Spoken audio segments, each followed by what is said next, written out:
Dude, the 1 second delay on the curse is annoying.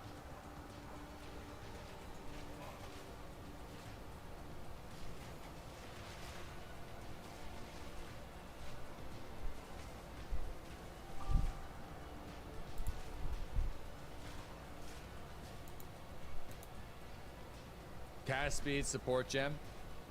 Dude, I feel like there must be one that reduces the mana cost. I'll probably need that.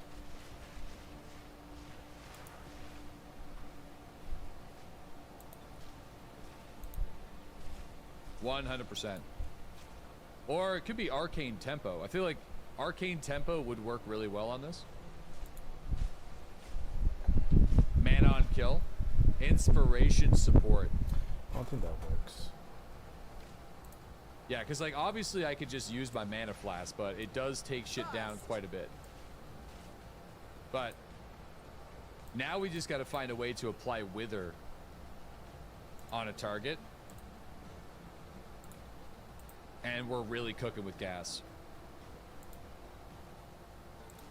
Yo, we got Exoteric. What's up, man? Thank you so much. I appreciate that 23-month resub. Thank you. Thank you, thank you. We got Edge. Thanks to that 47-month sub. Hey, no problem, man. Thanks to the support. Massive sub. Wither Aura. Yeah, there's a Wither Aura passive we're gonna go to, but I'm probably gonna need to be in my 40s before we snaggle it. All right, let's get to it. All right, where are we at?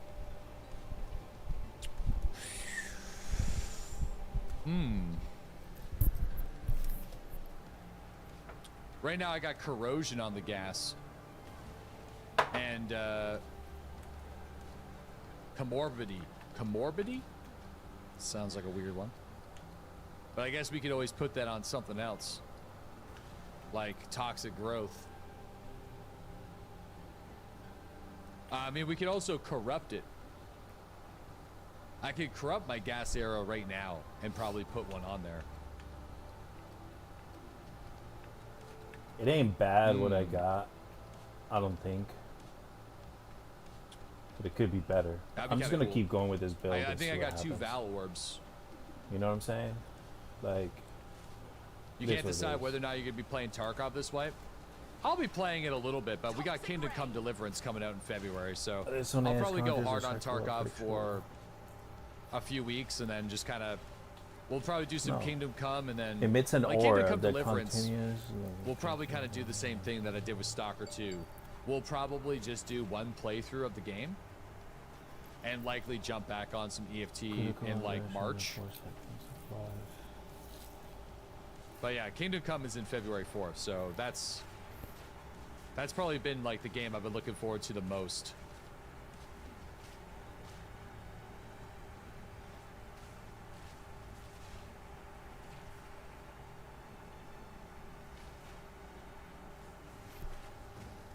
What?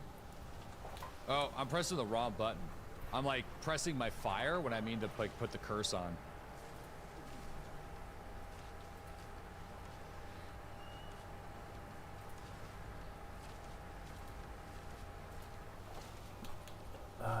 Weird. Yes, I feel like applies critical weakness to enemies every shot. Skill can be managed in skill. Yeah, well, it's kind of juicing up my mana cost. Attack in place while force the skill to be used without moving. I feel like it's actually hard to get this lady to hit the curse.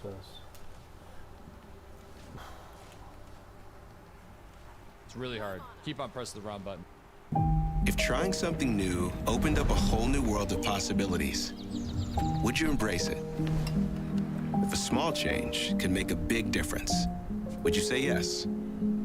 If it meant more energy when you need it, or starting your day on the right foot? Skip. Because I'm completely out. Sadly, this one is not naturally recharging, so... And why am I all the way... Need more vines. I mean, I got a couple vines, but... Okay. So I'm a little bit back here now. Oh, interesting. I've already done all this. Yeah, But I I don't know feel why like I'm I starting. actually expected this to be far more effective than it is. So I'm a little sad. But now I can't cast it, so.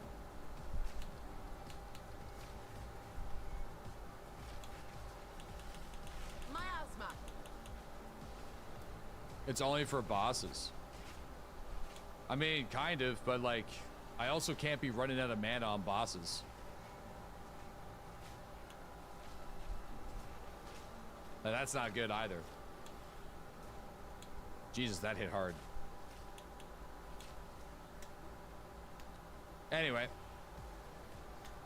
we'll figure out the mana problem. It's gonna need to be solved though, because this is just, yeah, it's too much. And she's also like missing. Oh, prox. Oh, that's why I'm not hitting this. I keep forgetting about that. I keep forgetting about that one. She's missing all my shit. And lethal. Quick and lethal is not. That's not accurate. That's not true at all.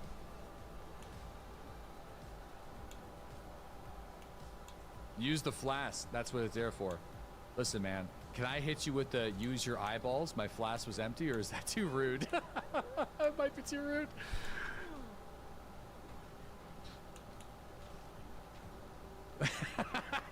Sorry. Yeah, man. I can't when it's empty. Nah, it's good. There's a little magic find power thing there. Okay, let me review here. Let me review. Despair. I don't know if that's gonna make it any better. It might. Yeah, I mean, there's arcane tempo. But I don't really see.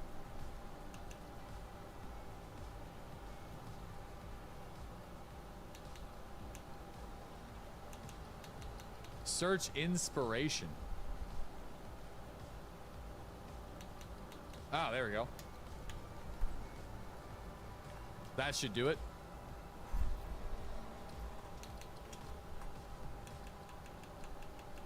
Inspiration. What do we have on it right now? More duration. Okay. Because I actually do think this is a big staple for the build. Ooh, I thought I had two.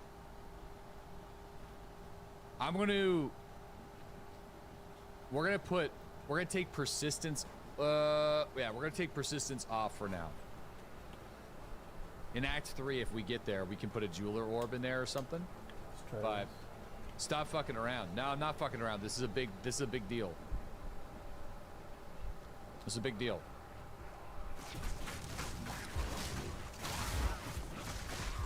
Big deal. Oh, not me? What do you mean? Hunted Hippo. Thanks to the 52-month resub. Welcome back.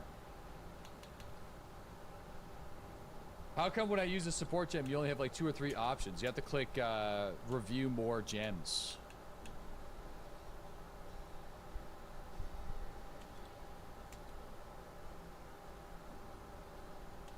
Do.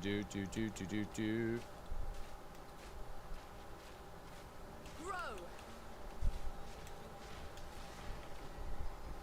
All right, that's a lot better. Still a very hefty cost, but we're not going to be leveling up Despair anymore, so it's only ever going to cost that much. Whoa. That's a 98 evasion base. We got to keep that. We got to try to make that into something.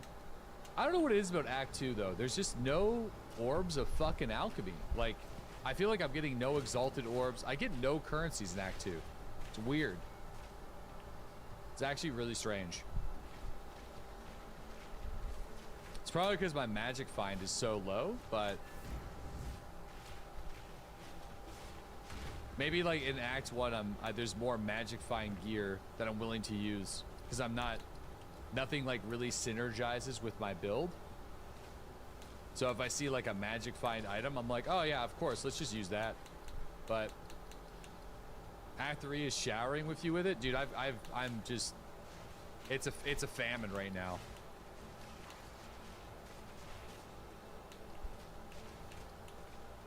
It's a famine. Big famine. Big currency famine.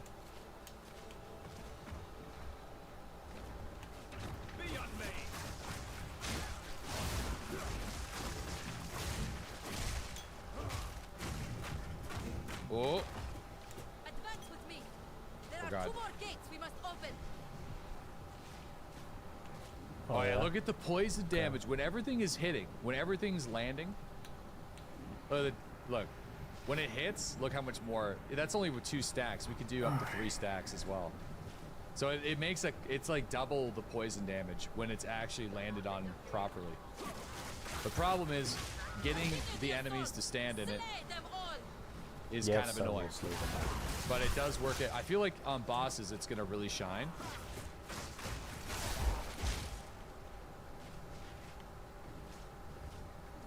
Also, really like scatter shot on the gas cloud. It stacks the poisons faster. Toxic rain. What do I have it on right now? I think I have it on. I have it on toxic growth. What pins them? My poison burst arrow.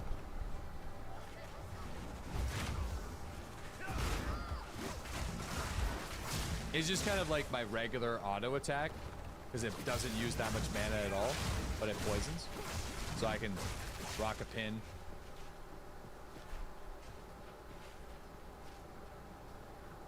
But yeah, it's a lot of work. It's like not a, I feel like you have to be very engaged with the skills to make this work. You know, once we get the 8 stacks of poison, and then also like not a whole lot of CC because this freaking toxic vine just doesn't, it's not slowing. Maybe there's a support gem for that too, but it ain't slowing.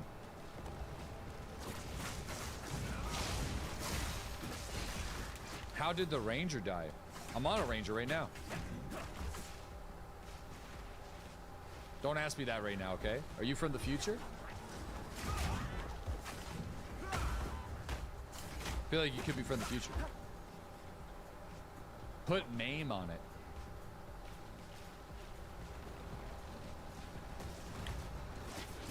Toxic rain. Oh, wrong button.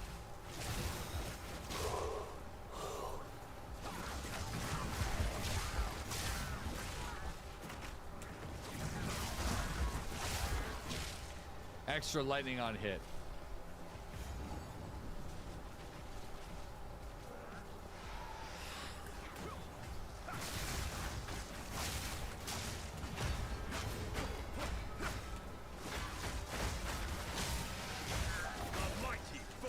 That should kill her. Too weak, too slow. All right. I carry few possessions. Oh, you read the title as New Ranger. Well, it was new at some point. Wait, does it still say New Ranger? Is that because of Restream? Oh, whoops. This isn't accurate at all. Hold on. Fuck. Let me pause the game. Hold on. Sorry. My Restream's been renaming my streams. So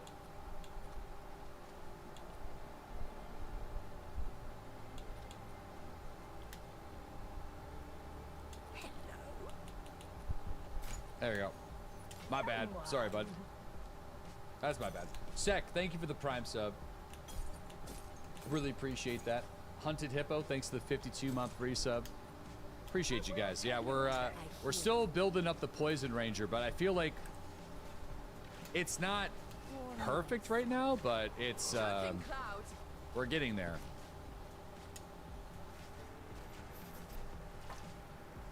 I feel like with this, you have to be the only con with this build right now is how engaged you need to be to make it work. You know, there's not like it's a lot of effort to make sure everything hits right.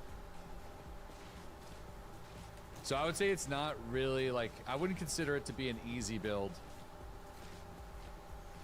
Also, maybe it's time for us to drop Flame Wall. Like, I don't think I really need that right now.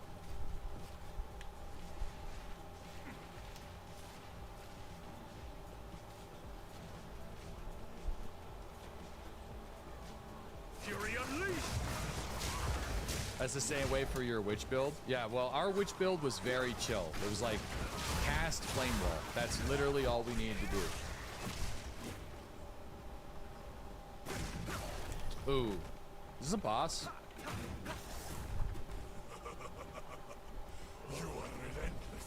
Oh shit. Whoops.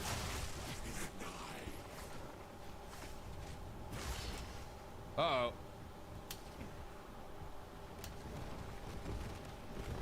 Oh yeah, I forget about this guy.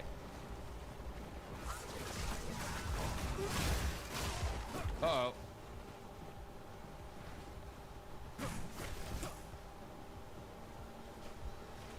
I might not be ready for this.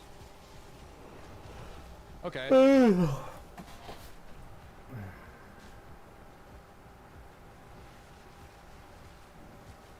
Yeah, I didn't even get a chance to put my resist rings on.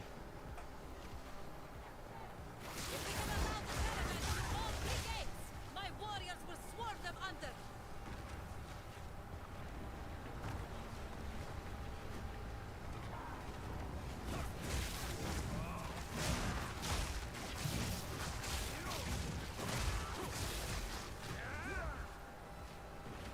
Onwards! Give these demons no quarter! Yeah, keep these Oof, demons I'm like down, down, inside of down. Ooh, ow. Dude, he's kind of hard to...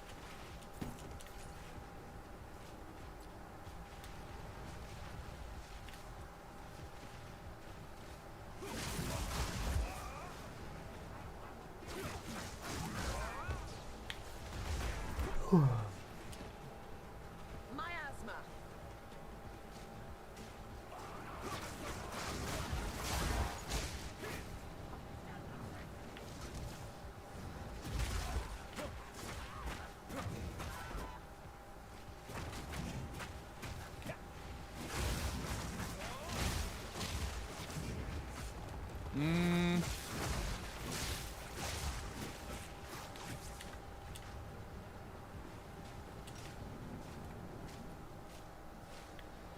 See, I don't... Dude, every time I do my most powerful ability, I sadly have to jump into his fire. See that? So, that's actually so annoying. I wish there was a support gem that lets me fire that without jumping in the air. I think that'd be a really good addition to the game. Because, like, my damage sucks if I'm not using that ability.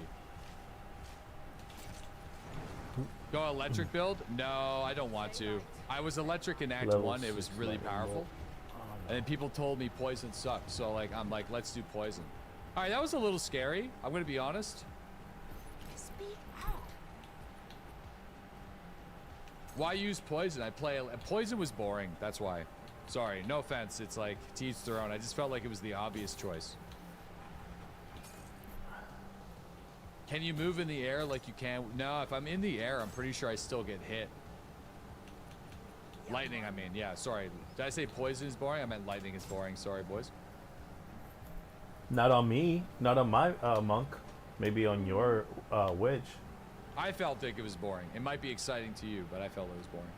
Oh, 15% increased rarity to items found. I feel like I'll keep that. I've been slacking Plus, on the magic Shock find, has so I'll the, toss that into the magic chance of find stunning. container, and maybe we can use it for something.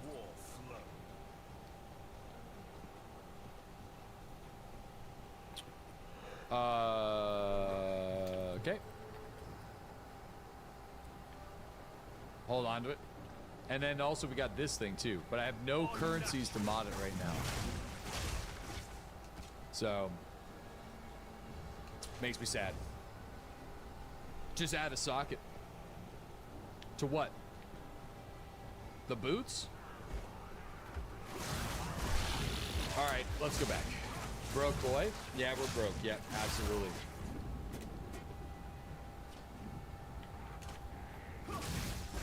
Oh wait, we gotta speak to Asala. Forgot about that.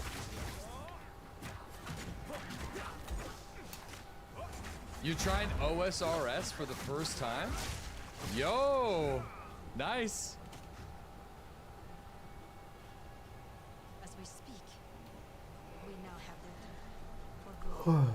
All right, we're on to the dreadnought. You just want spears. Oh, dude, I forgot the shifting vases, the vases. What's OSRS? Old school RuneScape, man.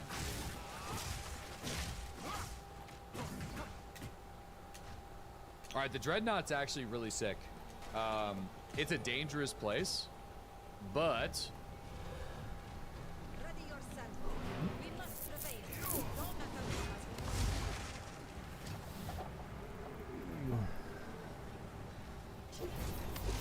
I Toxic rain. yeah, I'm pretty sure they just kind of get after it right away.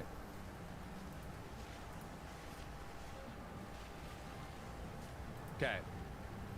Let me turn the music on in this area.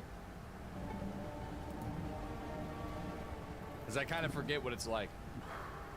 XP found? Yeah, this place is crazy for experience. So we should be able to pick up a couple of levels here. Because I definitely want to go, before we go to the next boss, I feel like I'd like to get the 4 stacks of poison.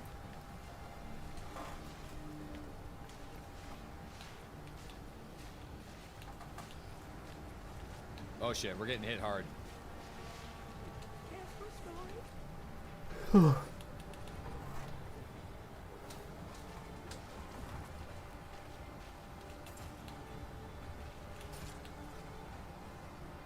Okay.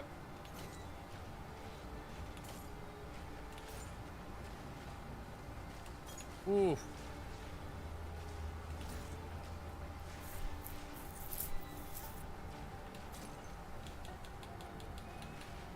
There we go. You hate the little beeping on this map. The beeping. Notice the beeping. No.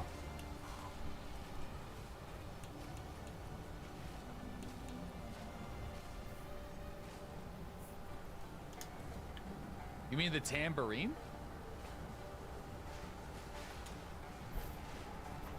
Little tambourine? Not a big tambourine fella. Let the tide of war. Put a new battery in the smoke detector. Yeah.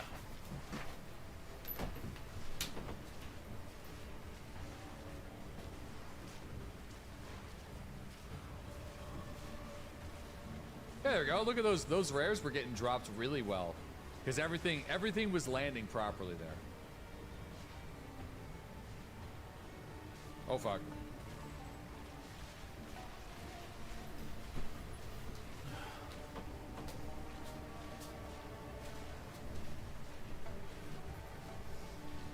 Alright, there we go.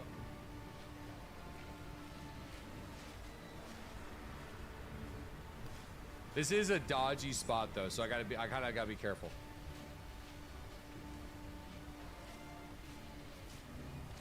Couple slammies.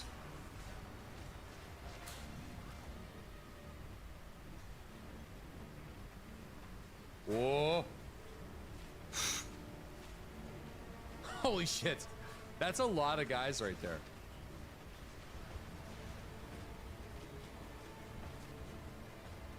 There we go. Ooh. Choking cloud. What the hell's hitting?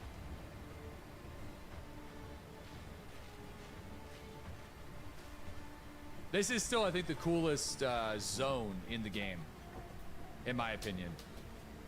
It's like I said this last time. It gives me like Gears of War and end of the game vibes. All right, I need to like roll out of that.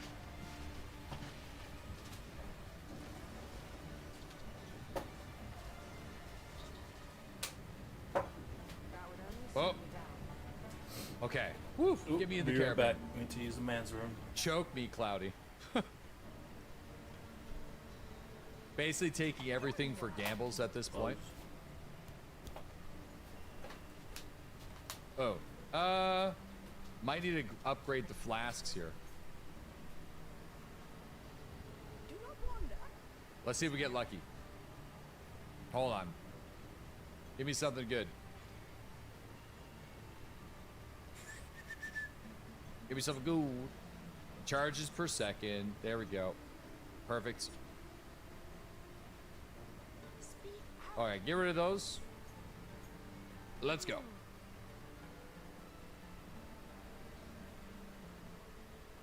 You feel it's the beat of the tambourine. You don't like the tambourine?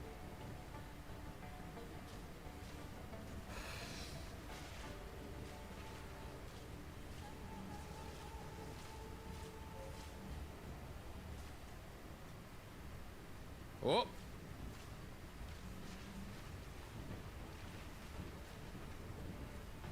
The Dancing Queen? Dude, we might need the 80s montage music for the final boss here. Yeah, absolutely. 100%. Okay, is this it? Yes. Okay, we could get another poison stack. So we can have up to 4 poisons?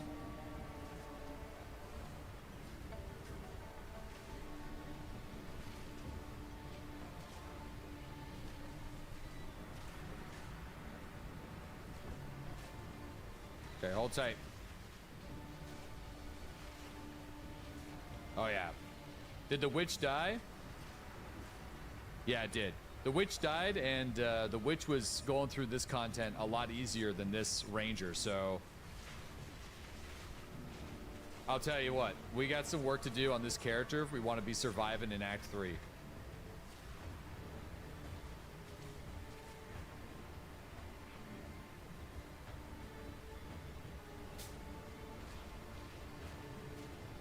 A nice little chest up there.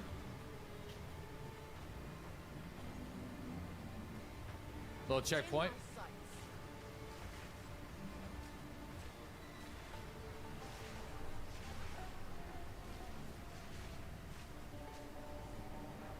Whoa. Oh yeah, dude, the 4 stack without the curse, making a big difference.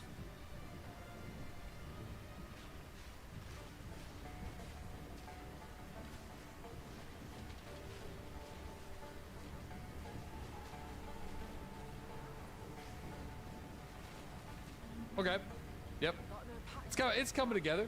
It's gonna be a lot of to the village, guys, because I need as much gear as we can to sell. A lot of gambling coming up.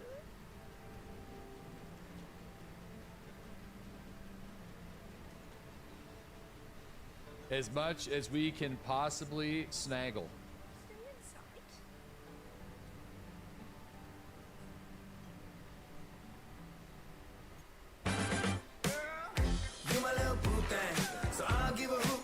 Say, girl, I know you a little too tame. I'll be shooting that shot like 2K, girl, I know. Tell him I'm next. Tell him you found a little something fresh, I know. On Twitch.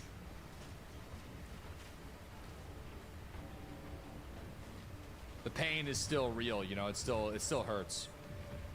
Dying to the Viper, you know, that's a toughie. You know, that's a tough situation.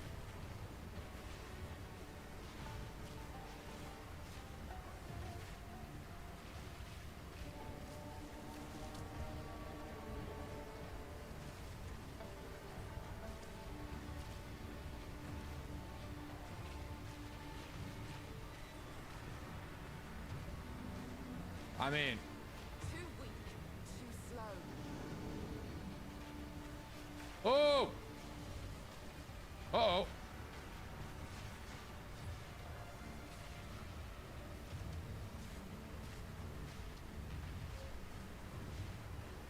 Oh boy. Oh boy.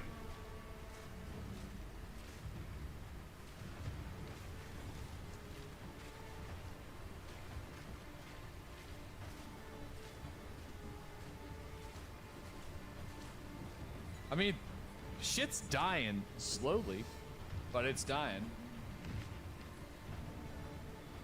Huh?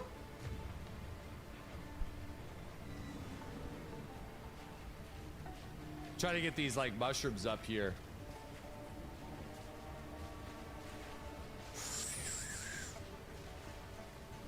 So eventually we'll be able to get 8 stacks of poison. And that'll be nice. I think we need to work on poison magnitude.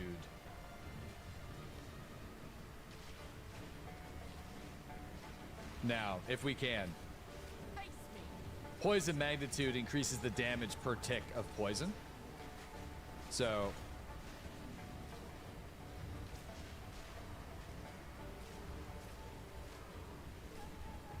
Oof. You're impressed? I don't know if you should be. This damage is not that impressive.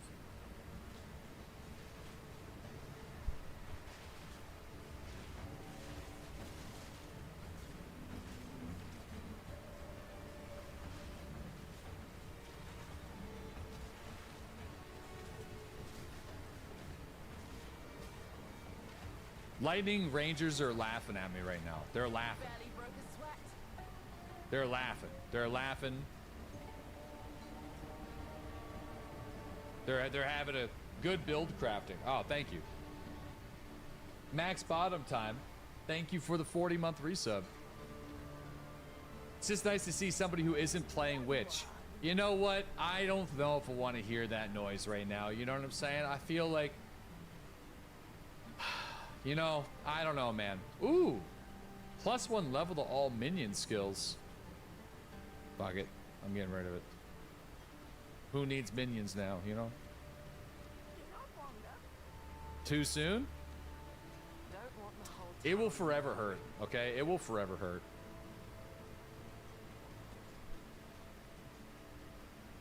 I mean, that's a lot of life recovery, but I feel like I need charges per second, you know? But that's a lot of life recovery. Let me see if I got one here. I don't know why I'm keeping all these other ones. Like, I could probably delete most of these.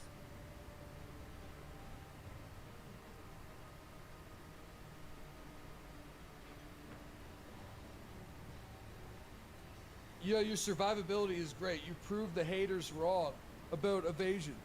Okay, now I feel like you're all just baiting clips. You know, it's like, You know what? Your build has great survivability. You know, it's gonna be fantastic. It's gonna be great. I don't know if the fellas, we're coming up to a dangerous boss, and this positivity right now, I don't know, man. I think we're taunting the gods. Disenchant them. I just get these. I think I'd rather sell them for gold. See, the only thing about dual string bow is I don't do damage with extra shots per se. I need like that heavy hitting physical damage. Need something rouse as long as you like. For poison. I think anyway. Yeah. Fine, fuck your build. It sucks ass and you're gonna die. Yes. There you go. That means I could be like, you're wrong. I'll prove you wrong. Sorry. I need a breather here because this has been a war. Okay, this has been a war. So we got magnitude, duration, and duration. Duration for each poison you've afflicted recently up to a maximum of 100%. Okay, we absolutely want that. So we're definitely going to score those. Sadly, we need to cut back on some of these damage nodes though, and start really working on more evasion. But so we're going to go for those 1, 2, 3, 4. Then we're going to move up, jewel socket, up, up, up. That's a lot. That's far. So poison magnitude doesn't stack with fart damage over time. You checked with the passive tree. Yeah, but wouldn't it, it would just make each individual stack deal more damage though, right? So each poison, wait, what do you mean? Do you think it only does, the magnitude is only applied to one of the poisons? What do you mean?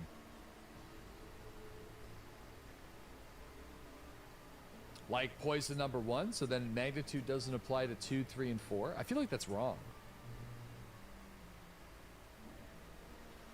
It's only for your strongest applied poison. But, okay. That's weird. Anyway, we want this. We want pure chaos. So that's going to take a little bit to get to, though. Ooh, this is just chaos damage right here. That's just pure damage. Oh, shit. This is better for us to get to. But, man, that's just right here. I didn't even realize. Boom, boom, boom, boom, boom, boom. I feel like this poison count as a chaos spell. It does.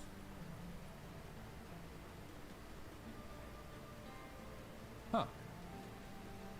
Okay. That's not bad. I feel like we could snaggle those nodes after. That's like, and it's some immediate quick access damage. Okay, cool. Oh! Well. This one eats mana. Uh-oh.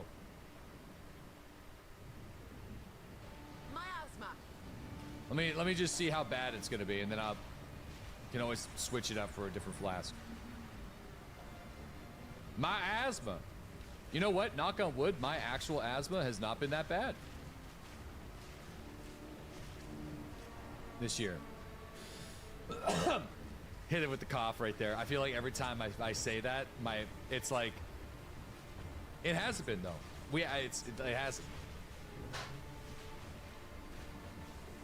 Get a doctor, lady. Is it ever bad in the winter? It's the worst in the winter time for me.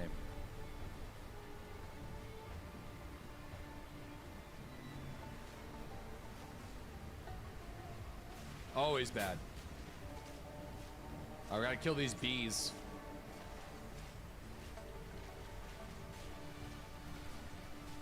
We definitely need to be putting down more vine arrows too, because they just like do damage. Just like it does a lot of damage. So I feel like I haven't been putting down. Okay, I'm back. They do chaos damage. So yeah, there's a considerable difference in damage when the vine's got to go down.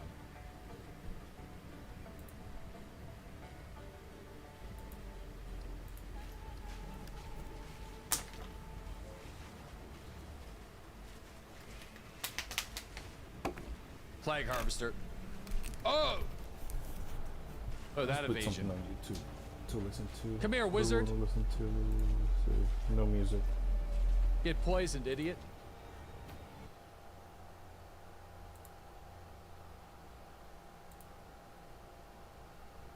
Osmanko?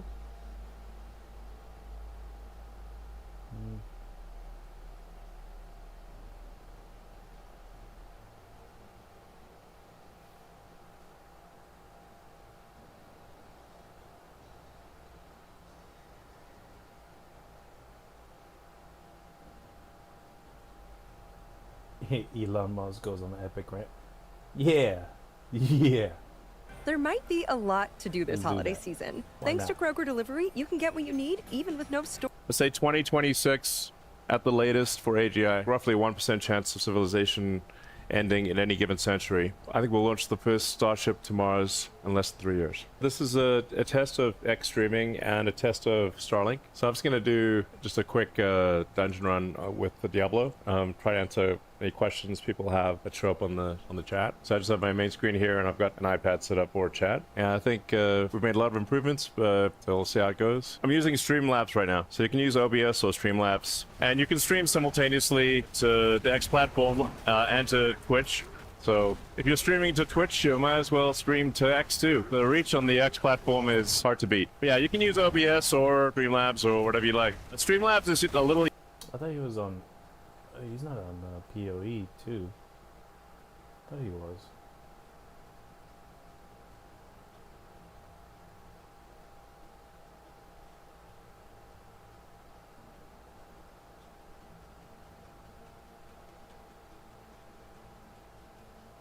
Ooh, yeah.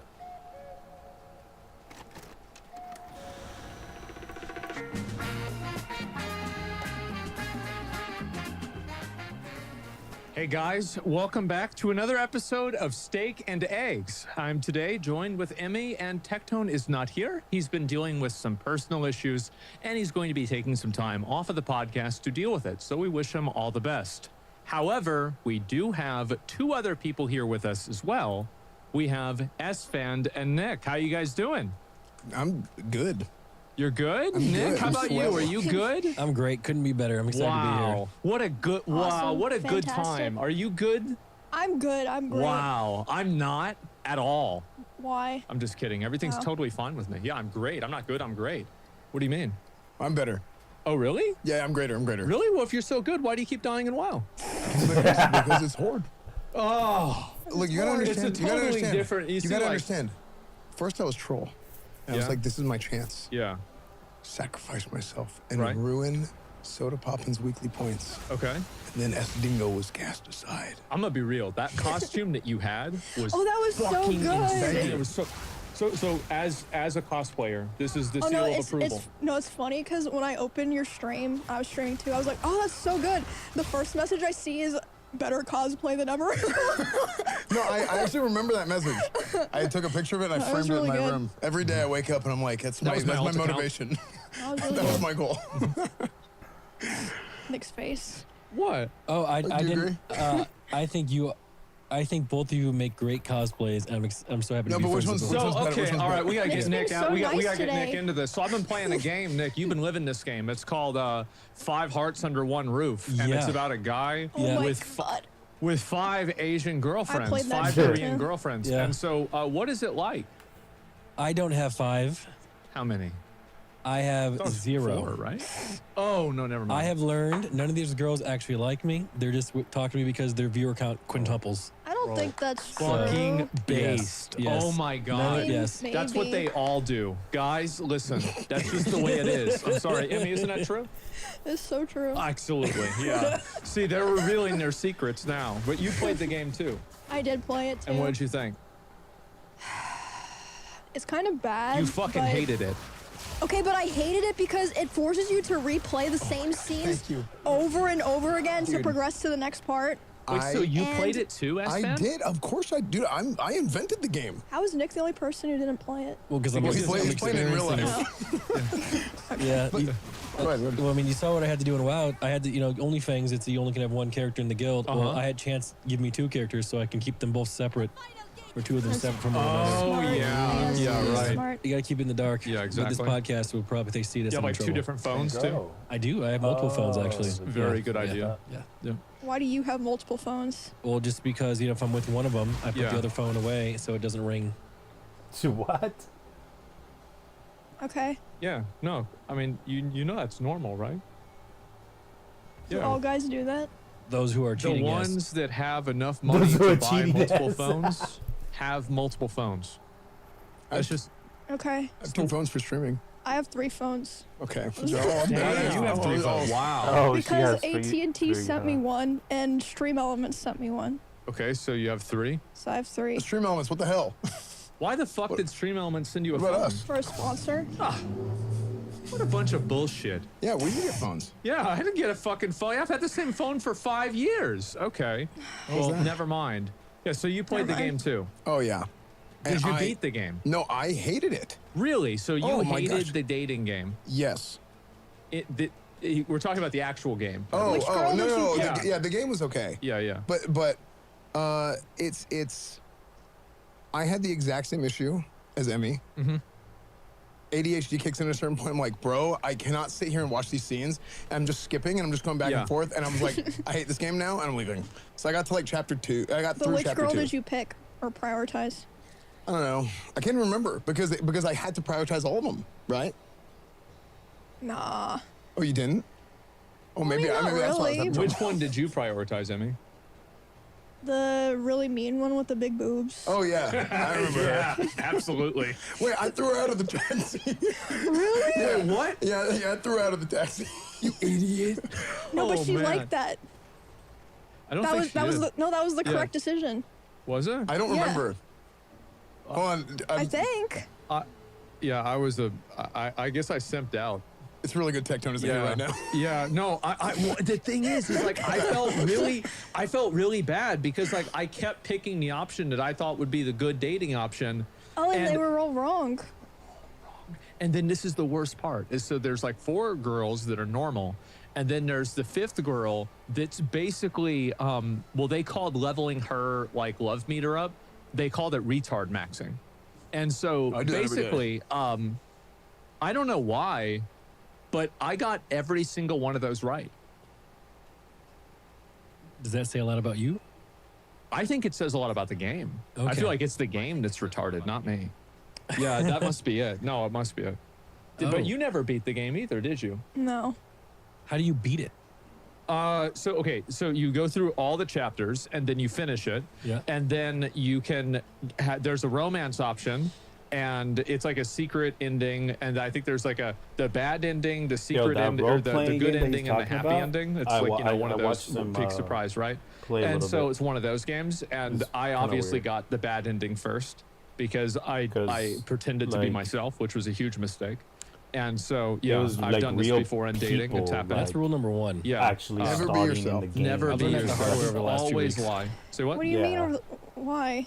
Well, what happened? Because, you know, with me being myself, always end up alone, and it's still the case. That's so true. Next time around, But I'm going to try and be someone else who's very interesting successful. at the same time. Because Is like that why you the you like person wearing like the chains and everything? I got a new the chain, whole actually. thing, if they're you good at wearing it, like it, or if they're no? funny or This whatnot, is This is the backup. then That one is it's the good. cost of a car, so we don't take that one around anywhere. No shot. Yeah. Why What kind buy of a- it? Well, I've never I've had a understood car that was that. $1,500, okay? Sure, Yep. Mike.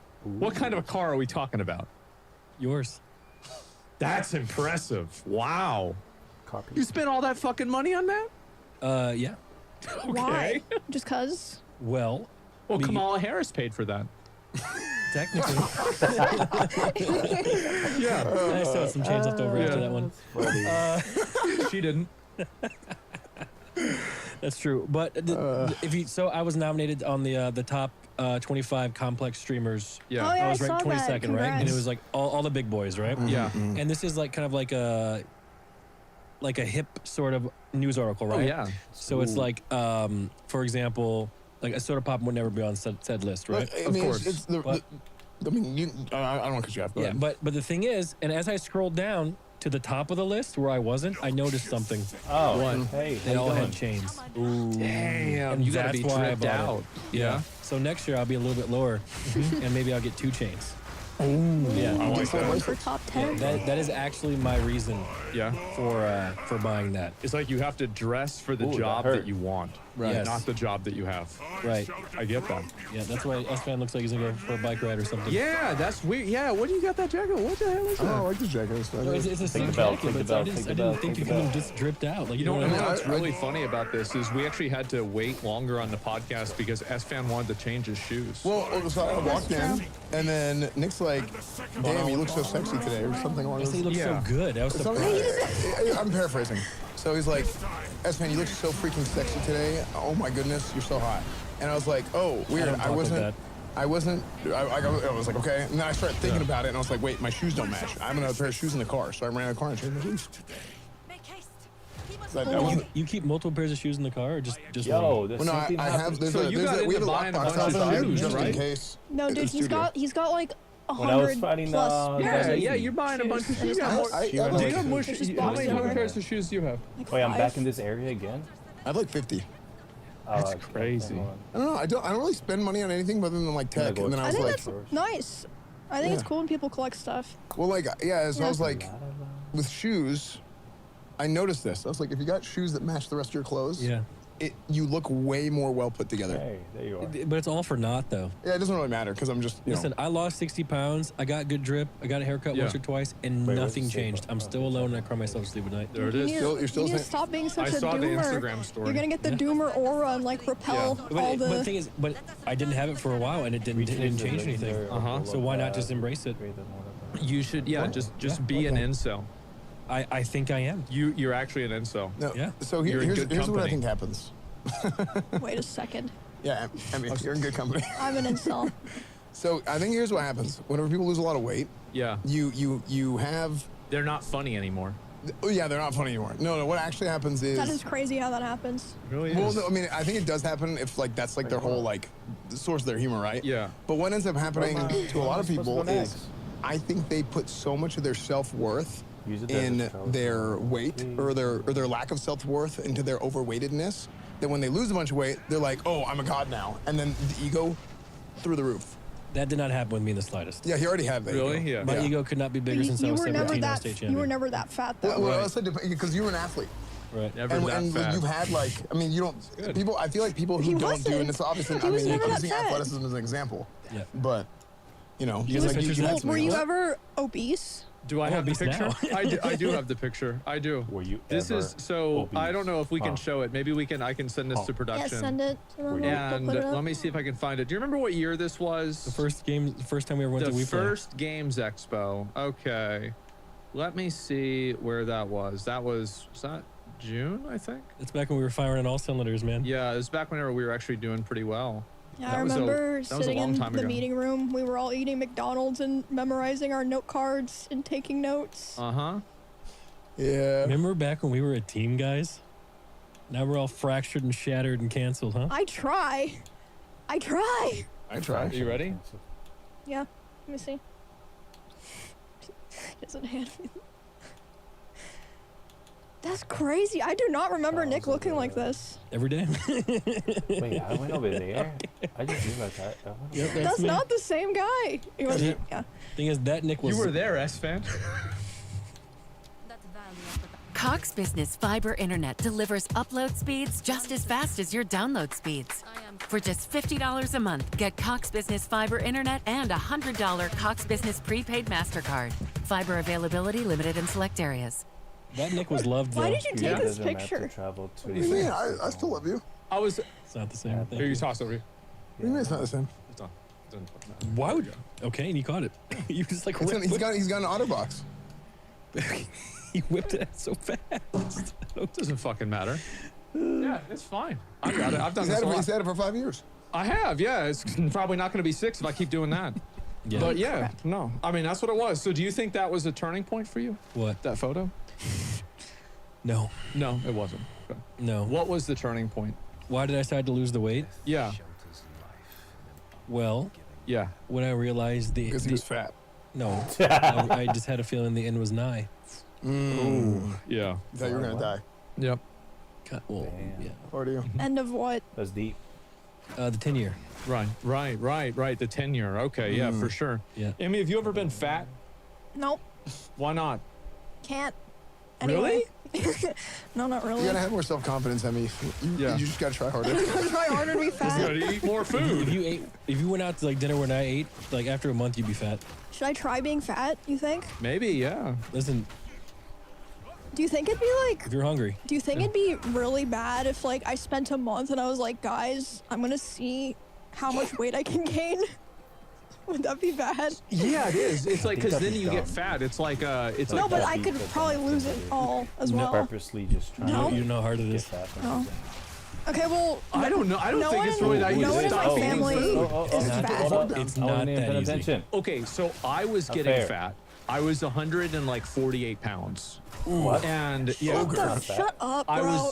I was fat. Look at Nick's face. He's like, bro, Asthma. shut up. Kill 148 yourself. No, pounds. That's if not you were fat. 240 pounds, What are you maybe. talking about? Oh, that would have At been. 6'1", 6'2"?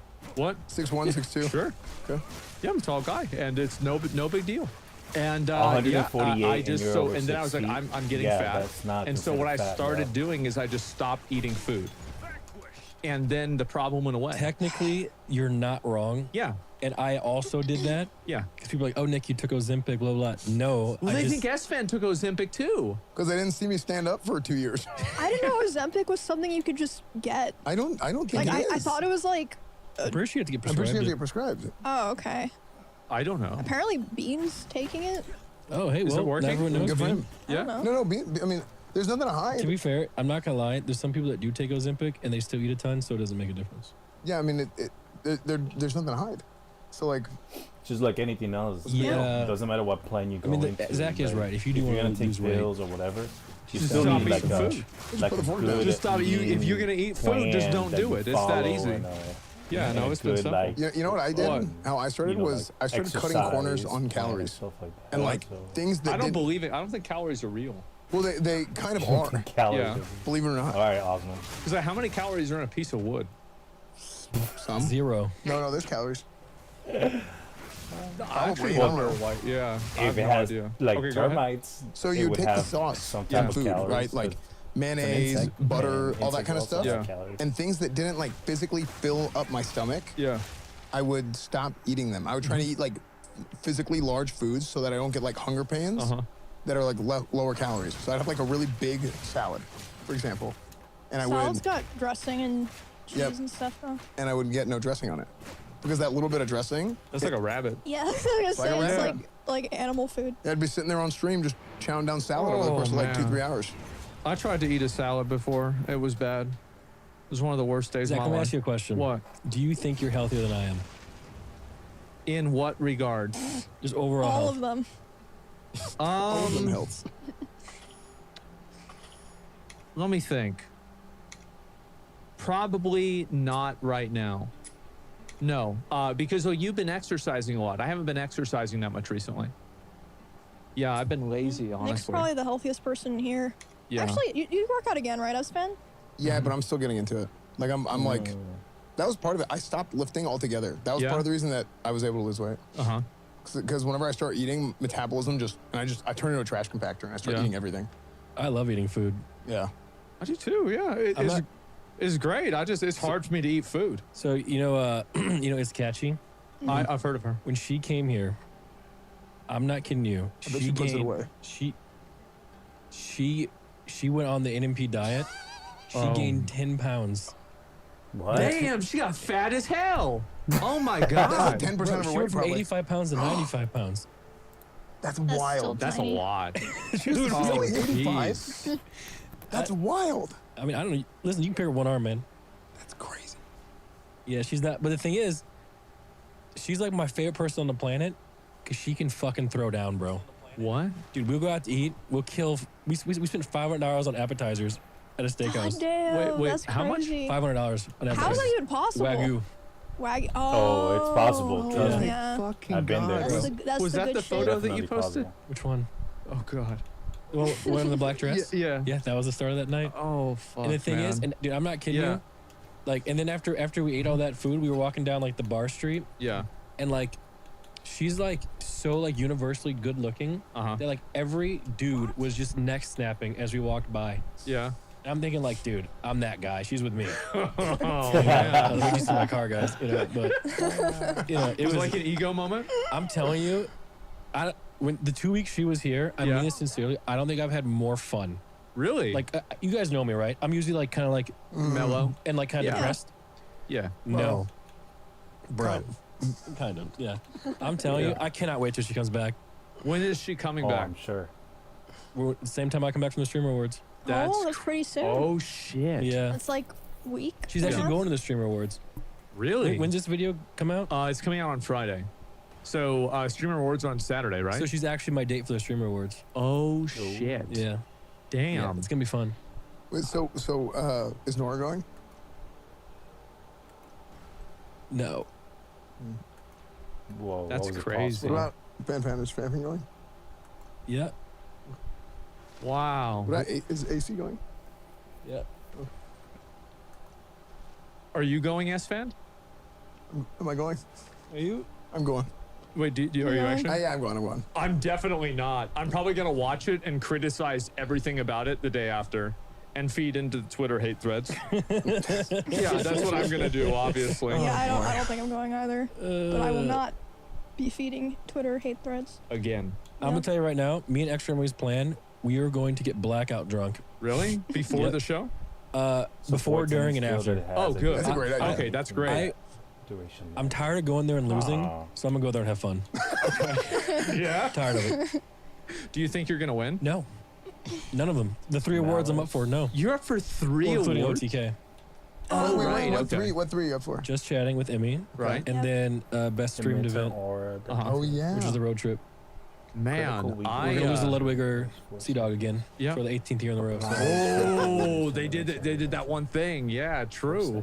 Yeah, Is it which Japan? one? One thing. I Oh, the remember. cyclothon. Yeah, probably Yeah. Cyclothon. Do I want to make it last I think longer? so. Or do I want to like? They deserve get it. Some I didn't get nominated life for out of it? anything this year. Well, Jeez. that's because they got rid of the MMO category. Well, that's because They're never showed up. Yeah. Well, two reasons. One, he doesn't show up, both. and two, it's like But what I want first? who else is gonna win that? Yeah, who plays MMOs? Yeah, exactly. It's And so, literally no, like- I'm fine with it. If they want to give the awards to other Let's people, go I think that's with- great because I get to watch and criticize it. You probably get more views. Let's go. What? Oh, It's man. better for you to stay home and watch it Hard. than actually go. That's crazy, huh? You can Wow. make YouTube videos out of it. It's actually so much 40%, better that's for a you. lot. And then all the YouTube an videos are probably express gonna up be people to 6 complaining seconds about then. it. It's gonna be like, Yeah. Oh, You're gonna yeah. cause a big battle. It's gonna be great. just a little bit of Yeah, fun. you just, you yeah, know? you just, I mean, it's like you're the matador, and you Yeah. don't like any hate. It doesn't get directed towards you. You wanna That's fight? actually. Yeah. Which ones are you up for, as fan?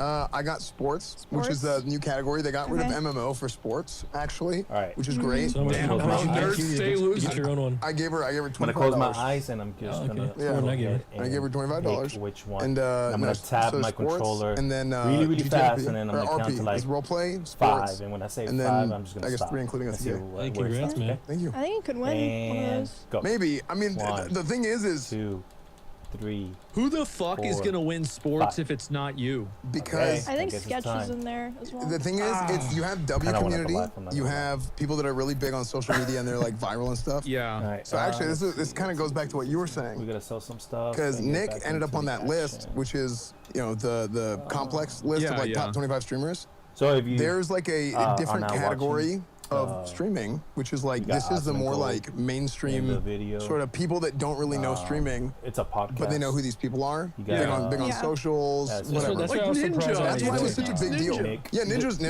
on the Yeah, list. the fact that I even got PewDiePie's on that list. PewDiePie was number 25 on Like, that the list. fact that I don't even think got he on that streams. list Does was he? actually He crazy. doesn't stream, I don't think does he he? streams. Yeah, that's crazy. But But he's that was dead. huge. Has he ever streamed? Yeah. Yeah, he used to. You know, Remember he was on the bridge? Remember? Yeah. What up? Oh, that's right. Yeah, it was Yeah, alive. that's right. That was a stream. Legendary. That probably was one of the craziest things. Like, it was such a good meme for a while to make fun of that. Oh, I couldn't believe that happened. Well, now look at him. He's so happy. He, you Yeah. know, he's got a beautiful family. He lives in Japan. Oh, he's got he made. still makes videos. No, he's got he gets made. views. Yeah, he just gets to complain He about actually stuff. just won. Yeah. Yeah, it's Yeah. great. But yeah, that was a huge, huge deal that you were on it.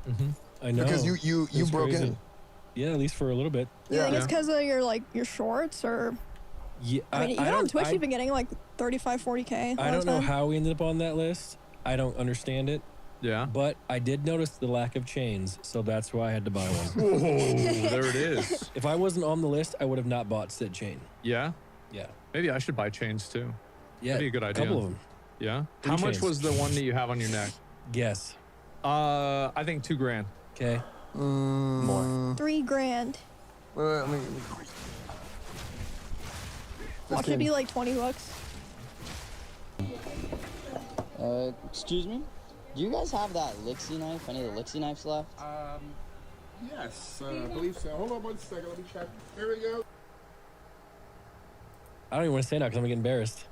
How much? How much do you think this is? That one, let me see. Can you do like this? Oh, 10. 4,000.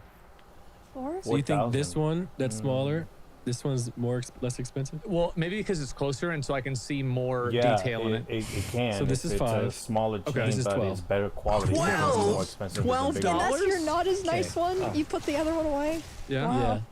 But this is David Yurman, so it's like super expensive. Yeah. Who the hell is David Yurman? But like, the guy, every time I go there, the guy's like, "Hey Nick, how you doing?" So he makes me feel special. So I Yeah. always Oh, buy extra David. stuff. Well, I mean, I would That make they're somebody feel trained to special do if they're- that though. It works. It's like, you know how you go to hair salons, they always like compliment you and they're so nice. It's because they want you to come back. Oh, Yeah, this I build. Maybe text that's the everyone. guy I like, "How's your love night?" it. He's like, "It's going well." Oh, what a He's nice He's like, guy. this guy's about to buy another fucking Because I chain. want Send to me a be $5 made gift part card. of it. Damn. But Wow, it's so not. you know this you will should make spend it the rest back. of that, like, 500 off. You spend Can be, 30,000 maybe. Yeah, so I'm like if I going to- buy something I for have some, $30,000 and I have $500 off, I utility. basically made $500. I am going through a midlife crisis. Really? Already? Oh, midlife I is. mean, already, I'm 33. This is midlife. No, no. Oh, yeah, You're you know well what, past you're right. halfway The average point. American dies at 72 or something. You're well Yeah. past that point in your life. Yeah, Thanks, it man. went down because of McDonald's. Really? Probably, yeah. No, did it go up? No, Oh, come here, come here. for a come here. bit. Come to but the then, come to Is the- it going down again? yeah, I think so. Yeah. Oh, Christ. I don't know if I'm gonna die. 72 Really? does not feel that far away. Is that bad? Yeah, it's not. Well, I mean, for you, it's not. Yeah, your birthday's soon, isn't it? I'm turning 27. You're getting old. in a month. Uh-oh. Yeah. Is it bothering you? I feel like I'm gonna die in the next 5 years. Oh, that's What? nice. Look at that. That's Wow. a weird way to Who's gonna kill you? take a look at life. I don't want to say. Okay. Well, listen. That's probably a good idea. They're probably listening to Yeah, this they're right probably now. watching the podcast. We're like, wait a minute, that's a good idea. Yeah, you're gonna die. I'm gonna die. Everything has a hint of truth to it. To me, is so funny. Like I can't. Stop. It's just so funny.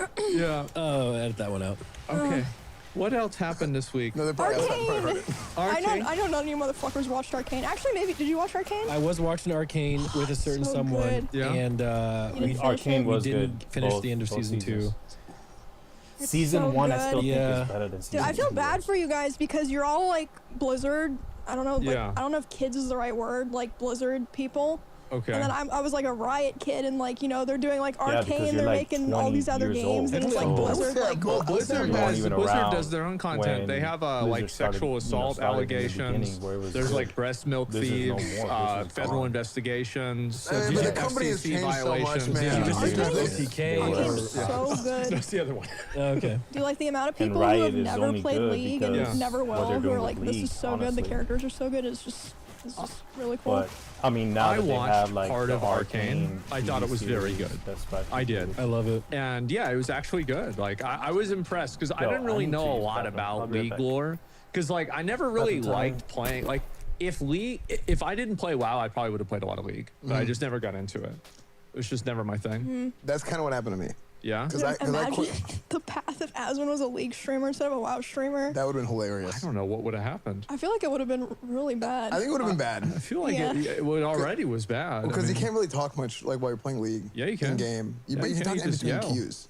To be fair. You just yell like, yeah, that's it. Like I mean, Yeah. you just talk the whole time. Who Well, cares? no, I mean like react to stuff. well, because reacting would be that would be harder to do. But yeah, that's kind of basically cool all I idea. do now. You could have done it. Like, Yeah. oh god. Like, like you remember Gross Score? He started in League. Oh yeah, I remember him. I remember I met him at TwitchCon, and the first thing he asked was, "Where's my girlfriend?" Because he just wanted to talk to her and not me. Who was your girlfriend at the time? Base. Pink Sparkles. Oh, okay. Yeah, I mean, I don't blame him honestly. But like yeah, that's about it. Did you call her Pink Sparkles to her face? Yeah, that's her name. No. Oh, okay. Well, no, but I mean that's what people would know her as. Okay. Yeah, I'm yeah, just of funny. course, It's right? like you're like, hey, Pink Sparkles. No, You wanna no, no. Wait, what else would you call her? Crazy? Oh, okay. I'm just kidding. I'm just kidding. I'm just kidding. I don't mean that. I'm so sorry. No, he says that about all women. He says that about all women. Yes. That's not gonna help the cause. The crazy thing is that's like 10% as bad as what Nick was saying earlier. We're like, oh no, stop. Yeah, yeah. What did I Stop. say that was bad? Never mind. Well, I mean, I think that goes to Wait, show. did I say something that was bad? Right? Oh, I don't know. Maybe. It depends on how the people hearing it would react. Yeah. Who I heard guess. it? Please tell me what I did wrong. Please, I'm Yeah. scared. The, My heart's beating. You guys get asked me. canceled. no, the OTK thing.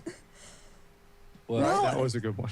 I thought it was funny. Why'd But you say canceled? No, not like that. No. Yeah. What happened? I don't even know. Who was I talking about? I meant like the girls might hear it and be like upset, but I'm Oh. sure they've heard worse oh yeah. on but- your own stream. So did they ever? So the girls on your stream, is this breaking the fourth wall? Did they ever get mad about you doing something on the stream with the other one? Oh, they don't actually like me.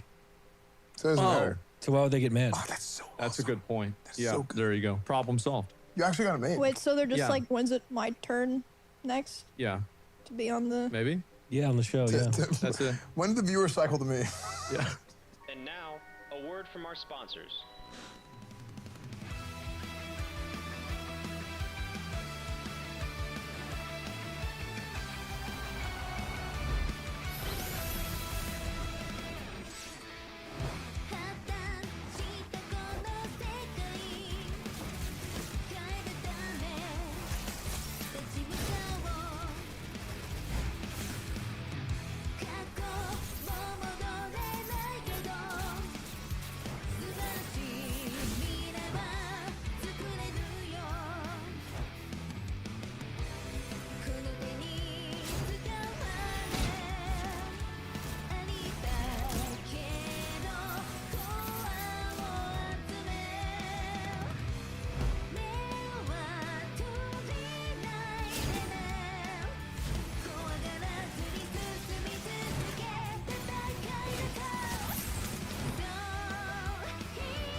So how is OnlyFans going? You guys started it again, and I know Emmy, It's it's been a lot of going fun. great for you, and it's So far, yeah. going horrible for US fam. Is that right? I've leveled 1 to 19 almost every day Yeah? for a week straight. You're practicing. Dude, I had my so I did the troll thing, and we decided to do like I was gonna re-roll my character, so we turned it into a big RP event. It was really good, and then I switched Tauren, Yeah. and every time I've died on Tauren has been so like frustrating. It was really stupid whenever you got killed. That was dumb as hell. That I sucked. saw What you you doing? drowned one time. I drowned once. That was like No, you didn't. Are no, you no, no, I drowned. fucking So I kidding drowned once me? on the troll because I had been up for 40 hours and I'm talking to Thor. I'm talking to Pirate Software. What are you awake for 40 hours for? Because I was, I was hanging out. So You're doing fentanyl.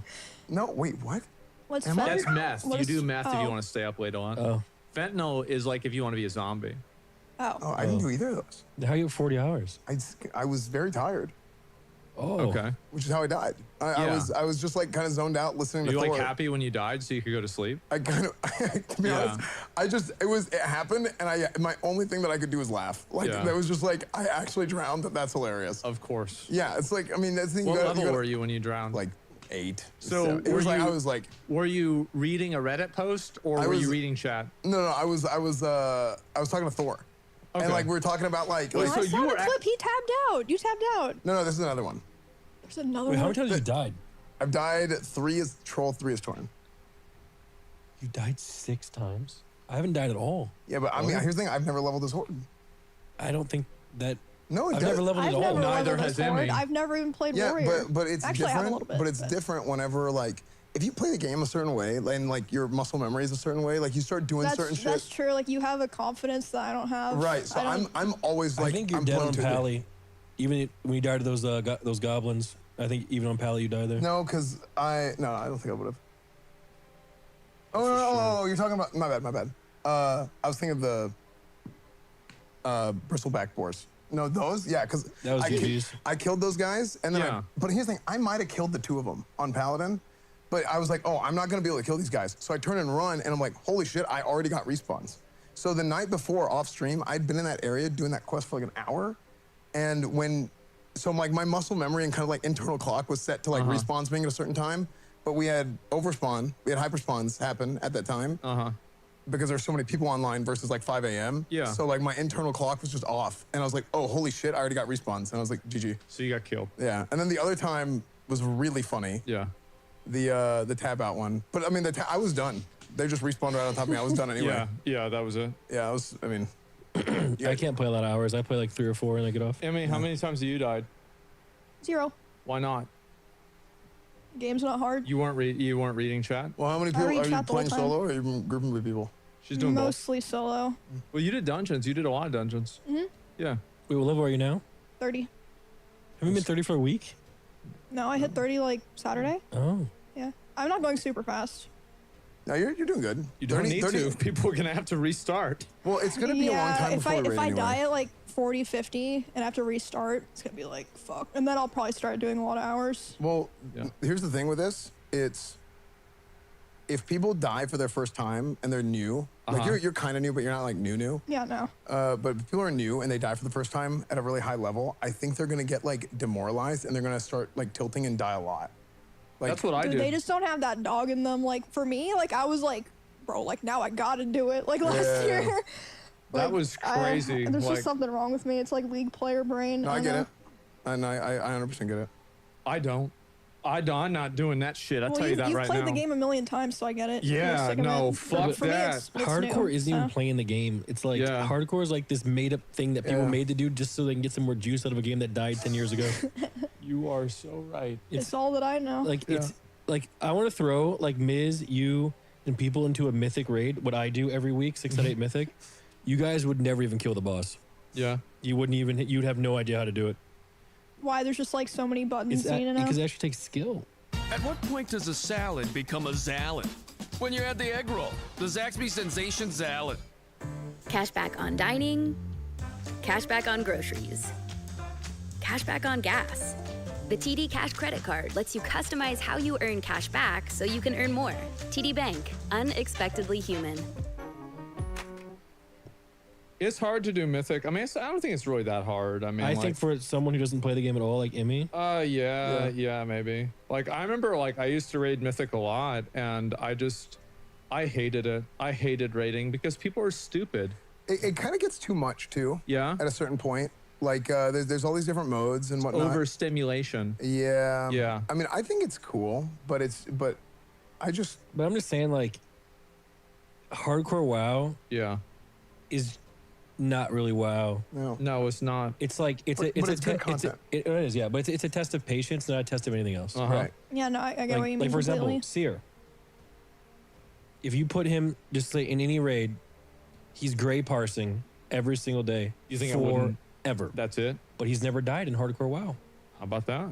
Well, he played a hunter too. That makes it really easy. Yeah, never died. Yeah, but there's so much RNG. Like you still like never dying. It's still, even if he plays a hunter, like he could have like a bad feign death and it like resists, right? Yeah. So it's like you never know. There's just always RNG in it. I mean, like I literally had like a pack of like those guys killed that pack. Okay, so Dude, that clip is so fucking funny. So Rafflegator, I didn't even watch the clip. I didn't do any Did of you it. see the edit someone made of it with the music? Rafflegator DMs me the next morning. I wake up and he's like, dude, you have to see what happened in your death. And I'm like, what? He's like, my friend killed you. And I'm like, what are you talking about? I click on the video and I was so like, yeah, bro, how does that happen? I swear I was like watching, I was tabbed in and out, but like I'm paying attention, right? At least as much as I can at that hour. And then I'm like, what? How did I not see these guys? They literally spawned right, and these are guys that are almost 10 levels higher than me. Pack of Alliance elites. They're a patrol that I don't know about because I've never played Horde that spawns right in the middle of the Barrens, and they go all the way up. 30 minutes to an hour after they are killed by Rafflegator's friend. So he kills them with a group, and they spawn at that exact point whenever I'm walking into the aggro range. So I couldn't have done anything, even if I wasn't tabbed in and out. I would have gotten aggro because they were almost 10 levels higher. It's crazy how it's just never your fault. No, what do you mean? I always... No, don't do this to me. Okay, all right. Okay, I'm more farming than a little bit. Okay. S-Fan, I'm very vocal about whenever I screw up. Yeah. Almost too much. Okay, this one definitely is not his fault. Yeah, but I also like always admit that just sucks. Yeah, I mean I always admit whenever I'm wrong. People act like I don't, and it like triggers me. I can tell you right now, I don't. Yeah. Yeah? You don't admit when you're wrong? No. I Why admit not? I'm wrong even when I'm not wrong. Yes. Yeah. I don't. I'm gonna stop doing that. Yeah. Nah, I Why? keep doing it. I gotta stop. Why don't you admit that you were wrong? What's the point? So it's like at that point, is it like an ego thing where like you No. don't want to lose ground to them? You just go next. Yeah. Be wrong again. It's like, Yeah, it is. It's what it is. Yeah. all right. Yeah, okay, sure. Yeah, fuck them. It is what it is. We'll go next. Like, yeah. Yep. Maybe I'll learn from my mistake. Maybe I won't. Yeah. Are y'all gonna play PoE 2? Yes. Okay. Good. Wait, actually? Yes. Fuck yeah. I want to try it, but I probably won't be able to play on launch. I Okay. don't know. I didn't Oh, even actually, play this is coming. This is gonna PoE1. come out. Doesn't matter. This is gonna come out try the it. day that it comes out. What? Oh, this weekend the it comes 6th? out? Is it on Friday? Yeah. Holy shit. Yeah. Holy, I didn't even realize that. Wait, maybe I will play. Maybe Yeah, I'll play it on I'm launch probably playing too. it right Yeah. now. Yeah. Yeah. I want to try it. No, I'm so fucking excited for yeah, that it'll game. be worth trying for sure. I am so ready for it. I've been playing like a bunch of other bullshit. I'm so excited for it. I've been playing that and Stalker 2. Did y'all play Stalker 2 at all? No, it came out right. Jesus, y'all don't play shit. Well, I was going to, but then Yeah. you know. I don't really play games anymore. Really? Yeah. No Apex? No, I got Predator. I beat it. Yeah, that's it. No, I get that. Yeah, I feel like whenever I play a multiplayer game, I reach like, you know, an apex, and then I'm like, okay, I can never get here again. I'm done. Right? I like pretty much I'm just beat the trying to game. find a girlfriend. Really? That's it? That's the only thing that matters. Wow. I'm You should 33. play Valorant. 33. I'm 33. I want a wife. I want kids. I want to settle down. Yeah. I was this close before. Ooh. This close to the finish line. You know, and that's the only thing I care about. Because, like, listen, I can play games, you know, when my kids are at school. Yeah. You know, and I'll be just as good as I am now. I feel like it would be good if you had a kid, and that way you could have the kid do like dailies for you in a game. Exactly. Oh, yeah. Like that would be really, really useful. Just use glider No, instead. really? Like, no, I that, mean, no, that is true. 'cause, like, They'd you probably would- be so happy to do it. Like, Exactly. I'm helping. I'm no, playing a game. You'd probably end up getting your character killed or something like that. But like, I would do that, and then I would reward them with McDonald's all the time. Like So- I would take them Zach, McDonald's every day. I think your kids are going to be extremely fat. They would not be fat. I'm not fat. How'd they get fat? You said you were going to give them McDonald's. What happens if they want more McDonald's? That's fine. No, you just no. It's like they get Well, he fat. It's probably like ate an McDonald's anchor, as a so then kid, they bro. don't I leave the ate desk. so much McDonald's when I was a kid. Every You want to day. make a wager All right. What is it? that your kids will be fat. Yeah, they will not be fat. No, we're gonna have Not a kids. single person in my family is fat. $50. Okay. All right. All right. All right. That's fine. I know Yeah, it's it gonna doesn't happen. bother me. It's never going to happen. Because if they were fat, you know what I would do? I'd make fun of them. I'd call them fat. I'd call them, hey, fatty. Hey, come here, fatty. Why don't you go outside and run around? Oh, you can't do that. That's right, because you're fat. And then eventually they stop doing We're it. talking about your child, right? Yeah. Yeah, they're gonna stop doing a lot of things eventually. Yeah. Won't that be There's a crazy? lot of things they will in stop like doing. 5 to 10 years. Maybe looking breathing. back. Stop having heart attacks. Yeah, they'll have one last heart attack. Right, yeah.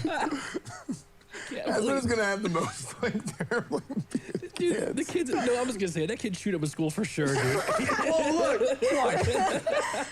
It's gonna be so emotional. He's no, bro. He's not even trying to argue. Well, I haven't played video games early, so I wouldn't miss. Teacher, don't come to the first day of kindergarten.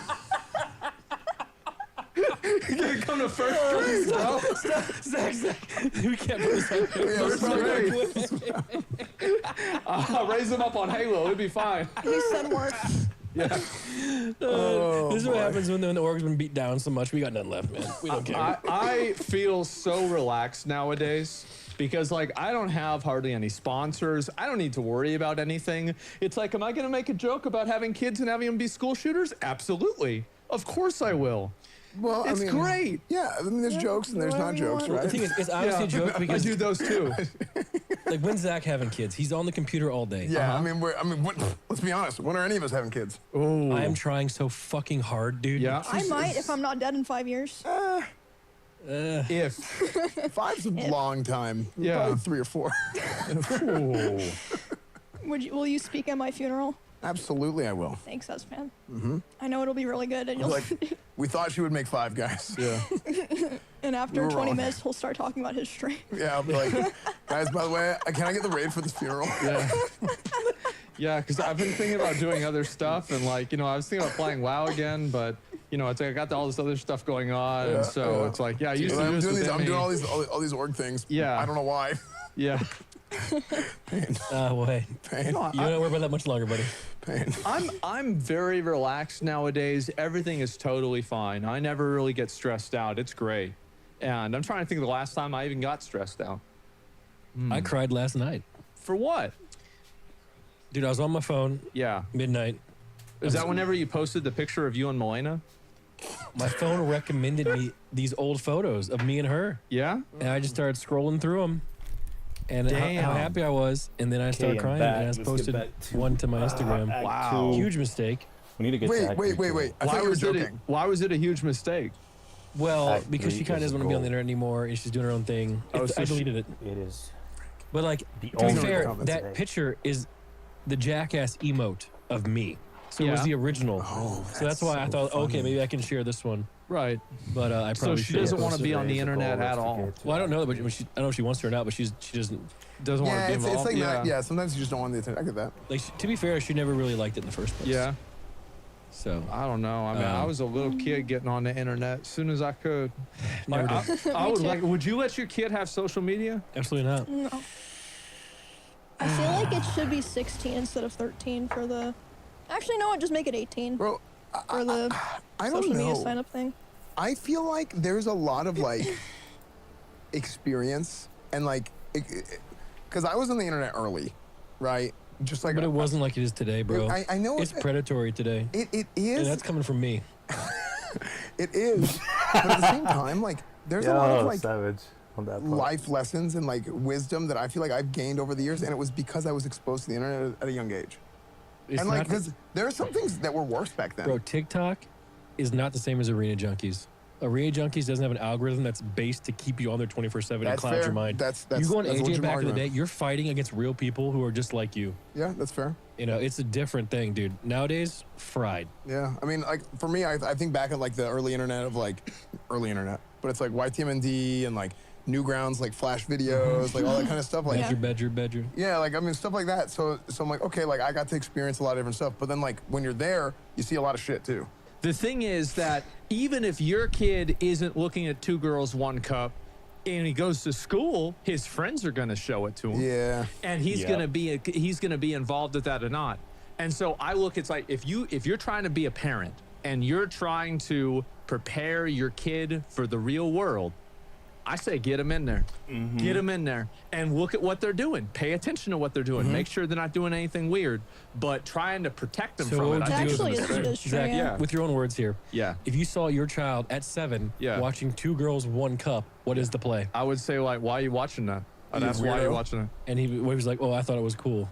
Be like, why would you want to, like, would you want to eat your own poop? He'd probably say, no, you don't. Well, and then you call him fat. Yeah. He wasn't eating his Yes, No, that's not what 2 girls, 1 cup was. that was They part were of it. eating each other's poop. That's a fact. Yeah. That's But different. would you I've eat never somebody watched else's it. shit? What if he says yes? I said, no, you won't. I said, no, you don't. You're just being stupid to be, you're just being stupid to be smart. And then you feed him McDonald's and call him fat. Yeah, I'd be like, oh, wow. So you like eating shit? Why you eat McDonald's every day, then? You know? Yeah, that'd be it. No, I wouldn't worry about it at all. So, no, I think that's what it is. I would immediately let them have social media. They want to post anything they want. I mean, looking back on, look back on your own experience growing up. Like, how were your parents? I mean, like, look, like, we got caught looking at porn at like 11 years old. And Who's what we? Him and the boys. Unironically. Okay. I had to go. I told my mom, I said, Mom, I had to look at porn because everybody in school was calling me gay. And I turned it into making her feel bad for me. Did you guys have I mean, that's a good way to sheltering play it, I parents? I super did not. I did. What does sheltering mean? Like, they don't want you to, like, do certain things or look at certain things. Yeah, well, I think my parents just kind of like, bye-bye, like, just go have fun. Yeah, And, like, I did whatever I wanted. Yeah, I think there's a lot that you gain out of that. I think you get to learn to think for yourself, and I did whatever I wanted, and I was bankrolled by them. Yeah, you just, problem-solving skills, all that sort of stuff, I think comes from that. But I do think that sometimes it can lead to not being terribly disciplined because you're not used to being told what to do. So like whenever people like tell you what to do, it's like kind of annoying. Yeah, that's when sports comes into play. Yeah, and I had to learn that as I was My growing dad up. was in the military, so I didn't have to worry about that. Yeah, he'd tell me what to do. Bird's Eye Full skillet meals are a lifesaver because unlike a lot of other frozen meals, they taste amazing, have a great price, and are ready in 20 minutes. Time. But no, I had one rule while I was growing up. I said the rule was you can do anything that you want. You want to do drugs? Do it. You want to drive and, drink and do whatever? You're 15, 12 years old, go ahead. But we had better not hear about it. If we hear about it, if we get a call from the police or the school, you are in trouble. So like, if you can get away with it, it's okay. That's right. That's fucking right. I don't know Yeah, about that. that's how it was the whole time. Well, yeah, Emmy, you said you were pretty much like sheltered completely. Oh yeah, I had Yeah. I don't want to say like controlling, but like it was like very like, like I couldn't, I didn't have Could like you go any. outside the house without permission at 12 years old? No. Oh fuck! What is that? That's like a dog. No, like, yeah. What the fuck? Like a dog. No, like I couldn't. I had. Oh god, you guys are probably gonna be like, that's fucking, that even exists. My dad installed this thing on my computer that would block like all websites but educational websites. Oh yeah, yeah. Yeah. And that, so it was They like give you an ankle basically- monitor or something like that? But it was basically like that until I was like 16. Then they're like, you know what? We went too far. You should do whatever you want. And then they were surprised that I left. So they just pretty much. So it's like Wait, you left basically. at 16? Not at 18, but as soon as I Oh. graduated high school.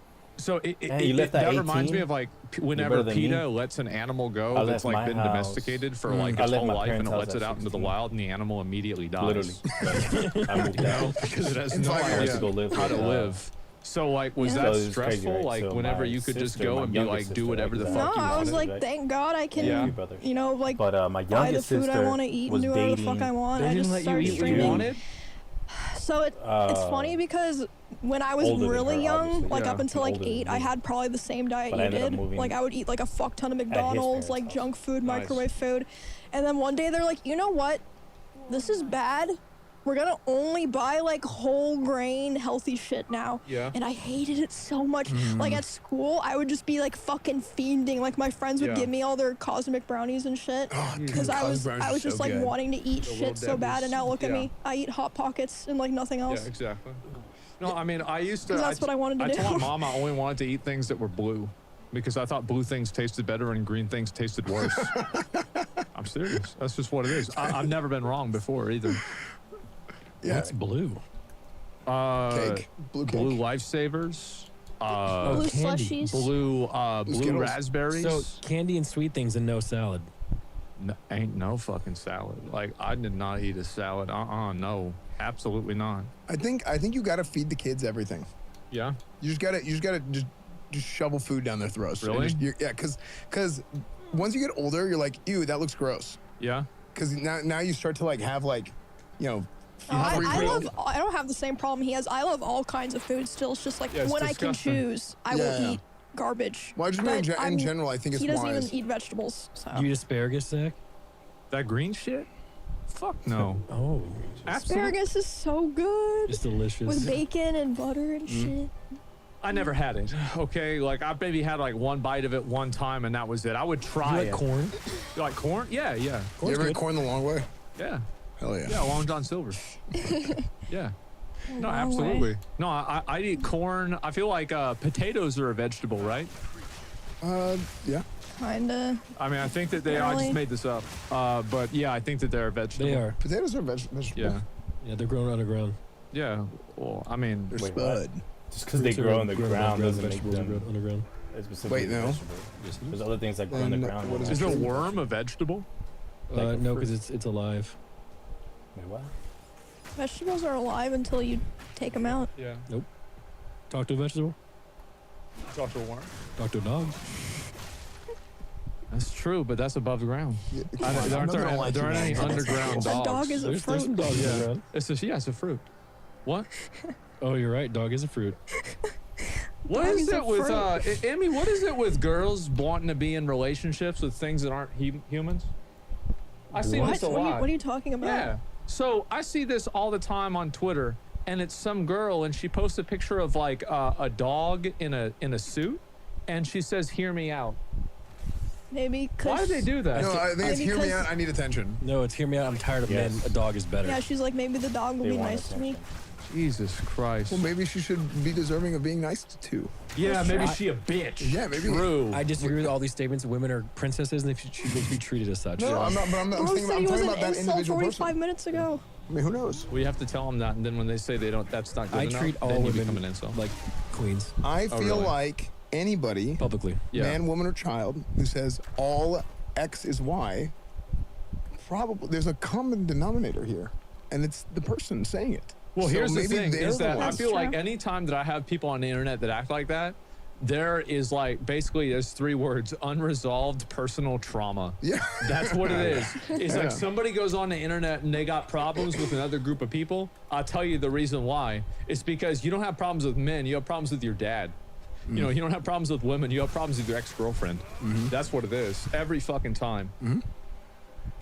It's fair. Yeah. I mean, I think it's totally No, legitimate. I'm being serious. Yeah. I think that's true. It 'Cause- absolutely is true. Yeah, it's I agree. their opinions are a product of their Yeah. own anecdotal evidence. So like Yeah. for them, it's like I have experienced X, Y, Z.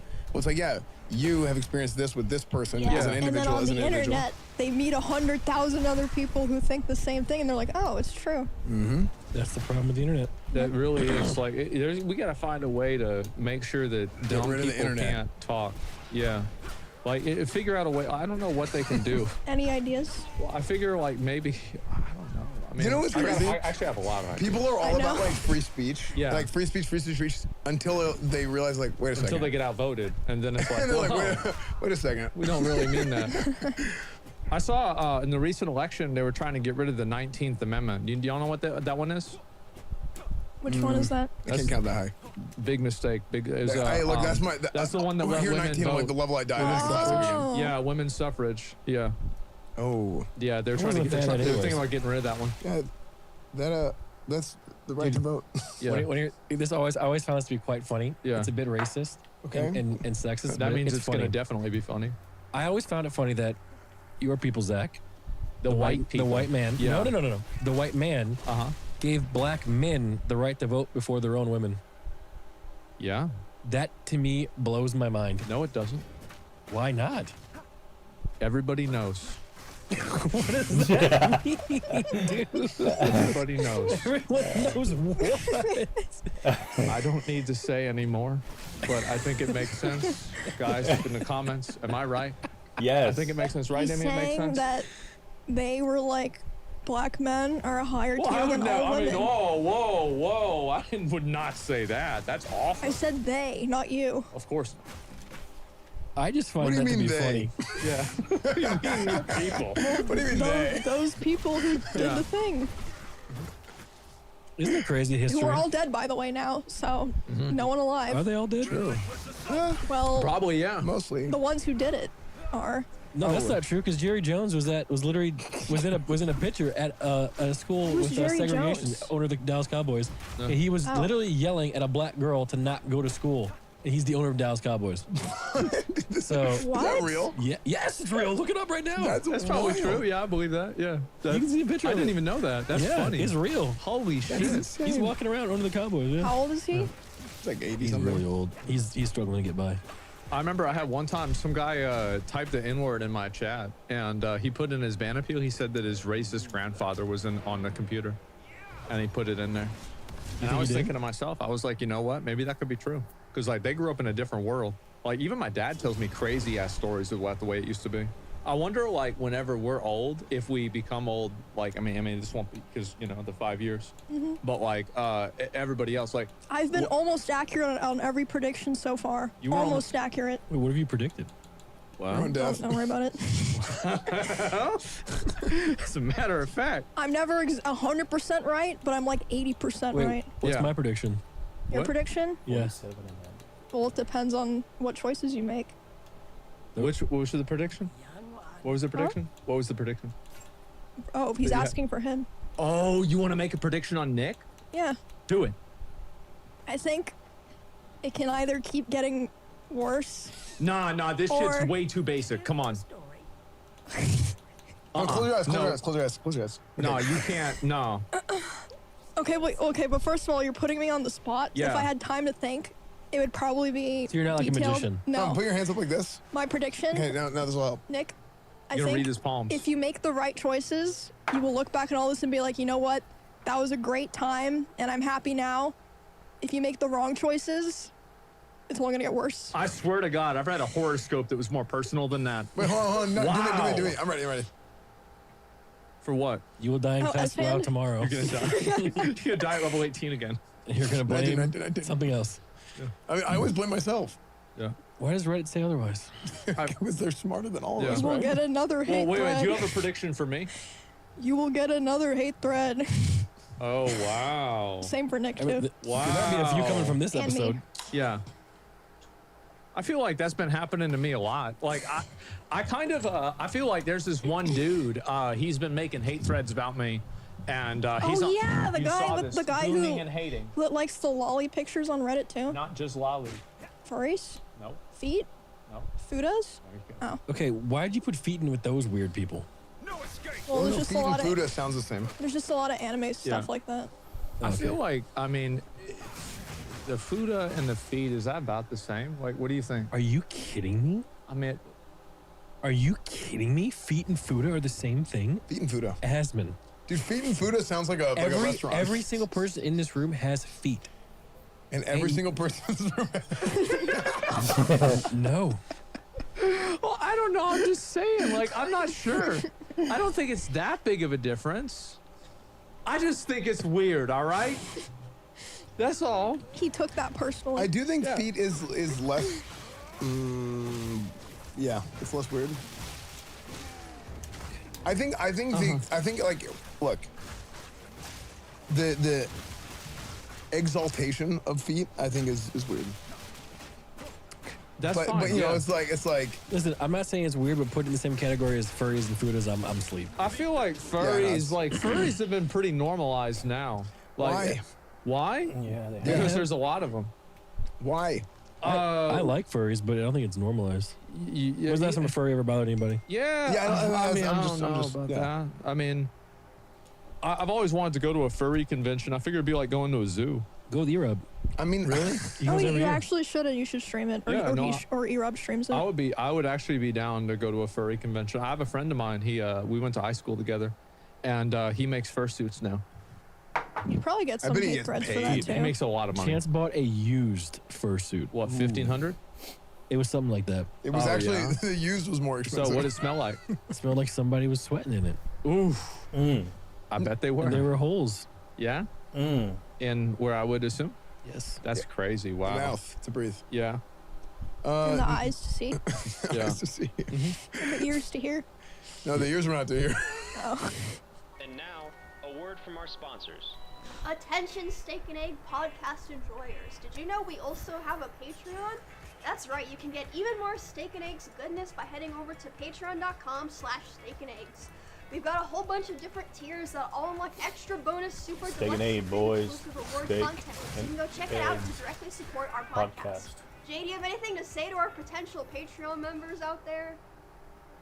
Great, Jay. I think that was well said. So head on over to patreon.com/steakandeggs and support the podcast and get even more stuff. I don't know if y'all can handle any more of my topics. No, I love your topics. Yeah, Really? you can as much as you want. So I think that basically what's going to happen is that you're going to have AI girlfriends come in the next 10 years. That's what I talked about this today. It's going to be, it's going to You what? become. I saw him talk about this today. Oh, I know, thought I've you been- said that's been what I was thinking doing about it a today. lot. I thought that's what you said. Yeah. I think AI girlfriends are this year. Well, it's going to happen, but people I have a petition. We want to rename the George Washington Monument to the George Floyd Monument. Because, of course, George Washington was a slave owner. Yep.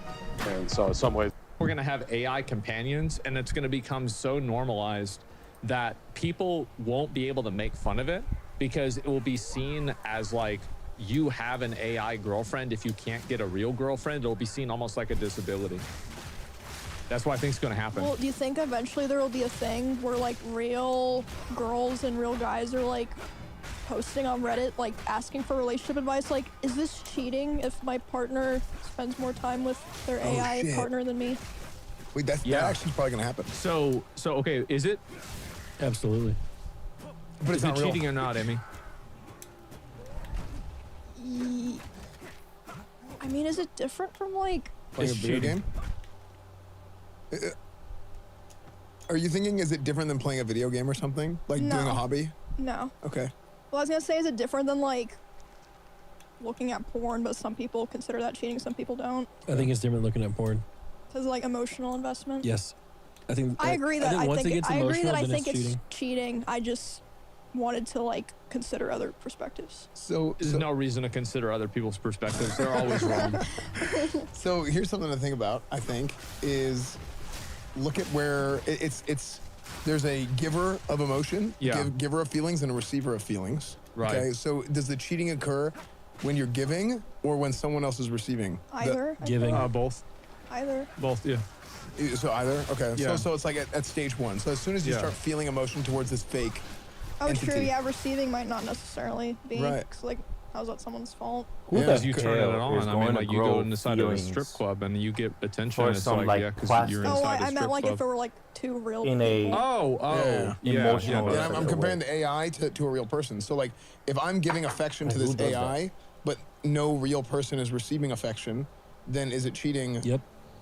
I mean, I think it's okay. You can only give For a certain example, amount of affection, so you're like here's an losing the example. bandwidth. Example. So- Let's use OnlyFans as an example. Okay. Back when I was dating Milena, what is it, count of four now? Talk about it 4 times episode. Yeah. That's If it. I was paying for OnlyFans subscriptions and messaging these girls, that would be cheating. Yeah. Yeah. Yeah, I think everyone. 100%. would agree with that, 100%. Absolutely. First Not up, even a not question. always. Fair. But then, but do you know that? Maybe you know that, but you don't care. But even then, it's like it doesn't matter if it's real or fake because it's like the intent, you know, is what counts. You try, yeah, exactly. Like that's really what it is. I feel like 100%. And people definitely are going to be looking for relationship advice about stuff like that. Because I bet they already are, with like people getting like really obsessed with like, you know, different characters in video games, or like, you know, maybe like anime girls or some shit like that. It can even come down to Twitch Gotchas. streaming. Yeah. If you have like a wife and like the husband's like donating thousands of subs to like a streamer, a girl streamer, or a guy, depending on what they want, whatever. Don't let her go to TwitchCon. Dude, I think it's the same thing. Whenever it gets to the emotional level, I've had multiple men divorce their wives because of my stream. I actually have, like, I don't know why, but a lot of people in my community get broken up with, and I don't know. And basically anytime that, like, this could be any day of the week, there's somebody in my chat that's like, man, I just broke up with my girlfriend. Yeah, I'm going through a divorce. Yeah, she got the house. Like, yeah, like, bro, like, she didn't call me back. Like, it's bad. I feel like it's every single day. That's why they keep asking about those AI girlfriends. I have people in my community like, oh, I'm getting married this week, or oh, I'm having my second kid. Nah, that's not. Yeah, that's not it. AI girlfriends, they can't be the same as the real thing. Mm-hmm. There's no way. So you touched on something. You were talking about the OnlyFans. Not yet. I would never want an AI boyfriend or girlfriend, because I would always remember it's not real. True. Nick touched on something. He was talking about OnlyFans. And you talked I just want to let you know, Emmy, every time I don't have a comment, it's because I don't want to say what I was thinking. Okay, just say it, pussy. Yeah, we just cut it out. Didn't you have that one game that you Stop. spent? Stop. All right. Wait. It wasn't AI. That you spent? Wait, it was real? You spent money on something? No, I mean, she doesn't want to talk. No, it's fine. She don't want to talk about. No, she don't want to talk about. No, okay. So this was like. You did. 4 years ago. I did. Yeah, this was like 4 years ago. I was just having a real bad time. I started playing this game. That's a story game, but you get attached to the characters and you can pay real money to unlock the better scenes, and they're not sexual or anything. It's just like more scenes with the character. I spent $1,000. How much? You spent $1,000 to have more scenes? How many scenes are there? 2. Like, I don't know, like a couple hundred. Oh, that's a lot of scenes. I mean, that's a lot. That's a good deal. But it was like unlocking more of the story. Yeah. But I was like actually like emotionally kind of attached to this one character, and when I finished it all, I was like, fuck, like there's no more. It's over. I felt that way with Metaphor. I played that game recently. That game was really fucking good. Oh Yeah, dude, my god. everybody says that game's amazing. You know why? It's because it's amazing. Yeah, that's right. It's the Did you second best play the game. whole thing? What? You played through the whole thing? I beat the fuck out of that game. I even went back in New Game Plus. I'm on the last hardest boss. There you go. And I just haven't finished it yet. Okay. Yeah, I've been going really hard on it. I love that game. It's so good. And maybe want to go back and play the Persona games even. Oh, they're so good. Yeah, I'm thinking about it. I'm thinking I'll probably play Persona 3 at some point.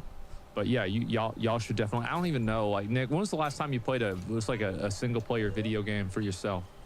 I don't ever play single player video games. That's crazy. There's no point to me. There's no reason. I used to be like that. Yeah, it's just. I used to do that too. I used to only PvP. That's all I cared about. Yeah. If I can't beat somebody, then what's the point? It's just fun. That's why you have to stream it. Yeah. I don't even stream the games. I just turn them on. I play them at night, and I just relax. There's nothing better in like than high level competition. Yeah. Like, you know what it's like to play in an Apex Pred lobby? Yeah, It's crazy. Everybody's sweating. People are jumping around trying to bunny hop and it's insane. You know, fucking do all this weird shit. Yeah, no, I know it's just stressful. Like, you know the feeling last night pushing for Glad? Yeah, I'm literally thinking about that right now. I'm telling you, that feeling, you can't get that from a Dark Souls. I'm sorry, dude. It's that first season of Burning Crusade Classic was the most insane night of PvP on Twitch I've ever seen. Now, I wasn't around during your era. I quit the game before you guys really. I mean, you played, but I quit played before in you Vanilla played. WoW. Yeah, because you started playing at the end of Vanilla, and you started playing at the end of Burning Crusade, right? So like, I quit right when you started playing. Yeah. So, I wasn't around during like the mop and like that whole era of like the amazing, all that Dare McTire, everything. Listen, it was war. The last night of Burning Crusade Classic, I remember Dude, it It was got, from like, Benruki no- to Zico to Zarya. Everybody was like stream hopping, going everywhere. We were matched up against them, and I don't remember who said it. I think Peekaboo said it. He was like, "That was probably the craziest night of PvP I've." Yeah, and the thing is, you'd never get that playing a Skyrim or Dark Souls. Now, don't get me wrong. Like, I play a single player game, Pokemon Blue, Pokemon Red. Oh, so good. I played that when I was a kid. Yeah. I play it. You now? Yeah, I mean, I played a ROM like a couple months ago. Have you talked to Wake recently about that? Yeah, I see what Wake does. So Wake is obsessed, and rightfully so. It's not like a randomizer or a Nuzlocke. It's its own kind of thing, right? Yep. Where he's going through and it's a modded like ROM hack for Pokemon Red and Blue or whatever. Yeah. And he is just playing it all the time, and it's like a super min-maxy, like very I like. play games like that, but I like playing it. Like the way I look at it is like I'm competing in real life all the time with people, and when I'm thinking about like how I want to do my stream or videos, or I'm like I have PvP, but it's on Twitter. I spend a lot of time on that. Hey, Yeah. you have like your. yeah, but like there's no winners That's a there. BR. There is no winners. If you're already on Twitter, You're right. you're already lost. Yeah.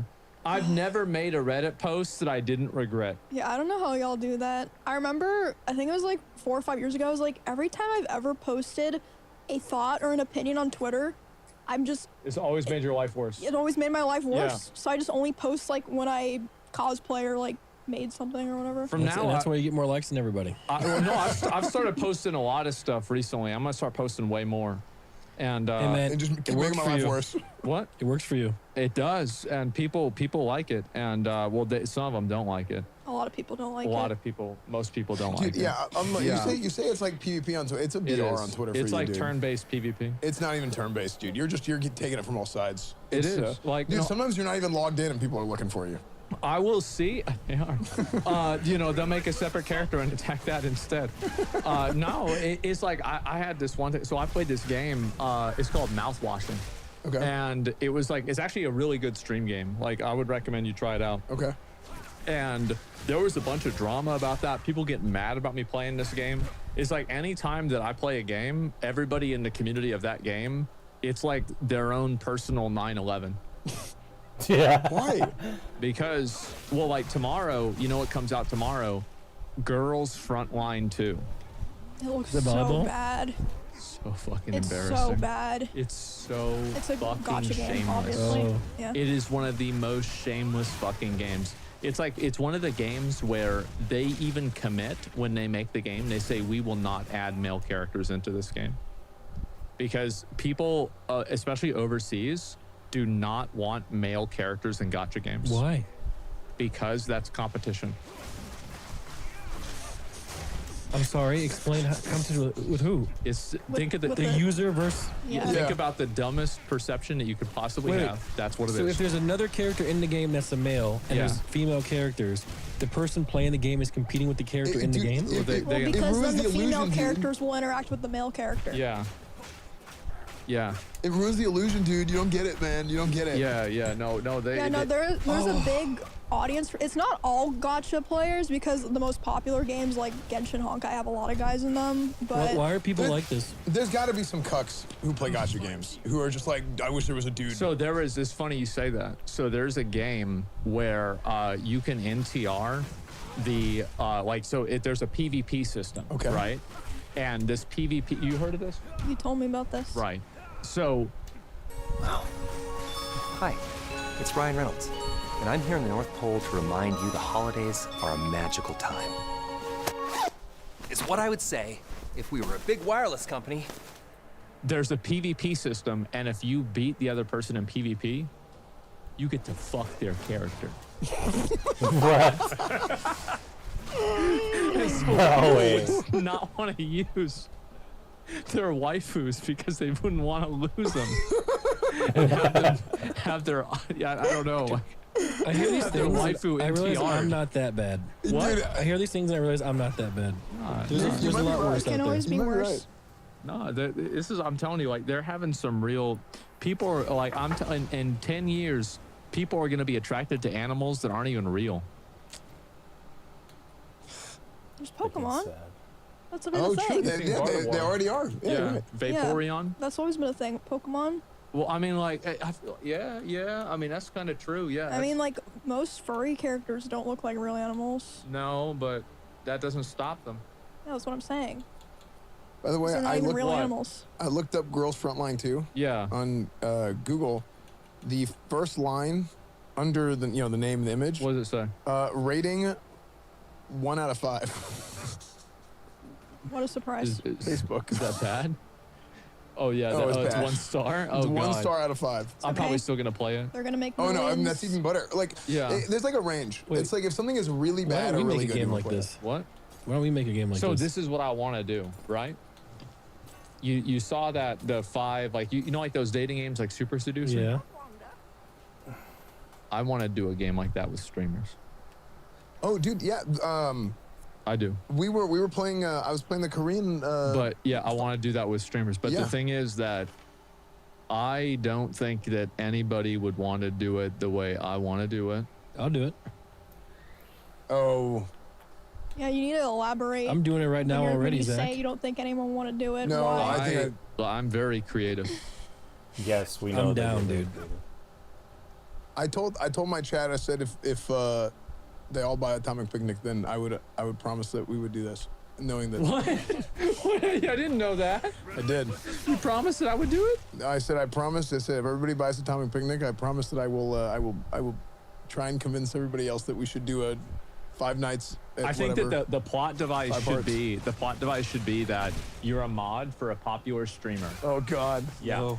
And so you're a mod for a popular streamer, and they, like maybe they got a new contract with like a new, the platform, and they're paying you to move in and live with them and kind of help them do stuff, right? And then you just kind of go from there. I feel like that to me would be so fucking good. Yeah, I think that's a great start to your not fantasy, your vision. It would be a vision, and it would be a fantasy, and I think a lot of people would like it a lot. No, I think it'd be. But the a only great thing meme. is that if I couldn't do the plot lines that I want to do, I would not want to do them. I think it would be boring. Zach, you should do whatever you want to do and don't let anyone stop you. But the problem is that. Okay, so. Oh man, I don't know about that. Just do it. Just do it. Oh man, What more can they do to you they haven't done already? that's a good question. Hey, just don't let them do shit to us. Yeah. Yeah. I mean, They already did. Yeah, they did. That's it. That's done. No, I'll think of some good ones, and then I'll put the idea out there, and I'll see who wants to do it. I'm seriously Oh, considering. you're actually doing this? No, I think it's a thinking great. about I it. actually think it's a great idea. I think that it would unironically Well, sell 1 million copies. Well, Super Seducer 3 had they had Nim in Super Seducer 3. Yeah. They had Candyland in Super Seducer 3. Of course they did. Yeah. Yeah. Dude, he got screwed, by the way. Who? I feel so bad. I'm trying to blank on his name. Richard. Yeah. Yeah. Richard got screwed because they took his game off his team. Oh, Like, right whenever it was I about to remember launch. that. Yeah. Yeah, that was really weird. why did they take it off? Because it had like it was I think it was like misogynistic or sexist or something like that. No, it was. I don't think it was that. I think it was like there was a streamer mode and then a non-streamer mode, and then the non-streamer mode was like too much. I don't think. I don't think it was like a sexism Really? I thing. thought that's what it was. I don't Maybe remember. I'm misremembering, but I Yeah. thought it was like a sexual content thing, and he was like, Dude, I'm pulling all my hair out. Sorry. Really? Anyway. I do that, but I don't need to pull it. Just be falling out. Yeah. Yeah. That's normal. I shed all the time. yeah, so do I. Yeah, but like it's about a ratio, right? If you're shedding 100 hairs and you're growing back 99 hairs, and you do that for 10 years, where are you? Right here. That's where you are. It sucks. Have you guys started getting grays yet? Yeah. I got one. Got one? I have. Absolutely. I got an orange too. Oh, I get really? orange hairs all the I've had a time. couple Really? orange. I get blonde hairs, yeah. Yeah, I get some orange. Okay, yeah. Not silver. They're like dark blonde. Interesting. I started getting some grays this year. Yeah. It's crazy. I'm like 25ish, and I already have, But I haven't, stressed. I guess. You said you're 25? Bro, aren't you 30? I mean, give or take. Somewhere Bro, around how old are you? 25ish. Yeah. I thought you were like 33. It's like, you know, I kind of round it to the nearest. What year did you graduate high school? It's like 20 something or other. 20 something. Yeah. Who knows? I mean, graduate's a strong word. Yeah. Did you graduate? Of course I graduated. High school? Cylinder. I wish I never graduated. I had so much fun in school. I hated the fact that I had to You graduate. just go back and be a teacher and have the same amount of fun. I mean, That actually would be a good idea. Yeah. I could see you being high like school. a history teacher or something. Yeah. Teach it your way, too. What? Teach it your way. Dude, Dude, the parents would be. I'm gonna teach the kids that the South won the Civil War. So what about the black kids in school? What do you say about them? Well, just wait till I get to September 11th. What is happening? Yeah. I'm just saying, I got so many ideas. What happened to you? Wasn't he always like this? I don't know. I never got that close. Yeah, No, he was. Yeah, no, it used to be worse actually. No, I've had to dial. Like if I look at what I did in like 2010, oh man, it was a good year. Dude, it was a great year for me. Great year. Same. Amazing year. Same. Yeah. What? 2010 was a good time. Yeah. Were you still in school? Probably. No, you weren't. No, I was. I was in school. I was in school. You weren't? What the fuck are you talking about? What's your background? Really? What? What's your background? Who is that? So it's just you. It's not me. So it's Close just though, right? It's a random black guy that I put there when I was fat to realize if I stopped eating so much, I could look like this guy. I feel like you're kind of there. I mean, like, yeah, it's pretty good, man. I don't even know who this is. I literally searched good-looking black guy on Good-looking and I black. put him there. Yeah. So every time I get... Wow. People probably think I'm gay or something. I'm gonna do that too. Yeah. Good-looking black guy. Is that your Yeah, husband? they probably think that's your husband or Yeah. boyfriend. Yeah. Yeah, no, it's just some. I don't know who this guy is. I think I caught up to him though. So, I we don't have remember any, what we were any talking last about. topics? It's been like a while. We've been talking for a bit. Games Expo. I guess it would have already happened. We got Games Expo. It's It gonna be would've on Wednesday. already happened Yeah. by the time this comes out. Yeah. We What's the announced 2 Expo? games. Yeah. Yeah. Oh yeah. Let's act like we already announced them. Yeah. We did. I mean, in a way, right? I mean, like, because when this shit comes out, it's gonna already be Yeah, out. Yeah. true. We announced Hell Clock and Conquest Arc. Yeah. Oh yeah. Are you and Soda still doing your podcast? Yeah, Yeah. You've been planning it for 4 years now. yeah.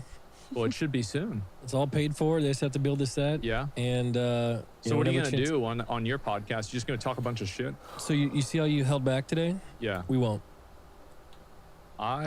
No. The thing is, like, I feel like. The podcast is called Punching Down. Oh yeah. Oh my Your God. chance are going to That's be actually dumping No. our 12 years, 15 years of experience. We're naming everybody. We're Yeah. calling out everything, Uh-huh. and we are not going to have any remorse. Give me one example. Can't. Oh. Got He's you in the saving it. podcast. Oh, you gotta wait. Yeah, there it is. Yeah. The drama podcast. Yeah. Yeah, there will be no bridges left for me to walk over once this Good. podcast is launched. Good. So I and like I that a always lot. told Chance, and we told him towards the end of our career, we're going to do it. Yeah. He's pretty much retired.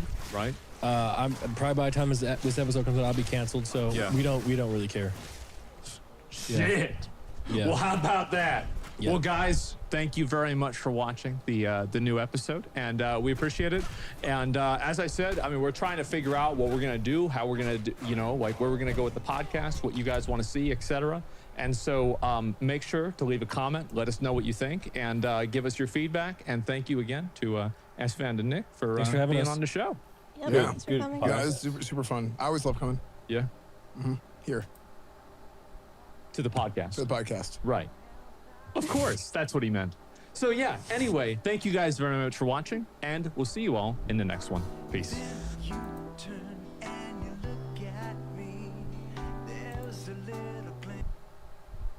Good podcast. We replaced him? Which one is this?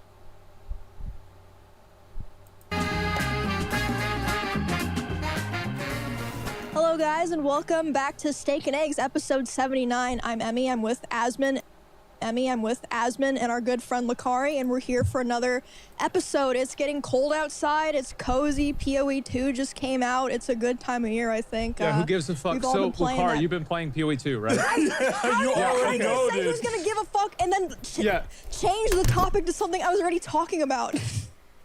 Well, I mean, I didn't know how We long do. you were gonna go, right? I mean, it could have gone for Dude, another it's called an intro, bro. Yeah. I mean, intro's over. Intro's over. So what are you playing? Dude, I'm playing.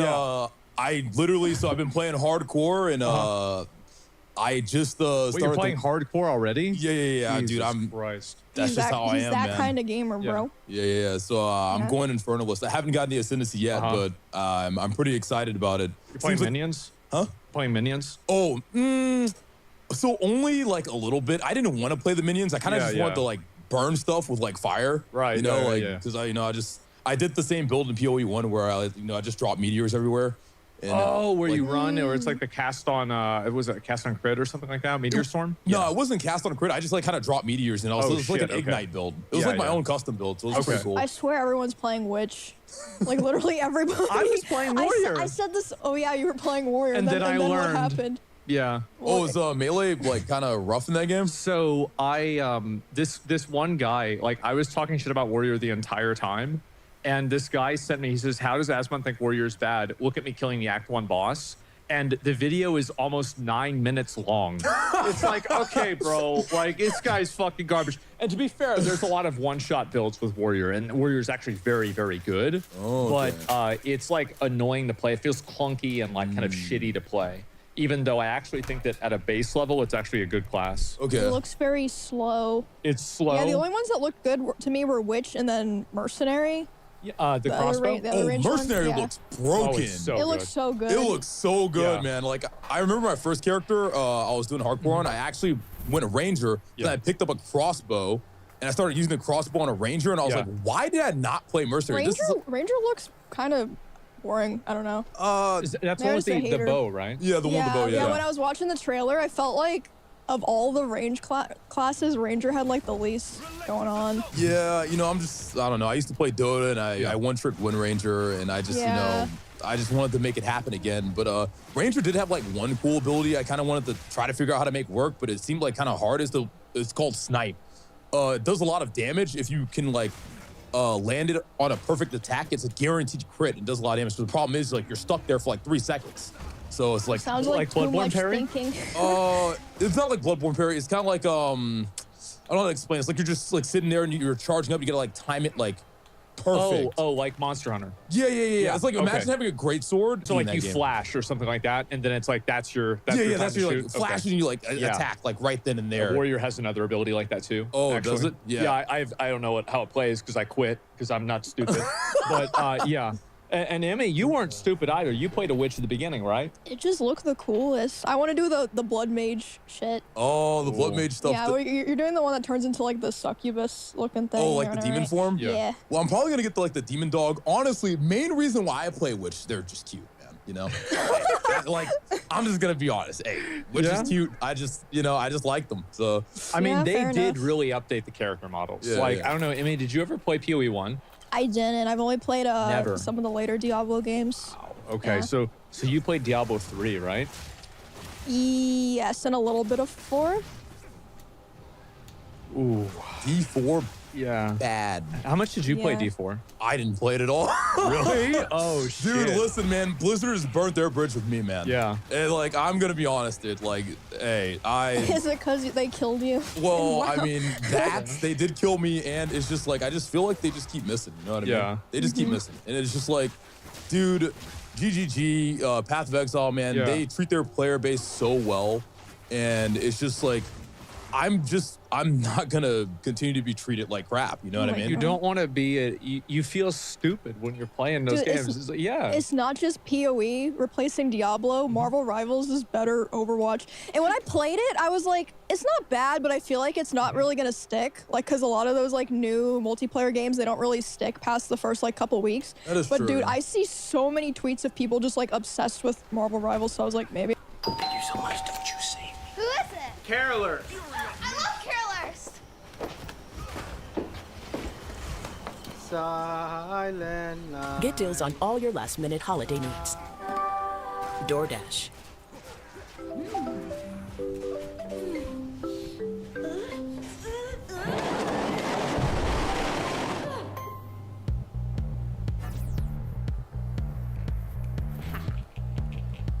I was wrong. Dude, I played that game. I was playing Captain America. It felt really good. I'm gonna be honest. Really? I felt powerful. I felt like a true like Marvel hero, dude. I was just jumping up in the air, slamming down, like getting the back line. Yeah. It was Yes, great. actually, I mean, I think it depends on how good their competitive scene is. If it's good, I think that it'll actually kill Oh, Overwatch. yeah. It It'll has a actually, lot of potential. I don't know if you ever tried I don't that. know how you can kill Overwatch what's kills already itself. dead. Oh, true, Well, yeah. but what's left of it, you know? I don't know. Yeah, Blizzard did something that was like one of the most impressive things I've ever seen with Overwatch 2 is they actually killed people's hope for the game to ever be better, right? Because like there's a lot of games where it's like, yeah, it's bad now, but it'll get better. But when they came out and they said, yeah, all those things we were promising you, it's just not gonna Why happen. would they even do that? Like, that's still so crazy to me. Like, My understanding was that Bobby, this is like, again, all fucking insider, like just rumors, etc. But like Bobby Kotick felt like for like, I think it was the 2019 or 2020, whenever it got announced, the BlizzCon, that they needed a big announcement. And so they had to push that out really early. So stupid. Well, it's Bobby. What do you expect? So that's what he did. Oh my God. Yeah, he made the company a lot of money too. They were trying to be like Riot. You remember that year that Riot was like, yeah, we're making a TV show. We Yeah. have a card game. Project We L. have an FPS. We're making a fighting MMO. game. Yeah, remember that? We're Yeah, I remember making that, it. yeah. I think Blizzard was like, we need to do that too. Are they still is Riot still making that MMO? Do you guys know anything about that? Yeah. Well, yeah. So there are two things. Emmy is thinking of the fact that we did go to Riot and we had to sign an NDA, so we can't talk about Yeah, it. we actually went to a But meeting there about are it. actually a lot of other things that have happened publicly, right? And so Mark Merrill, the CEO or president, I forgot which one, of Riot. CEO, there it is. And so, yeah, my understanding is like I feel like he's mainly like he's a big fan of the MMO, right? He's playing classic hardcore now himself. Yep. And this is his second time playing it. He got 60 in hardcore before. Damn. Yeah, he is Okay. a grinder. He is a farmer. And so anyway, he's a big fan of the MMO. He announced and he said, "Hey, listen, guys, you know how we said it was going to take 3 years? Well, now it's going to take 7." Oh my God. And so he not in those words. He basically said, all of the work we did, we've realized that we're going to go back to the drawing board and restart everything from the ground up. I get with Yeah. a lot of companies, people are like, oh my God, but I feel like with Riot, it's like, you know, you just gotta trust it. They're 'cause not going to they release don't it rush if things. it sucks. Yeah. They will not do it. And like Valorant is extremely good. Now, people cannot like Valorant. They can think it's a shitty game. But there are a lot of people that play it. The competitive scene is good, and it's very popular. It is undeniably a very extremely successsul game. Now, Like, here's the thing I'm curious about, right? Is Project L, like, or 2XKO now. You're the fighting game guy. What do you think about it? So I think 2XKO, so I didn't play it that much, but from what I did play, it definitely isn't in the state I feel like they want it to be. Like, it was supposed to be like a very easy, accessible game to like kind of get like league players into the fighting game genre. It is not that. It is quite literally like a tag fighter, and tag fighters, you guys probably don't know about it, but they're very notoriously fucked up. Like, it's just like they are just the most degenerate, devious, scummy type of like fighting game. Do you feel that way about Sparking Zero?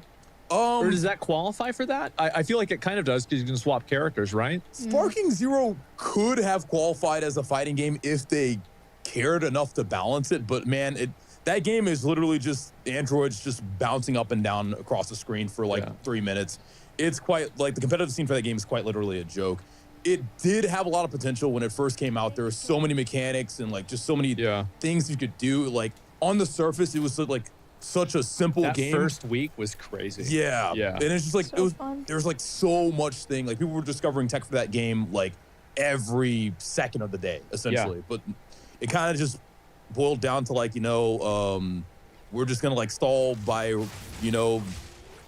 bouncing up and down in the air for like 3 minutes, and now the game's kind of just whatever. I feel like, there's 186 characters, and every time I see a clip, there's 5. Yeah. That's about it. Yep. And so, pretty much. I do think that's definitely one of the big issues that like a lot of fighting games have. And also, like, they're so hard to get into. Because, like, for me, it's so hard to get into a fighting game because I understand how hard they are. Yeah. Oh, my God. It's insane. Yeah, no, fighting games it takes a lot of dedication. It takes a lot of commitment. And I think the main issue with fighting games, like a lot of times when you're playing a game, you want to, you know, play with your friends, not against them. Yeah. And a lot of times in fighting games, you know, you're just playing against your friends, you know? It's a 1v1. Yeah, it's 1v1. And not only that, it's like, also when you're playing a fighting game, you don't really have anyone else you can blame when you mess up except That's yourself. a huge you thing. know? So it's Yeah. kind of like new players will get into these fighting games, you know, they won't know what's going on. They'll jump right into a ranked match. They'll just get comboed and, you know, they're just trying to like get out of it, but they don't understand what's going on, right? So they're kind of just stuck in this combo. They die. They're like, you know, they get really angry and stuff. And it's just like. And they can't blame the team. Yeah, they can't blame the team. Skill-based matchmaking's holding me back. Yeah, no, there's no excuses except yourself. And that's kind of hard to like look at, you know what I mean? Yeah, and I mean, you know, with team games like League, Valorant, Overwatch, Dota, for example, you have, you know, your team safety net. You can get carried or, you know, you can get farmed, right? That's just what happens, right? Yeah, for sure. Matchmaking can be very much more forgiving, but when you know jump in a fighting game, you actually have to put in the time, you have to put in the effort, you have to study your character. And you know, a lot of people, they don't want to sit in the lab for hours a day figuring out how to do combos. Yeah, how to play a combo. Well, like 2XKO, like aren't they trying to like simplify combos? I'm pretty sure they are. Yeah, they are, but like at the end of the day, simplified combos will never be as strong as like, you know, fully optimized combos. So you like, man, the comboing in 2XKO is like pretty difficult, like even for me who's been playing fighting games for a while, you know. So I think that's something they kind of want to fix. They kind of want to go back to the drawing board, make it like a little more accessible for newer players. But yeah, I'm not sure how that's gonna go. I don't know. What did you think of me? Like, cause I didn't play it at all. I played in, was it the alpha? Yeah, alpha. Yeah, I played in the alpha. So it was a lot of the people in the alpha were fighting game players. So I played like 4 matches. Yeah, I got farmed. Yeah. It happens. I mean, it looked cool. I was just like, I don't really want to sit here for 10 hours to learn the game. Exactly. That's the thing. Yeah, that's what you, like fighting game players are very, it's sad because fighting games are such a niche like genre. And they have such a great community. So it's like, that's the thing is like fighting game community, in my opinion, is probably one of the best and most supportive communities of like any time that like, I remember one time we had like some event at like, I think it was like some arcade and like there were guys playing Smash there. And I was like, actually, I'd rather be over here. These other random people, like this is way cooler. Yeah. And so, no, it's so good, but it's so hard to bring people into that because of that massive barrier to entry. Yeah, exactly. And like modern fighting games, they've been trying to like kind of like alleviate that, but I feel like it's kind of like worked against them because by making the fighting games easier, it kind of alienates like the older FGC players. But at the same time, like if you weren't going to play a fighting game before, making it like a little easier is not going to change that, you know? So I don't know. It kind of like works against it. So I'm not sure what they can do to kind of like, you know, get more people into fighting games. I have no idea, but I think that you're right. Yeah, it's like the only game that I think really did that was Smash, right? And it's like, that's like the in-between that everybody can get into. But it's like not going to be the same as an actual like traditional like Street Fighter or something. Yeah. And the reason why Smash is like also so successful is again because like Smash is like fun to just play with your friends, you know? Exactly. You get like 4 people together, you get the boys, and you're just like, you know, you're having a good time. I feel like for a game to truly be successful, it has to have like, you know, that fun party element to it. Yeah. I mean, people have tried to make more games like Smash, like multiverses, and they just don't really stick. Yeah. People already have Smash. Yeah. That's true. And it's a good game. That's the only difference that I'm seeing with like something like Marvel Rivals versus Overwatch is that people genuinely don't really like Overwatch. Yeah. Whereas I think Smash, people like Smash. It's just that they want something new because people always want something new. And so that's why I think maybe Marvel Rivals could stick around, but I do agree with you. I mean, I think that it's going to be dead in 3 to 6 months. Well, like I said, I did think that, but I see so many people talking about it and talking about the characters, but I mean, we'll see. It does depend on how they handle the ranked and competitive scene. On that note about Smash, I feel like I agree with you 100%. Smash Brothers is a fantastic game. What holds Smash back though is Nintendo. And the reason why I say this, they do that on purpose. You think so? Oh, well, I'm pretty sure they've stated this. I don't know if they have, but you're saying about how Nintendo tries to tries to actively suppress a competitive scene, right? Well, that and just like they don't like. I feel like it'd be so easy for like them to add rollback netcode to the game, right? Because like They don't have that? No, Oh, the have you internet, ever the, played Smash Online? No. the never. online Smash experience. It's impossible. Oh God. Yeah, it's atrocious. It's so awful. Is it as bad as like Brawl was back in the day? Oh my God, dude. Oh my God. Can't be that bad. No, it is It's the really bad. worst Really? online fighting game experience you could ask for because everyone's on Wow. Wi-Fi. The netcode is atrocious. Yeah. It is terrible. And Nintendo, they don't want to do anything about it. Like, for example, you know, Right. Melee? I don't know if you ever like played Melee. Melee has Only like 10,000 hours. Oh, yeah. Yeah. Like, it has like perfect, pristine rollback netcode. And Nintendo could like easily achieve the same level of netcode, but they just refuse absolutely to do it. I didn't even know that was a thing. That's crazy because like I played Melee for like 20 years, but Yeah. I never played the new one really like more than like maybe 5 hours. Yeah. That's nuts. Because like my understanding is like Nintendo doesn't want Smash to become a super competitive game. I don't know why. Well, the reason why this is what I think they've even stated or people have inferred is that they think that if they make the game super competitive, then it's going to become alienating to like the really casual audiences, right? So like they don't want the Kids, game I to turn guess. sweaty, like for example, like Fortnite. I see. I mean, I feel like kids Fortnite's still kind of play sweaty. Fortnite. They do. Yeah. But you know, it's Nintendo. So they're gonna Nintendo. They're silly. I think that like the best example or best like metaphor for Nintendo was that it's like your grandma who bakes you cookies and she's super nice, but she's also racist. You know, like that's right. Yes, there it is. Yeah. That's Nintendo. And Oh my God. one day maybe they might see the light. Yeah. Maybe. But like they're still trying to shut down emulators and stuff like That's this. Right? insane, man. Like they're still trying to do this even now, like suing people and shit. That's crazy. Did you see the Power World lawsuit? Oh, that happened? I heard about it. It's happening. Oh, Yes. wow. It is happening. How's that going? Are they okay? Have you seen anything about this? Not in a while, no. So basically, Power World is suing Nintendo because of the balls. Wait. Pal World Oh, suing sorry. Nintendo? No, I'm an idiot. Oh, okay. Yes. I was like, wait no, a second. Nintendo is suing Power World. Yeah, the fucking dyslexia. Anyway, verbal dyslexia. And so, yes, Nintendo is suing them for the copyright of like throwing a ball and like capturing something. And it's like really funny because like everybody knows that Power World shamelessly fucking copy Pokemon Of course, with yeah. everything. Yeah, Right? yeah, Like obviously. Anubis is the exact same as Lucario. Yep, There's like yep. 50 of these. Like Lugia, Jet Dragon. Come on, what are we talking about here? And so, but they're able to get them with the patent, or yeah, I think it's patent, on the idea of throwing a ball at something in a 3D environment and then capturing it. And then the way that the ball capture mechanic works. And I've heard, I don't know if this is true, I haven't played it recently, that Power World has actually updated their mechanic to be different now. Oh, okay. To try to avoid the lawsuit. Oh. Maybe, right? Okay. But I think that they don't want to, like Nintendo has, for cases that Nintendo initiates themselves, legal cases, in Japan, their win rate is 100%.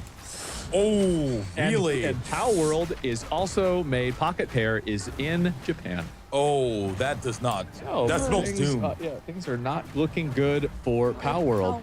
Yo, 100%? Vanguard Active Fixed Income. Expert team, disciplined risk, proven results. 95% of Vanguard Active Fixed Income funds outperform their peer group averages at 10 years. Vanguard Active Fixed Income, the value of ownership. It's 100, that's what I heard at least. That's Yeah. crazy. You know, yes. They're powerful, dude. They're powerful. Yeah, they don't powerful. lose. We have to remember, like, Nintendo is like 153 or 4 years old or something like that, That is right? true, yeah. Like, I mean, this company is like super OG. I mean, they basically brought like online game, or like not even online gaming, like gaming to like the whole world, right? I mean, Yeah. most people had Nintendos. So like Nintendo is just, it's so definitive. And it's like, think about how many people like grew up playing Nintendo that work in the government. They're like, well, we're going to have to. Yeah, I knew Nintendo was literally in my childhood. I remember the first game I played was Super Mario. Yeah, exactly. And like, yeah, I mean, you started on GameCube, right? GameCube and Game Boy. I think Yeah. Game Boy was my first one I owned, but I'd played GameCube before. You saying you started on GameCube makes me feel so old. It stresses me out. Bro, I'm about to turn 27. I'm getting old. I mean, Yeah, you are. No, you aren't. How old are you, like? Oh my God. I'm 34. I'm 35. So yeah. Thank God. Thank God. Yeah. Somebody else is old. Yep, I'm old Okay, too. great. Dude, Awesome. everyone's like that age now on Twitch except for like the new people. Yeah. Like FaZe and them. Yeah, well, I feel like Everyone's now, in their 30s, well, I feel it's like. because everybody has gotten older in general, right, on the Yeah. internet. Because like back in the day, whenever I was in like high school, the internet was full of college students and high school kids. Yep. That's it. Like nobody over like 40 was on the internet. Why would you be on? Well, you're on the internet at 43. Like go pedophiles. Yeah, go. Well, you know. They were everywhere. Oh my God. And still are. Well, you got to fish where the fish are. And so anyway, so yes, well that's it, right? And so anyway, you've got these people, and back then it's like, oh, you're 43 on the internet. Unless you're that, it's Yeah, like, it's well, like go, you were a yeah, freak. go start a family, idiot. Like, go back to your It's like, job. yeah, why like, aren't you working? Yeah, That don't is you true, don't you yeah. have to buy a boat or something like that? What the fuck's wrong with you?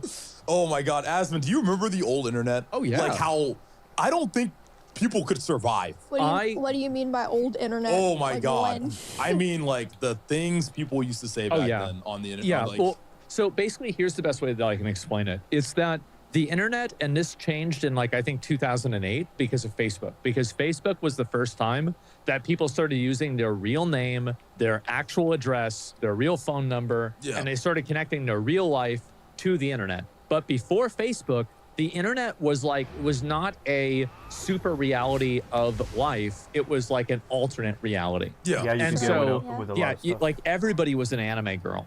Everybody Everyone was was an anime girl. Hell yeah. Everybody was a wizard, right? Uh-huh. And it was just like it was nothing was taken seriously and nothing really mattered on the internet. And it was a totally different vibe. Yep. But then once people were able to make money on the internet, then advertising came on the internet. Then you had people using their real name on the internet. Yep. And now it's like the internet is just like a component of real life. Like an Whereas extension of before, yourself, yeah, it essentially, was a second life entirely. Yeah. Yeah, and that was like old MMOs. That's why people like the escapism of like EverQuest or like WoW or RuneScape or something like that. Oh yeah, man. Brings me back to my glory days, dude. I remember Yeah. playing like BDO and Terra. Just like God. Dude, I bet you were a fucking menace. I was a menace. I was a guild leader. I led a bunch of shit. degenerates. In what game? I actually led guilds for like 15 years. Oh, wow. In BDO, Terra, and like Arcade, and just all throughout the Korean MMOs, Ragnarok Online, stuff Damn, like that. okay. Yeah. It's a Wow. whole long story. What do you think of Arcade 2? Arcade 2? Yeah. I mean, I don't know. I haven't really been keeping up much about it recently, but I feel like we have a better chance of the Ashes creation, probably. Did you play the alpha at all? No, not really, no. I didn't really either. Like I loaded into the Ashes of Creation alpha. I had like 50K viewers. Everybody was so excited. And then there was like 5 people whose name was Kill Asmon just waiting there. And they were spawn killing me over and over. Jesus. And I'm like, all right, guys. Well, because I started a few days late. So like everybody was already leveled up and they were bored. And so they were like, okay, well, let's go fuck with him because we don't have anything else to do. And so I'm like, okay, I'm going to have to play this and start this off stream. You know, Yeah, that just is- a little bit. I'm gonna be honest. There is no way I could have done what I did back then if I was a streamer. Like, Oh, yeah, no doubt. the Korean like these MMOs like I don't Well, know you what remember call it. like in BDO, right? Because I think we were on the same server in BDO. Yeah. And like, what was the name of that server? Mount Tyrannus or Fuck, no. There was another one before that because that was whenever they got merged. Oh, you're right. Yeah. Eden. Yes, Eden. Eden. Yeah. I think it was it was EDAN instead of EN. Eden, I yeah, think yeah. so. Yeah. And so like, yeah, people would do the nastiest, most shameless, fucking annoying things. Like they would wear like this suit so you couldn't see their name. And then, Ghillie like, suit? yes.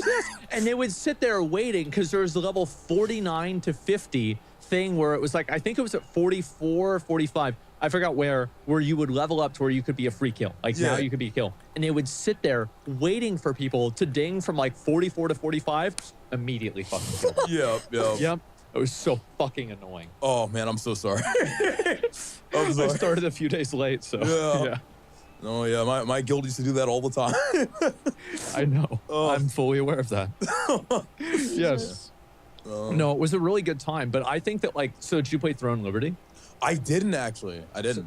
Image, you try it? No. I kind of just gave up on MMOs, Jasmine. I'm gonna be serious. Like, Yeah, I just, don't really play MMOs besides I'm a gotcha guy WoW, now, man. hardcore, but that doesn't count. And now, a word from our sponsors.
What do you think the next big gacha game is going to be?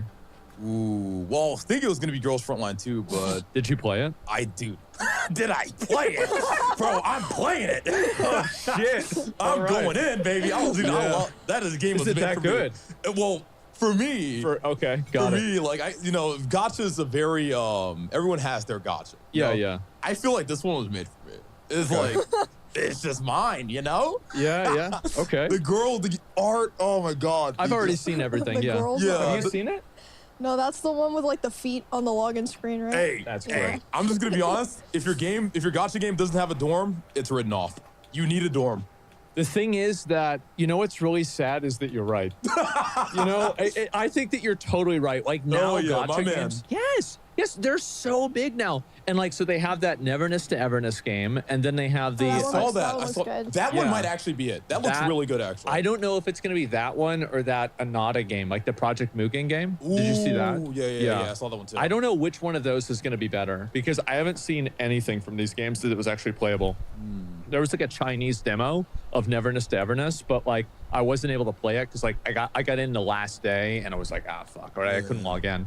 But like that game does look insanely fucking good. That was the one I showed you, Emmy, that had like the car and like the what do you call it? Like the dorm that you could go into. You remember Neverness that? to Everness? It's Yeah. like GTA. Oh yeah. No, I remember. It's like Yeah. GTA beats Genshin. The Yeah. only thing I'm really worried about is like I just hope it like doesn't end up trying to be like another Genshin. You know what I mean? 'Cause, Exactly. like I feel like a lot of these gachas, they're like it's kind of like the same thing that happened with World of Warcraft, right? World of Yeah. Warcraft came out and every MMO tried to be like wow because Yeah, it's like so every successful. BR being Fortnite. Yeah. And like the issue with that is that your game starts to kind of become like just a soulless copy. And it just kind of loses like any type of like identity or originality that it could potentially have, which I feel like is a big problem with like these new gachas. They just try to be like Genshin because Genshin was like the most successful. So, Made a copy lot of works. money. They It try to still make the does. money, yeah. Yeah. I feel like that's just a problem though. I don't Did you like play Wuthering Waves at all? I did. So Wuthering Waves, oh man, the combat in that game was so good. It was. I loved it. I loved every second of the original Wuthering Waves. From fighting the bosses to getting the characters to exploring the world. It was fantastic. But then like we get to endgame and then what do we have? Genshin Impact. You know what I mean? It's just nothing to do. That's the problem that all of these gacha games have. Yeah. Is that they can't afford to put actual challenging end game in because all of the mentally ill middle school girls that are the primary audience for these games won't be able to beat the content. Yeah. So it's like they have to make everything so piss easy. And it's like the dailies are just like, okay, and it's like, here's the puzzle, and there's like a triangle, and then there's a block that's triangle shaped. And it's like, I wonder, hey, stupid, can you figure this one out? Oh, you did it? Oh, good job. Here's 10 points. You need 18,000 of them to buy the next character. I mean, that's it. Honestly, you know what, Asmon? If I made a gacha, bro, I'd say fuck it. I'd make it so hard because you want to know why? Hey, you want to win and you're bad, you better spend money. It's like Elden Ring. Yeah, exactly. Yeah, I would just be like, hey, listen, you're bad. Hey, spend money. What I would probably do is I'd make the story easy. Yeah. Right. So you go through the story. If you want to enjoy the story, that's fine. But if you Yeah. want to get into the real nitty gritty in-game content, you better bring your A game or you better bring some cash. One or the other. That's how I'd make my gacha. See, that's the thing. It's like, I don't know. You didn't really play Wuthering Waves at all, did you? No, I didn't. The game was actually really good. Like, I played it. I'm like max level in the game. I 100%ed every single zone. Ever since Kimura was a little girl, she had her sights set on the sky. And Spectrum Internet brought the sky to her fingertips. The sky was never the limit for Kimura. Let your dreams take flight and live life unlimited. Switch now.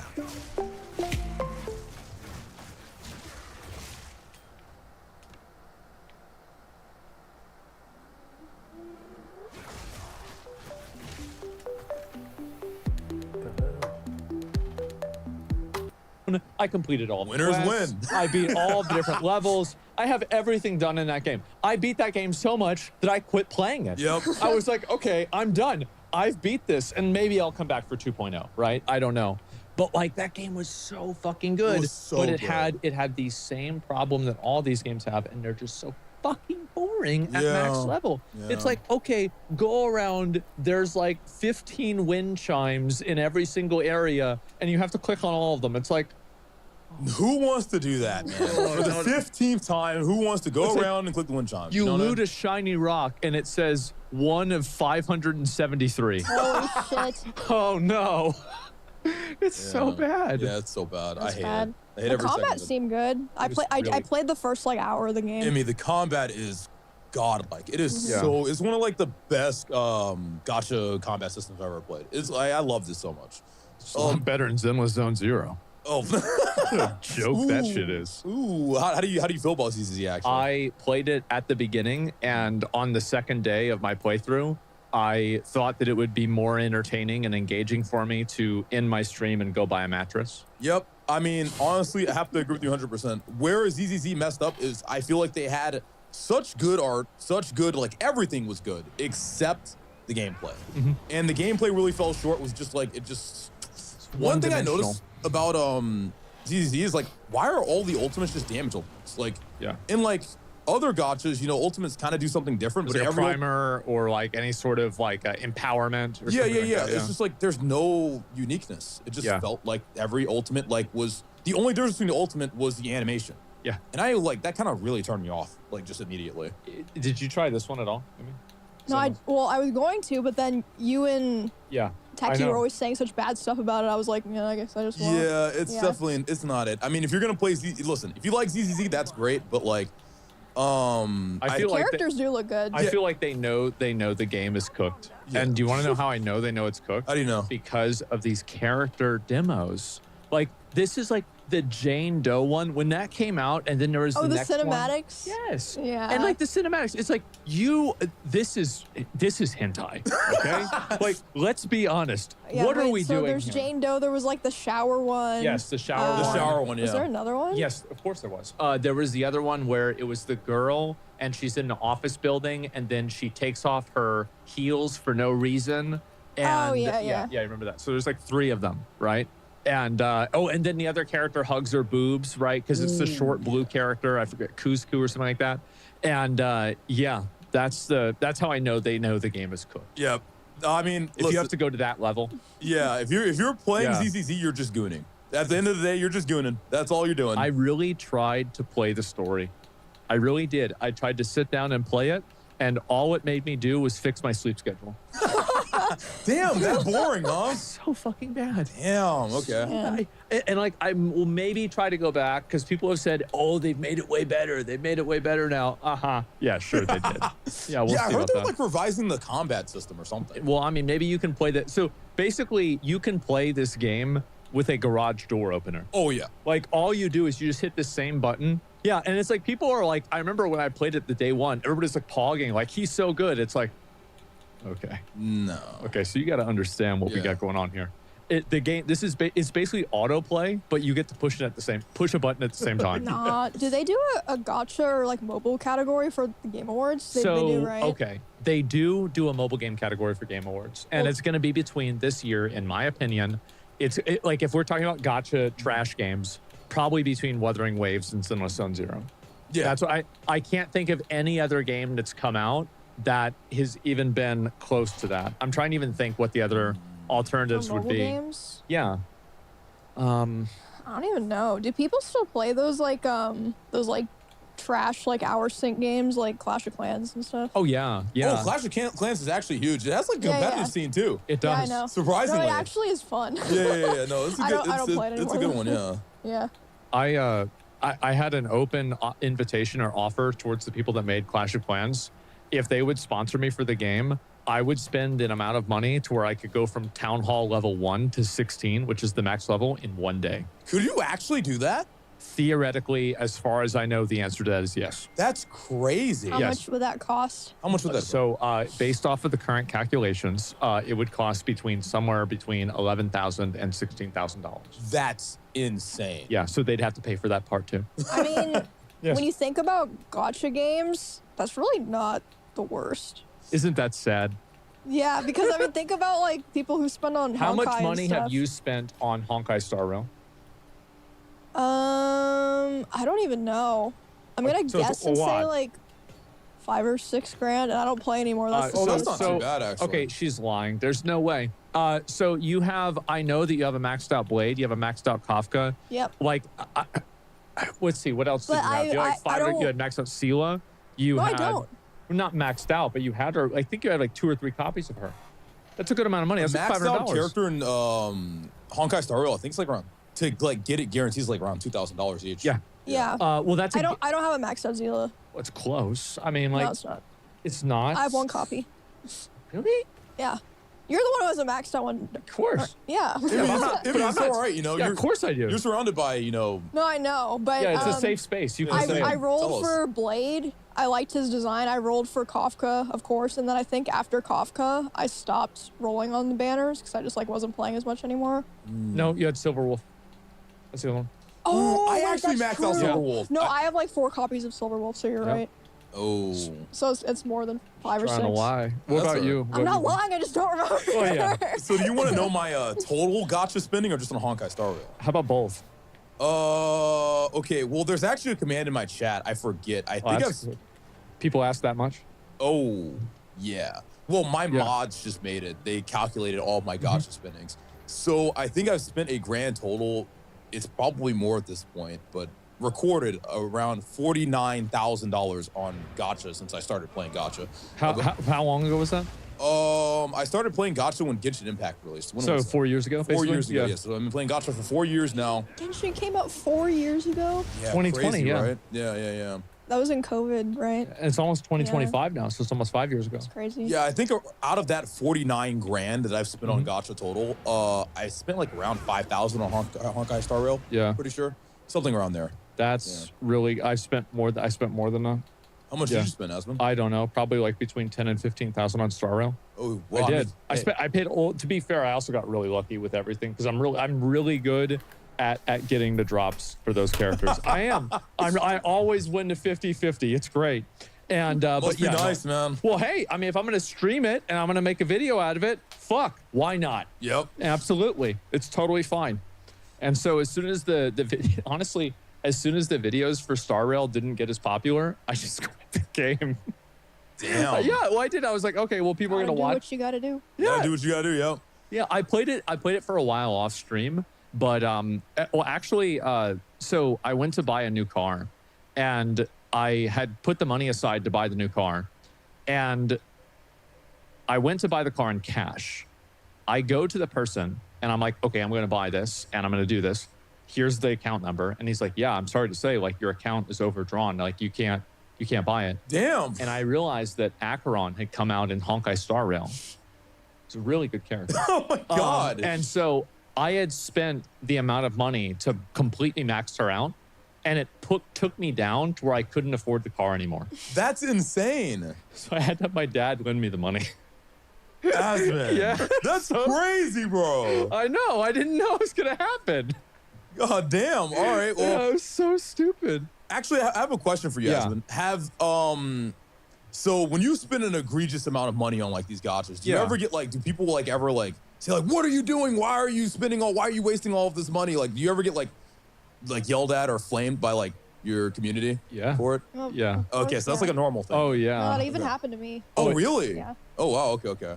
I remember, the Kafka one. People were upset about that. Oh yeah, there were Really? people in my chat that were like upset. They're like, "What are you doing?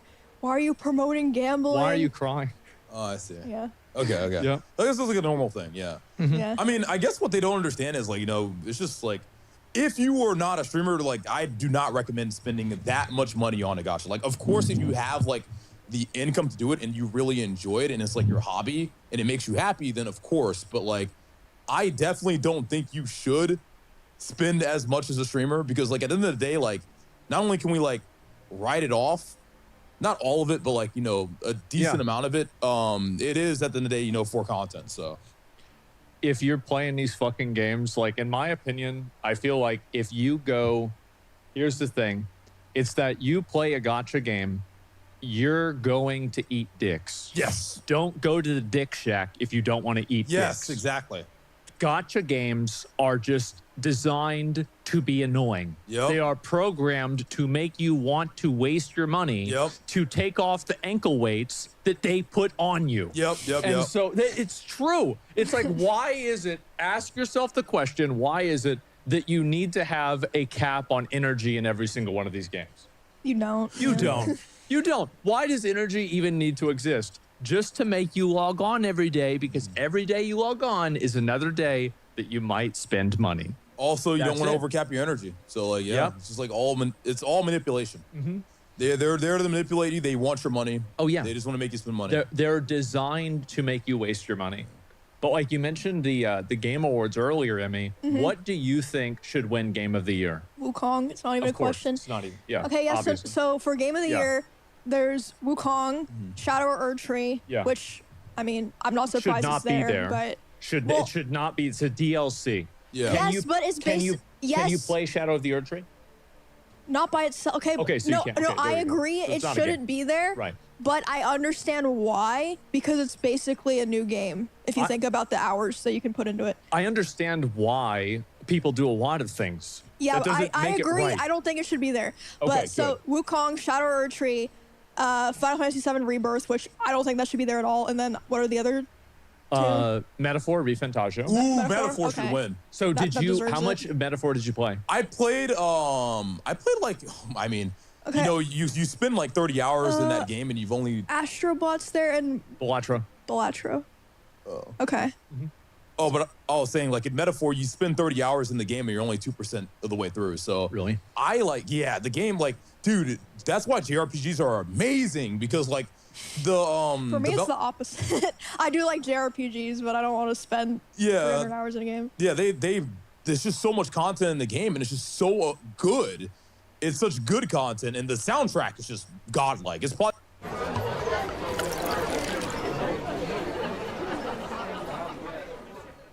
one of the best game OSTs I've ever heard personally. How far did you get? I got to I want to say no spoilers or anything. Yeah, I'm trying to think about how not to spoil. You know the little like rat character? Yeah, I unlocked him. Yeah. Okay, so you probably played. Okay, yeah. So you Yeah, probably yeah. did about like 20 hours. Yeah, 20 hours. Yeah. Yes, Okay. yes, Yeah, I beat the entire game, and I almost beat it entirely in New Game Plus. Yeah, I have every single archetype unlocked and maxed out on every single character. Damn, you just played off stream? Yeah. Oh my god. Yeah. Okay. I'm just looking at this list. I'm getting mad because Why? Wukong and Metaphor deserve it so bad, but they're gonna lose to a remake or a DLC. But Erdtree is so good. I'm gonna It be is honest. so good. It's true. I'm gonna be honest. Hot take. I think it's mid. I think, Wukong? no, not Wukong. I think Elden Ring DLC is mid. Really? Why didn't you like it? I just I don't know. I didn't like the areas. I didn't like the fact that like a lot of the bosses were you kind of just have to jump through hoops to get to them. Me personally, I play those games to fight bosses. I'm, Yeah. I'm definitely like That's very fair. much of like a boss rush type of player. And I just felt like the DLC was kind of lacking in my opinion for that. You know? Okay, I The could see bosses that. when you get to them are godlike. Yeah. Like God, I forgot his name. The fire guy. Mesmer, and then there was the guy who you kill and he becomes a boss or whatever. You know what I'm talking about? Like inside of the chapel? I think so. I forget. God. Oh, he's talking about the Frenzied Flame guy. Oh yeah, Frenzied Flame. Mesmer and the Frenzied Flame, those two bosses. Oh my God, Chef's Kiss. I love them. Literally They're made the so DLC good. for me. Yeah, Medra. well, I get what you're saying, but think about like Dark Souls 1 DLC. It's like what, like 4 bosses? Yeah, yeah, like the that's true. size difference is insane. The DLC is a lot of content. It is a lot of content. And maybe I'm just being like, just like entitled, like, The only thing that I found disappointing about the Elden Ring DLC was the last boss. Oh, the last boss? Did you beat it? Oh no, I Yeah. just kind of like stopped playing it for a little bit. So I was very disappointed with the last boss. I wanted to see a new boss. I wanted to be like, I hoped that it was going to be like the reanimated or like some sort of like necromancer version of like the Light of Mikola controlling Godwyn. Ooh. I thought that's what was that going would to have been happen. really cool. And like, Yeah. I was like, oh, this would be so fucking badass. But like what they did, I was like, I think okay. it was. Yeah, I mean, it was fine, right? But Or it's I would like have liked to just fight Mikola, but I guess like that wouldn't make sense with his character. I think so. Like, I mean, there could have been other things that they did too. Like, and also with a lot of the Dark Souls DLC in the past, like they didn't really have a lot. Like, there wasn't like what is Midir, right? It's like just a dragon, right? Or like Gale. Like, I don't know if they had Gale in the base game or not, because you encounter him in the chapel before you fight Deacons of the Deep. But other than that, I feel like a lot of the other characters, there's not really a lot to them. But I think you're totally right that like the Elden Ring DLC was fucking massive. It was bigger than most games. I loved it. I'm a full FromSoft It was big, but I just felt like running through the areas, I just felt like there wasn't like much in some areas. Like it was just a bunch of like empty space. Which, I mean, it was cool, it was like scenic and great, but like I just felt like there wasn't like a lot going on. I feel like that was the case for all of Elden Ring. I feel like that's kind of how it's supposed to be. Like just like this like loneliness. Yeah, you I mean, know? maybe you know, these open world games just aren't for me. But I just like, I kind of wanted like shit to go down. Like I wanted to run in an area and just have like crazy shit just start happening. Yeah. You know, because like I felt like there was a lot of that in like the base game. Where like you'd run into an area and just like, whoa, what the fuck is going on? You know what I mean? I feel like there was a lot of places in like Limgrave. Yeah, where, there are like, some places like that. In the DLC? It was and like in base game, I think that there were a lot of boring areas too, at least for me, right? Yeah. But like it probably just depends on like what you're looking for, because the DLC for me, I was just like blown away about how good it was. Oh wow, like, you guys really like the DLC, huh? Yeah. I like the empty areas. Like Maybe I'm just a hater. I mean, I'm also just like a simp. So I don't know. Oh, okay. Whatever but they make I is liked amazing. the vibes, like you know, when it's just like a big empty area, you're just like, wow, this is like so beautiful. She and calls peaceful. herself a simp, and she didn't even play Armored Core 6. Can you believe that? I just Wow, that's a little weird. That's really That is kind of weird. It's just not the same, dude. It's just not the same. She knows it's not the same because she never played it. I watched some of it, but Oh, well, that's different. Did you play Armored Core 6? Oh, I actually didn't. I was planning on it, but I will say, as much as I hate the Elden Ring DLC, PoE 2 is like everything I wanted Elden Ring DLC to be. Really? Dude, I love that. The boss fights, like everything. There's like so many bosses. The areas are like amazing. It's just like everything about PoE 2. Dude, I love how it. do we get them to add damage numbers on the screen? Like, bro, I want it to be like Vampire Survivors Hollow Cure, like just like full AIDS lobotomy on the screen. I mean, they That's what probably I like. want. I bet you could be like a mod for that, maybe. Oh, I didn't even think about that.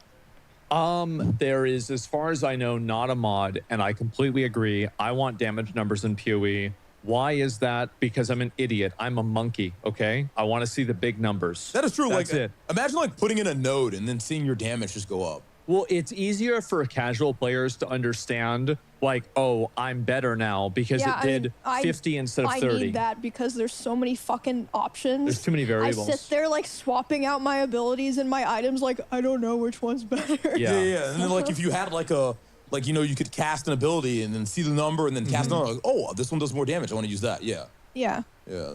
No, I mean, like, I feel like PoE 2, it's sad that it came out at the end of the year because I do think it should get nominated. If not, like, not this time around, it's not going to happen. 100%. Like, next year, 100% it should be there. No, it's an amazing game. And now, a word from our sponsors. Attention Steak and Egg podcast enjoyers. Did you know we also have a Patreon? That's right, you can get even more Steak and Eggs goodness by heading over to patreon.com/steakanteggs. We've got a whole bunch of different tiers that all unlock extra bonus, super deluxe, supreme exclusive reward content. So you can go check it out to directly support our podcast. Jay, do you have anything to say to our potential Patreon members out there?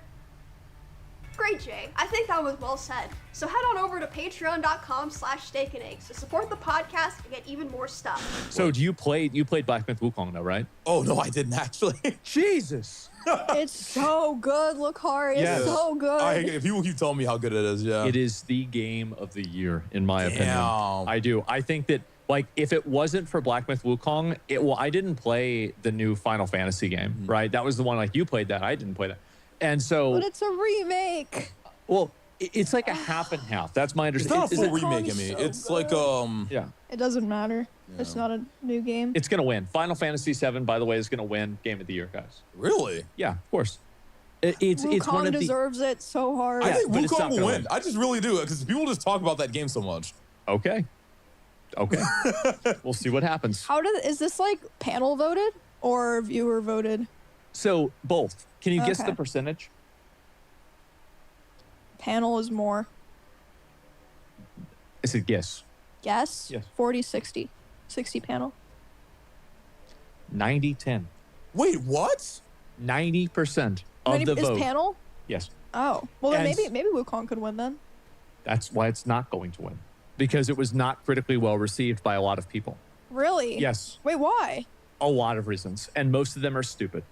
And so it's a bunch of like fucking weird bullshit drama, Asmongold 30-minute video about drama reasons, right? And so a lot of reasons. I don't think Wukong is going to win for that reason. Wow. Yep, that's right. I think that it's going to be Final Fantasy VII. Now, that's crazy. I didn't know. Are you like positive it's 90-10? Yes. Well, I'm not, like, I know that because they said that. Oh. It was on the website. I'm not like, oh yeah, Jeff is rigging it again. He's rigging it so my game loses. No, that's not it. Like, they said it themselves on the Game Awards website. I feel like that'd be kind of just weird. I mean, what's the point of even voting then? That's what people have been asking a lot. Yeah. It's like, people ask that in real life So too. is the panel like industry people or devs or Both. A lot of people. Okay. Yep, there we go. Wow. Yep. That's stupid. That's just dumb. It's I don't really like that dumb. at all. I think it's so dumb too. No, that's just messed up. I could see like a 60-40 or like an 80% fans, 20% like jury or something like that. But like 90-10 is crazy. it's outrageous. How can you do that? It's crazy to me. I don't understand It's it. just people from different studios? No, of course not. It's people from news publications like NPR. What? Why? Because, in my opinion, and this is constructive criticism, this is my opinion about Jeff Keighley. I love Jeff Keighley. He's actually been very helpful. He's even reached out to me about the OTK Games Expo. But I think he is simping too hard for trying to be considered mainstream. You're simping too hard for Hollywood, and you're simping too hard for mainstream publications and traditional media. The fact is that he made the Game Awards his own show. It has millions of viewers. The Summer Games Fest and the Game Awards, he is the guy. These people are coming to you. And I hate the fact that he does things that I feel like make it the video game industry seem like it's simping or trying to go out of its way to please traditional media or traditional Hollywood. Makes me very annoyed. That's my opinion. That's fair. Yes. I think it's fair. That's what I think. I've made a lot of videos about this, so I know all about this. And yeah, it's drama, right? So of course I know all about it. Like anytime that anything stupid happens, you can guarantee there will be a YouTube video out about it within 24 hours. Unless it's about somebody that I know, then I'll just conveniently not cover it. Oh, of course. But yeah, of course, right? That's just the way it is. You know, Aspen, speaking of drama, there's a lot of drama in OnlyFans. I'm surprised you're not playing. Oh no, give a fuck. Like Really? I don't like playing hardcore. Like I play video games to turn my brain off. Oh, I don't play video. Like I have my brain on when I have to make like decisions in real life for things. I have That to deal makes with other sense. people. And like, so by the time that I play a video game, I just want to be mentally AFK in a vegetative state where I'm like, big number, big number, big number, big number. Honestly, that's it. completely fair. That's why we need damage numbers. Yes, you're right. Absolutely. Well, to be fair, they do have damage numbers that are on the side of bosses. That doesn't count. I don't like how it just like ticks up and then stops, and then it ticks like. I mean, that's better than PoE1 at least. Ticks up and stops. Like, what do you mean by that? Okay, so like, I like it better when the damage numbers are like flat. Like it'll be like 100, 100, 100. I don't like how it like ticks up. I see what you're saying. Yeah, like it's like one number that's just increasing. You don't want it to be like a accumulation. Yeah, I like them to be like into like. I mean, there's like a million dots. Like I don't want it to be like 2, 2, 2, 2, 2, but like just like I know what you're saying. yeah, like Yeah. yeah, like yeah. Well, there would flashes. be like a different way, like because they did that with warlocks, for example, in WoW, because they have a bunch of different dots, Yeah. and so they have ways of like aggregating that makes sense. So yeah, I would like to see damage numbers too. A lot of people are complaining about the difficulty in PoE2. Oh man, they can shut up, dude. Are Yeah. you serious? Get good. Like, are you kidding? The game's not that hard. What do you think, Emmy? I don't. The only boss I've had to like really sit down. Okay, so the guillotine guy took me like more than a couple tries, and then the guy that turns into a wolf. I don't know if Lucari's at that point yet. Oh, the wolf guy. Oh, that's the in the Act 1 boss. But I don't want every boss to be like he melts in 10 seconds. Dude, the reason why I love GGG so much is because I know they're not gonna nerf. I know they're gonna keep it hard. I think they're gonna nerf the bosses. No, I think they will. Well, they'll nerf. I think it's so stupid because how can you complain about difficulty in a game that allows you to infinitely scale, basically? So this is what I think that they should make the bosses easier to do. I Really? do. Because, like, Emmy beat Elden Ring DLC, played every fucking video game, professionally plays video games, played League forever. You're very good at video games. You are. And Lucari, you're good at video games. I think that maybe I'm above average. Maybe, right? And so the point is that for people that are like really, really good at video games, obviously they can beat this. It's no problem. But if you want the game to be accessible to new players, I could easily see them getting discouraged very early on. However, I don't think the solution is to make the bosses easier. It's to give the players more tools to beat the bosses. I think they're going to add more. Well, there needs to be a little bit more gear or like a little bit more currency to make gear to kill the bosses. Because like if you have better gear, it nerfs the boss, right? That's true. Because how can you make a boss easier? You either make the boss weaker or you make the player stronger. And I think basically they should just try to make the player well, that's what I mean when I say like if you are too weak for a boss, you just go farm for like 30 minutes. But I guess for a lot of people, they don't really. They don't see it that way. They don't want to sit there and grind. Maybe they could just have add better like a things to casual do. mode, you know? I don't know, like just like for Nope, I don't think so. I hate difficulty modes in games. You think so? I do. Because it's like when you have a difficulty mode in a game, it's no longer the shared experience that everybody in the player base has. That is true. That is true. It's like when you beat, like, did you beat Elden Ring? Yeah. So like you did the same thing that we did, right? The exact same thing. Now your experience was different. What was the boss you struggled with a lot in Elden Ring besides like Moenia? Well, I played the game soul level 1, so it's a little different. But let me think. When you do SL1, the hardest boss for me was the fire giant. Did you not use bleeds? Is it because you can't stagger him, or can you stagger him? Oh, well, I was using a bleed build. It's just like when you're SL1, that boss does certain things where like normally you'd be able to tank it, but in SL1 you just instantly die. You're thinking of the fire, aren't you? Oh, yeah, that the fire. it? Yeah. The fire will instantly Okay. kill you. Really? Yeah, That you just die sucks. immediately. That Yeah. sucks. Oh God. Okay. Yeah, that makes sense. Actually, I didn't even know that. Yeah. Yeah. Otherwise, like, well, I think that like the good thing about Elden Ring is like everybody has like their own experience in the game, and like each boss, like I'm trying to think. I don't know. I mean, what was the boss that you had a lot of trouble with in Elden Ring? Trying to think. I mean, the most I've ever done any boss was the second Radon. I know that. Obviously. Everybody knows that. I mean, everyone knows that. It was a long night. I'm trying to think. What's the second most I struggled on a boss? One of the ones that I had to like stop playing then come back was I think the 2 gargoyles where one of them spits poison on the floor. Yeah. Yeah. That one and Margit took a long time. Oh yeah. Yeah. Yeah, so like both of those bosses, like for me, the gargoyles took a few attempts. Oh, okay. Did you ever watch McConnell do the gargoyles? McConnell. No. Can you pull that up? Bro, I watched him die to some like fucking NPC, like one of those with like the red names. Yeah, I'm sure he did. Yeah, can you pull up McConnell with the twin gargoyles? And this is like, because I also died on them a couple of times. McConnell had this build that was the most dumb, fucking, stupid, unfair, broken, garbage build. And he just did it like, oh, here we go.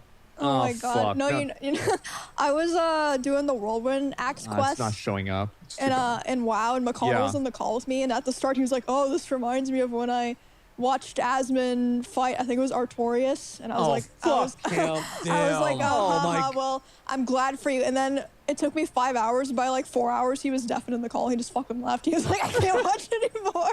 Well, to be fair, you couldn't do it because of bugs, right? Like, because the I guy think kept that was resetting. like, that wasn't the only reason. No, You were I was fucking it up I was too. also just fucking it up. Oh, okay. So we like throw the but dagger, the model right? did make it harder. You throw the dagger at the whirlwind? Yeah. Yeah, okay. And it reset on you a bunch of times. Yeah, and some of the times it's like no one could figure out why. Right. And then C-Date came in the call and was like, someone in my chat saying it might be because your model's too small. Like the undead female model has like a weird hitbox. Oh, really? Interesting. Yeah, so they gave me one of those things you eat and it turns you into a human, and I did it in one try. Okay, it was hitbox then. He was right. I think that was only part of it, but I yeah. think that the reason why it happens, I don't know this, but I'm guessing that the reason could be because, so each character has a different, effectively like center of gravity in which their character will become submerged in water. Oh. And like, you know, for example, a night elf will become submerged in water later on in the water than a gnome will, 'Cause for they're example. taller, yeah. Because they're taller, right? Or a tauren. So if you're playing I think you were undead female, and Yeah. then you switch to a human female, probably, right? Yeah. Right. And so that's going to be a more upright model that's going to have a slightly higher center of gravity. Wow. And that's going to make it probably easier for you to do that. Yeah, well, people were saying like something with is weird specifically with the undead female model. That could be it Because too. you think like for like gnomes it'd be even worse, but people were saying like, yeah, I had like a guild mate that was an undead female, and like they couldn't make this jump in a dungeon. We had to like find some workaround. Just like weird shit like that. Damn. Yeah. I actually didn't even know that. If it was like some kind of unique thing. Like, how are you guys liking playing OnlyFans again for the second time? Well, I never played the first time. Oh, you didn't? Yeah, Okay. because I wanted to play, but I was going through psychosis. So. Oh, yeah. Yeah. Just how it goes. Yeah, it was just a little rough, but I'm really, dude, I'm having so much fun the second time. Except, dude, that DC death really like killed it for me, man. I was like, Yeah, what that level were fucking you? sucked. It's the most wonderful time of the year. There'll be parties for hosting, marshmallows for toasting, and caroling out in the snow. Have you ever wondered, what do people really think? Whoa. Dare to ask with SurveyMonkey. I was level 47, man, and like, oh my god, dude, have you seen it? No. I That don't is know if you can bring brutal. up the clip, but oh my god. Yeah, it was just like a server DC, not even internet going on. Or it was like anything. a hard DC too, because usually when I DC, I can reconnect immediately, but I had to close the game. Yeah. And you know that split second when you DC, you're like, oh my god, what happened? Yeah, yeah. I tried to click out, but yeah, I might have been able to save my character, but it was rough. I was doing some AoE pulls on Mage. Right. And oh, so then you're definitely done. yeah, because you know Mage is a clothy, right? So Right. Yeah, yeah. Yep. It's done. yeah, I It's tried done. to reconnect here, and it's like, oh my god, And then what now happened? you I have tried to to quit close the here, game. but I don't think I clicked quit right away. Yeah, no, you didn't. And I was like, why is it not closing? I click it again. But at this point, I'm just panicking. You know? Yeah, exactly. I try to relaunch it. Yeah, and you're then- done. Yeah, I'm just dead. It's over. It's finished. It's just, yeah. That actually sucks. Yeah. I just wish there was like some sort of like protection if you had like raw evidence that, you know, wow, that you had like a hard DC like this. I just wish you could get your character back or something, because just like, I'm not like a 20-year Fern doesn't do that in the anime, does she? Huh? She doesn't do that in the Of anime. course not. What are you talking about? Yeah, because I don't remember that happening ever. Oh yeah, the emotes. Oh yeah, yeah. I was trying to think like, there's Oh no my way that God. happened. Yeah. Yeah. Holy shit! I need a pee so bad. Oh no, it's all good. So you died at 47. Are you re-rolling at all? I am. I started re-rolling. Yeah. Okay. I started. I'm level 20 now. I was just like, God, I just wish like if you had real evidence of like a raw DC Yeah. like that, they could give you your character back. Cause Uh-huh. like, dude, it's my first character, man. I wanted to make it Yeah. to 60, and it's just dead now, and it's gone. And I really was enjoying like playing Classic WoW, because like I never played Mage, and I was just having a Yeah. lot of fun. And now it's just all that fun's just gone, man. Oh yeah. You know. Yeah, now you have to redo the whole thing. Yeah, Like yeah. whenever I heard that you couldn't mob tag to get leveled back up, and I'm like, oh yeah, this is doomed. Like Yeah. there's no way. But it does seem like a lot of people are pretty enthusiastic about continuing to play and everything. Yeah. But like, yeah, it's like if you die again, or like, it's like, especially people will die at 60. Oh yeah, 100%. And like, imagine that you die at 60. Now what? Yeah, you're just looking at your character kind of like, oh, okay. Well, there it goes. Yep, it's gone. I'm done. What am I going to do with my fucking life? And so, yeah, that's how what level is your new character? I'm level 20 now. I'm just, man, Aspen, I'm really sad because like I felt like Yeah. I was just getting to the point where like my character, because you know like the best part about an MMO is like going from that small weak pussy that can't do anything to like actually being like kind of strong. Yeah, exactly. And I felt like I got to the power spike where it was like actually starting to get fun. Yeah. And then it was just taken away from me just Right. like that. now now you're back to killing like level 18s and having to drink after every single other mob. Exactly, and being scared of looking around my back, making sure there's no one jumping me. It's just sucks. At least there's plenty of time because I don't think we're waiting till like January or even February. Yeah, that's true. Yeah, so I'm just kind of taking my time. Been enjoying PoE2 a lot, you know, so that's fun. Yeah, that's how I've been. yeah. Like I've just been playing other games. Like if it wasn't hardcore WoW, I would probably play it with everybody. But I just hate the idea of losing progress. Yeah. Like if I lose progress in a game, I'm like, okay, like the reward structure in my mind is broken and I realize I'm wasting my time. Just do one run, like one character, and it's like if I die, I'm done. That's what I said. I said I was gonna do one character, and then like I was like, if I die, I'm done. When I play hardcore games, I make sure that I do everything possible so I don't die because I don't want to restart, right? So that's why that DC death hurt. Because like, well, I didn't really learn anything. It was kind of just a waste of character, and like, it just sucks. But I'm going again, I guess, just because like. Man, playing with your friends is just fun, you know? Yeah. You don't get very many opportunities to like be able to play with everyone and feel like it's just like something I don't want to miss out on, I guess. Yeah. Yeah. I feel like it's been funny watching people die. Like I've watched SFan die like it's like 6 or 7 times now. I think more than that now. I think it could be. I mean, that was like last week, right? It's so getting it's probably close like to 10. double digits, I think. Yeah. What's going on with SFan? He's playing the game and he does the same thing that I do, where he goes AFK in the game while he's playing it, and he's just not paying attention. Yeah, I think he just has a hard time focusing. Yeah, that makes sense. Yep. That makes sense. And I do the same thing. I totally understand. Like I did a hardcore run in WoW. Like this was like in 2018 or something like that, and this was like actually 17 maybe. And I remember I died to something, and it's like watching that clip back. I'm like, oh my God, I am actually the dumbest person who's ever existed. Well, I mean, WoW is like notoriously, it's a slow game. It like, is. You know, there's not much going on a lot. Like, I think it's like 80% walking, 10% talking to an NPC, and then 10% actual combat. So, like, it is very easy to just zone out and just not. I mean, I've caught myself zoning out a lot, but I just. Well, I zone out when I'm driving. So, like, yeah, no, it's really not that impressive. Like, yeah, of course, I do it constantly.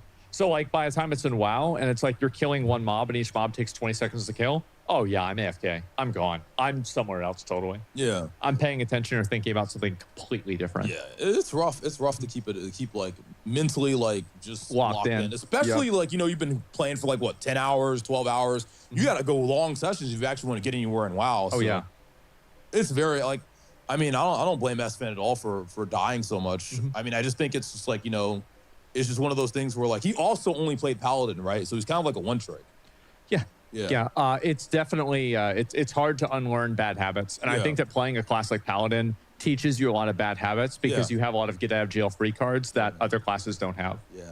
I mean, hey, after playing Mage, I don't want to play anything else, bro. I just love being able to kill like 20 mobs at once. It's very like, ooh, it just scratches that itch. Cause like, you know, I'm just a very like, man, and like when I used to play BDO and Terra, I used to like, you know, do the same thing, like just AoE stuff down, and it just feels so good to do that. Yeah.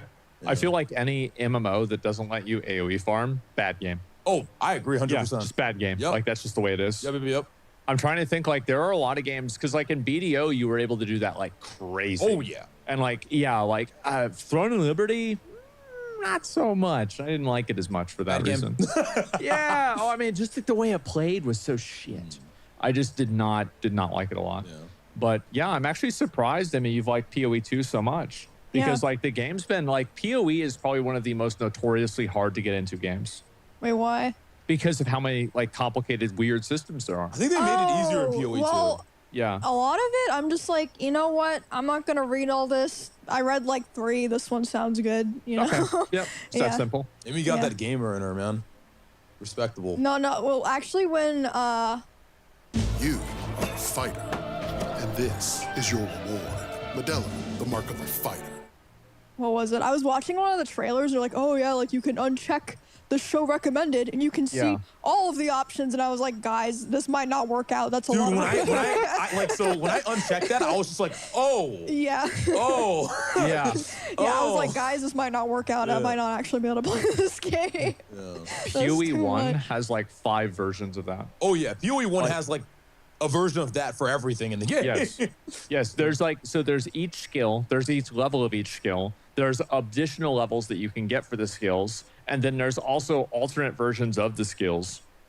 And there's other abilities that change the way the skills work. It's like, okay, there's like 5 variables for this. So it's like multiplicative complexity. Yeah. And like in PoE 2, a lot of that, to be fair, is kind of gone, which is great. I'm very glad about that. I think it's good. I think they've reduced the complexity, but they kept the game good. Yeah. And I like that.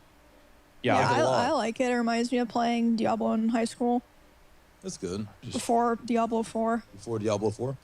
Yeah, D4 bad. That's all I gotta say. I can't believe, see, Diablo 3, the original Diablo 3 was amazing. It was so good, except it was broken, right? All they needed to do was fix the game. It would have been good. And then they added Reaper of Souls, and they said, we don't care about policing our community. We're going to delete all trading. And you could no longer buy and sell items, and that made me quit the game. I was like, this is so stupid. Because like back then, do you know who the top streamer and the top guy for Diablo 3 was? Who? Quinn69. Quinn. He was the fucking man. Like he was, I was there the first day that Quinn hit 10,000 viewers. Oh, I was damn. watching his fucking stream. And his chat, I think that his chat helped him find his current wife that he has. Really? kids with. Oh, wow. Yes. Yep. And so it was a whole thing and all that. And so I watched Quinn all the way through Diablo 3, and then he went over to PoE, and and then he played WoW, he played Legion WoW. Like, oh yeah, it was a huge thing. Dude, I love Quinn. I watch the stream all the time. I love his community. I love his I just love his stream in general. I think he's just funny. He can take a joke, so that's good.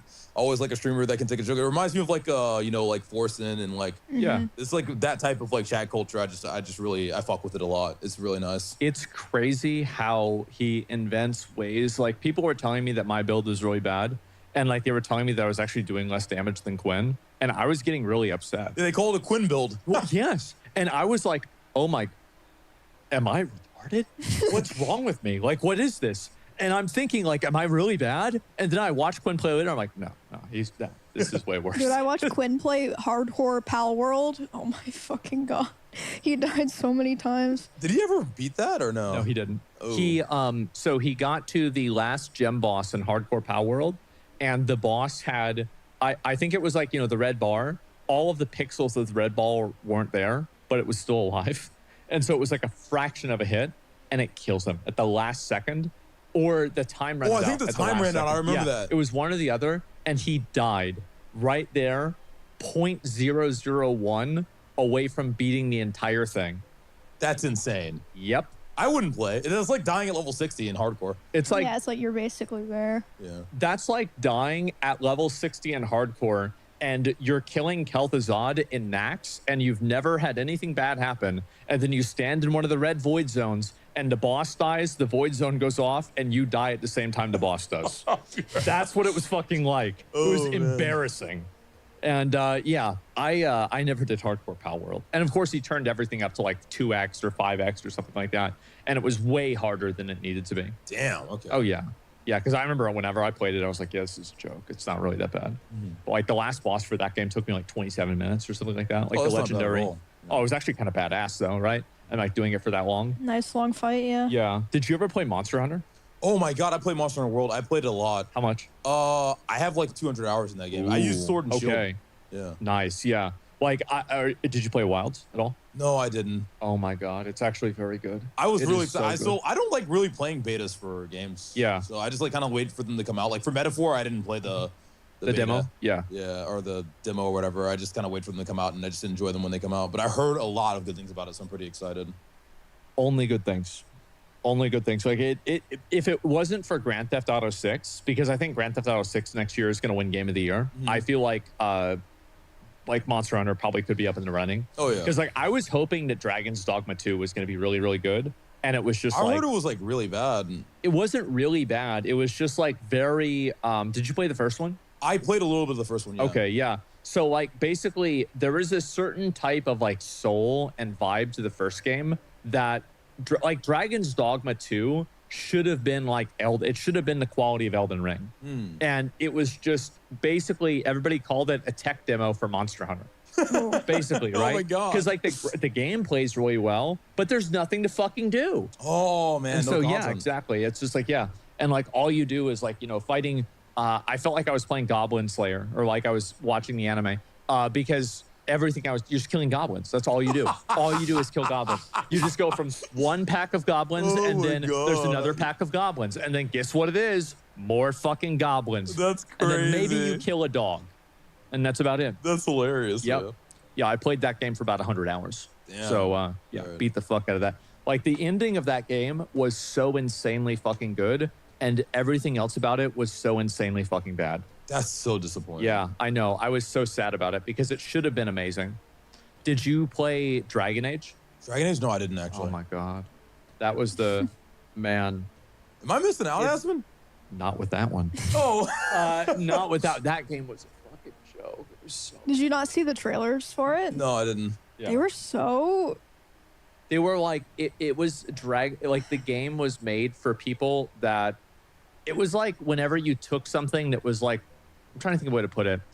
They basically took the average age audience and they minus 10. Yeah. Yeah, where it's like, okay, this is a game now made for children. Oh. Where, yeah, it's just like it's weird and like some of the gameplay and like the combat is okay, character building is okay. Like I think I rated it like a 6. I think it's a 6, right? Well, not the worst, No, but definitely no, not the it's best. a bit above average. But if it's a AAA game that was worth $100 million to make, did you really win? No. I don't think so. Yeah. But like, I do think Metaphor probably would be like, probably besides Wukong, my second best game of the year. So like, Amy, you need to play Metaphor. That game is really fucking good. I think Still you on really my like. list. Do you like Persona or anything? Like, I love Persona. oh my God, why are you not playing Metaphor? See? That's See? crazy. Oh my God. Dude, okay, so WoW started and then There's a lot PoE going 2 on. came out. Yeah, but I will play it. Also, I mean, very impressive you have not died at all yet, by the way. I mean, I'm playing so slow, dude. I mean, to be fair, I'm not playing every day, but when I do play, it's like You're locked in. one by one by one by one. Like you're talking about AoE farming, I'm like, God, I wish that were me. I'm killing maybe 2 mobs That's why, at once. dude, I'm telling you, I cannot play any other class other than mage in that game. I refuse. I am not gonna kill mobs one by one ever again. I think Warrior's fun, but I think if I need to reroll, I will go Mage or maybe Hunter. Do you think you could do AoE farming? Yeah. Oh, okay. Yeah. Damn. All right. But I think I'm gonna go Hunter if I need a reroll. All right. Yeah. Dude, I'd love to see you AoE farm. It's really hard, you know. Is it? Yeah, it's hard. It looks easy. No. The difficulty. It's just like the kiting, right? It's like it's very precise setup. Like if you make a mistake, you're done. You're cooked. Mm. Yeah. There's a lot of get out of jail free Yeah. cards, but I mean, I'll let Aspen like explain. Well, yeah. The main reason why AoE farming is hard is resists. Yeah. Because like if you like, let's say you have 7 mobs, one of them resists. There are cases where you can continue the pull and cases where you can't continue the pull. Exactly. And the difference between the two of those is usually 0.2 seconds. Yes, you have to And identify if the pull is salvageable or not immediately. Mm. And if you misidentify and you try to save a pull that's unsavable, you're cooked. Then you end up on a YouTube compilation. Yeah, exactly. Yeah, exactly. Sick. Well, let's see. We've been going on for a while. So, I think, Lucario, is there anything else you wanted to go over? Anything else, any topics you wanted to talk about? I mean, I think we talked about everything I like. Yeah, we talked about a lot of shit, right? Gotcha, Yeah. 2D anime girls, Yeah. like OnlyFans. Like, this was like nice for me. I enjoyed it. I don't know. What about you? I'm, That was good, I'm yeah. chilling. Yeah, I Yeah. mean, I as I said, I didn't even know that we were recording today. And so, like, I got a message. Yeah, I got a message. I was like, yeah, by the way, we're recording today. I'm like, Yeah, it's an off day for us. oh, okay. Okay, never mind. And so, yeah, here I am. So, thanks a lot for coming on. Thanks I really for inviting me. appreciate This it. was great. Absolutely. I enjoyed it. It was fun. I'm glad. Yeah, for sure. Kari on Twitch, and do you do YouTube too? Oh, yeah, a little bit. Okay, I yeah. do like shorts. Okay, Yeah. well, mainly Twitch. Kari on Twitch. Thanks a lot for coming on. And Anytime. Yeah, we really appreciate you guys watching, and we'll see you in the next one, right? Yep. See ya. Peace. You turn and you look at me. There's a little glimmer that I can see. The sparkle in your eyes. It makes me realize all we need is you and me. A light shines from your eyes. It brightens any cloudy day. And I find your light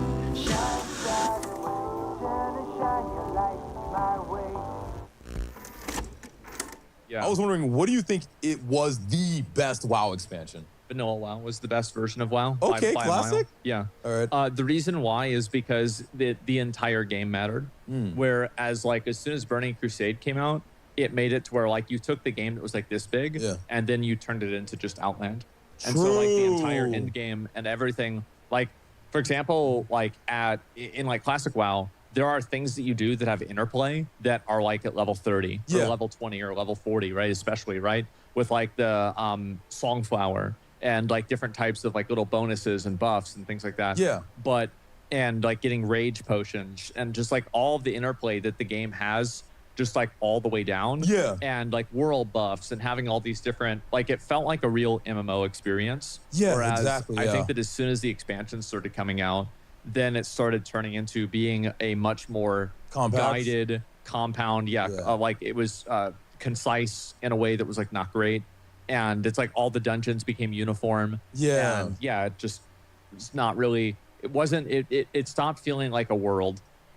Wawa's wrapping up new built-to-order wrap recipes with roasted chicken. Gotta have a Wawa.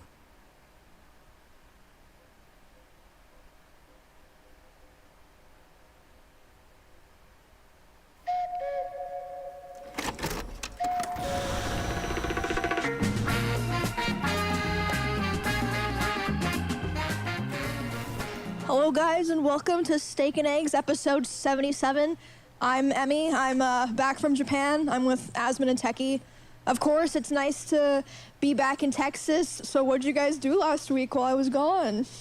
We had a whole podcast where we just pretty much talked about ourselves and how we were right about things that we had said. That's every week! Yeah. Well, it was actually kind of surprising because really, I mean, for the audio listeners, I feel like they might not have even known that you were gone. Yeah, I steal jokes from the YouTube comments too, bro. Oh, really? Okay. Yeah. I've made a vow to barely talk in this episode because I want to hear all about your trip, Emmy. Oh, You went I mean, to Japan. There's not that. Okay, well, first of all, no, actually, I'll wait for a bit. I brought you guys some stuff. Oh, fuck. What? What do you mean, oh fuck? Is it the cans? Okay, all right. You know what? Let's just do it now. Okay, Okay. so We're gonna do it right now. I didn't really. If I had more time, I would have gone to Akihabara. Am I saying that right? Yep. And got you guys. Don't open it yet. And got you guys weeb stuff. But I kind of just like had to like go to stores whenever I had the chance. So I got you guys these little things from the Kirby Cafe and bread in a can. Yippee! From the Miffy Bakery store. Wait, really? The bread goes in a can? I don't know. How'd they fit it in there? They just put it in. Okay, you can get it. And Smell it. Who? After you open it. What, you guys don't give a fuck about the Kirby and the Waddle Dee? Oh, I thought those were yours. You were doing for decorative purposes. Oh, no. Why does my Kirby have cum on his mouth? That's frosting. He's a chef. That's what they call it. Dude, you're such a fucking... Look, I don't know. Bro, it smells so good. You know Yeah. what it smells like? Bread. Holy shit. Yeah, dude. Yeah, I think it's just normal old bread. Yeah. Okay. I was expecting Dick it to be Tone already really opened wet. it. It looks weird. Yeah. I've always wanted to try bread in a can ever since the, I see people.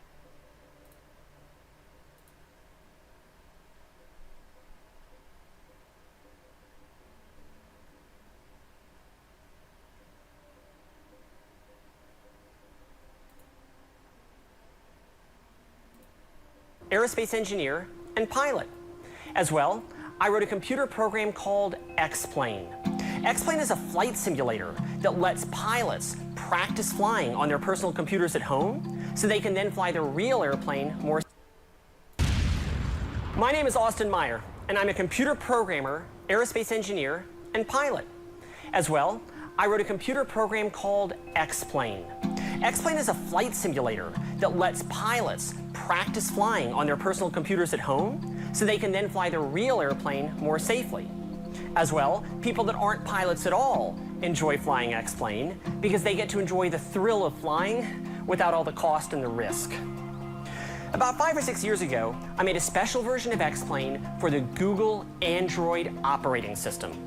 Just like any app developer would, I uploaded my app to the Google Store so anybody that wanted to could download it and fly it. They did. Some time went by, And then it happened. I was working at a trade show in Wisconsin when I got a call from a lawyer. He told me that I was being sued for patent infringement for putting an app on the Google Play Store. Who was suing me? Google? Well, actually not. I was being sued by a company called Unilock. This is a company I never even heard of before. Unilock claimed to own a patent that described the idea of looking up a name on a list on a computer. And since the Google Store apparently looks up your name on a list on a computer to see if you paid for the app that you're launching, Unilock claimed to own the idea of how the Google Store works. And because of this, they were suing myself and a lot of other people too, simply for using the Google Store to distribute our apps. Now, Unilock had nothing to do with the creation of the Google Store. Unilock had nothing to do with the creation of X-Plain. I never even heard of them before. But none of that mattered. They were suing me and many other people simply for using the Google Play Store to distribute our apps. Now, at this point, the question you should be asking is, what's in the patent? Does the patent really give Unilock the right to sue people for using an online store? Well, here it is. This exactly is the claim in the patent that Unilock said we infringed on. Computer code executable on an electronic device to prevent unauthorized access to electronic data stored on the electronic device. That's it. That's it. These words do not include any source code that could be of any use to any computer programmer at all. These words do not help me or Google or anyone else design or even use the Google Store. These words just say that if someone else goes to the trouble to actually write a computer program that prevents unauthorized access to data, then whoever has this patent can sue them. This isn't an invention. This isn't a new idea. This doesn't contribute one bit of knowledge to the computer industry. It certainly didn't contribute anything to me.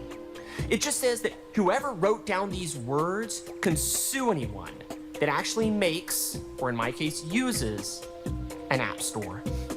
Next, I looked at the lawsuit. Unilock has been damaged as a result of defendants' infringing conduct described in this count. So Unilock claims they've been damaged by my putting an app on the Google Store. Unilock only files lawsuits for a living. How can they be damaged by some guy like me putting a flight simulator on an online store?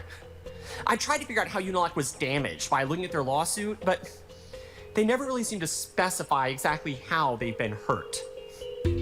I called a lawyer. I told him to have the case just tossed out because of its obvious absurdity. What the lawyer told me next sobered me.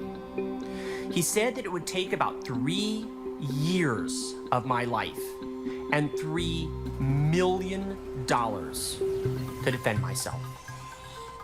And at the end of it all, I'd be put on trial in front of a jury in the outskirts of Texas that would decide my punishment for putting an app on the App Store. I live in South Carolina. How could I be put on trial in front of a jury in the outskirts of Texas for committing the sin of using the Google Store to distribute my app? It was at this moment that I realized that I'd entered the most terrifying mess of my life. What I'm about to tell you is shocking, and I'm inviting you to come with me on my journey to uncover. All right, boys, who we betting on?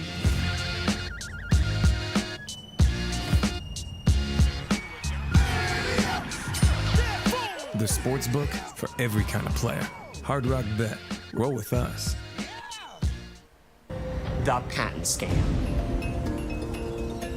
First thing I want to know, who's behind all this?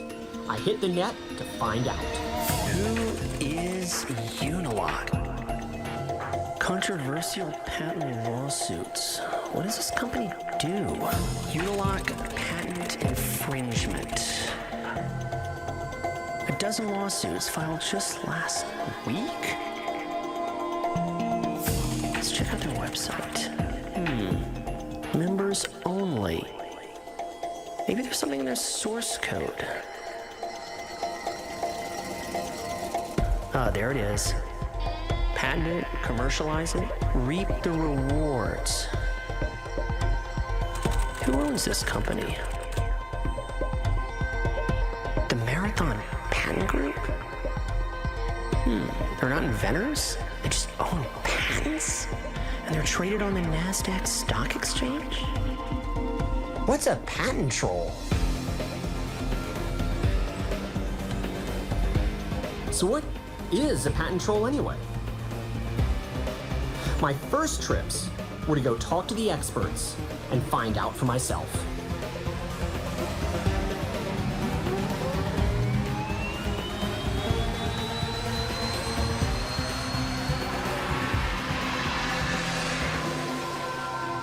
Patent trolling is the practice of taking patents and using them to sue or threaten to sue others. It's not then taking those proceeds and using it to create the next greatest technology, but it is basically building a business out of suing or threatening to sue.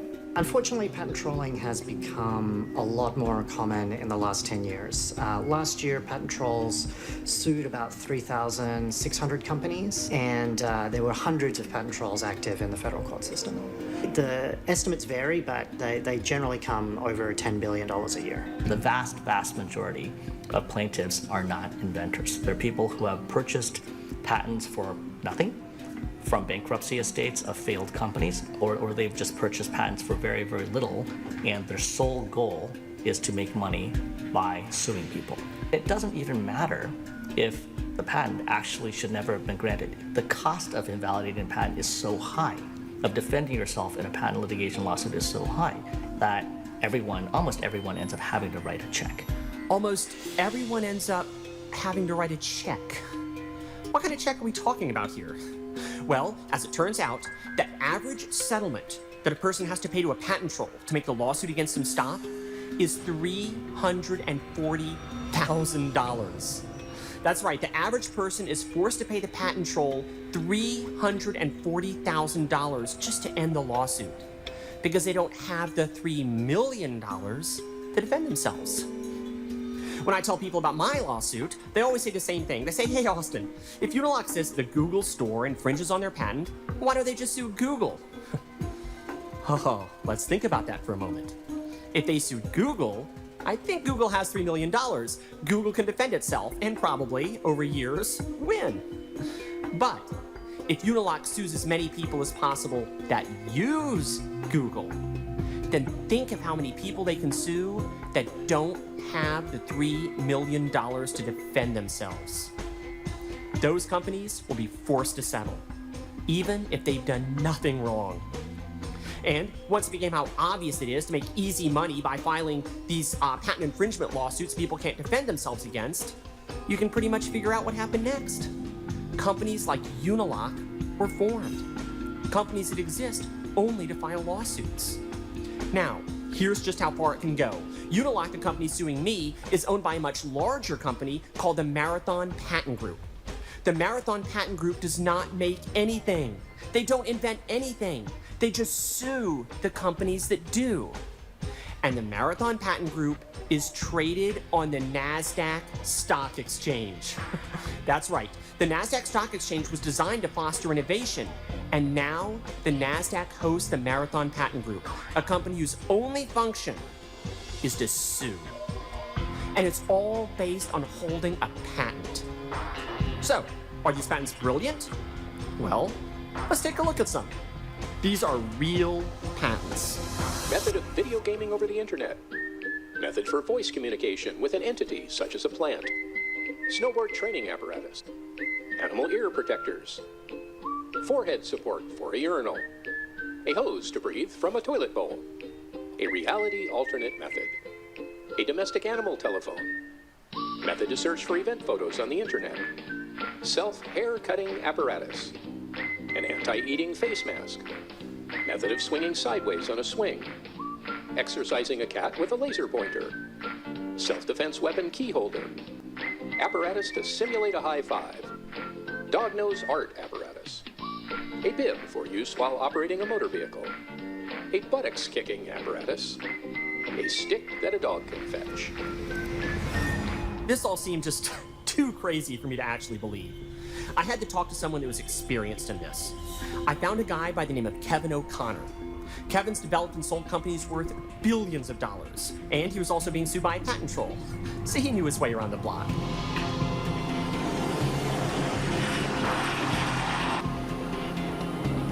Kevin was sued simply for making a website that scans large numbers of products and then shows you the one that's best for your needs. So, Kevin, I'm being sued for patent infringement. That's too bad. It is not fun. Let's hear your story. So December 2013, we get this letter from a law firm, and it says we're violating their patent.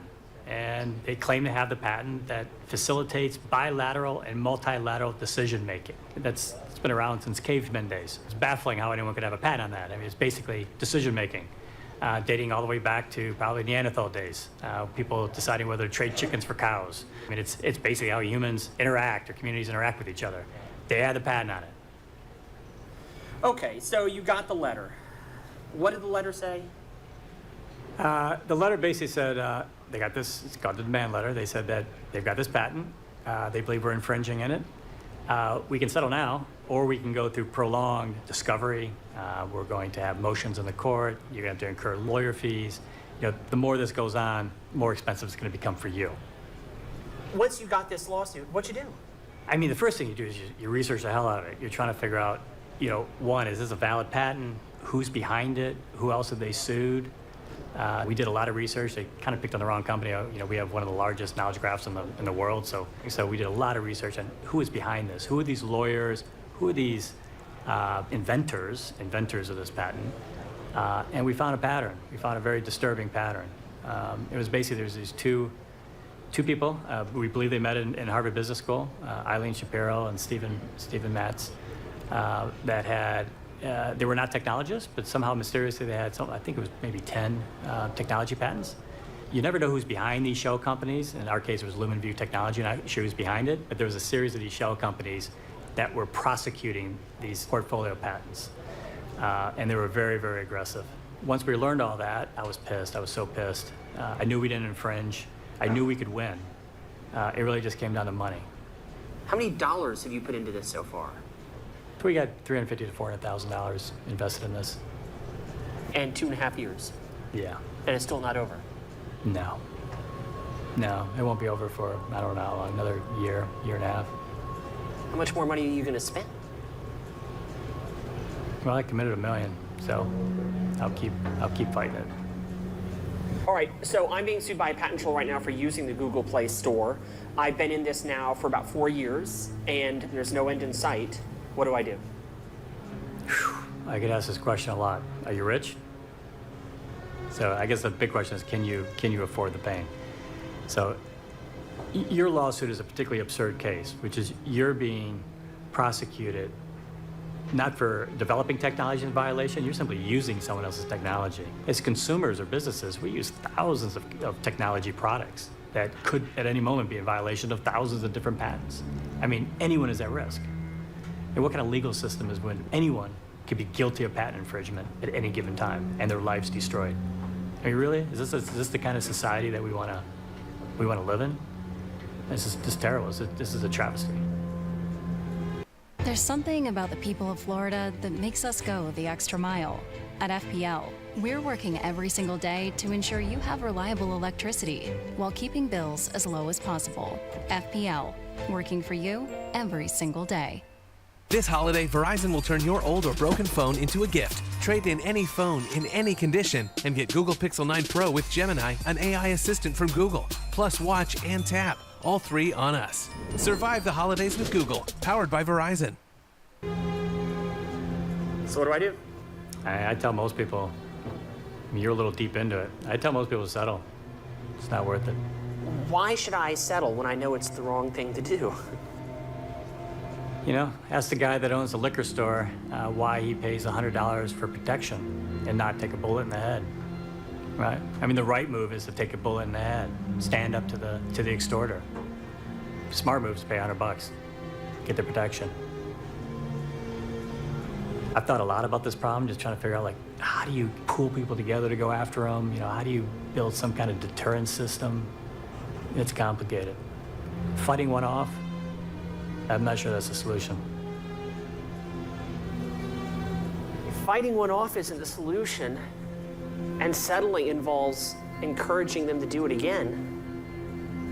What's left?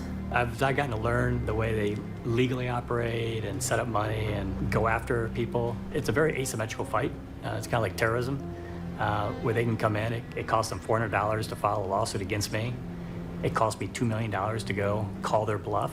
No one calls their bluff. Very few people ever call their bluff. So it's a brilliant, brilliant strategy.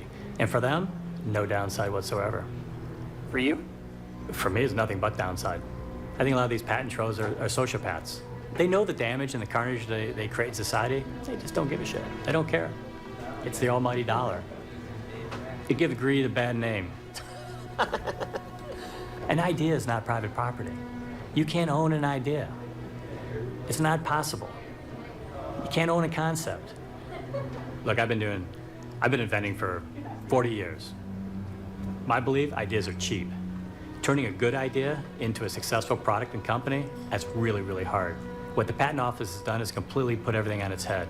They're putting all the value in the idea, and they're making it extremely expensive for people like us that are trying to improve the world by actually creating products and services that benefit others.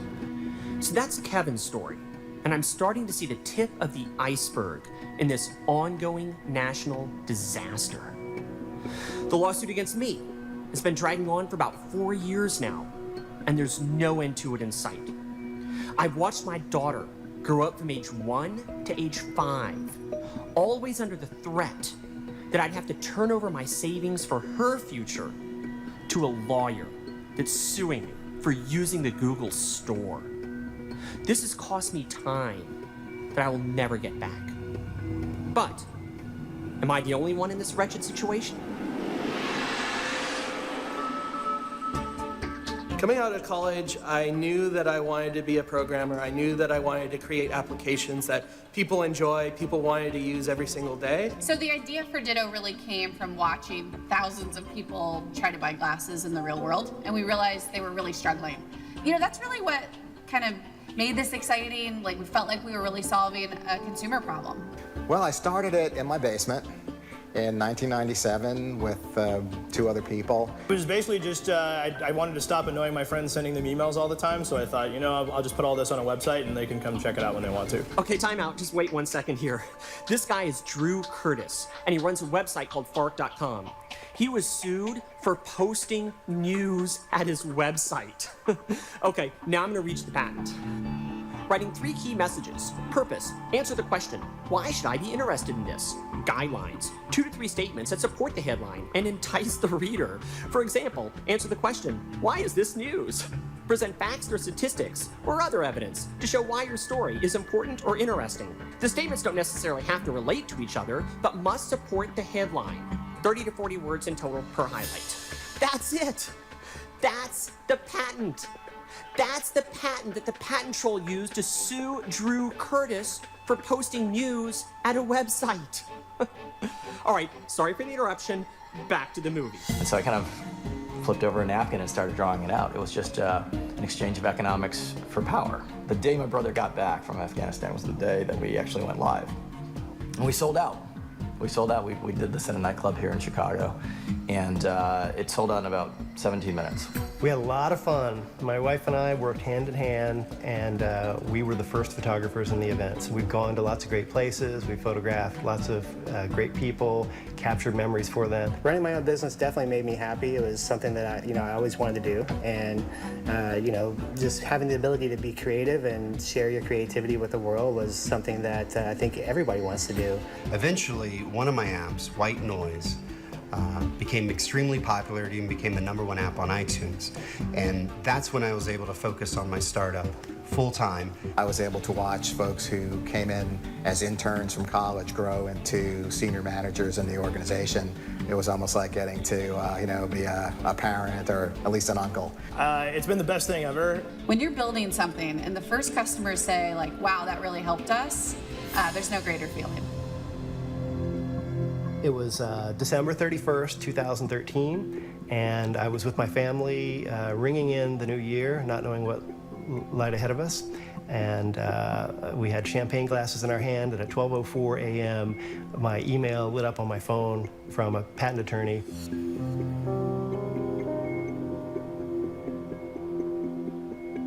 Saying, I see you've been sued for patent infringement. Maybe I could represent you. All of a sudden, on 9/11 in 2013, I receive a demand letter.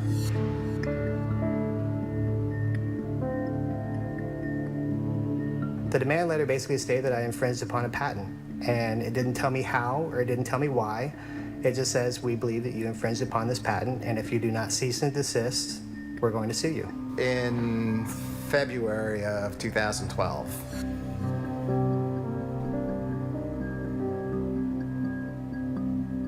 and I remember it very clearly. A letter came in the mail saying, Dear Dr. Richie Nunza, we understand that you have certain technologies, in particular network-based scanners, that we feel infringe on our proprietary patent, and therefore we suggest that you call us so you can arrange to get a license to use your equipment.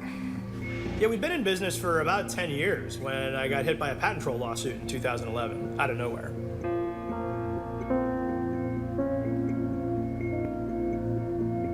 So it was somebody who's claiming that FARC and Reddit and AOL and 6 other companies were infringing on a patent of theirs. Essentially, it involved emailing press releases to people. I got a curious phone call from an attorney.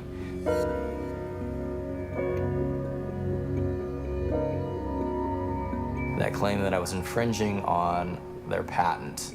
It was a lot of jargon and nonsense, and then a bunch of claims. And one of the claims was, if you scan a document to an email, that's protected under this patent.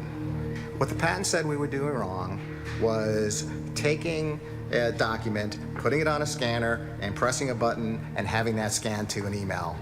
The demand letter said nothing about what we were infringing on.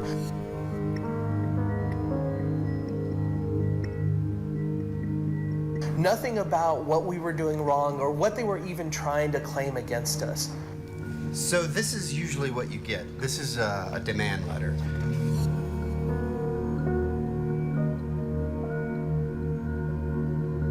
And it usually comes with a lot of paperwork.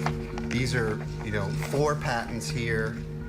And they basically say, you're violating something here. One or more of our patents you're violating. A lot of times they don't even tell you. In my case, they actually illustrated where they think I'm infringing on their patent, and it's right here. When you click this button, it opens Apple's App Store. And that's it. That's all it is. A button that goes out to the internet and opens up iTunes. And that's $1 million lawsuit? Really? It says right there, storing results of a two-way interaction to a central location. That sounds like using the internet. Later, I discovered I was not alone and that many other small businesses had been targeted and sent these demand letters. And they all say pretty much the same thing. They reference a few patents, and then they claim they want to get a licensing fee from you. If you don't pay them a licensing fee, they're gonna take you to court. Okay, so you've seen some pretty absurd lawsuits here. But now, it's time for the mother of them all. Unilock, the company that's currently suing me, was also suing a company called Rackspace for selling Linux computers. Unilock's excuse for the lawsuit? That Unilock held a patent that described rounding numbers when doing math. This because Rackspace's Linux computers rounded numbers when doing math. When someone is sued for doing math, I pretty much want to talk to them.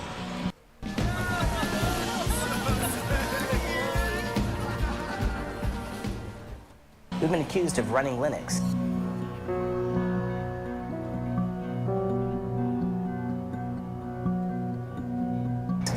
And because the Linux kernel does math, it rounds up or rounds down, they said we violated their patent.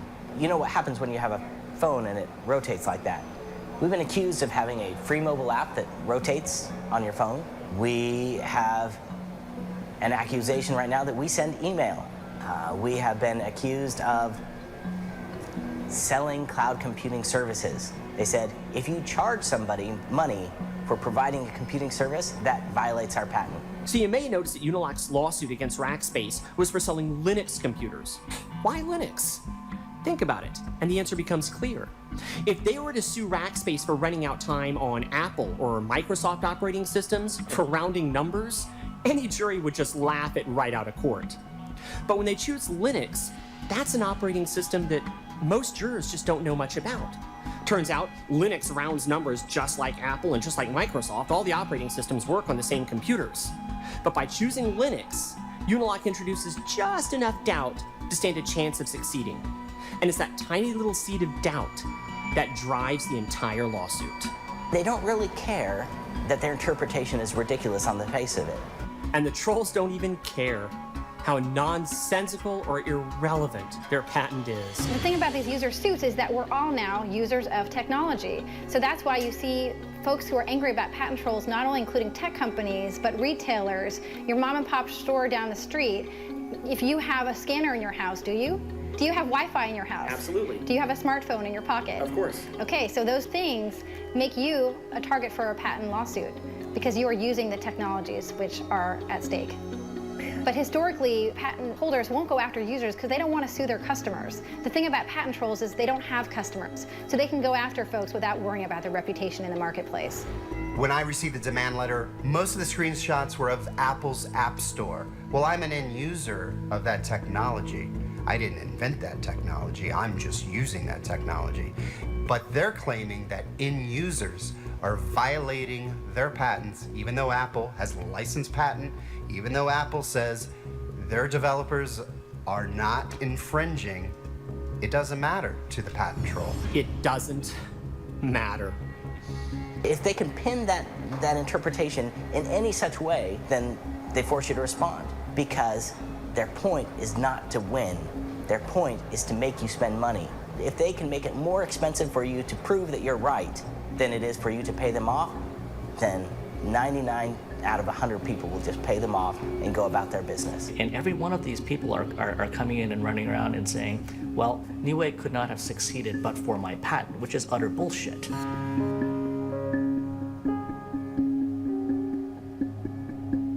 Right? None of our developers or software developers had, ever referenced any of these patents, for example, on the online shopping cart when they coded for that functionality. Every website that in America that's an e-commerce website has a shopping cart. You know what I say in our company? Ideas are cheap. I have an idea every day, I'm not going to go patent every one of them. This law firm that sued me had absolutely no value to add to my business. They were only trying to extract money in exchange for agreeing not to sue me, which I call extortion. Pay money to not be sued? Well, so what if we do get sued? This'll never stand up in court. Of course, we do have to pay our defense fees. There are hard costs that are already tremendous and tragic and ridiculous. They count on the fact that most companies can't manage their legal defense, and they have to basically end up paying far, far more than what the plaintiffs are asking for. And so those plaintiffs will very cleverly, they'll price below the cost of defense. A patent suit generally costs $1 to $2 million to defend through to judgment. So in 2011, when I gave my TED Talk, they were estimating that the cost of defending a patent troll lawsuit was about $1.5 million. The legal expense of defending yourself against a patent trolling lawsuit can be in the millions of dollars. And a lot of times the patent trolls are picking on small companies that they know cannot afford to go through the whole legal process. We probably spent about $3 to $4 million. So far, I would estimate that the legal fees have been in the millions.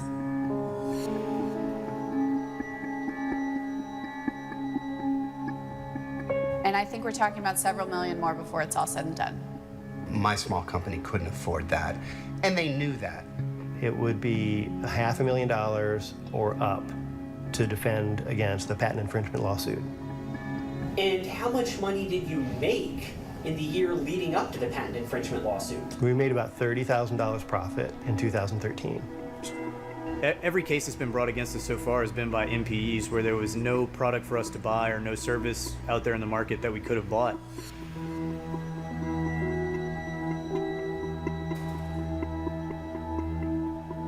We should fight, and we do, with what we have, but we don't have that much. For me, hundreds of thousands of dollars is a lot of money. It was more money than we spent on the entire app. So what'd you do? We scraped together a little bit of money that we could get a hold of. We emptied our 401k, and we paid our attorney enough to get the job started. The lawyers, the first question they ask you is, how much money do you have? And since I didn't have anywhere near $1 million to $3 million in the bank, I was laughed off the phone. And some of them were extremely rude. When we got the lawsuit, we knew we immediately had to make some very hard decisions. So I actually held a meeting, and I told all of my employees, I said, everybody's getting laid off. I'm going to move the office back to my basement, and I'm going to try to do everything myself. And I figured by the end of the year, we might be out of business. I had planned to hire another couple employees that year, and I wasn't able to do it. You know, I laid off 7 people, most of whom were engineers. I lost employees. I had to get rid of them so I could finance the litigation. You have to learn a lot about the legal system, so I can't tell you how much time I've wasted on this. Time I could have been focused on my own products. Last month, I probably could have hired 20 people, except for what we're spending on patent litigation. And instead of spending 18 hours a day running my business like I normally do, I had to instead spend that trying to figure out how to fight this lawsuit. It took up 100% of my time for the better part of a year. I probably spent 60 or 70 hours a week doing litigation activities. In those first couple months, what I should have been doing was finding new customers and growing our business and signing up new eyewear manufacturers to our site. Well, the business ground to a halt. Every resource, financially as well as my mental resources and my time, were focused on what were we going to do next? How were we going to survive? We had to stop growing, basically, in order to deal with this. Everything on the business side was derailed. Not only am I trying to run a business, I'm trying to run a business plus deal with lawyers and looking up, doing research on the patent and the patent troll, and coming up with responses. So yeah, it did take a toll. It was a tough time for us all. They want you to make it so painful to fight them that you just give up and you pay them off.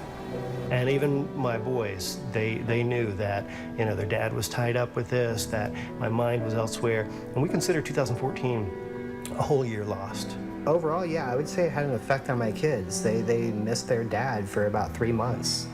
My oldest son, who was 8 at the time, was listening in on all our conversations about strategy. And at one point, he tried to help, and he says, "Daddy, I know what you need to do with this guy." And I go, "What?" He goes, "You should kill him." You can win big on Hard Rock Bet with a little bet. Yeah. Or a Post Malone-sized bet. Oh, yeah. Yes! Big payouts for every kind of player. Hard Rock Bet. Roll with us. These trolls don't just ruin people's businesses. They ruin their lives and their families. And if you settle with the patent trolls, you're just encouraging them to do it to you again. Or to do it to someone else. Which lawsuit? The first one. It's still not resolved. How long is it going to go on? It could go on several more years. It can go on forever. It can go on for your entire life. The patent troll needs to make it as difficult for you as he possibly can, so you will finally just give up in exhaustion and settle. One of the ways he does this is a process called discovery. They will bleed you dry in the discovery process. They will ask for fountains of information, and it's a very intrusive process. We're talking email records, financial records, bank statements. The list goes on, and they don't really need this for their case. They just want you to pay a lot of money and a lot of time. That's how they bleed you. They bleed you, bleed you, bleed you. Show us the hundreds of thousands of emails that have been sent back and forth between you and investors and anything that has to do with how you created this idea. And then we'll take a look later and determine whether or not you're infringing. It's cheap. It's cheaper for them. If it was made more expensive for them, perhaps they wouldn't do it. But they know it's expensive for me. It's very similar to what if somebody broke into your house in the middle of the night and you have to sit there on the couch while they argue with the cops over how much of your stuff they can take when they leave. So the person being sued has to reveal everything about his own business. What does the patent troll have to reveal about his? It basically created, again, a huge imbalanced burden on defendants. Plaintiffs have no documents or records to turn over, right? Why don't the plaintiffs have any documents or records to turn over? Because they're shell companies. Patent trolls are just shell companies. They don't make anything. They don't produce anything. They don't have employees. It's smoke and mirrors. You don't even know who's suing you. You have no idea. You don't know anything. They've thought of every single angle, and you can't win. The company that sued us was nothing more than a couple lawyers that were in a room in East Texas that thought they could make some money. In one case of a friend of mine now, they won. The judge actually said, this is actually insane and you're owed all these punitive damages, but it was a non-practicing entity. They have no assets. So then they just throw up their hands and say, sorry, we don't have any money. You get $1 million judgment against a shell company and they go, okay, poof, we're out of business. So that's what a shell company is. It's an empty shell put together just to hold a patent and no other assets. As the money comes into the shell company, the patent trolls funnel it down into their own pockets. So the shell company itself never achieves any value. For the patent troll, there's no risk. Because he has no business, he has nothing to lose. Let's examine one of these shell companies. You remember our friend Steve Vicinenza?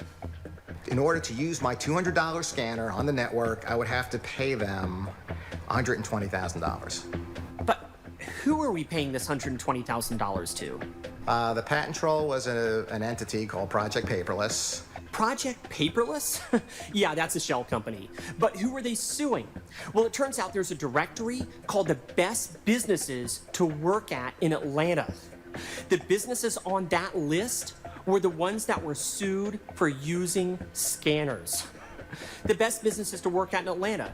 Clearly, businesses with good morale, happy employees, a decent stream of money. They're the perfect fruit to pick, ripe for the taking by patent trolls. What law firm would go and ruin these people's lives like this? Turns out, it's a law firm called Hill, Kersher, and Wharton. Hill, Kersher, and Wharton demanded that each business that used a scanner to scan a document to an email pay them $1,000 for each employee in the company that used a scanner. If the companies didn't pay, then Hill, Kersher, and Wharton would sue them. And the victims would be looking at $3 million in legal fees. Hill, Kersher, and Wharton's excuse for this nonsense? That they were representing a client called Project Paperless. So who is this Project Paperless anyway? A little more research found that Project Paperless was just a shell company, which in turn was owned by 3 more shell companies. And the people that set up those shell companies? 3 guys by the names of Stephen Hill, Douglas Kersher, and Scott Wharton. Sound familiar? The very lawyers that were filing the lawsuits. The supposed victims that the lawyers were representing were just shell companies created by the lawyers themselves. Imagine going to a lawyer and saying that you want to sue people for using scanners, but you don't want anyone to find out who you are while you're doing it. And the lawyer then saying, oh, okay, that's no problem. We'll just set up dummy corporations for you to hide your identity while we sue everyone in the best workplace directory in your own hometown. Well, that's exactly what Stephen Hill of Hill, Kersher, and Wharton of Atlanta, Georgia, did. The address of one of the shell companies, by the way, was a condo in Florida, owned by a friend of one of the lawyers. One of the businesses they demanded money from, by the way, was a company called Cobb Pediatric Therapy. Cobb Pediatric Therapy is a business that helps disabled children. When they got their lawsuit threat from Hill, Kersher, and Wharton, they had to promise Stephen Hill that they would never again use a scanner to scan a document into an email. That's what Cobb Pediatric Therapy had to do to make the lawsuit threat against them stop. So now, whenever disabled children come into Cobb Pediatric Therapy to get help, Cobb Pediatric Therapy cannot help the children as effectively as they otherwise would because they are not allowed to scan their documents into emails. So this to satisfy the lawyers. So now, we have the latest commandment from the lawyers. Thou shalt not scan! All the lawyer has to do is manufacture a victim that holds a patent that describes what we all do every day. Once he's done that, he just starts sending out the lawsuits to the best business places to work at in Atlanta, for example. In the demand letter, they actually showed a screenshot of my app, and they referenced a hyperlink, and they said that is in violation of one or more of their patents. A hyperlink, you know, the thing you click on the internet, that is basically the backbone of the World Wide Web. That is not patentable, and you should not be able to abuse the court systems and drag small companies like mine on such a simple concept. And here's the problem is, what do you do at that point? So what do you do? I'm being sued for something equally obvious. What are my options? It's very difficult to say what a company should do when they're sued by, particularly say a patent troll, because the choices are all bad. And so then he told me we had a couple of options, and one of those options was to kind of settle out of court, in which case I would have to give up some type of royalty fee or some type of payment. Most companies have to settle because they can't afford expensive litigation. And those companies that do settle, it's like blood in the water. Other patent trolls see that. They see that you're willing to pay to get out of the lawsuit, and they're gonna come knocking. But when I got into the weeds and started talking to more lawyers, I understand that this is just what trolling is, and they sue a bunch of players in the same day. And, you know, most of them advise me, hey, this one you can settle, and most likely you can settle it for slightly less than it would take you to win in court. The way this plays out for us is that, you know, we're not one of the companies so big that they leave us alone because they're afraid of our legal budget, but we're not so small that they ignore us because they think we can't write a check. We're right in the middle where, you know, they know that we can't afford to keep fighting forever, and I feel like they leverage that to try to get settlements out of us. But in the next year, we're still gonna be a middle-sized company, and we're not venture-backed, so we're gonna continue to get hit, and it's gonna continue to be draining for us. And we went from never having had a patent lawsuit at all to having one come up every couple of months, what we call repeat business. We started to get people who would come after us again and again, and when we saw that, we realized this is just paying off the bully. This is not something that will change. So I actually went to mediation, and for the first time I met, the plaintiff. I saw his face, I met this person in front of a federal mediator. The mediation wasn't a mediation at all. I got into a room with my attorney, and these guys made some more demands. And the demand was, look, we may or may not win this case. We may or may not win this appeal. But what we are going to do, as soon as this appeal is over, is we're going to sue you with a different patent in our patent portfolio. And we're going to start this all over again. And you're not going to be able to fight because we know you're running out of money. This holiday, Verizon will turn your old or broken phone into a gift. Anyone can trade in any phone in any condition and get Google Pixel 9 Pro on us with Gemini, an AI assistant from Google. Even if your phone is old or dated, you can turn it in at Verizon for gifts for you and the family. You can get Pixel 9 Pro, Watch, and Tab, all three on us. That's up to $1,850 in value. Survive the holidays with Google, powered by Verizon. We're going to sue you with a different patent in our patent portfolio. And we're going to start this all over again. That scenario, I tend to mitigate risk as an ex-banker, an ex-pilot. That scenario I didn't even see coming. Why isn't the national media all over this?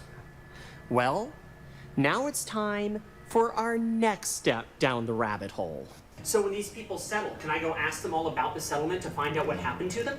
You can ask what people settled for, but you generally won't get an answer. So it turns out that when you settle, as opposed to come to a trial judgment, the settlements have other terms in them, and one of the terms is always non-disclosure, which means that if I pay you to go away as a patent troll, I'm not just paying you, I'm also giving you my silence. They always ask for that.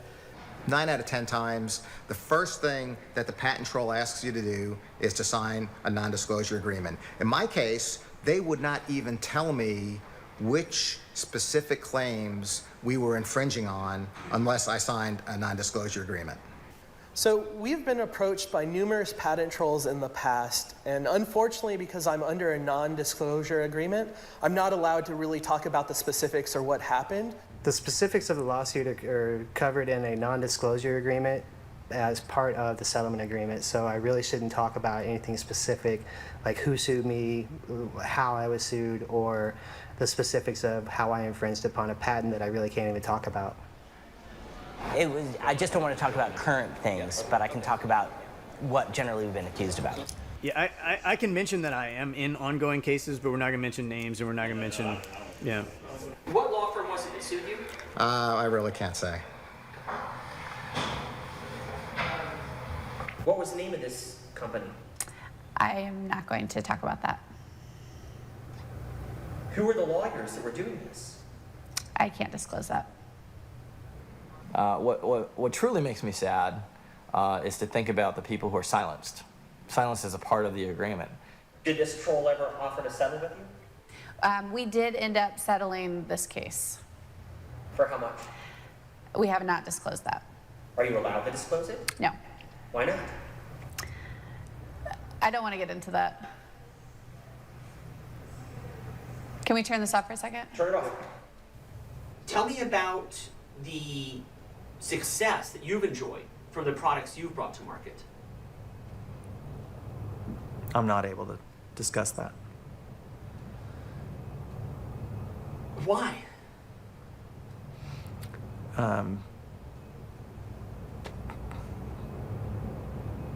Because sometimes... Hold it a second. Okay. Can you tell me... They can actually... Anyway. Can you tell me if anyone else is taking credit for your work? It's probably better that I not discuss that.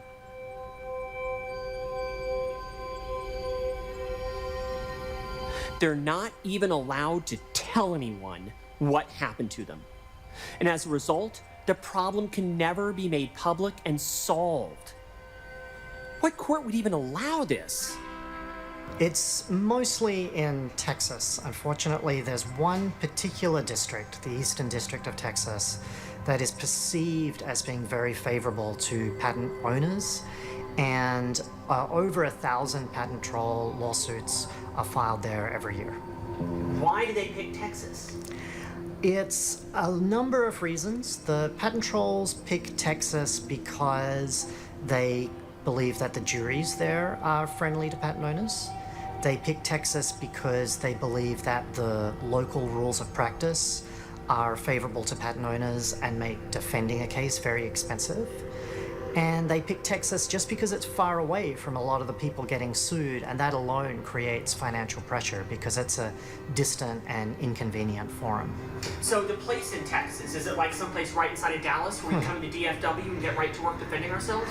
The Eastern District of Texas is to the east of Dallas, and the courthouses where most of the patent litigation are taking place are in Marshall and Tyler, which are smaller cities getting closer to the Louisiana border. So tell me about the computer industry that happens in Tyler, Texas and Marshall, Texas that make them such a good venue for these lawsuits where we know we can get knowledgeable juries. The Tyler and Marshall, Texas are not centers of the United States technology development. They're more known for the litigation itself, and they've actually created a large industry of litigation support and a lot of work for the lawyers there, but I don't know of any large technology companies that are actually creating products out of these cities. Most of the time, particularly when you're dealing with these patent trolls, you're not dealing with a real business. You're dealing with something that is a post office box somewhere in Tyler, Texas. We actually got sued again, this time from a non-practicing entity out of East Texas, where they all come from. The most shocking thing was finding out that there's the East Texas District Court, where a lot of patent cases are filed. No businesses are located in East Texas except patent trolls, right? Why? Because that jurisdiction is most sympathetic for patent trolls, and it's very expensive for businesses to go and litigate there. It's a cottage industry for the entire city. So all the jurors are corrupt. You know, all the people that work for the courts are corrupted by this patent troll industry. For the ones who get it done, the most important part is the one you need now, and the best partner is the one who can deliver. That's why millions of maintenance and repair pros trust Grainger, because we have professional-grade supplies for every industry, even hard-to-find products. And we have same-day pickup and next-day delivery on most orders. But most importantly, we have an unwavering commitment to help keep you up and running. Call, click Grainger.com, or just stop by. Grainger, for the ones who get it done. Could this even be true? I quickly found a website that laid all the figures out, and the statistics were staggering.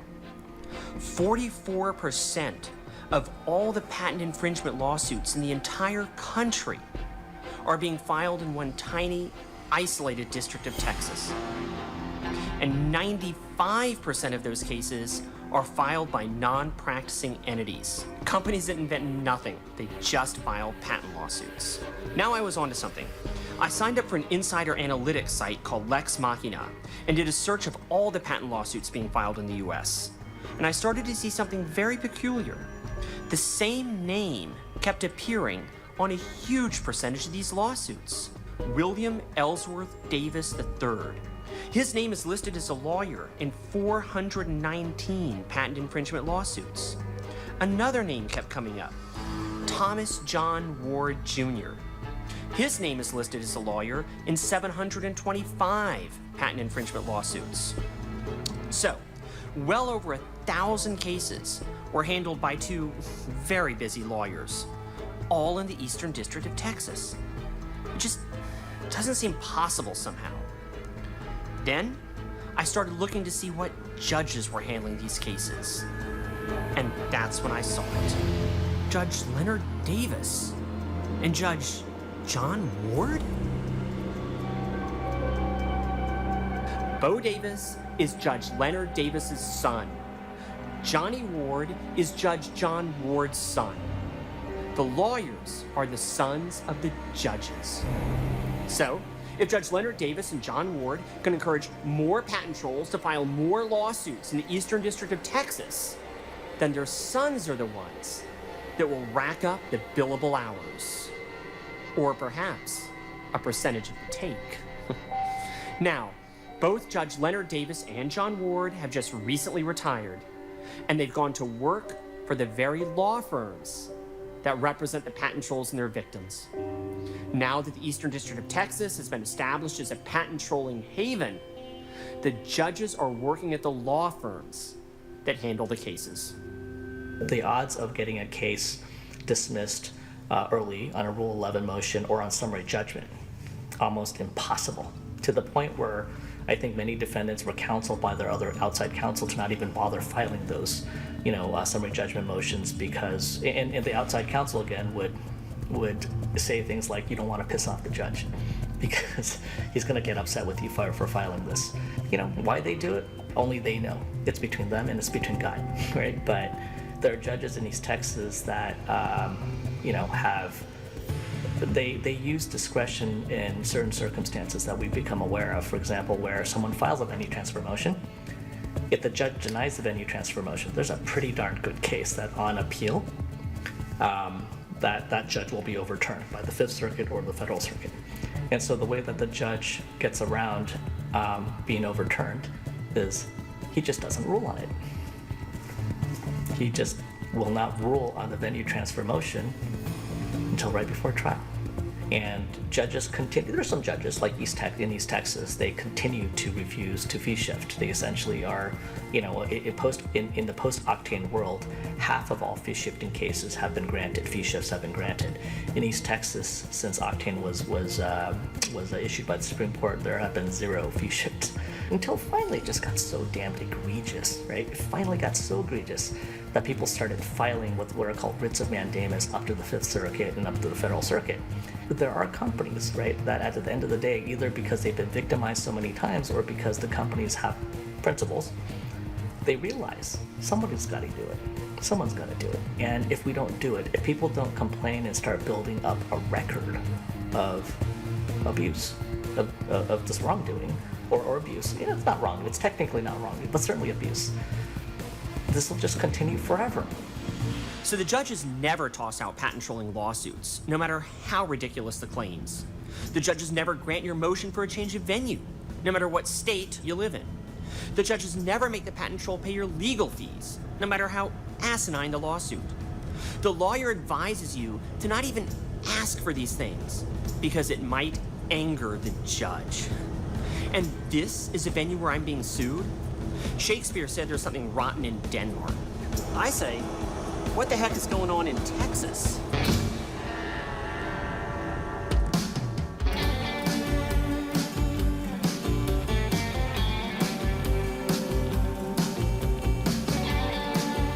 Armed with the first 55 patent infringement lawsuits I could find in Marshall, Tyler, and Longview, all in the Eastern District of Texas, off I went to the address of every company on that list.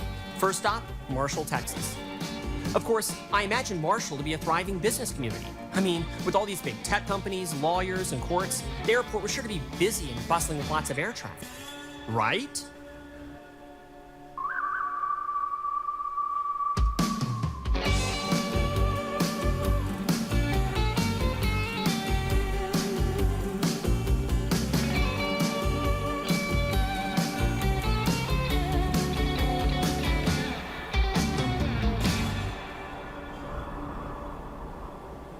Here's the Wyland office, as far as I can tell. So we can come and see. Why don't we bring the camera around and see what's going on in this office here. This is just a few days after they received $33 million for patents, and this is in the middle of the day on a Thursday. Let's keep going.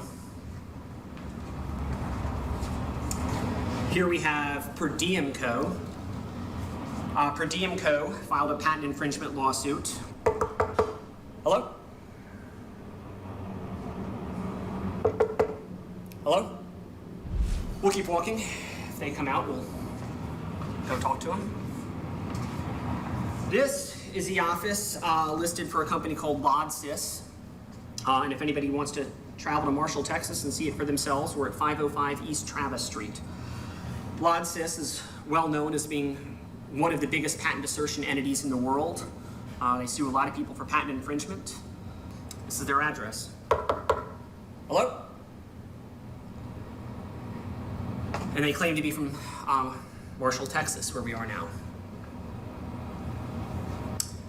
Let's keep walking. Here we have a company called Packet Intelligence. They have filed 2 lawsuits for patent infringement. Hello? We've been walking up and down these halls for about 25 minutes now looking for anyone, and no one's been here. But a large number of patent infringement lawsuits come out of this hallway. Well, I guess we'll go to the next address. It's been empty for... We looked at that space because when we moved in here, it's been empty. One's in their office today. No one's in there today. Oh. Maybe knock on the door? No one's down there.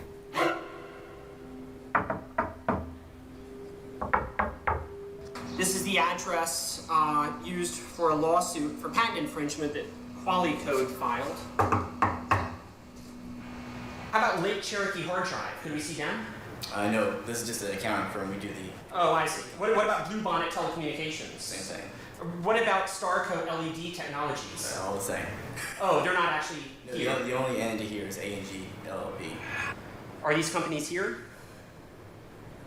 I mean, I serve as a registered agent for them. I see. They are located in East Texas. Can you say where?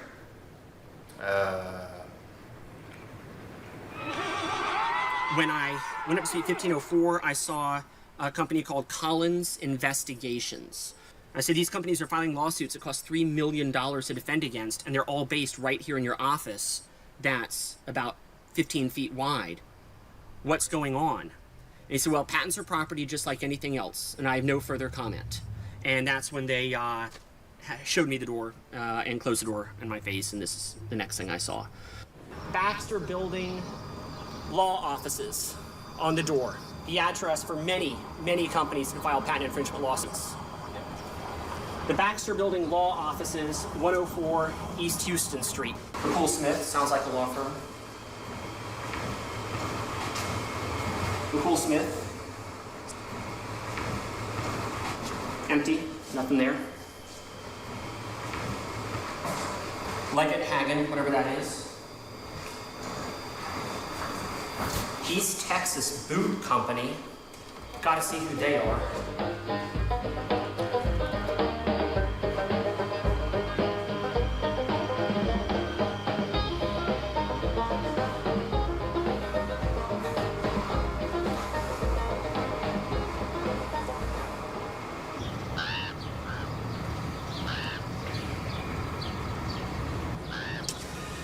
So, we're here at 211 West Tyler. It's an address that a lot of lawsuits come from.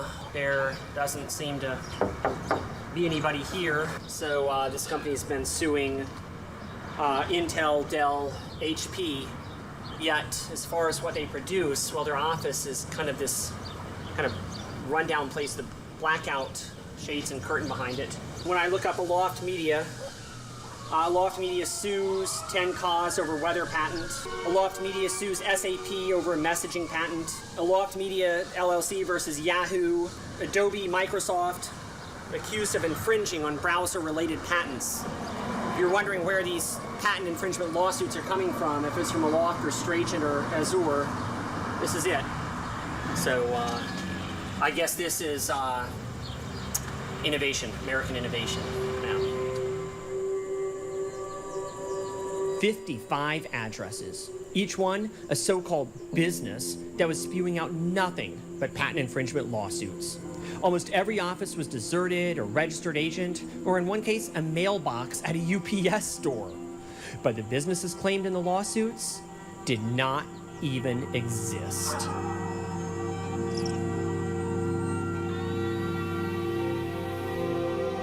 And the lawsuits just keep on coming.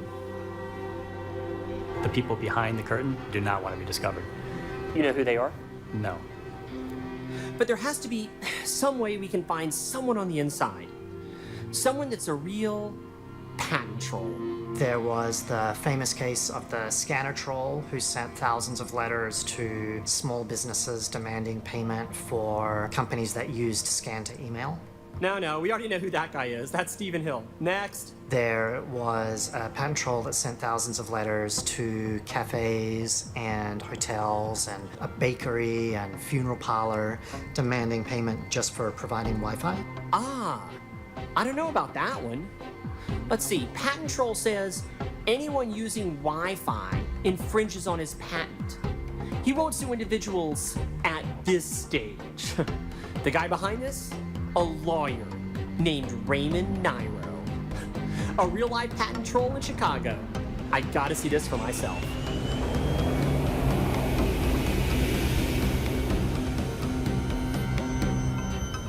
I am the person that was involved in the whole business of what a patent troll is. Patents are property. They're issued by the government after an examination. And then a court looks at them and says they're good or bad. If I have a patent for Wi-Fi that's specific and is useful and novel, then yeah, it's my property. And if you infringe it, you got to pay me a license fee. But I would want to look more carefully at what somebody's telling you, that they were abused by somebody that sent them a letter and they went out of business because of it, because I'm not buying that. You come to me and say, Mr. Nairo, there are a bunch of people that are using my idea. Can you help me? I say, sure, I'll try to help you license your patent. I go talk to him. I say, listen, you're using this guy's invention. You got to pay him a royalty. No, I'm not going to pay him. What do we do? I go to you and I say, what do you want to do? I say, I want to stop them. I want them to pay me. They're stealing my property. They came to my house and took my goods. They went on my farm and took my animals. They infringed my patent. They took my property. I say, okay, I'll help you. If it's meritorious, I'll help you. Is there something wrong with that? Is that un-American? Is that wrong? I don't get it. I tell juries in the closing argument, I said, a patent is sort of like having a property and you build a flower patch. My wife loves flowers. I build a flower patch in my front yard. Beautiful flowers. Maybe even I commercialize it, but I don't have to commercialize it. I don't have to have a nursery and sell them. It's beautiful. It's my property. I paid for it. I grow the flowers.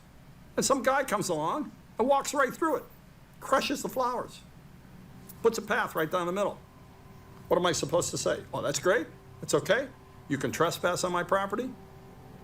No. You say, I don't want you to do that. That's a patent lawsuit. That's patent infringement. You have trespassed on my property, and all I'm asking you to do two things. Stop doing it and pay me for the compensation for replanting the flowers that you just destroyed. Is that bad? Is that evil?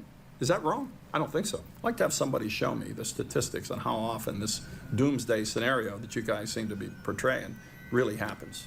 How frequently is a company run out of business because of a patent infringement lawsuit? You know what? I'll bet you can't find 100 cases like that.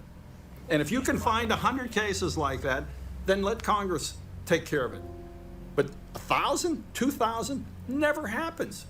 Show me the statistics that this type of abusive process has driven 1,000 companies out of business. Show me that. If you can show me that, get the 1,000 people, line them up, and have them sign an affidavit. I was driven out of business because of a patent infringement suit that cost me $3 million. You know what? I don't think you can get 1,000. I don't think you can get 500. I don't even think you can get 100. But I challenge you to do it. You can't do it because people that are sued are locked up in a non-disclosure agreement. They're not allowed to talk about what happened to them. That's why we can't get 1,000. Nonsense. They can talk about it. They were forced to settle because the alternative was to be driven out of business. Who was forced to settle? Who? The people that signed the non. Who are the people? Who are the people? Identify the people. Give me the list. Give me their names. Give me their addresses. Give me the lawsuit. You know what? You can't do it. You know why you can't do it? You bought into the propaganda. All right, boys, who we betting on?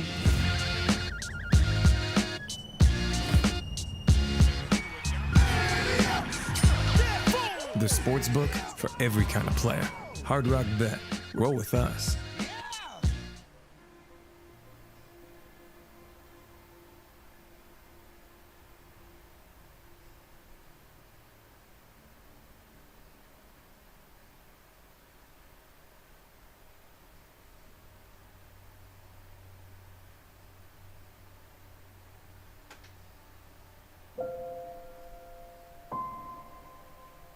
You know what? You can't do it. You know why you can't do it? You bought into the propaganda. If McCool Smith and other firms of significance stop taking patent cases, where are the people that have meritorious inventions? Where are they going to go? Whoa, stop. Time out. McCool Smith. I know that name. Where have I heard that name? That's right. There are McCool Smith signs all over that patent troll hive in Texas that spat out all those lawsuits from those abandoned office buildings. Of course Raymond Nairo knows who McCool Smith is. The deeper I dug, the more I realized that this network of greed was interconnected. And there's something interesting about this address too, by the way. McCool Smith's own office, which we have now confirmed is actually just a patent troll hive, is across the street from the courthouse where the patent troll cases are tried. Where we find Jellyfish Technology of Texas, InMotion LLC, ArcSar LLC, Marshall Feature Recognition LLC, Hopewell Culture, $Design, Wyland Technologies, Specialized Monitoring Solutions, LLC. They're all at 104 East Houston Street. All these companies, they've all filed patent infringement lawsuits, and they're all the exact same address. What is that address? Well, here we are at the courthouse. Look across the street, and we see 104 East Houston Street. If the judges and juries hearing these patent infringement lawsuits wanted to find out what businesses were filing these lawsuits, they would have to walk about 50 yards. The juries would have to walk about 50 yards to see that the lawsuits that they are hearing are coming from abandoned offices across the street. And the lawyers and judges in East Texas are dragging these lawsuits out for years. So Kevin said these people are all corrupt. That is a heck of a charge. But we've seen these trials being held across the street from the patent troll hives that spew out the lawsuits, where the juries would have to walk about 50 yards to see that the businesses filing the lawsuits don't even exist.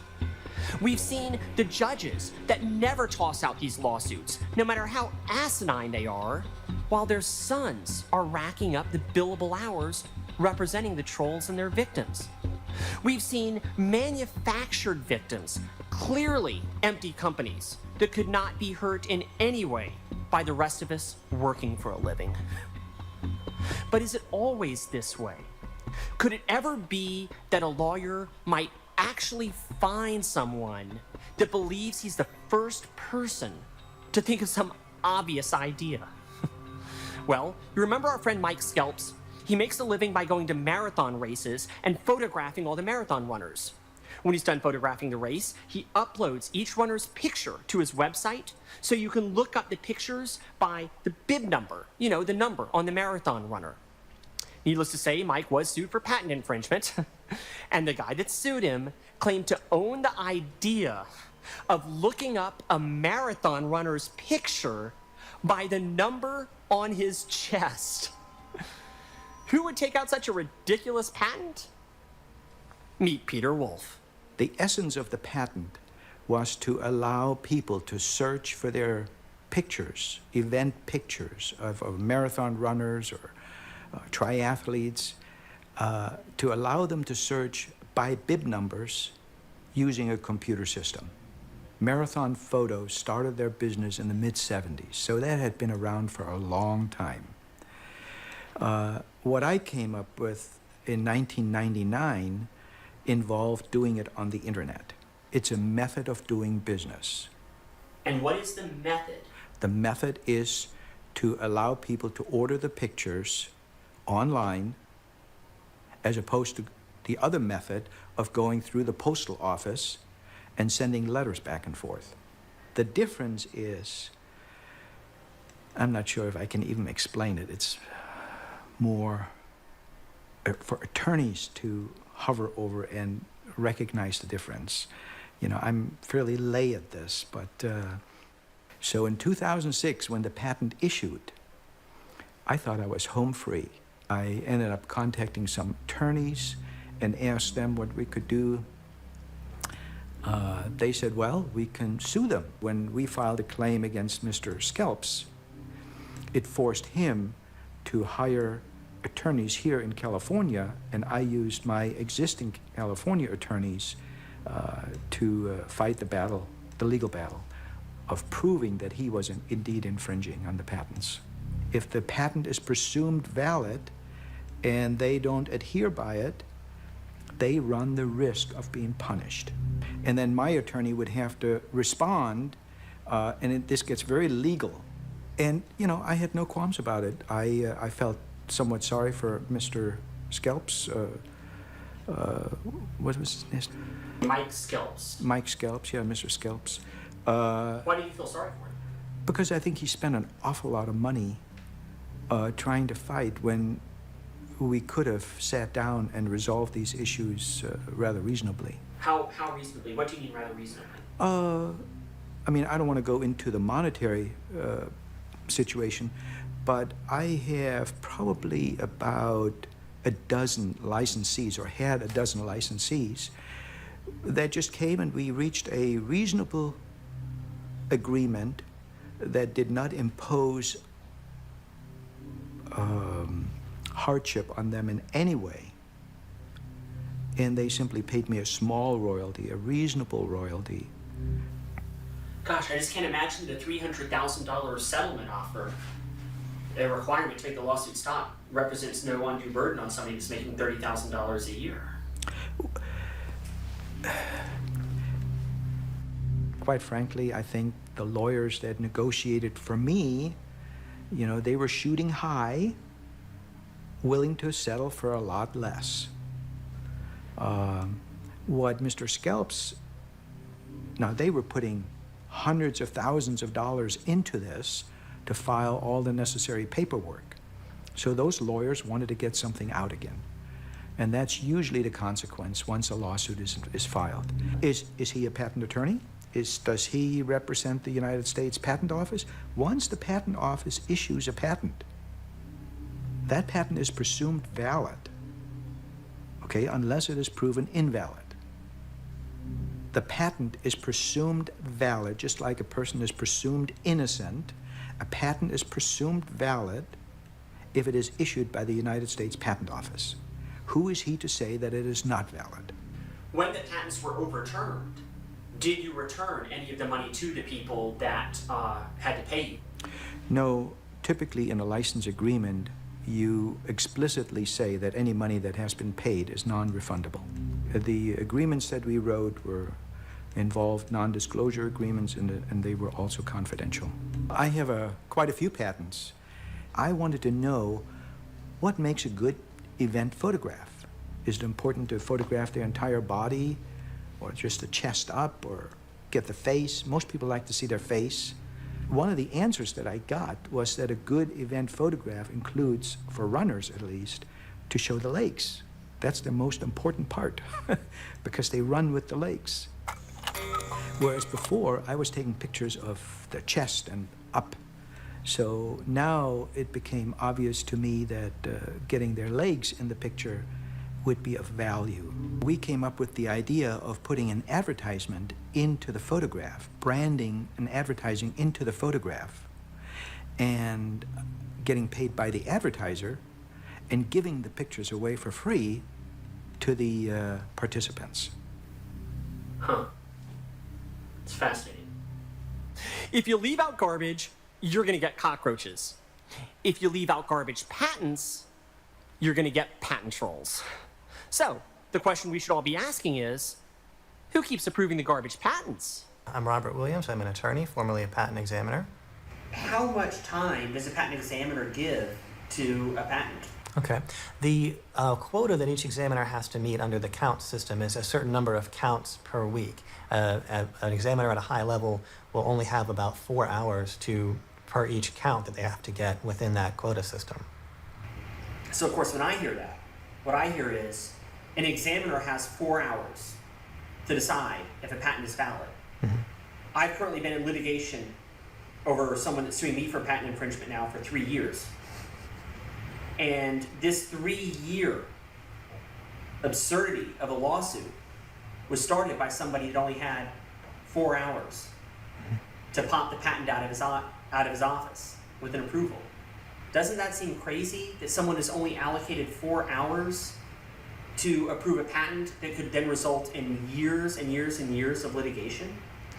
I do think that time is one of the challenges that the USPTO is facing in terms of allowing the examiners adequate time to do an in-depth search and to prepare a detailed office action that presents the most salient issues into the record, and first to just identify that best evidence, but also to consider and apply the best available evidence to make that prosecution as short and effective as possible. The examiner is primarily going to look at previous patent applications or previously issued patents. The primary body of knowledge that the patent examiners draw from is actually what's already been patented. The applicant is essentially given the benefit of the doubt that they are in fact the inventor and that their invention is new and not obviousness. And the way the statutes are written, section 102, 103, is that it defaults to a patent being allowed. It says an inventor shall be entitled to a patent. Again, the default position is that it is patentable.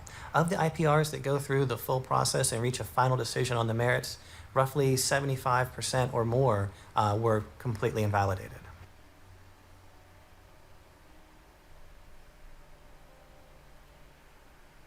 So why were they approved in the first place?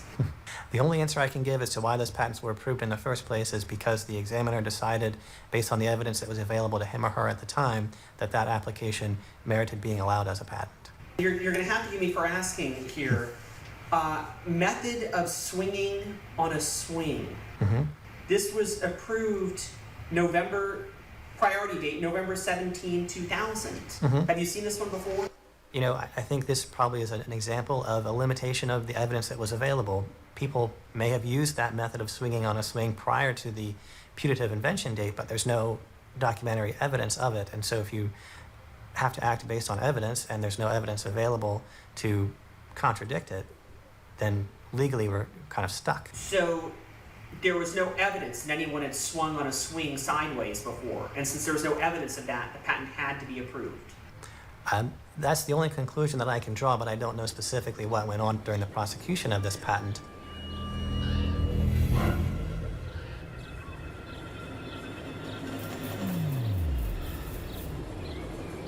In 1999, no one had ever thought of a stick that a dog could fetch before. How could that be approved? Again, I guess that does seem obvious, certainly applying our common sense test for obviousness. I don't know what evidence the examiner had access to and what was in that record when that application was examined, but apparently the examiner concluded based on that record that it was in fact patentable. Sorry, Daisy, you can't have it. So apparently you can own an idea, no matter how obvious, if you can just convince the United States Patent Office that it's never been patented before. So let's summarize how patent trolling works. In the movie The Big Short, Margot Robbie, in a bubble bath, apparently naked, explained how the home mortgage fraud was committed by the banks. Now, I'd love to hire her to explain how patent trolling works as well, but I can't afford her. But I did manage to get us a plumber from New Jersey. Let me tell you how to become a patent troll. First, take out a stupid patent. It don't matter how stupid it is, believe me. 2, form a dummy corporation in East Texas. That's the best place to sue people from. Because the judges are, how do you say, sympathetic to your cause, if you know what I mean. 3, rent an abandoned office building as an address for your fake business. Let me know. I might be able to help you with that. 4, find victims that are too small to defend themselves, but not too small that they don't have no money.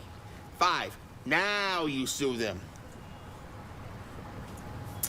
6, use some dummy name on the lawsuit. You don't want no one to know who you are. Only lawyers need to use the real name.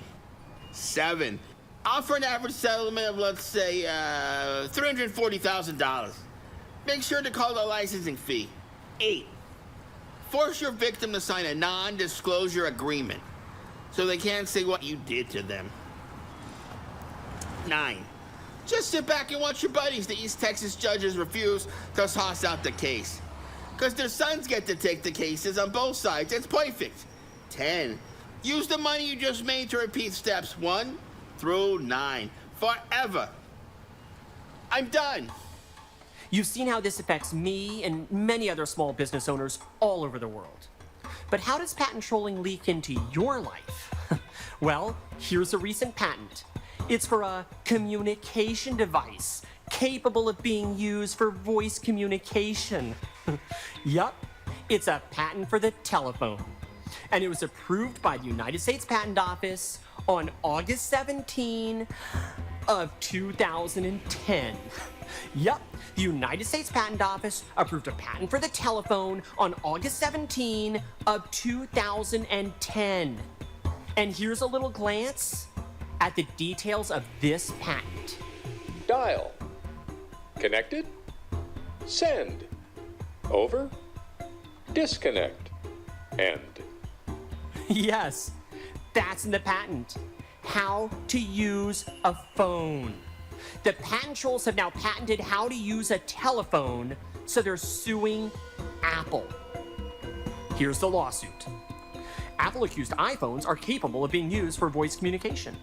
Apple's accused iPhones have 2 cameras, Apple's accused iPhones have a camera and a display on the same side of the phone. Apple's accused iPhones have a camera located on the side of the iPhone that is opposite the display. Apple's accused iPhone is capable of displaying its location on its display.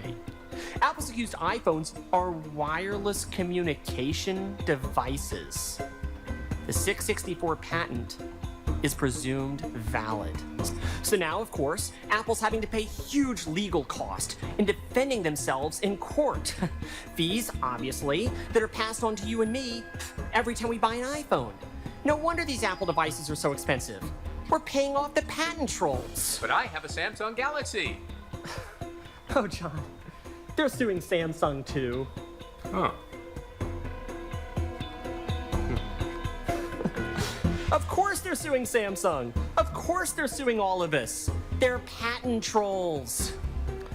Now, who would file such an asinine lawsuit? Well, in this case, it's a company called Coriodoros Technologies, LLC. You already know they're a shell company designed to hide whoever's behind it. But every lawsuit lists the lawyers that are filing it, so the victims can call the lawyers to offer their settlement. We can find out who the lawyers are every time. So, what lawyers would ever press such a That's case crazy, against, like- effectively, all of us? I was The cooking. answer is these and I lawyers. was watching the same video These ones on my right phone. here. And notice, But, they're all from Texas. That's freaking crazy. What a coincidence. Like on this whole like. So, these patent people are and- effectively patent suing lawsuit all of thing, us whatever. for using cell It's phones. nuts. I had to give them a call and ask why. This is Betty. Yeah, Elizabeth DeRue, please. It's me. Hey, this is Austin Meyer speaking. I am looking at a lawsuit of Coriodoros Technologies versus Apple, where apparently Coriodoros claims to own the idea of a communications device capable of being used for voice communication. Am I understanding that right? Does Coriodoros own the patent for a communications device capable of being used for voice communication? I represent Coriodoros in that matter, and I'm not sure. Like, are you connected with Coriodoros in some way? I just have not met you. No, I'm not connected with Coriodoros, no. Okay. So does Coriodoros own the idea of using a device capable of being used for voice communication? Coriodoros owns the patent that's asserted in the litigation, yes. And does that patent claim to own a device capable of being used for voice communication as stated in your lawsuit, paragraph 16? I'm just not sure what you're asking me. I'm asking what I'm asking. Well, yeah, sure. I'd be happy to be more clear about my question, certainly. I'm asking if Coriodoros owns the idea of a device being used for voice communication. Because that's what you state in your lawsuit with your signature at the bottom. And so I'm wondering if you actually believe that. I'm happy to call you back at a time when I have a little more time to discuss this. So right now you're not able to tell me whether this company You know owns... what? I mean, I don't even know who you are, and I'm not sure exactly what you're asking. If you're just reading the complaint, I don't have that file in front of me. I am right reading now. the complaint, If you're just reading yes. the complaint, Yes. the answer is that the matters asserted in the complaint are accurate to the best of my knowledge at this time. The language in the complaint is accurate. Polasek with Barry Arrington. Yes, John Polasek, please. May I have your name? Sure, Austin Meyer. Please hold. Mhm.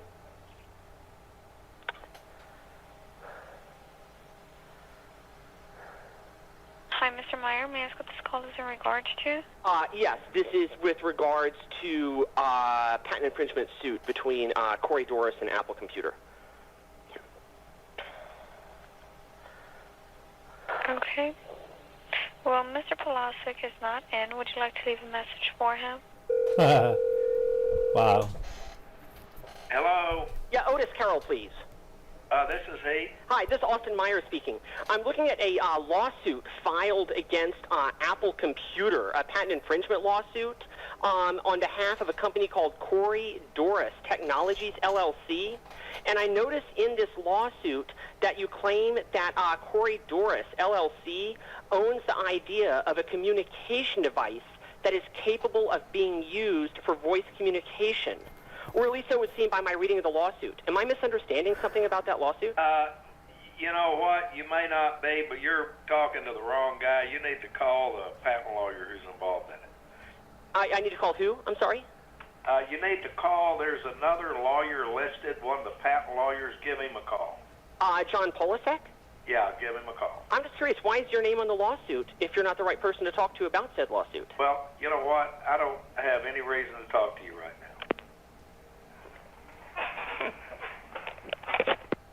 Okay, I think everyone in the room understands patent trolling now.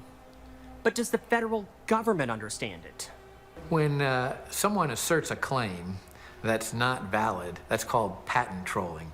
And when they do that, they are threatening a business, usually a business, sometimes it's an individual, with enormous costs. Litigation costs, costs of having to pay damages in the claim. Then what they're effectively doing is keeping good products from getting to the marketplace, extorting money from legitimate businesses, and stifling new startup businesses. Okay, so they know about it. Good. Well, it takes a lot of things for a bill to become a law. And so even though this got the overwhelming support of the House and was voted very strongly out of there, it never made it out of committee in the Senate side because Harry Reid purportedly said over my dead body that this would be actually discussed, and that was because of his support from the trial lawyers.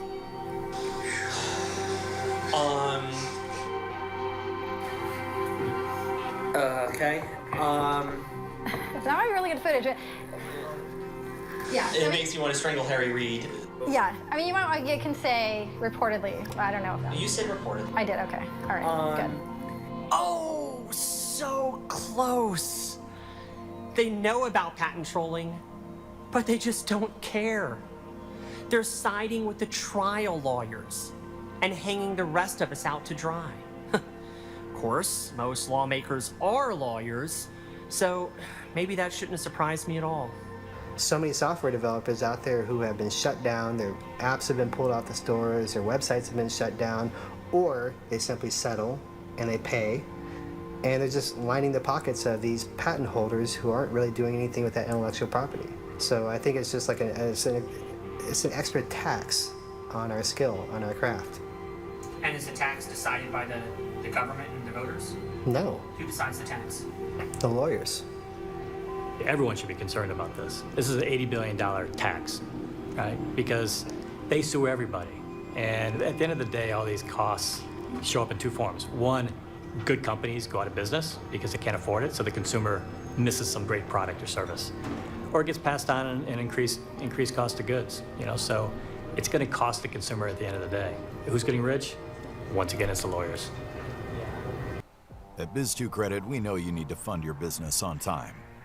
When business is good, it could be time to expand. Imagine if you wrote a book, and we had patents on books, and you had one guy who got the patent to write books about whales. And he was the only guy. And then you wanted to write a book about whales. You'd have to go to Fred, who has the patent on whales, and get his permission, maybe a license agreement, so that you too could write about that topic. Doesn't that sound ridiculous? Well, that's exactly what's going on in software today. That's how ridiculous it is. And that's why it needs to be fixed. Why don't we make software copyrightable instead of patentable? And if we did that, I think that would be a huge step forward. I'm sorry, but anytime I see a method of accomplishing blah, blah, blah, blah, that scares the hell out of me. It really, really does. Because that's not patenting a physical device. Like this microphone that's in front of me, that is a physical design that does a specific thing. That, I believe, is patentable. But the method of accomplishing a task is ridiculous to me. But there's so many of those method patents that are out there now that you can't even run a simple website without getting popped. It hurts innovation in a very, very tangible and real sense, because when a startup, and there are numerous stories of startups basically in the app space, or people who simply just produce podcasts, right, getting the threat letters saying, we will sue you because of, for example, not because you produced a podcast, but because of the way you're loading it onto Apple iTunes or something like that, something stupid like that. Can you imagine the world we've been in right now if Steve Jobs, right out of college, was slammed with an IP case that he couldn't get out of? If Newegg software coders had gotten this legal letter in 2001 saying, if you program a shopping cart, you have to give us 1% of your revenue forever, right? Newegg wouldn't exist today, right? What a complete joke. If we had gotten our lawsuit the same day we launched, we would have had to shut down immediately. That would have been it. I would have been really angry about it, but I would have had no resources to fight it at that point, or no idea whether or not I infringed, and so we would have just walked away. So the cost of this abuse is literally incalculable. There are certain areas that are notoriously patent troll bait. And I've had people say, I'm not going to create a business there because there are too many patent trolls. That's a loss for society. That's a loss for the country. It's hampering innovation because people are afraid to write software because, boy, somebody else must have some similar idea to that. And sure enough, you can almost guarantee that there is some patent somewhere that somehow any piece of software is going to infringe on. Yeah, it's absolutely impossible to tell if you're about to be sued for patent infringement. Why not start all over? Just write a new app right now.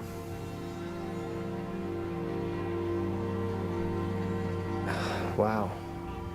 I would love to write a new app. I really would. But there's also the fear of being sued again by something else. I feel that the risk is too great for a small guy like me with no venture backing, with no money in the bank, to just try to start all over again. This is not what the American dream is all about. This is not why people start companies. This is not the kind of attitude that makes people want to go build new things. That's the challenge that entrepreneurs face. And I thought the American dream was something much different than that. It just baffles me that this industry exists, it's allowed to exist, and that we have agencies, government agencies, that get fat off it. Someone needs to bring it down. And now, here's how you fix it. This is so easy to fix, it's ridiculous. First of all, no more method patents. Method patents are stupid. It's just somebody writing down the steps he takes to do something. No more software patents. We have copyright for software. You don't need to patent the whole damn idea. No more 20-year duration. Patents last 20 years because it took 20 years to recoup your investment in the Steam Age. Does it take 20 years for a product to go through its life cycle today? It's ridiculous. Patents should obviously last about 5 years at the most. You should file your lawsuits in the defendant's district, not East Texas. You want to go sue someone? Fine, go sue him. Don't drag him to your abandoned office building in Texas. Trolls should reveal who they are, not hide behind dummy corporations. How do you justify suing somebody when you're afraid to even let anybody know who you are? Don't sue someone just for using technology. Sue the person that claims to have invented it. You can't just sue everyone that uses the Google store. Don't sue someone if you make more money suing people than making things. Of course, that just sets the stage for patent trolls. Do all these things now, and we'll solve the patent trolling problem for the future. It's a snap. And none of these things will cost any money to do. In fact, it'll save taxpayer dollars because we won't have all these expensive lawsuits gumming up the federal court system. We don't have to throw money at this problem. We just have to close the loopholes that the government left open. That's it. Dunkin' Donuts workers strike. Oh boy, oh boy. We are protesting the fact that they actually put a kiosk up in front of the Dunkin' Donuts to replace the cashiers that are there. You can see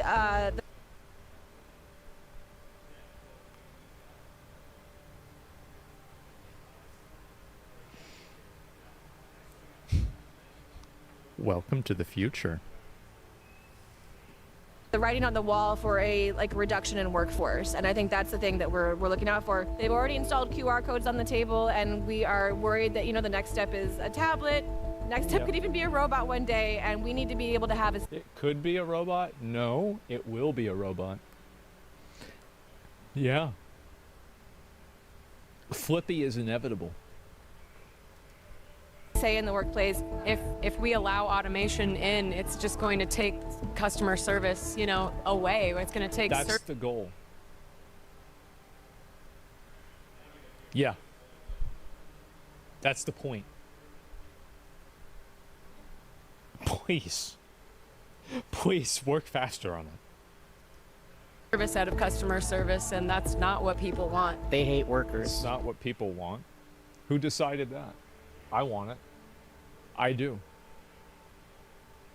I think that working a service industry job like this is not a good use of a person's time. And I think that people could do something that's more fulfilling to them personally and to live out their existence in a way that's more fulfilling and more meaningful. I don't think working in a Dunkin' Donuts is that. They hate us so much that they want to automate us away. They hate us. Of course they hate you. Why would they not hate you? They have to give you money. Why would they want to give you money? Do you want to give somebody money? There's a random person. Do you want to give that person money? Of course not. You want to just have it happen. Like, what are you talking about? Us more than they love their profits. They hate us more than they love their profits? No. They hate you because they love their profits. This is the exact kind of person that I would imagine striking Dunkin' Donuts.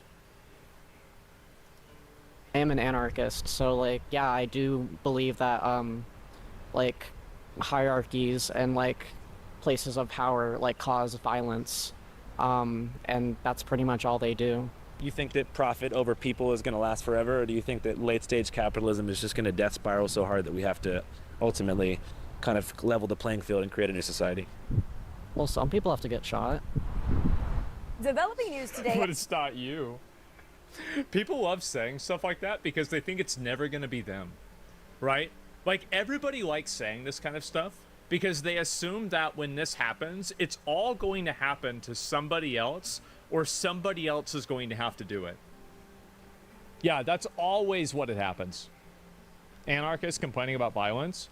Well, I mean, there's some countries, and the first thing in an anarchist society that happens is somebody takes it over and makes it non-anarchist. Maybe we could have him or her, I don't know what it is, go over and join Joseph Kony's army. How about that? That sounds like a really good time. Out of New York City, where the CEO of United Healthcare was shot and killed in broad daylight. Yeah. It's believed he was targeted, but it's unclear why.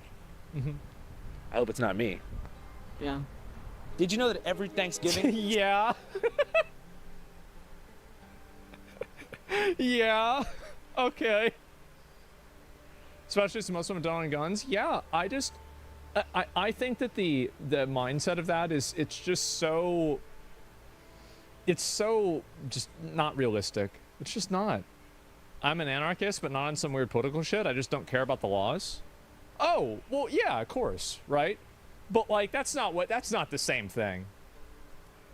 75.9 million Americans use airports like Phoenix Sky Harbor to travel to go see family elsewhere in the world. It's crazy, right? It's a big week. But guess what? There's a lot of beef right now at the airport. You know why? Hundreds of restaurants and concession employees on strike, planning to Are you telling me about a fucking airport where you guys spend $18 to get a drink?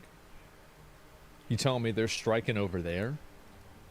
continue their protest tomorrow. And because of this, restaurants and concessions will be shut down. The workers with HMS Host, a vendor operating many of the restaurants and coffee shops inside the terminal. See, Flippy would never do that. He would never protest.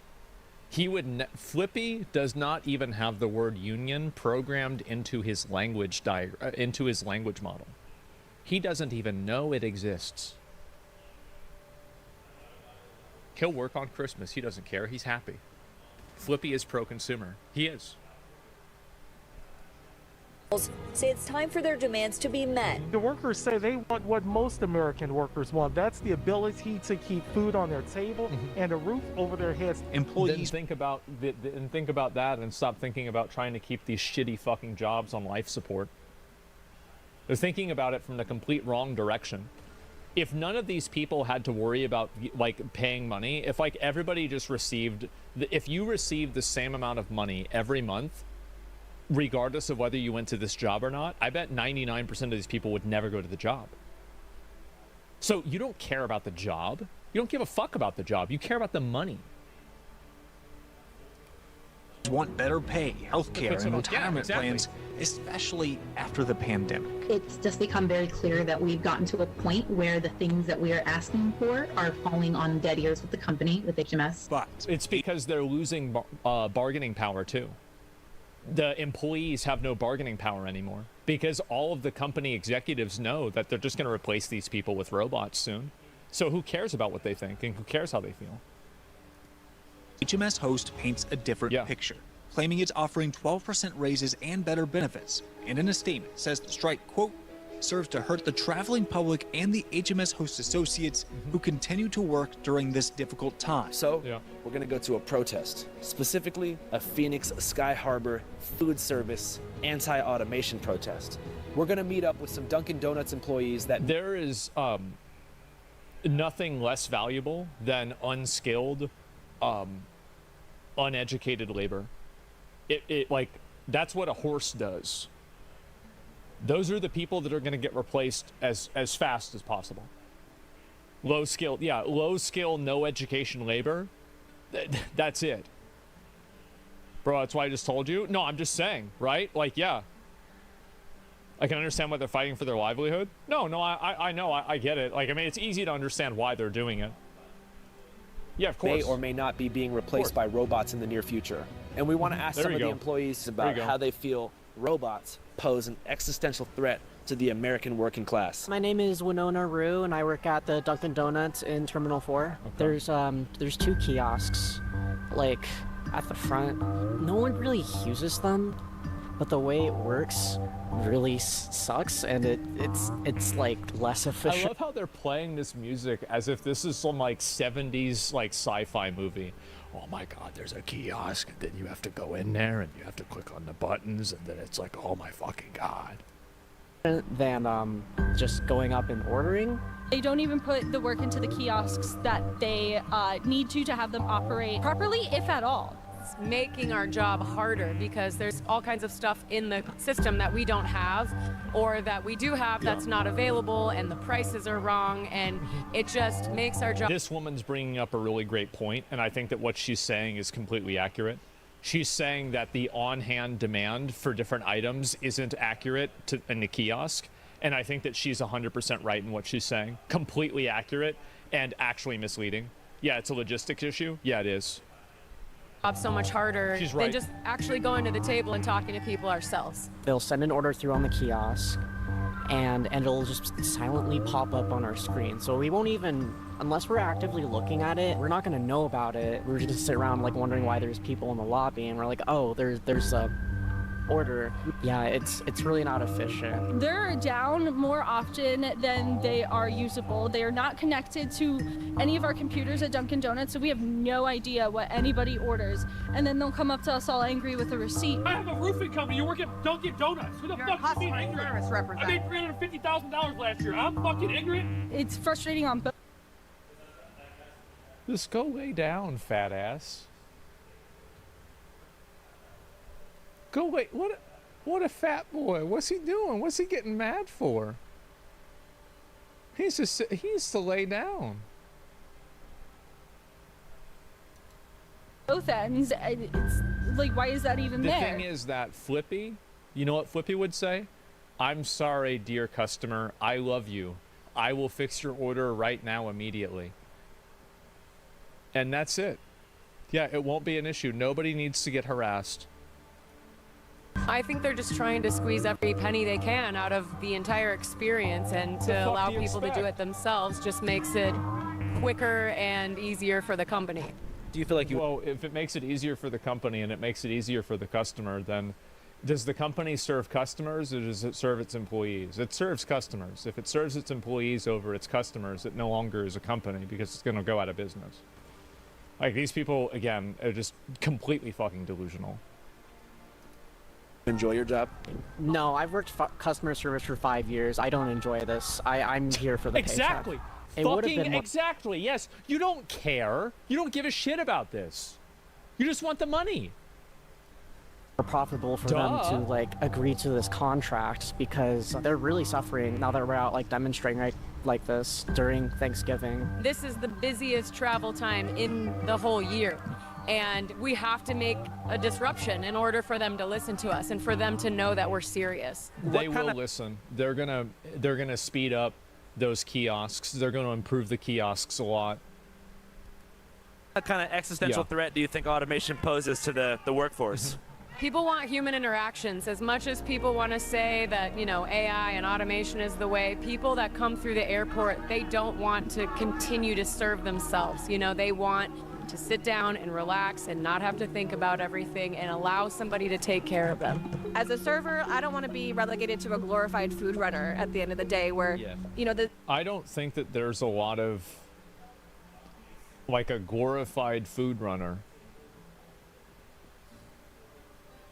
Like, we've got a lot of like, I mean, this is like some fucking friendly fire here. You're not any better than a food runner. You're working at Dunkin' Donuts. And if you were a doctor, you wouldn't be any better than a food runner. What is this? It's just... the customer is doing my job, and that's not part of the experience that we want when we go out to eat. We actually want to be served. We're emotional support humans for people that come through here sometimes, but I do like that I get to have a lot of interactions with a lot of really cool people. I mean, part of the best part of my day is getting to talk with the guests, get to know them, see why they're traveling, where they're going to, joking around. Like, that's what people come into a full service experience for. If they didn't want that, they would just go and grab a sandwich and go sit by the gate. So I feel like No, the reason why you go to Dunkin' Donuts is because the food's better. Like, if I could push a button and get the food, I would do that. Like, that's me personally. I'm sure some people feel the way that she does, but I'm not one of them. And so I'm just speaking from my own experience. that away in the name of profit. Yo, what's up? Los Angeles, California, 9:30 a.m. I just went inside that Dunkin' Donuts right there, and I'm not gonna lie.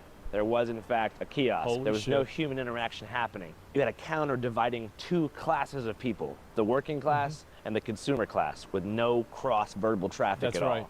It was solitary. Yeah, you don't want them to talk to the customers. You don't want them to do anything. Somewhat awkward. Probably bad for the employees because they're understimulated, I think. Yeah. But for me, I honestly kind of enjoyed it. Got to walk in there, headphones in, didn't have to talk to anybody about anything going on, and now look at it.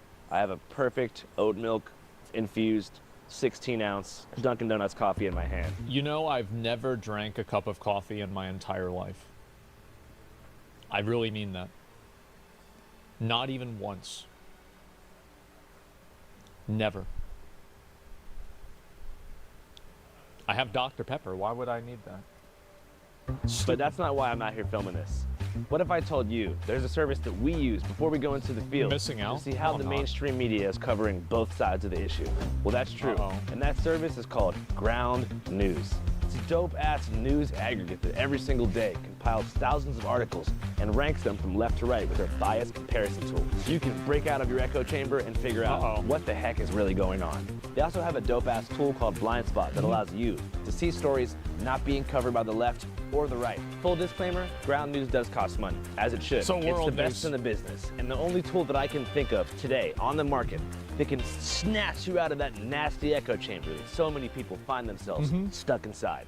Here's an example. Let's use the topic of worker strikes for an example. So I have Ground News up on my phone right now, and it says a couple weeks ago in Canada post workers went on strike to protect their pensions, disrupting the flow of mail across the whole country. Using Ground News, you can see that 61% of the coverage is left-leaning, 21% to the center, and just 18% to the right. On the left, you can see Jacobin, who described this as a fight for the future of public services, pretty good, actually. and interviews union leaders about potential scabs crossing the picket line. And on the right, you can see the Epoch Times, who've penned an article called what to do about your Christmas mailing needs as the Canada Post strike looms, focusing instead on the potential inconveniences that are going to be faced by holiday shoppers and consumers. Yep. So both angles contain pretty interesting information and show us how the public is reacting at large. Ground News also has a dope-ass tool called Switch Editions, I which just allows look on Twitter and I read the first top comment. I'm like, yeah, true. you to pivot from national news to local news, or even switch countries. And guess That's what? it. For a limited time only, It works real you can well. get a special discount with my link on the Vantage subscription, bringing the cost down to $5 a month. That's www.ground.news/channel5. www.ground.news/channel5. All right, guys, back to the streets. Despite the strong sentiments I think that there is a real big demand for a news place that gives unbiased information. But the problem is that I think in giving unbiased information, people will think that it's biased because it doesn't reinforce their biases. It's something that everybody needs, but nobody actually wants. I don't know. Maybe it's a black pill perspective. That's what I think. Protesters, many Thanksgiving travelers are not opposed to AI and enjoy automated kiosks for their convenience, among other things. What do you think about automation and AI? I think it's a great idea. And the fact, bro, you got this guy right here. This is a boomer. That's a real boomer right there. If this guy is okay with AI and he's okay with automation, that's the fucking future. If they already got this guy on board, that's it. It just seems to make it much more swift. Some of these, it just makes traveling so much easier. We thought it was pretty neat, you know. Over here, they're protesting, saying that it's going to kind of take away jobs and stuff. What do you think about that? Well, you can always look at it two ways, I think, because you're creating jobs on the other side, too. You know, someone's got to build the robots, someone's got to maintenance them, someone has to put the food. Do you think the retards that work at Dunkin' Donuts are just going to go and change from being a fucking service employee bot to being a robotics engineer? Absolutely not. Like, I'm just going to be honest here, okay? I know I sound like an asshole for saying this, but, like, it's just not going to happen. It's not. Why not? Because they're stupid. They're stupid. That's the reason why. They're not going to figure it out. That's why. Like, I know people might not want to admit it. Everybody has a different height. It doesn't matter how hard you try. If you're 5 feet tall, you probably can't be 6 feet tall, you know? That's it. Food on it somehow. It's back and forth. You know, you might lose one here, but you're going to gain another one here, I feel. How do you feel about QR? I disagree with that. But, I mean, again, it is funny to see interactions between, like, average people that just have, like, very normal, like, you know, well-intentioned beliefs that aren't, like, super radicalized. You know, they're like, oh, yeah, I mean, I can see where they're coming from. Sure. I mean, hopefully it adds jobs in the other way so they can do something else. Yeah, just normies. Barcode menus. Kind of bland to me. Yeah. Yeah, it's mid, below grade. Do you feel like automation poses an existential threat to the American working class? Yes. I'm sorry, I wasn't listening. Do you feel like automation poses an existential threat to the American working class? No, not at all. If you work your ass off, if you work hard, then no, you shouldn't have anything to worry about. Frankly, there's a lot of young kids right now who don't. I mean, you gotta respect it. Hey, that's, yeah, you gotta that's a good answer. Want to work, you know, and it's not that I want to automatically replace them, but I don't think it'll ever be like when I grew up. I feel like nowadays, because of TikTok and stuff, all the kids want to be YouTubers and dancers and rappers. Bro, he's playing them. Oh, yeah, here we go. And you can see them smiling like, oh, yeah, kids, they're so stupid. Yeah. Don't want to He's like farming. be engineers and scientists and doctors anymore, and definitely not soldiers. And definitely not carpenters or plumbers or whatever, which to me right now, I wish I was starting a job. I wouldn't mind starting out at $50 an hour. I think the kids, male, female, it doesn't make any difference. I have the sense of not wanting a real job. Just, you know, I want to just kind of do what I want, and they expect. Jesus, $50? Yeah, I mean, I bet if you, I bet that's probably, how much you make as a lineman? I bet you probably make pretty close to that.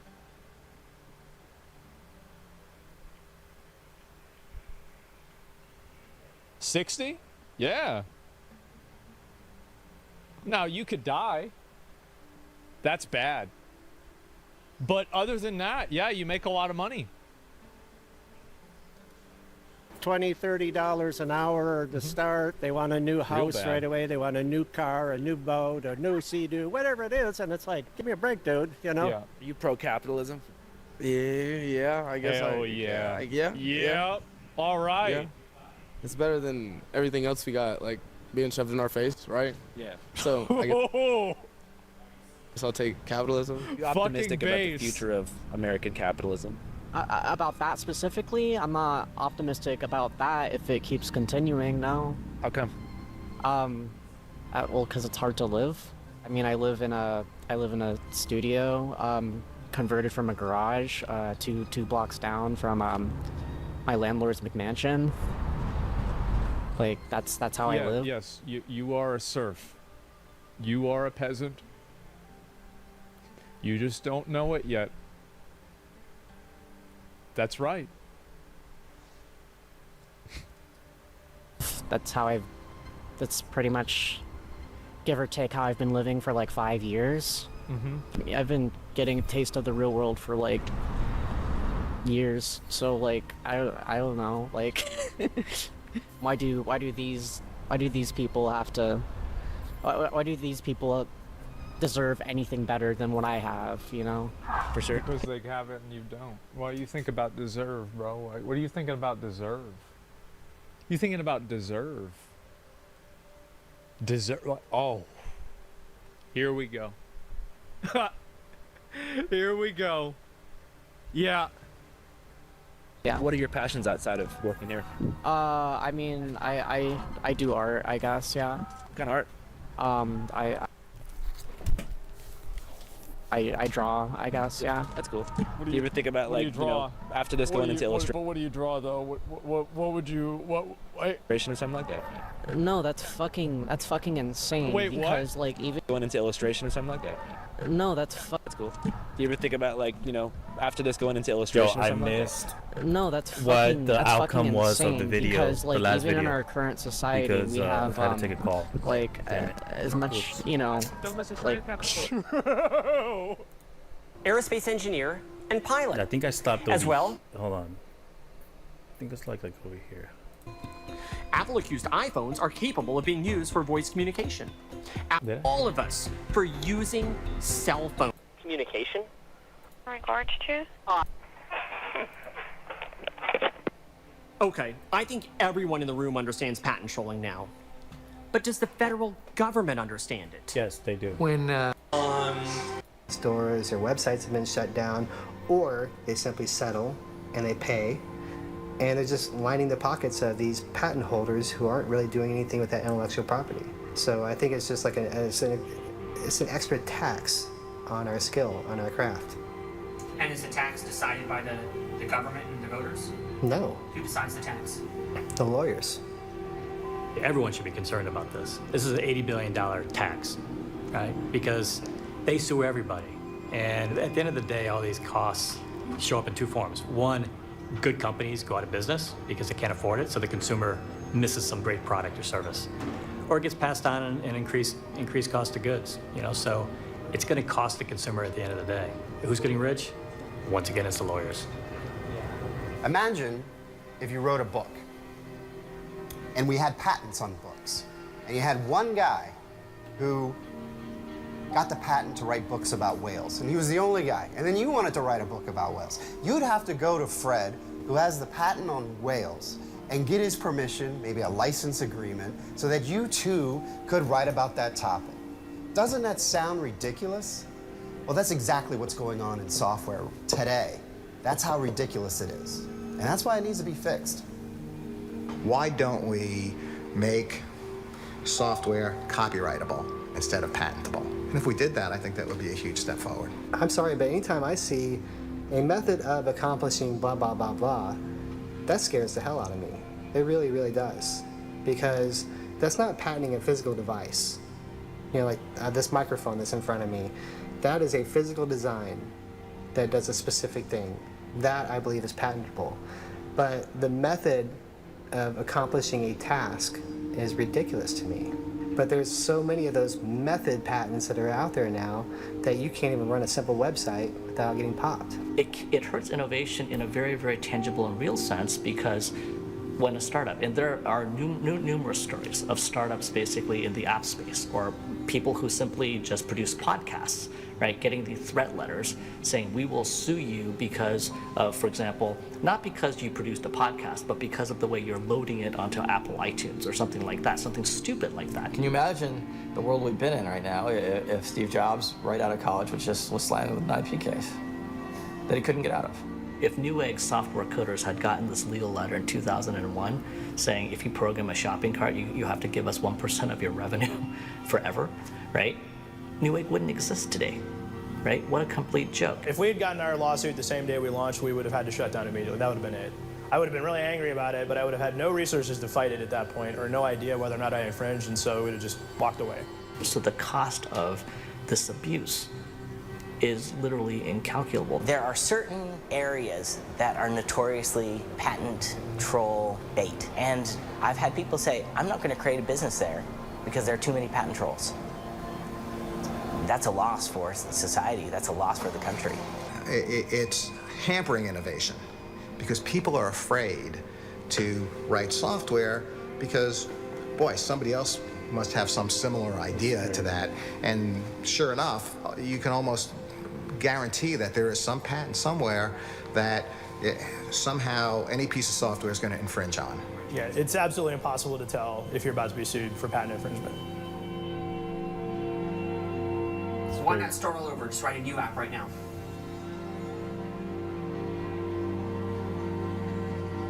Wow. I would love to write a new app. I really would. But there's also the fear of being sued again by something else.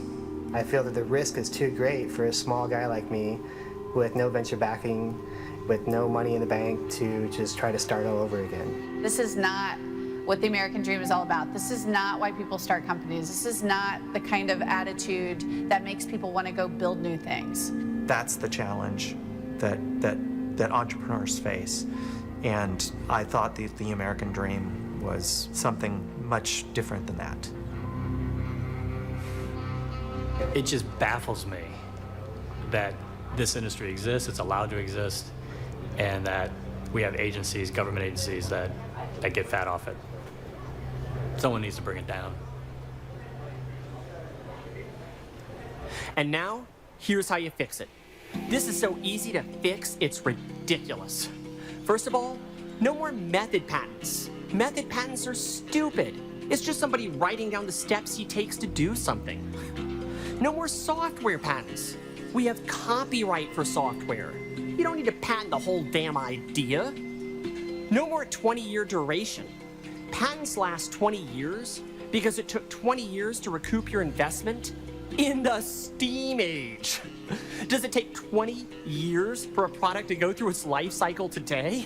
It's ridiculous. Patents should obviously last about 5 years at the most. You should file your lawsuits in the defendant's district, not East Texas. You want to go sue someone? Fine, go sue him. Don't drag him to your abandoned office building in Texas. Trolls should reveal who they are, not hide behind dummy corporations.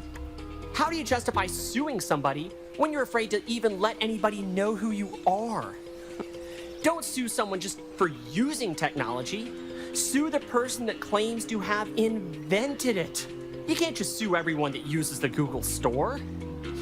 Don't sue someone if you make more money suing people than making things. Of course, that just sets the stage for patent trolls. Do all these things now, and we'll solve the patent trolling problem for the future. It's a snap. And none of these things will cost any money to do. In fact, it'll save taxpayer dollars because we won't have all these expensive lawsuits gumming up the federal court system. We don't have to throw money at this problem. We just have to close the loopholes that the government left open. That's it. It's crazy. Pure craziness. Up a video on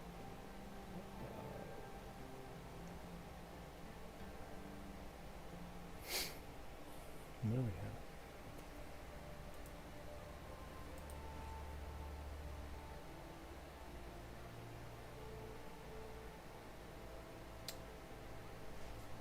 Teaser trailer reaction. Oh. Twitch versus YouTube streaming revenue. Let's take a look. Come on, you. Twitch.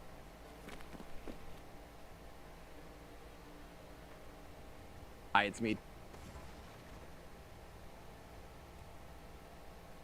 Hi, it's me, Tim Dodd, the Everyday Astronaut. Welcome back to Starbase, Texas. This is, of course... I like watching trailers. Hi, it's me, Tim Dodd, the Everyday Astronaut. Welcome back to Starbase, Texas. This is, of course, where SpaceX is building their Starship vehicles. This is part one of two parts. In part one, we're going to take you around the factory, see what's new, see the ships, see the boosters, see Star Factory from the inside for the first time, and just learn a lot along the way. So stay tuned for part two, where we'll take you out to the launch pad, and we'll also follow up with Elon after the launch and see how it went. So without further ado, let's go on another tour with Elon Musk. Cool. So yeah, as we were saying, I mean, obviously a lot has changed in the last couple of years. I mean, this It is has? all. Maybe in theory, I don't know. I mean, Looks exactly the same. It hasn't changed a bit. what once was tense is now a permanent looking factory. Yeah, it used to be intense, and now it's in a building. Yeah, yeah. So we've got this, I think, pretty good-looking rocket factory building that we've almost completed. We've completed the exterior. This will enable us to have serialized production of the rocket, especially the ship, which will ultimately be made, long term, probably be making 1,000 a year of the ship. So, 1,000 a year. Yeah, well, got to build a city on Mars. Yeah, that's insane to think about. Yeah, I mean, we may not build 1,000 a year right here, but I think this is capable of 100 a year. Really? Sure. Wow. That's only a ship every 3 days. And that's nothing. And well, and it's funny because now, if you think about it, even Falcon 9 these days, you're producing a second stage about every 2 days. And a few years ago, that would have been impossible. No one would have imagined, that they're building an And this upper year stage. we'll make almost 200 upper stages of Falcon. That's and, unbelievable. Next year, probably over 200. That's so. That's a cadence that people I don't think are, just even, you can't even imagine. You can't even fathom that kind of, output like that. That's just Well, Falcon crazy. 9 is actually a heavy lift vehicle, so it's there's roughly 40,000 pounds to orbit. Yeah. So, which is in the normal rocket language would be a heavy lift. Yeah. So, now Starship's going to be able to do 100 tons to orbit with Starship 2, maybe a little more than that. Mm-hmm. With Starship 3, like at the 9-meter diameter, essentially when the 9-meter diameter is sort of fully stretched out to what ends up being from 120 meters total length to probably 140 or something like that.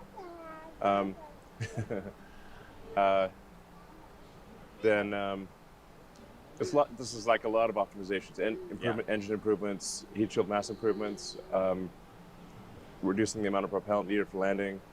Kind of basically do all the things that we've somewhat done with Falcon 9, and you get to a pretty efficient vehicle. I think we'll be able to do over 200 tons to a useful orbit with Starship. It's insane. So, and that's with full reusability. That's with full reusability. Which is insane. So that's twice the Saturn V with full reusability. And full and rapid reusability. So it's the booster and the ship are coming back to the launch site. Right.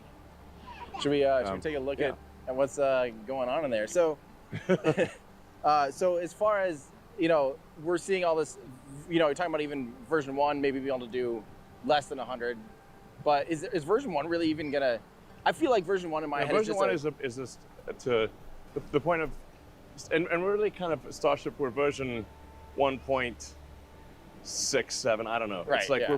we're like many iterations through on version 1. Yeah. So. And it's just a canvas. It's a test experiment still at this phase. It's just I don't think people, they see it and they don't understand that this is all just still a giant test at this stage. Yeah, one way to look at technology is to look at it as like you're rendering an image in successive levels of detail.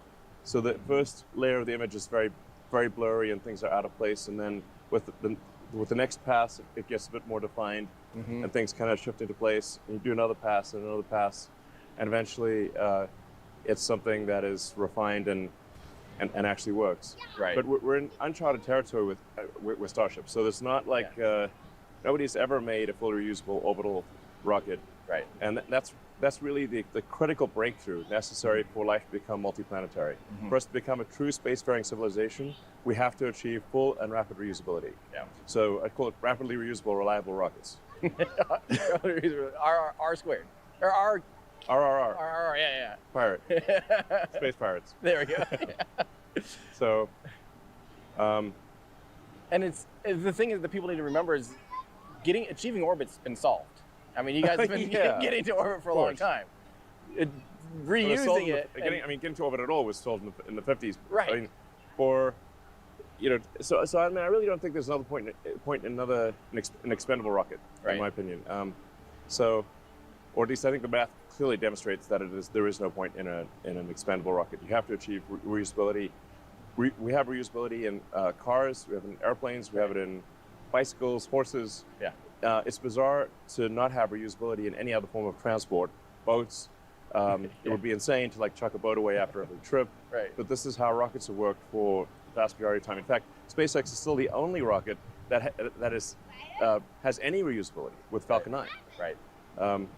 So with Falcon 9, we bring the boosters back. We refly them frequently. We bring the fairings back. We refly those. It's only the upper stage that is expended. Right. Now Falcon 9 does not qualify as rapidly reusable. Right. Because most of the time the booster is landing on a ship in the ocean. Right. So it takes a few days to get it back. Yeah. Oh, that's speeding up like crazy. I mean, the cadence out of the Cape is unbelievable. Yeah, we're trying to squeeze every quarter of a knot that we can out of the drone ships. Yeah. So seems that way. Yeah, we're jacking up the power on the ships, streamlining them, increasing the power on the tugging vessel so we can just haul ass as quickly as possible. Well, yeah, I think you just had your fastest turnaround just last week. There was it was something like, I don't remember the time, but it was something like 2 days or something from catching back and then out to catch again, which is insane. It used to take so much longer, and those are all those little things that people just aren't necessarily paying attention to that are continually improving. And the SpaceX Falcon team is doing an incredible job of achieving fast turnaround reusability given the architecture. Yeah. Now, that's still, however, a couple days to get a booster back, and then at least a few days to refurbish it for flight is still not rapid by aircraft or vehicle. Like if you take cars, boats, planes. Right. Doing a trip every 4 days would not cut it in a car. Right. Or an aircraft. Right. With Starship, the booster comes back to the launch site, is caught by the arms, or this would be quite spectacular to see. Giant Mechazilla arms catching a rocket in midair, and then those arms put it back on the launch site, so you can have the booster back on the launch mount it's gonna come back and land in like 5 or 6 minutes. Right. So then you'll probably get it back on the launch site in. Well, if you really push it, you can probably get it back on the launch site in 10 minutes. Right. Or even 5 minutes. And then you can fill it up in half an hour. So you could be ready to go an hour later from the booster standpoint. And then if you've got ships lined up, you can drop another ship on, fill it with propellant. And in theory, you could be launching every couple hours. Yeah. It's hard to imagine now, but it was hard to imagine where Falcon 9 is today, 10 years ago. No one would have imagined what Falcon 9 is doing now. So I think time will tell that, you can just keep chipping away at all those little improvements. And so do you think you'll actually fly? Falcon 9 used to have reusability measured in months, then weeks, then days. And then for Falcon 9, the architecture is limited to, you really can't compress it down less than several days. Right. When you take the landing out to sea and then the necessary refurbishment of the booster that is required. So with Starship, we'll take it from days to hours. Wow. Do you think? So then the ship has to go around the Earth, and depending upon what orbit it has, it's got to have a ground track that comes back over the launch site. Right. So that could take several orbits, so the ship could take several hours, sometimes half a day or something like that to come back. Reline, yeah. Yeah, so you'd want to have a lot more ships than boosters. Yeah. So if you're really going for max launch rate, you probably want roughly, 5 ships for every booster. Yeah. And that's what you guys are building a pretty massive cadence here of ships and boosters already. Yeah. Now, do you think? Well, I mean, yeah, it's pretty slow compared to what it will be. Like very slow. Who's coming in the driveway?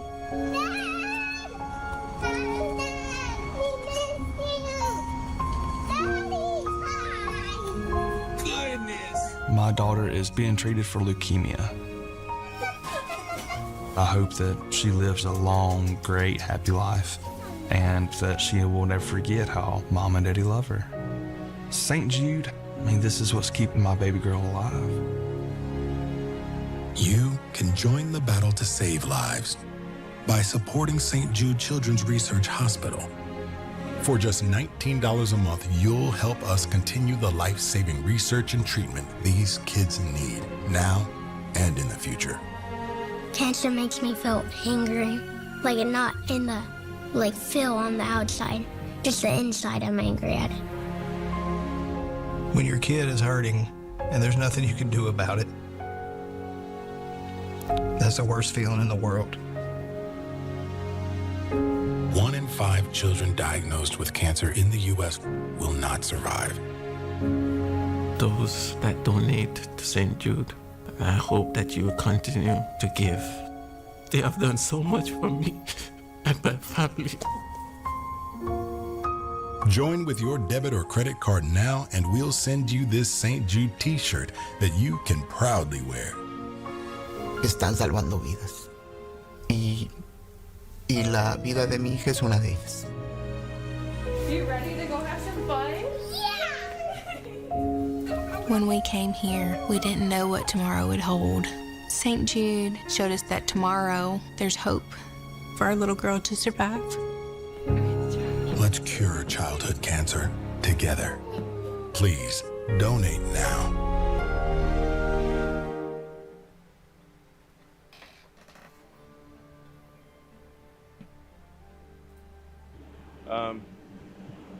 But we're also iterating the design, so each one is a little different from, in some cases, a lot different from the last one. Yeah. Are any of these are any of these going to be the V2 yet? Are we starting to get close to some V2 hardware yet, or?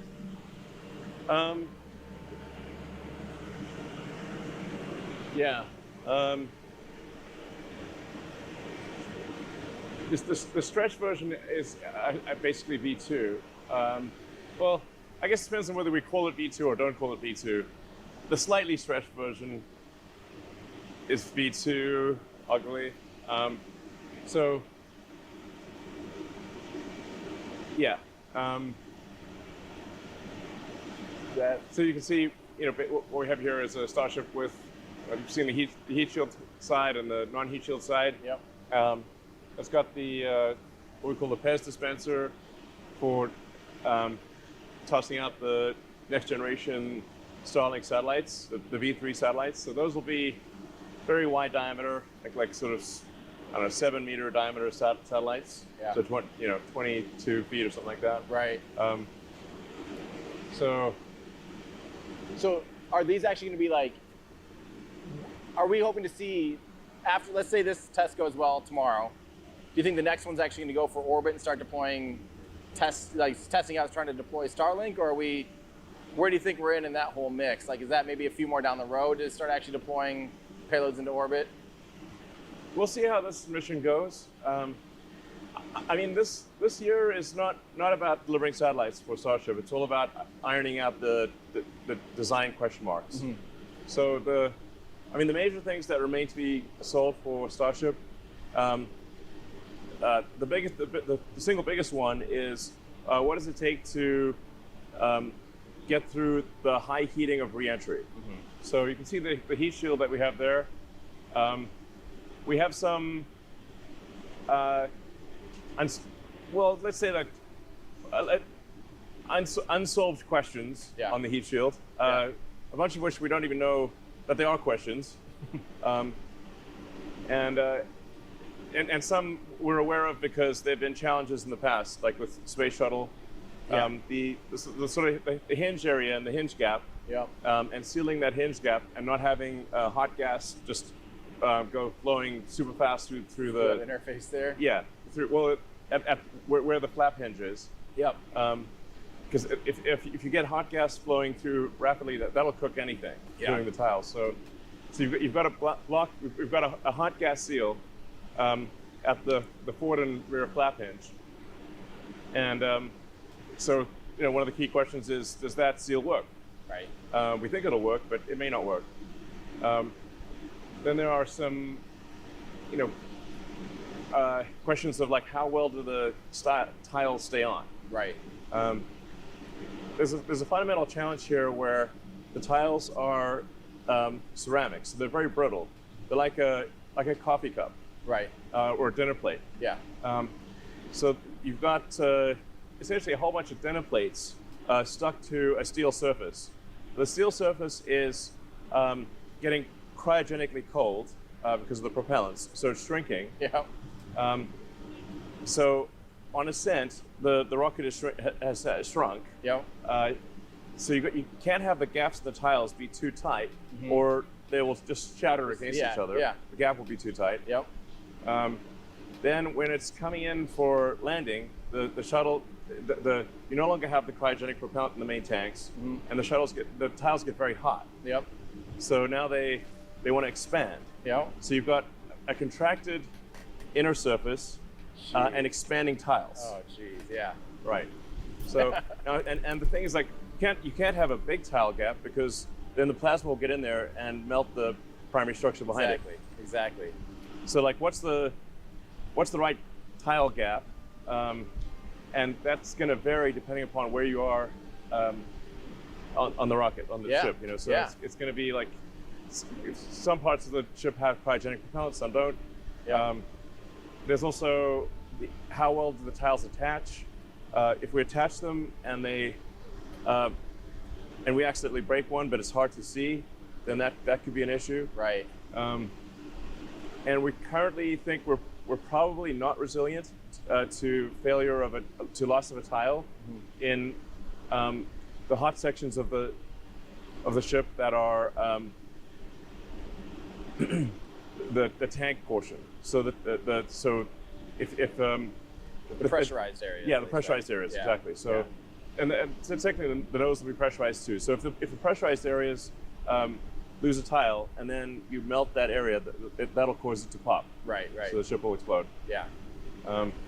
So now people have asked, like, why are there some missing tiles in the rear of the ship? Like right now, Flight 4, you got I think 3 tiles missing right now. Yeah. Yeah. So those are in the rear of the ship, which is an unpressurized region. Yeah. Yeah. So that's an unpressurized region where we think we can see. Well, you can have a melt through of the unpressurized region, and it will not cause failure of the vehicle. Yeah. Like you might have a little hole there or something. Right. But it's not going to pop the vehicle. Right. So you're literally doing it as like an A/B test, almost of like, what happens if we're missing what happens a tile? if you lose a tile? Wow. Now we do have plans for a secondary shield beneath the tiles that is much better than what we have right now. So right now and some of this I can't say the details of it because it's like ITAR control, it's sort of secret. But the current material we use, we think, is not resilient to a tile failure. We have a new design that we think is resilient to a tile failure. So behind the underlying structure. Yeah, and essentially it's got ablative. So if you lose the tile, you have to replace the ablative. Right. So you'd have to you'd lose out on reusability because of the lost tile and the ablative. But you have but at least it's intact. Yeah. And you recover it, refurbish it, and get it back out on the fleet. That's cool. And especially for carrying people, which ultimately we expect Starship to carry it maybe 100 people at a time to Mars, and also to the moon. Yeah. Then it's got to be super reliable. It's got to have ideally no single point of failure. Right. So have you given up a long time ago? You're talking about transpirational cooling or active regen and stuff. Did that just kind of didn't make the trade, or?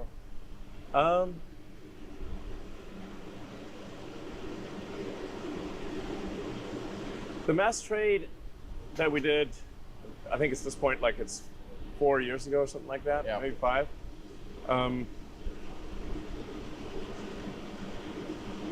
It seemed like at that time it would be at least twice as heavy as a ceramic heat shield.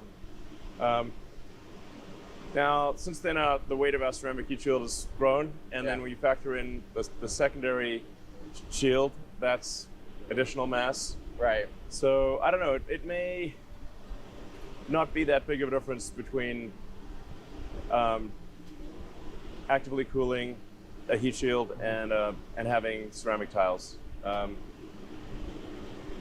you seen what Stoke Space out in Washington is working on, where they have it's of course Aerospike's going to come out of my mouth because for some reason Aerospike comes out every time I talk about anything, but it's a Aerospike, but the base plug is actually the active regen heat shield. And so in its expander cycle, so as it comes back through the atmosphere, it's actually, heating. They're using hydrogen to actively regenerate, and cool the heat shield, and just gets dumped out the nozzles basically as it's, going, and that actually also gets some of the gas gets vented out through the middle. So you also have like a boundary layer there too of gaseous helium or hydrogen in the front, and it's being actively regen. I think it's a really cool concept, and I was really impressed. It made me just think about like regen, active regen in a different way, and I thought that was pretty neat. But I know you guys had talked about the transpirational cooling years ago, so I didn't know if, I think it's probably correct that a ceramic heat shield is going to do better than transpiration. There's also the question of like, if you go to Mars and you're coming in hot, and you're coming back to Earth, you're coming in. If you come back from Mars to Earth, you're coming in very hot. Yeah. It's not clear whether transpiration cooling could succeed there. Up there. Yeah. Here's my wacky, dumb idea of the day is on the inside of the tank, if you had like a thermal camera, you have like a fire hose with cryogenic coolant, just spray if there's a burn through. Sure. Spray it down from the inside. I don't know. I'll always be happy to throw out the dumb ideas. Especially when you have header tanks there, that are filled with the cryo, all pressurized, ready to go. All it's going to take is one heat shield tile missing potentially, and could have a bad day. There's a lot of ways to solve the problem. Yeah. So what matters is that it is solved. Yeah. Even though, there are many ways to achieve full reusability. What matters is that it is achieved. Yeah, 100%. And then, once you're in the sort of over the hump of full reusability, whether one system is slightly better than the other is a secondary concern. Right. Yeah, it's tomato at that point. Yeah. Should we keep moving along here? Yeah. That's ludicrous, but I got you. Hang on. Like a good neighbor, State Farm is there. Dry eyes still feel gritty, rough, or tired? With MyBo, eyes can feel MyBo is the only prescription dry eye drop that forms a protective layer for the #1 cause of dry eye, too much tear evaporation. For relief, that's MyBo. Remove contact lenses before using MyBo. Wait at least 30 minutes before putting them back in. Eye redness and blurred vision may occur. Ask your eye doctor about prescription MyBo. So when with Flight 3, when it broke up, that was mostly just because obviously it couldn't maintain orientation, so it didn't even have a chance of having the heat shield. You would have noticed that the engines, there was a lot of like fire coming from the engines area, which is not, that's not good. Yeah. On re-entry. Right, definitely when not. the engines aren't on. Yeah. So this is, you can see we're just finishing. We're trying to get the shell completed as quickly as possible, but we still have a lot of work to do on the interior of the factory. But this will dramatically improve the production of the rocket. Yeah. Is being able to move from one station to another, which is a linear adjacent flow. I assume, I don't really know what that means, but. Well, I mean, the thing that really matters for, people talk about the moving production line of sort of Henry Ford and the automobiles. What actually matters is linear adjacent flow, as opposed to a production line that moves. So it's simple. Okay. Yeah. Like one step leads to another. Yeah. And things move along in a cadence. Okay. Yeah. Yep. And you don't have to have the physical. It doesn't matter whether there's a conveyor belt or not. Got it. That's a secondary concern. Got it. Doesn't matter. It just matters that there's a tempo. So Yep. every station has roughly the same amount of work time. Right. And things move from one station to the next station, and the specialization of labor at each station. Yes. So these are the principles that actually matter. And that's what you guys kind of solve by doing the tents first, because you can just willy-nilly rearrange things, see how things are actually falling, see what order things are going in. But the tents were very inefficient once you know what you want to build. Yes. Yep. Yeah. So it was your 5-step thing of don't get too far along in the automation before you. Yeah, you don't know what you're going to build. Yep. It's difficult to convey just how much this is. We don't even know what the rocket would look like. Yeah. So. And in some senses, you still don't necessarily know. It's still changing. At this point, we're confident that this architecture is at least one of the solutions. Yeah. That's not to say there couldn't be other solutions like the one you talked about, but that this will work. Yeah. It's just a question of ironing out the bugs, and improving the performance of everything from the engines to the avionics to the primary structure, the heat shield, everything. Yeah. But it will work. Yeah. I think I was mentioning, or I was beginning to say that the most important, the toughest remaining problem is a reusable orbital heat shield. Mm-hmm. So nobody has ever made a reusable orbital heat shield. So the space shuttle is closest. Yeah. But that took, I think, something like 9 months and thousands of people to refurbish. Right. So it's difficult to one cannot call something that requires so much work to refurbish as truly reusable. Yeah. It's certainly not rapid. Yeah. For the first time ever, there needs to be a rapidly reusable orbital heat shield, which no one has ever done. So it's a hard problem. Right. So that's why I'd say that's the number one biggest remaining problem, and the goal of this flight and really the flights for the rest of this year is get through the high heating, so the heat shield survives. Yep.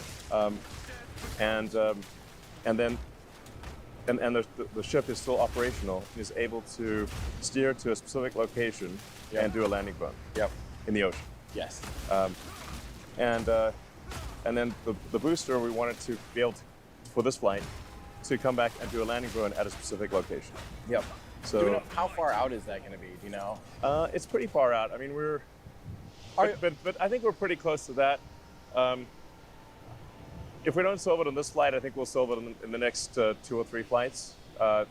So just having the booster, do the hot staging, come back, do a boost back, steer correctly, and to a precise location and do a landing burn, and then and essentially do a simulated tower catch. So it's like. So will the tower actually? No, it's just a. Okay. The rocket will think it's trying to get caught by the tower. Right. At least I thought it'd be first. kind of cool if the tower mimicked it, out here. To make sure, because I even wonder, how do we know the tower's going to be okay? After a launch like that, to be able to. Well, we operate the tower after the launch, so we can tell if there's any damage. Yeah. If this launch goes perfectly, we'll be able to. We'll have the booster do a boost back. By the way, this already controlled, aero-controlled descent to a specific location on the tower. Initiate a landing burn, and this is an old video. Start clapping right now. Start clapping.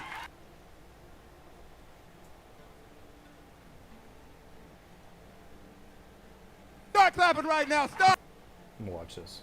Check so this out. Guy's I'm going to show you how I afforded this car. Side, but He's actually. Okay, you ready? All right, Go ahead, 100. you agree. Start clapping right now. Start clapping for Josh Johnson, y'all. Let him hear it. I've been genuinely obsessed since I saw it from the moment that it happened. You know, it was around Thanksgiving, and what a thing to be thankful for. Wow. I can't stop reading Drake's filing.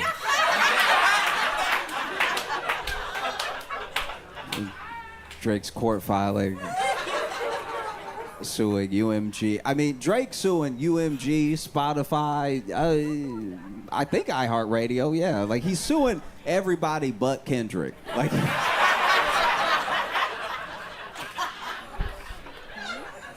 right.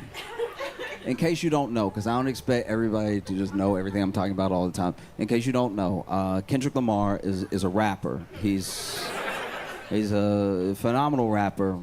You know, some are saying the best to ever do it, right? There are a lot of people that, yeah, except Drake, yeah. He's a real rapper, but he's not connected to that.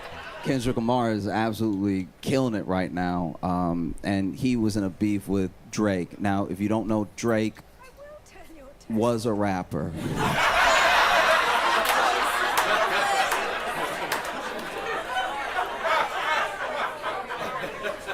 He was a rapper until Kendrick Lamar rapped while he was rapping, and then they did it at each other, and it did not go well for Drake. It did not go well for Drake. Now Drake is suing, and it's such a thing to take apart because it's genuinely complicated, right? Like not just the suit, but the reasoning for the suit, and like who would actually be in like a bad position, you know?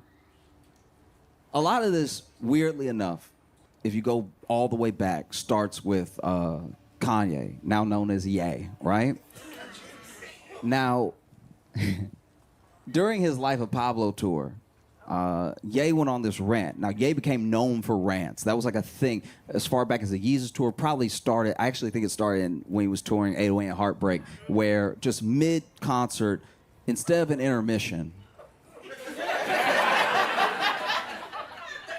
he would go on a wild rant, right? Like, and sometimes the rants would have some genuine little nuggets in them of like, oh, that's an inspiring thing that he said. I'm gonna hold on to that. And then sometimes it would be full of things where you were like,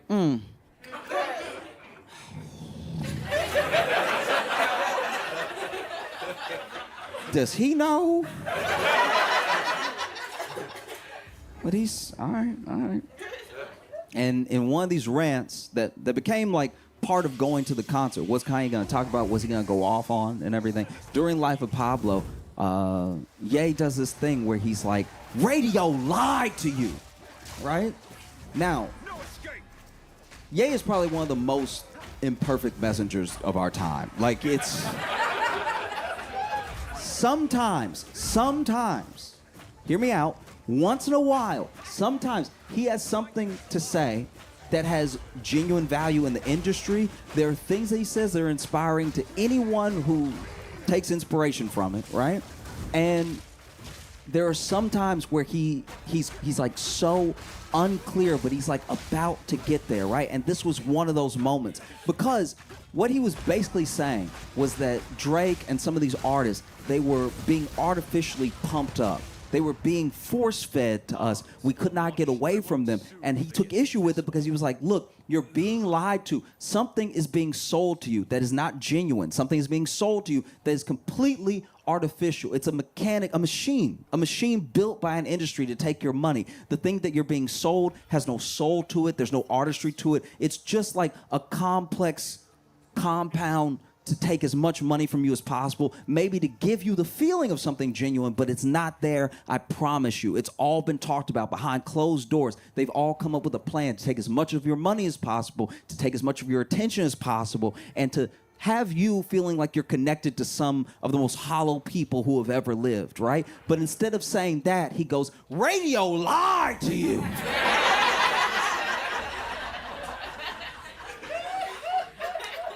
So understandably, in the moment, people didn't quite understand what he was trying to say.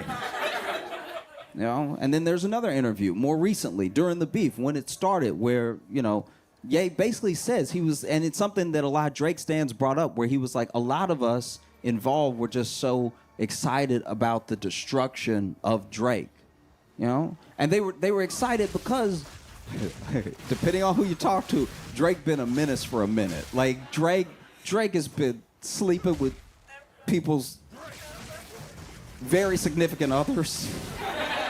You know, he's been doing like shady stuff. There's people who've worked on projects with Drake, and then he went ahead and even though he worked on the project with them and was happy to collab and everything, releases a project that's kind of like theirs right before, just to. There's things he's being accused of that are like, none of it is illegal, but a lot of it is terrible, right?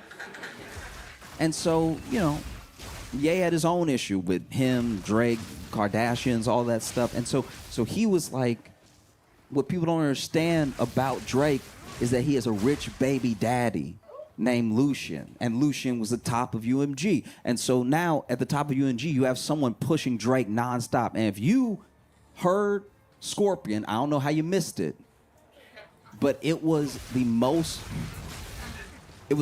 pushed album maybe of all time. Basically, if you got on Spotify, there were people that sued Spotify because they were like, everywhere I go is Drake. I can't click away from Drake. He's coming up on playlists that have nothing to do with him just to push Drake. You will literally type in, look, I'm looking for like a little gym bob to get like some exercise to, but I really want it to be mellow, like a little Regina Spektor or something like that, but a little bit more tempo than like a Regina Spektor. And then Spotify would be like, do you mean Drake and braids? Like, you know, you'd be like, I want some hard rock, like something classic, something that is maybe like hair metal, you know, like some of that glam punk to it and everything. And then Spotify would be like, do you mean Drake making a mean face?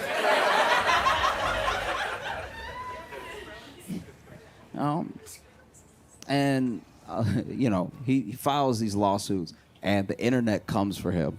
They come for him in a way that I thought the beef was bad, but the way that the internet came for this man when he sued, they were calling him Aubrey Graham Cracker.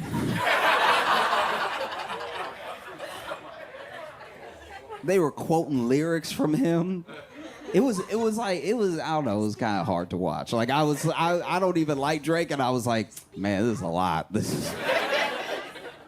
You know, but he sues, and I think a lot of people don't understand what the defamation suit is about. Very quickly, basically, he sues first UMG for what he's saying is botting Kendrick, making it so that Kendrick's song "Not Like Us" is more successful than it actually should have been, right? Making it more popular through bots and through like manipulation because they made it cheaper for it to get streams, which means more people would play it and stuff like that. They lifted some of the copyright so more people would do reviews of it and stuff. And then he sues for defamation, right? And the defamation is still, once again, this is a petition. This isn't like a full-on lawsuit for damages, but it's basically saying that UMG shouldn't have let Kendrick release Not Like Us because of what it said in there about Drake and them knowing that it was false, right? And this is my thing about that. It's weird that he...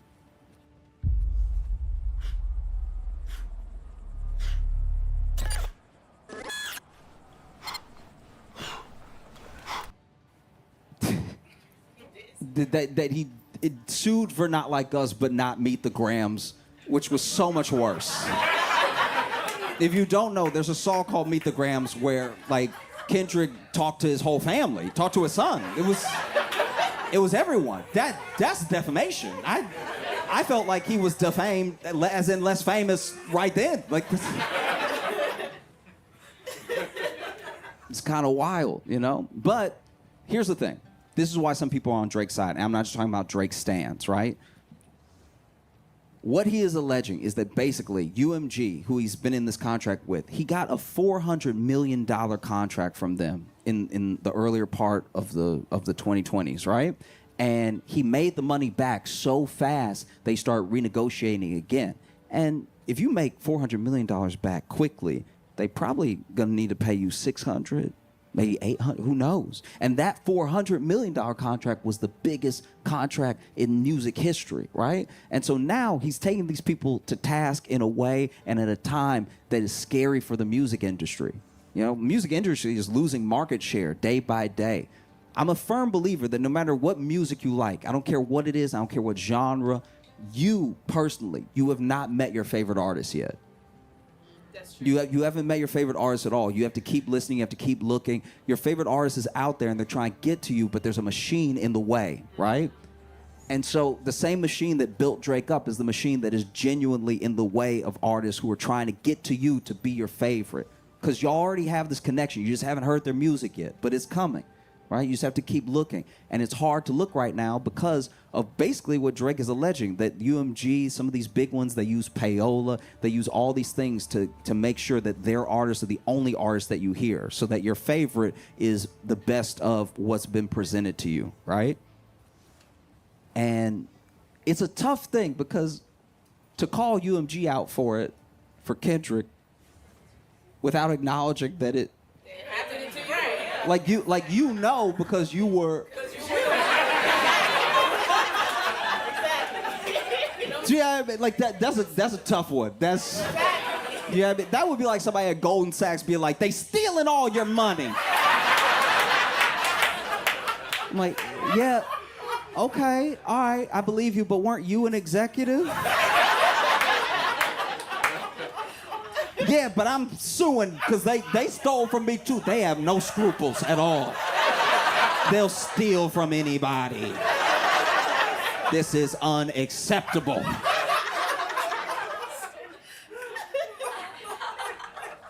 You know? And so what Drake is basically alleging is that through the beef they had with Kendrick, UMG actually picked Kendrick and they built him up as much as possible to tear Drake down so that when he came back to the table and he was going to ask for more than his $400 million, they could look him in his eye and say, your stock has gone down. You're not what you used to be. You can't sell the same tickets. You don't get the same streams. How about we give you $350? And it's a lot. It's not the same. It's not the same at all. But it's something similar. I see a lot of what is happening with Drake right now, at least in regards with UMG. I'm talking specifically on this part of the suit, not the defamation, not anything. I'm talking about the way that he's in a negotiation with UMG while something else is going on in his life, and it's hindering that negotiation, right? It reminds me of something that happened with Michael Jackson, because Michael Jackson got so powerful with Sony that he both found out and then accused publicly his lawyers and Sony of working together because he was becoming too powerful. He was owning too much. He was owning too much music. This man had the rights to the Beatles. Like, that's crazy. And so he said, you know, Sony is trying to hurt me because they're not promoting my album in an era that didn't have streaming in that way. They botched my album just to try to get things from me that are mine, you know? And it's similar to Drake in a way because both of them were the biggest artists at the time. Biggest artists in the world, right? And they're both like,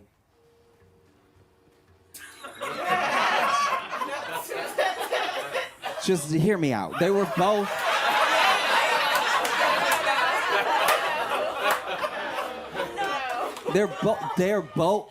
Listen. They're both black men that everyone called white, right? And I think that some of that, a part of that, is definitely present in people's feelings on the suit, right? Because there are some people that obviously think it's funny. I kind of think it's funny, you know what I mean? But then there are people who I've heard from and who I genuinely agree with that you can't get away from the fact. You cannot get away from the fact that these two individuals, even though their suits are not the same, even though their situations are not the same, these are two individuals who built themselves up to be the biggest in the world. And when it came time for a company to pay them, maybe they did whatever they had to do to not have to do that. Now, I don't believe, personally, the botting thing, because people genuinely were dancing to Not Like Us. People were genuinely losing their minds to Not Like Us. Like, I guess I believe the bot angle that Drake has if he thinks all black people were bots. Like, that's kind of what it would take. You know bots. You know how You know how bots be. And look, when it comes to the bot thing, I'm not gonna lie to you. I've done a version of what Drake is doing in my head, just personally, because bots are all around us, and they're actually one of the reasons we fight so much. You think that everyone disagrees with you online. I'm not saying everyone agrees, but not everyone has the vitriol waiting for you, that it feels like it. We found that a lot of some of the nastiest things that get said online are bots from other countries just to stir people up, you know? And the bot has no investment in whether or not you actually get outraged, but it's just rage bait that's literally made to whether it's to keep you on an app or to distract you. Bots are everywhere, right? And I sometimes take that to my emotional advantage. You know? Like if I get into an argument with somebody online and they make a good point, I'm like, that's a damn bot right there. That's...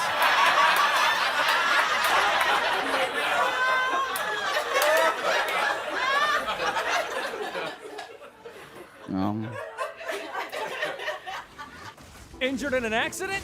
We turn your pain into rain. Are you tired of these gimmicky attorney ads?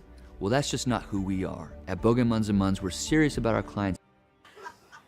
Like I used to be on the apps back in the day, and you know I would sometimes meet somebody, chat with them a while, then go on a date and everything. Maybe the date wouldn't work out, but I didn't get their number, and so I messaged them again on the app, and they don't respond. Like they ghost me, and I'm like, that damn bot's something else. That's...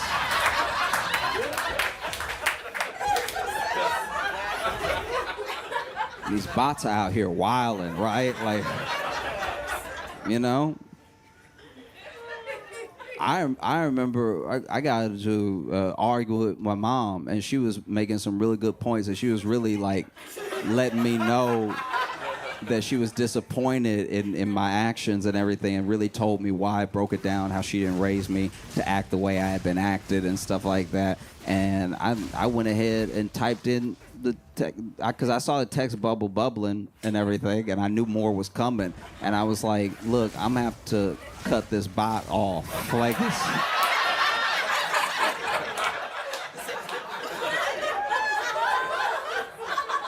Don't have time for bots.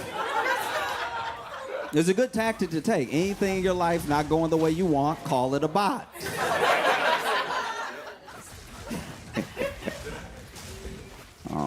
And I read and I talked to people as much as I could when the beef was going down. And I talked to Kendrick stans, I talked to Drake stans, I talked to people who did not listen to hip hop at all, who really didn't have a stake in the race at all. And there were people that were saying like, oh man, the only reason Kendrick stopped dropping diss tracks is because he was scared Drake was gonna hurt himself.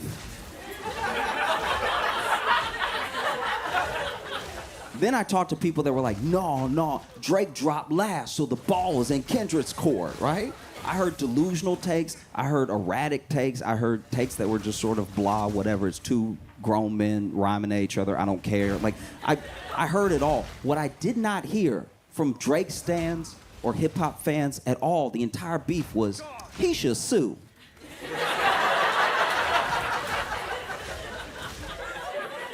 That smells like a lawsuit. Never came out of anybody's mouth, right? And so understandably, there are people that are upset with Drake for suing, because it's like, wow, if you sue and then you win, what does that do to battle rap? What does that do to hip hop? Hip hop literally has artists talking about other artists being like, I'm going to sleep with your baby mama. Will they still do that if that person can sue for damages? There's something that is that's like linked, that can't be broken about hip hop and a sort of distance from power, right? Like if you're in the streets, or if you are street, you're not supposed to be in court unless they catch you. You're not supposed to. You see what I mean? It just feels a lot to me, everything that's happening right now between Drake, Kendrick, and UMG feels a lot like what happened between Deontay Wilder and Tyson Fury in boxing, right? Because you look at Tyson Fury and Deontay Wilder, two heavyweights. In case you've never watched boxing, I'll make it very simple for you. Two heavyweights in the world that were number 1 and number 2, right? And we rarely get that in a lifetime, that the best in the world is fighting the second best in the world. And Tyson Fury is a world-class boxer, and Deontay Wilder hits really hard, okay? He's not quite as good of a boxer as Tyson, but he hits so hard, you think that he must knock the soul out of people, right? And so, sure enough, they fight. And in the first fight, Deontay Wilder knocks down Tyson Fury in like such devastating fashion that when he hit the ground, personally, so he got knocked out for a second with his eyes open, and I thought he was dead. I was sure I had seen something terrible. Like I was sitting there just looking around, even though I knew I was the only one in the room.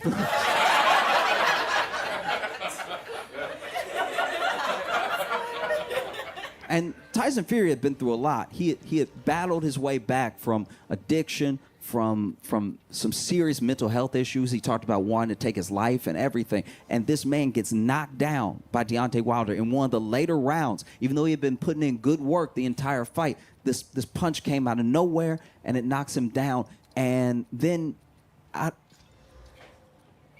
of nowhere, he blinks. And a part of me was like, he might still be dead. That's a reflex. I've heard of dead people blinking. That doesn't... And then he blinks again, and then he gets up, and he gets up all at once, just sort of rolls himself up and stands up, and the world is shocked. It's one of the biggest moments that year in sports. How did this dude get up? That feels impossible, right? This man sits up, stands up, and even Deontay Wilder is like, I thought you were dead. Deontay, like, he wasn't on camera in this moment from this angle, but he was probably looking at his fist like, I thought I killed him. That's okay. And they finished the fight, and the fight is a draw, and a lot of people thought that Tyson won the fight. And a lot of people said that it was a draw because boxing is rigged and it's corrupt and everything like that. I'm willing to believe both those things, but basically they did have to fight again because it was a draw. So neither one of them had lost their O yet, right? Second fight, Deontay Wilder shows up ready. And in his mind, he's like, I almost killed this dude the first time. So I'm gonna knock him out this time. It's gonna be simple. It's gonna be easy. I'm gonna get right to it, right? I actually gave him a little too much respect. I backed up a little bit. Go in, right? And Tyson Fury beats Deontay Wilder, and beats him pretty bad.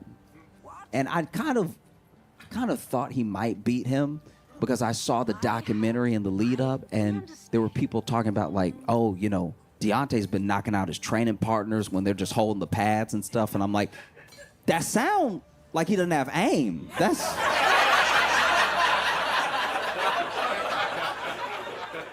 You know what I mean? Like, I'm not a boxer, but if somebody holding the pad here and you knock that man out, you missed.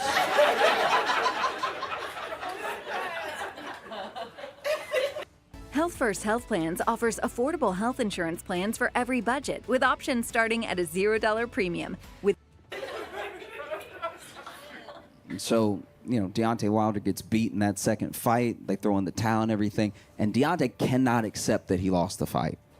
He actually cannot accept it. He literally says, like, no, he must have cheated then.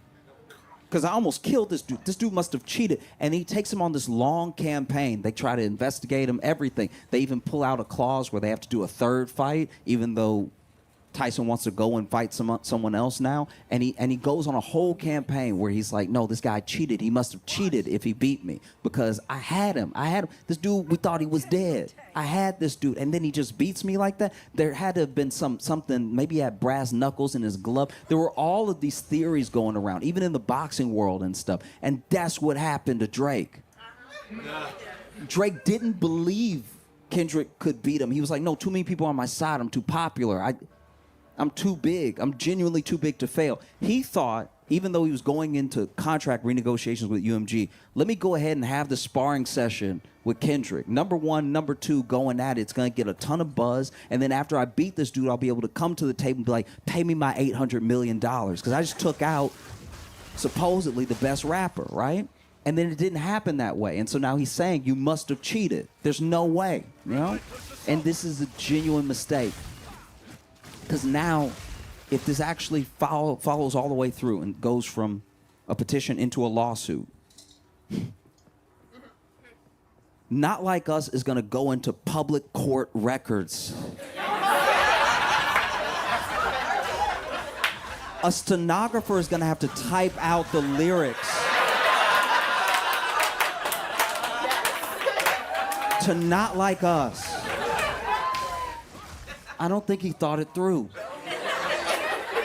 Do you know what I mean? Because, and this, look, maybe this is me being a hater. This is me making some assumptions. I'm just throwing it out there. This is what I think. I think genuinely that Drake's lawyer is definitely white.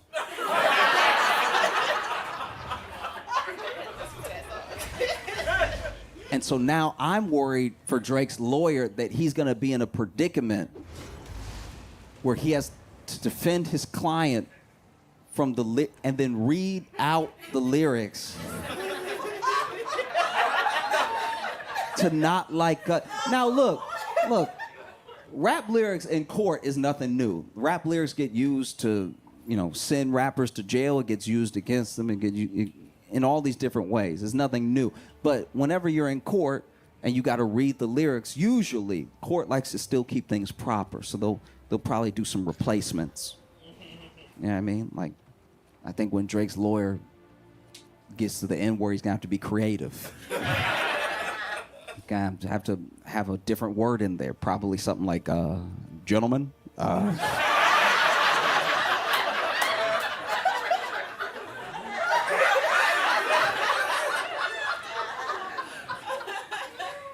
He's going to be standing there having to read the lyrics to make his point. He's going to be standing in front of maybe a jury. Who knows, right? He's standing there.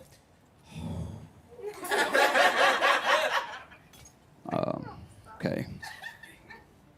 They tell me Chubb's the only one that get your hand-me-downs. Party at the party playing with his nose now. And Baca got a weird case. Why is he around? Certified lover boy. Certified.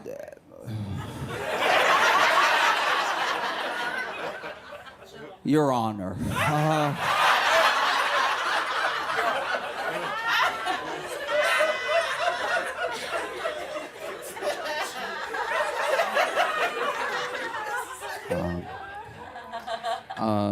Wop, wop, wop, wop, wop.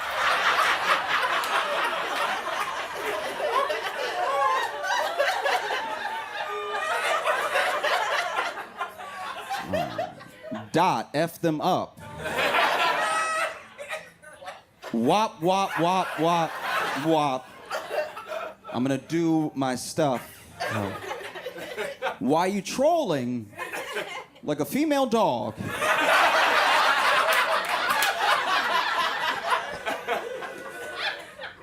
Ain't you tired?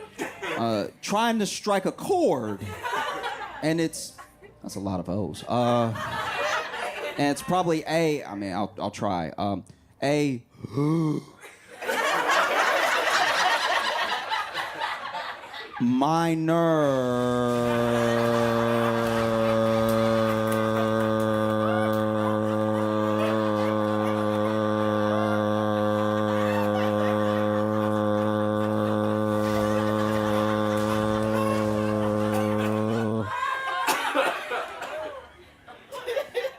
I'm sorry, I'll do one quick correction here. They're missing apostrophe R-E here.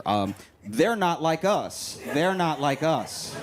They're not, actually, I'll just take away the contract. They are not like us. They are not like us.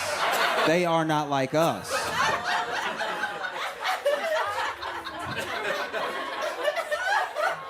No.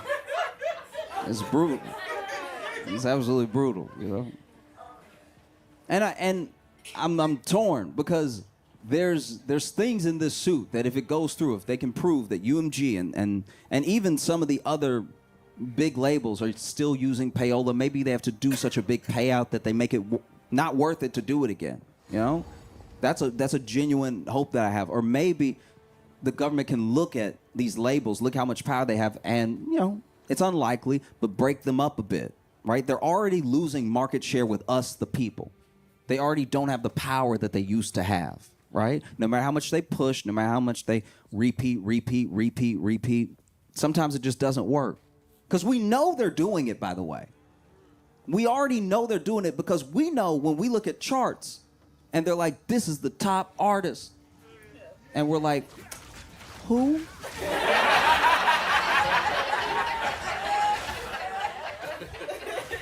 I've never heard of this person at all. Do you, I guess. You know? So if the structure came tumbling down, that would help the little guy, the new artist. The artist has been trying this whole time to break through. Reminds me of the story of Samson, right? Make it very short. Samson was very strong, loses his strength, and then becomes enslaved by the Philistines. And then while he's between two pillars, he begs God, give me my strength back. Give me my strength back so I can take revenge on the Philistines. And God gives him his strength back just for that little bit of time, just for that time that it took to push the pillars, crack them, break it down, and bring it down on him and the Philistines. And I think that's what could be happening here. You know, because I don't know how Drake moves on from this at all, whether he wins or he loses. But I know that he might be able to bring the structure down with him, on him, right? And there is a genuine part of me that's split because I don't think that the bots thing happened in that way. I'm sure that generally it happens with every big artist. I will say that. I think no matter who you are, there's probably bots pushing, pulling, whatever. I don't think it's enough to make someone number one, but I do think that it must just happen, right? But the part that I can't get over is that, like, as much as I don't like Drake,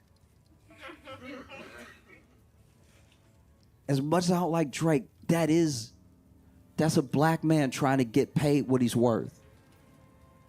You know, he made that money back for them. They should pay him. They do owe him. And I don't think they used Kendrick. I think Kendrick is not only an incredible artist, but he was at the right place at the right time. I think if this beef had happened in any other time, maybe it wouldn't have gone the way that it went. I think Kendrick is smart with his timing. He's obviously brilliant with his music. And I think that he knew this is it, right? You speak on me, I speak on you. But even Kendrick said in Euphoria, still love when you see success, right? His rival, this person he can't stand. So even Kendrick, to some degree, probably thinks, I hate you. Don't get me wrong. If you fell right now, that'd be hilarious. Like, I hate you. But also, you made them that money. Häagen-Dazs. Vanilla milk chocolate almond bar. That's Dazs. The most important step to any get ready with me is oral hygiene. You know, because there's no real proof, which I think actually hurts Drake's case. There's no real proof that he is not going to make a comeback because he's still one of the number one trending artists without releasing an album this year, even as he lost all that stock. And the stock he can get back quickly. I'll tell you how. I don't know if he'll be able to do it, but all he has to do is be like, y'all, look, y'all, could be an Instagram story. He loves that. Instagram story. Where he comes to us, the people, and he just says, look, y'all, all right, maybe this isn't the way. He got me. All right, I got God. But you know what? I got something for you, my fans. I have new music coming, and I hope you love it. That's it. Let it go. You know what I mean? You got God. This stuff is way weirder. You're clearly spinning out. If anything, it makes me more afraid of Kendrick because you gotta remember first lines of Euphoria. Superpowers getting neutralized. Famous actor once knew, was looking paranoid. Now he's spiraling. Who lets you sue as a rapper? You gotta be spiraling to do it. That's like being a bona fide gangster and getting shot and then being like, police! You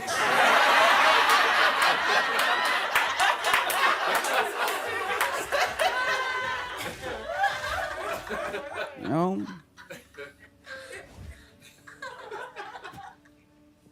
I don't know. I think that, you know, Kendrick caused a full release of the culture, of the movement. People are excited, revitalizing hip hop.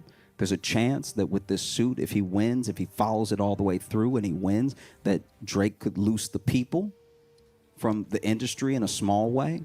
And there's a chance that you could get to meet your favorite artist. You know? I guess I'll just end it most appropriately with a line from J. Cole.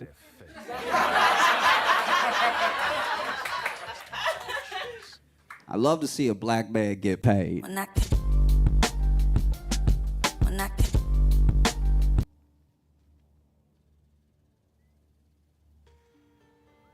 I'm very positive about the game. Like, as I said before, I'm very positive about the game. Like, as I said before, I've been playing PoE, like, ever since 2012, and I do think that this version, this version of PoE is probably one of my favorite versions of the game. Hours, 52 like, minutes. for example, like, if I just look at my characters, I'm looking forward to playing multiple characters already. Like, I have my level 62, I have my level 17, I have my level 34, and I have my level 13, right? I haven't really played this character a whole lot. So, like, I'm excited to just play the game more. The game feels really good to play. Yeah, I've been trying to level my character a little bit myself and, like, just kind of get it farther. Make a build that works like cheating. It does. Like, that's the goal. See, like, the goal in PoE should be to play the game as if you're cheating. Like, I've been having a lot of hard time, like, getting any upgrades for my minion build at all.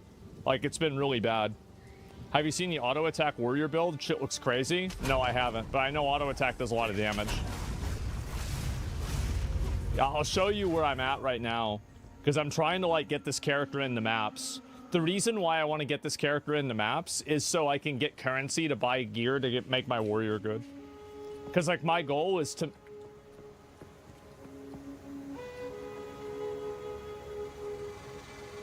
Damn. Game today? Oh, probably not in game today. I'm just fucking around right now. Like, let's see. Did I get anything good? I haven't gotten a single good item. Like, I'm using all of the same gear that I was using the day before, and I'm like 10 levels higher. How much damage do your minions do? I'll show you. What's this? Oh my god.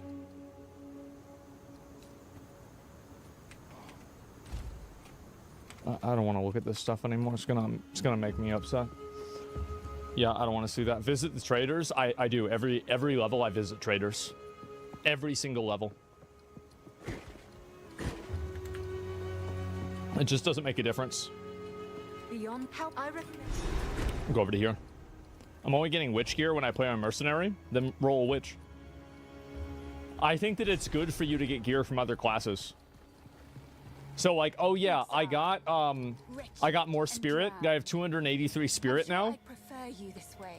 And so now if I fight something, I'll show you. Get ready.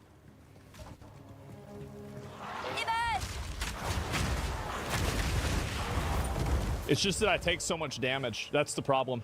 Let me try and find a rare. They just kill everything, man.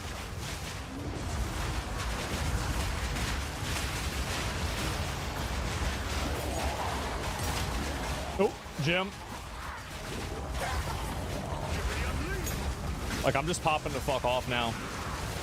This looks fun. Don't forget to hit E. What's E? Oh. Yeah, I can even do that too to make them do even more damage. Like, I can pretty much stun lock bosses with how much damage I can do. Minions are basically chat being led by the Rat King. You're actually kind of right. Playing minions is a lot like being a streamer. It's like my WoW raids.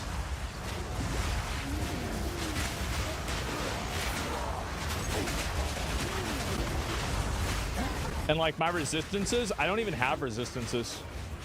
I didn't even invest into them at all. I just didn't really see the point. Like from my perspective, if I'm not dead in one hit, I'm not dead.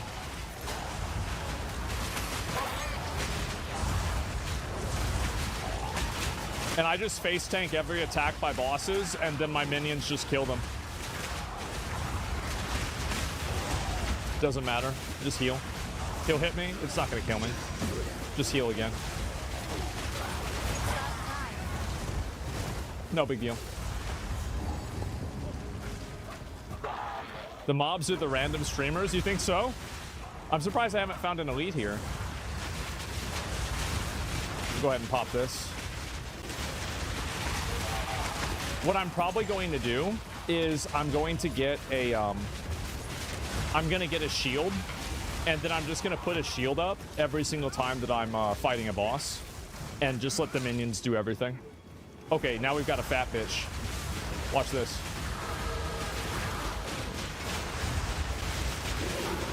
Dead. Instantly fucking dead. The damage is fucking insane. Okay, let's see. Where are we gonna put our point into? Let me see. I was gonna do more skill effect duration. I could also do max life.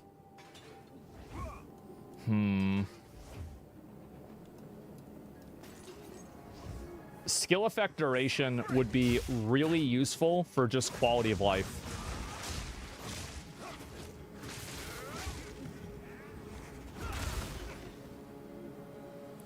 I'm just trying to think.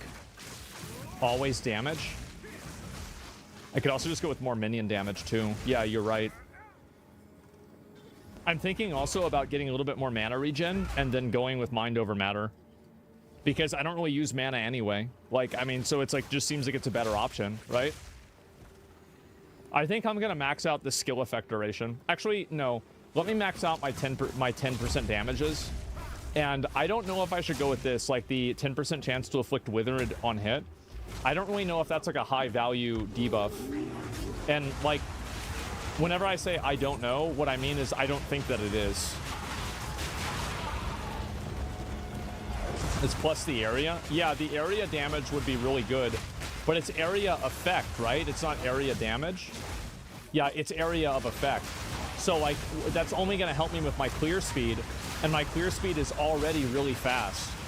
And it's also only gonna help me with one type of my minions and not all the other ones. So like, logically, I feel like it's not gonna be useful. See, Fatty's gonna blow up there and nobody gives a fuck. How do you get the skulls from fire? You have to get summon raging spirits, and then you put down firewalls, and then it causes them to spawn. I want to see what that fire boss is going to be like. Enter the apex of filth. Okay. I'm going inside of my own house. I think that there's something I get out of this area. I don't remember what it is, though. I do admire darkness, filth. I cannot abide. I'm gonna go over and find the other area first. This is like a little trick that I've learned playing the campaign a lot, because I've been leveling like 3 or 4 characters, right? So you've got to fucking min-max this a little bit. What I'm doing now is that I'm check vendors. Oh, thanks. Yeah, you're right. Throw this away. I didn't even mean to loot that. Okay, we're gonna get big dick vendors now. SRS will be limited to 5 per cast. Doesn't matter. You always have to spam 2 casts anyway. Totally irrelevant nerf.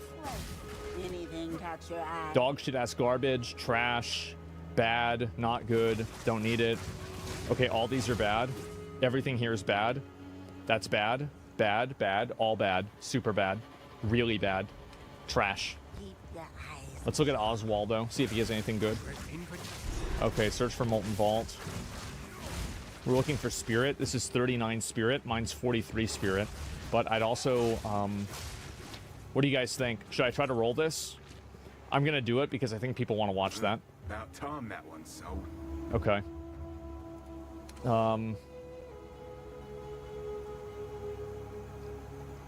We're looking right now for a helmet that has +1 to minions, or +2 to minions. And it looks like we don't have one. Okay. You hear a click.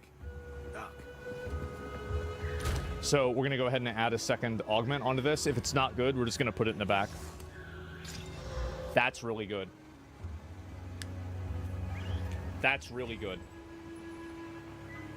That's very good. All right. All right.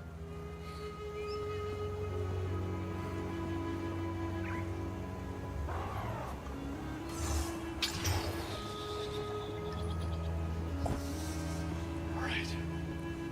Okay.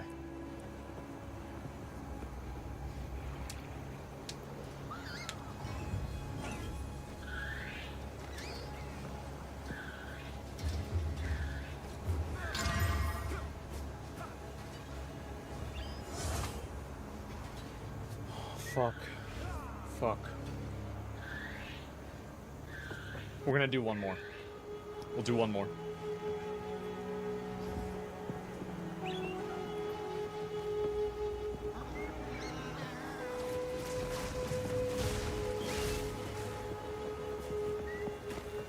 Use a Chaos Orb? No.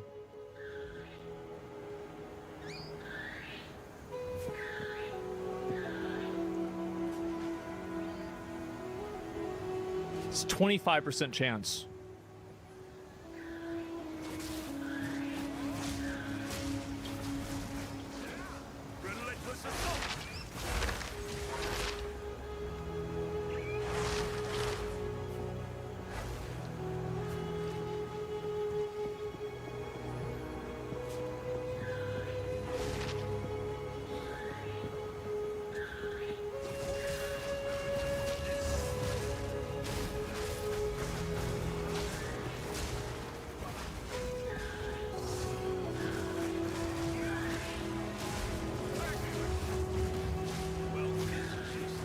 I'm just... One bad stat doesn't make a bad item. This has 3 bad stats. I'm gonna do it again.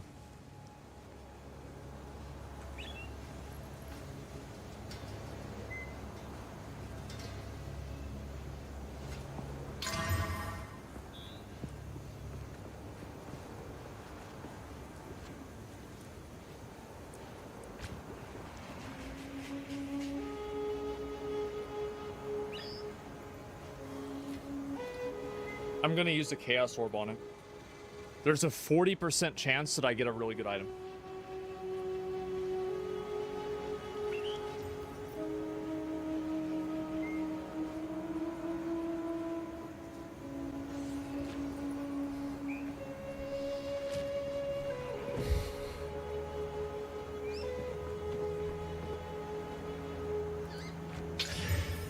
Oh, come on!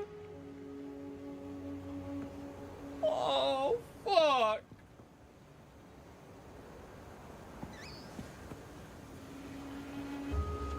Oh.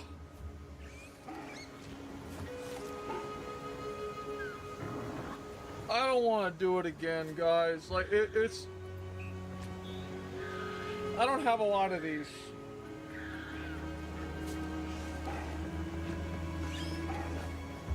Oh my god. I just...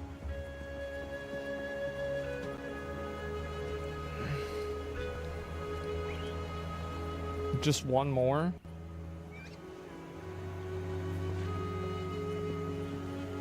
I just...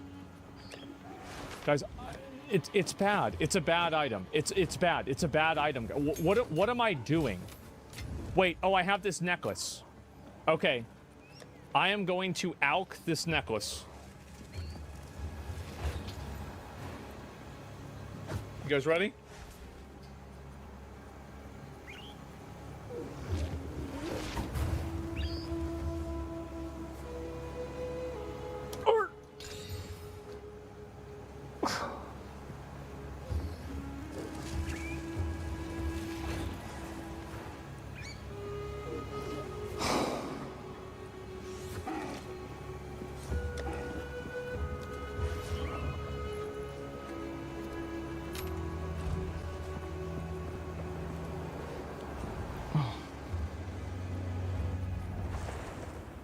What are you doing? Shut up.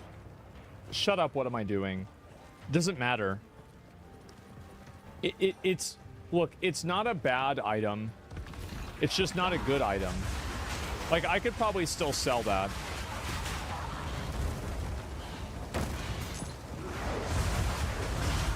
Yeah, I could sell that. It's not a big deal. Sure. Yeah, it had energy shield, percentage energy shield. It's a great defensive item. Okay, like it's not bad.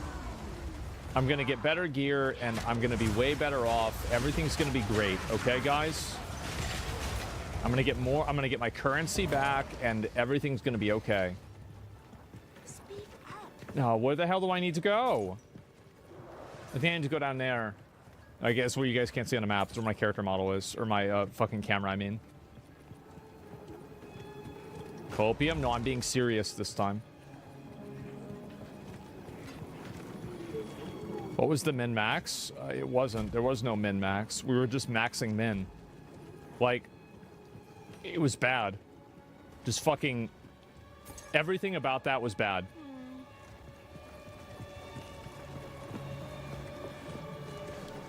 I've got to turn around. Okay, yeah, I think it's... usually the fire area is over here.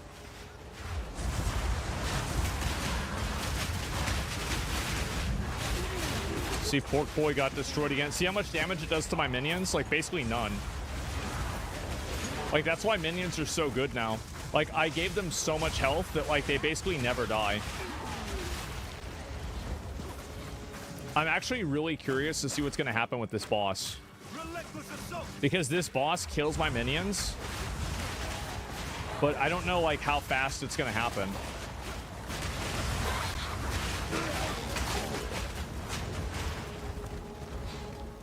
How about using the support that makes your minions burn? Oh, Infernal Legion? I do have Infernal Legion. My small minions have it. I think I can go this way. I'm not sure. Actually, based off of what I'm used to with this map, I think that I'm not in the right place. Oh, there's a rare here? Where is he? Oh, he's right here. Okay, he's dead. See, look, guys, I already got my Exalted Ore back. It's totally okay. Yeah, things are just gonna keep getting better for me. Okay, so we did go the wrong way. We completely went the wrong way. Winners win? You're goddamn right.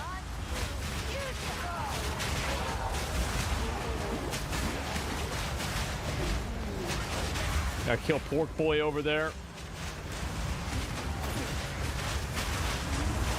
What if a minion dies of old age? You just respawn him. Yep, reset it.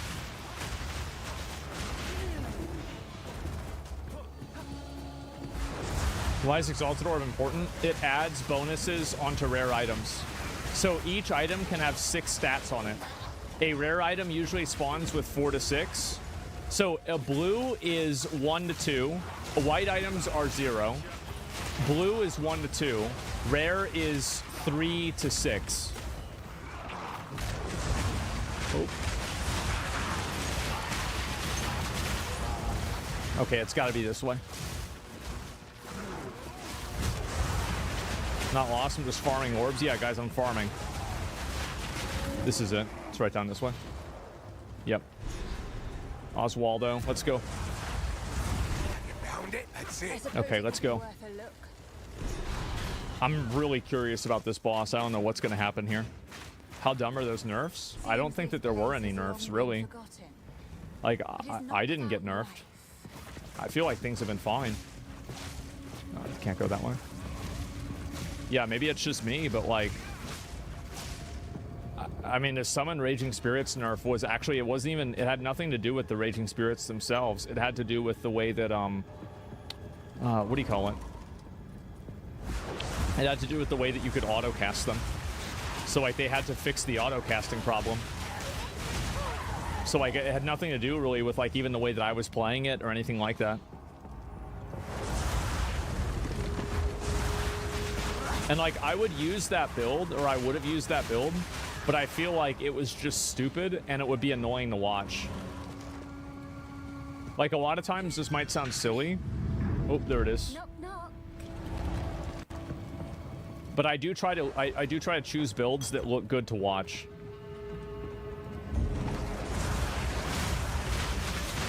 How have added resistances felt so far? I don't even really pay attention to resistances.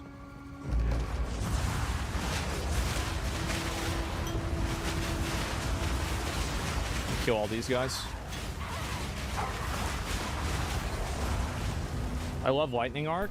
Yeah, I mean, I'm probably going to get cast on crit or cast on shock Lightning Arc for my other character. I just haven't done that yet because it's like, I'm looking at it right now and I'm thinking to myself, the most efficient way that I can spend my time at this moment is getting one character up to max so I can farm a lot of currency to level up my other characters.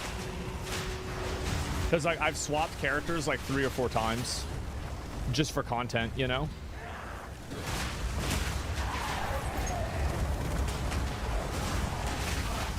Yeah, this is the way, exactly.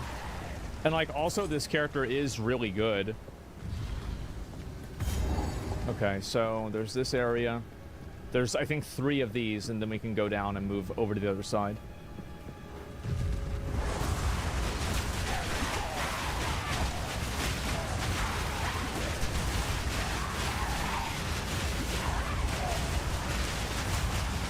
Okay, this guy's dead, no problem. Yeah, see, we're doing really good damage. Even now, with like no upgrades at all. Like, I basically haven't upgraded my gear ever since like Act 1. And like, it doesn't even make a difference. Because the reason why is I'm scaling my minions. What's my fire res actually? 44%. Oh, fire is my highest resistance. So yeah, I should be totally fine. That's a 14. We don't need 14s.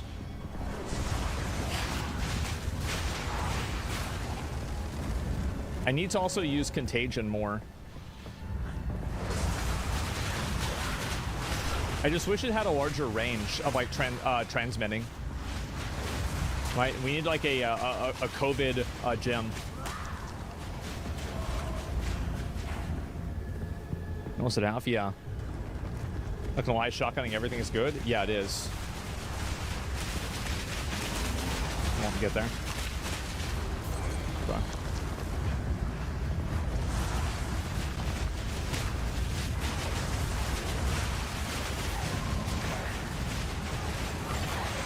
Oh, we got another item. Yeah, like this guy, right? So I put this down. He's just dead. Doesn't even matter. Even whenever those things go off, it barely even kills any of my mobs. That's what's so nuts. And as soon as I get them to 40% more life, I think that's going to really help them a lot too. Trying to loot these. Contagion Unearthed spreads it pretty quick for me. Yeah, I mean, I just don't think it's like super good, but yeah. Uh-oh. And especially another thing that like really is good is the fact that like the damage that I do, it ends up stunning them too. So like by the time the elites are gonna do anything, they're just stunned. The only issue is whenever bosses recover from it.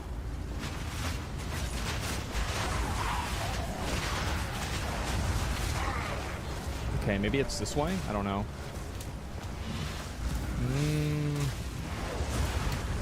Let me double check. Ooh, a yellow chest. Hopefully this is something good.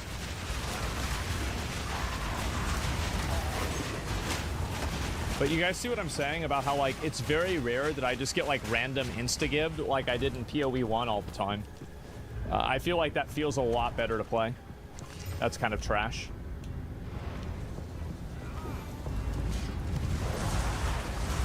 Come here in DM stats, look at the stashes. Oh, because we have the currency tab. You can buy, like, so PoE, when it comes out, it's going to be a free-to-play game. But there are stash tabs that they make money on. So basically, if you buy a stash tab, you have it's in the game, like it's like even cross game. So like if you buy a stash tab for PoE 1, it's in PoE 2. Damn, I got another yellow. Isn't it crazy a game of this caliber will be free to play? Well, it's because free to play games make a lot of money. And also, like, you're seeing more games go free to play, especially live service, because most people don't want to make an investment early on. That's, I think, the big reason.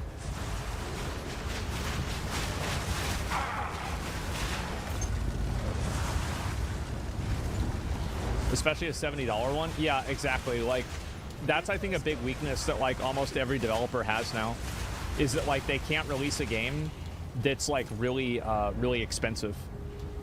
And that means that, like, you have to add in, and I think that's the reason why you have so many, for example, like, microtransactions in games, is that they can't make the game cost as much as it costs to make. So they have to make up the cost with microtransactions instead.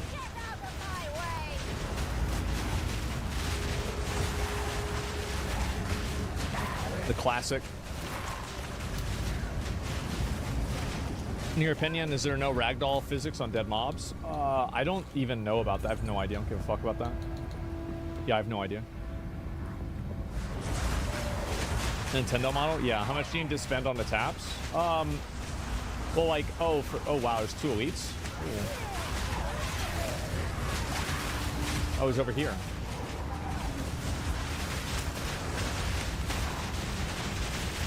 Bitch. Damn, bro, like, we're getting a lot of shit.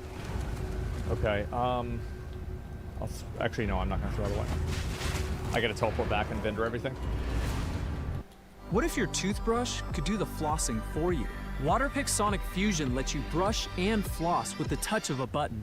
Sonic Fusion transforms the power of water with precision pulse technology, proven to deliver an effective combination of water pressure and pulsations, removing up to 99.9% of plaque bacteria. When combined, it's up to 2 times as effective for improving gum health. Now there's no excuse not to floss. Take control of your oral health with Waterpik Sonic Fusion. Yeah, so basically, I think they should combine the functionality of the... Let me see if I can show you guys this. Of the salvage bench and the reforging bench, and also the disenchanting. I think all of these things should be put together. I think it does, like, no functional advantage for the game that all 3 of them are separated. How can I... Here to help. Take your time. Garbage, garbage, garbage, garbage. It should just be a crafting bench and all 3 together. Yeah, I've never used the reforge bench. Yeah, I think it's a late game thing, but I don't know. Okay, let's go this way. Ooh, we can hear him. Where's this bitch ass? Oh, he's down there. I see you down there. Alrighty, boys.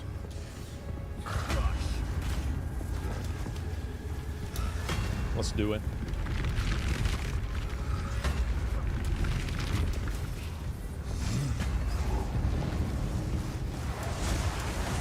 Let's get it.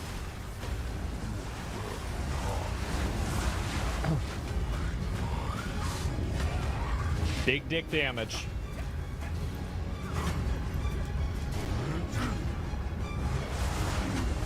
Forged in darkness, I shall save your fate! Come on, man. Doesn't matter. I'm not dead in one hit.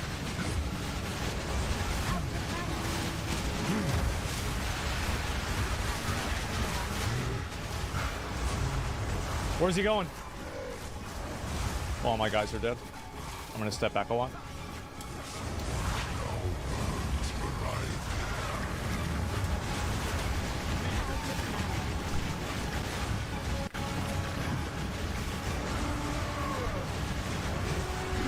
Doesn't matter. Doesn't matter. Just heal. Doesn't matter. Just heal.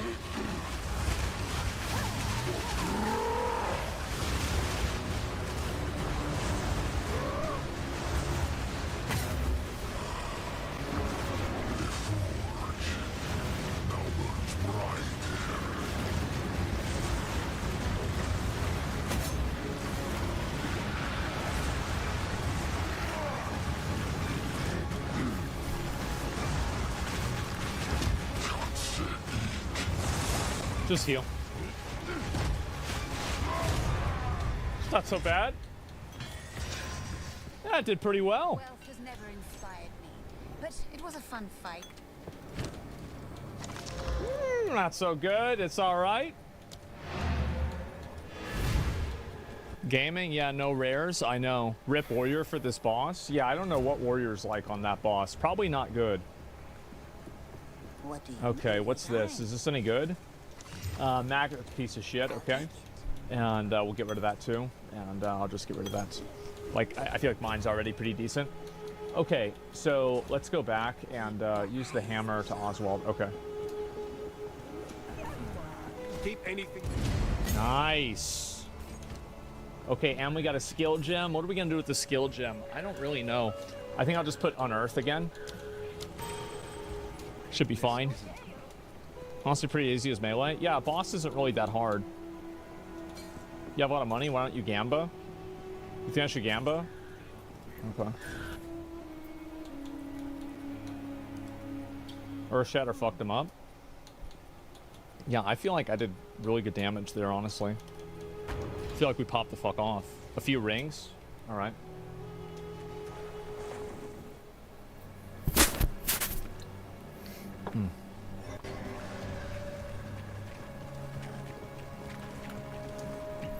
Am I playing my own build? Yeah.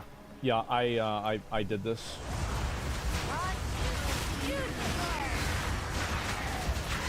I don't think that we need to go to that witch that's in the map, so we're just gonna ignore that. I'll get flashed somewhere else. It doesn't really matter. Rejoice! Apex of Filth, this is your home, bro. Thank you. What's this? Oh, it's nothing. Okay, I thought it was something else. It's a flask with quality? Who cares? Like, I don't even use flasks anyway. Like, you just don't get hit.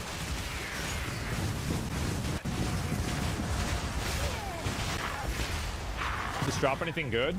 Absolutely nothing. Oh, we got the fat ones over here, too. Whoa. I didn't even notice those red things. Ooh, there's another amulet. We're really trying to get a big dick amulet, but right now the situation has not been good.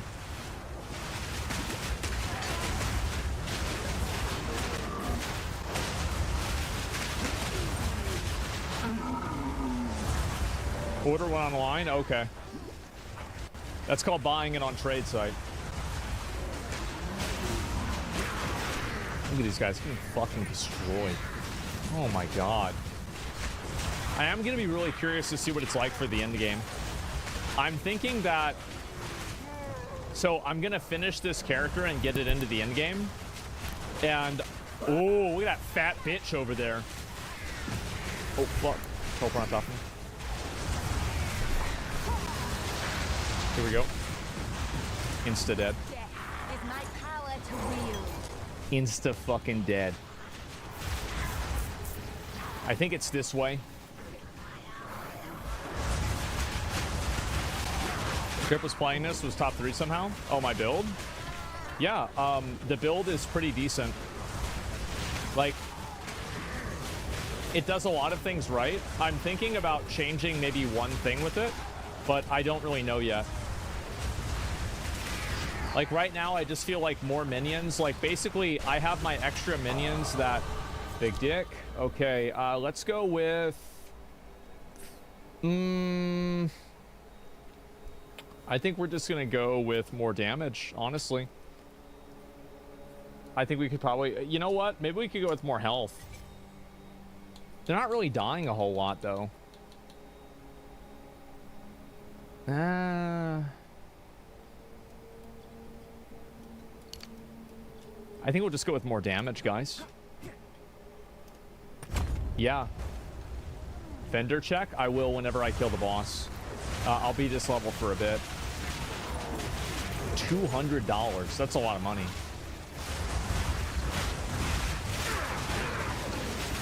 Okay.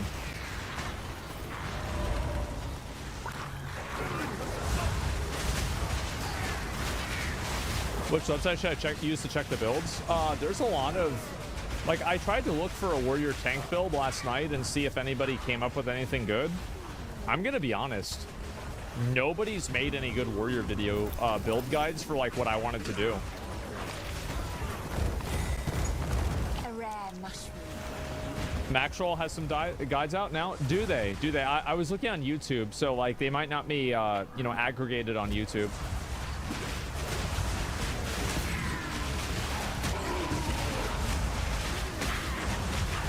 Okay, go this one.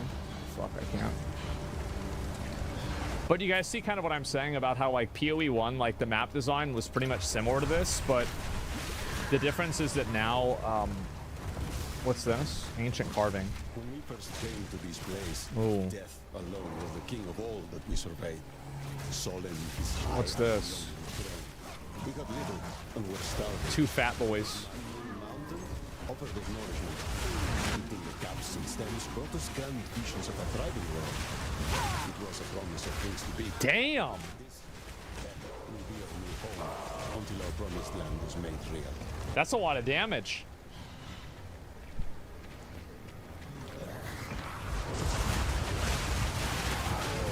One man left playing Warrior with Hammer of the Gods.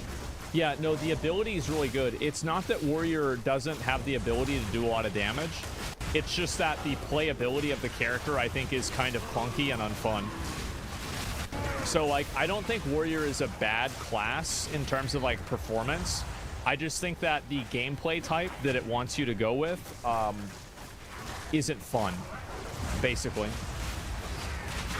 Like, that's the problem that I have with Warrior. $0 Grubhub delivery fees with Prime. Eligible orders only. Terms and additional fees apply. Okay, let's go down to the other side. I mean, I couldn't see what that was. I mean... Okay, yeah, we'll go down this one. Need faster animations. Sun build up with Bone Shatter is crazy good, is it? Yeah, see, like, I haven't seen a lot of that before. What did he die to? There was some sort of death effect that I didn't see because the cloud was covering it, and then it killed me. And I wasn't really paying attention. I think that that's, like, what PoE 2 really needs to watch out for, is, like, making sure that... Because, like, one of the difficulty aspects of PoE 1 is that you have spell effects that overlap onto other spell effects, and it makes it harder to see what's happening. I think that's, like, a pretty cheesy way of difficulty. It's a witch problem. I think it's just a game problem, really. I mean, I think it'll happen no matter what. Like, I'm very much, like, an advocate of, like, making things really easy to see. I think I'm going the right way, but I'm not sure.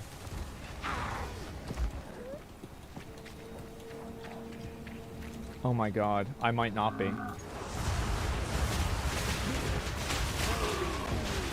Oh no. I'm not.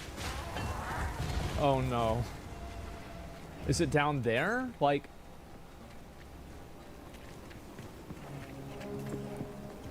We're gonna break armor, can one-shot bosses with auto attack? God damn. Well, the thing is, though, is like Warrior being able to kill like a boss. I think it's obvious that Warriors are really good at killing bosses, right? Like I can't imagine not coming to that conclusion. But the problem is that a map has a boss in it, but a map isn't a boss. A map is a series of challenges that you have to do over, like, you know, with a boss at the end. And so, like, the issue that, like, Warrior has is that, like, doing everything besides that is really annoying, I think. That's where the problems are. Not necessarily the boss itself. They have crazy good AoE clear? Really? I haven't seen that at all. Like, not compared to, like, other classes, at least. I found mapping easy, but some bosses were horrible. Yeah, I think it also probably depends on defenses too. I think it's this way. It must be this way.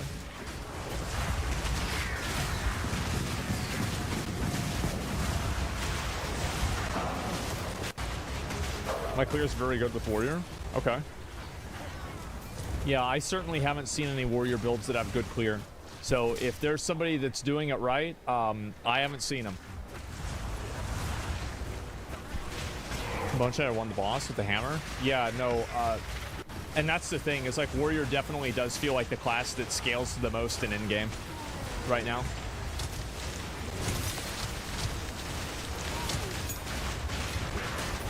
Is the boss dead? No.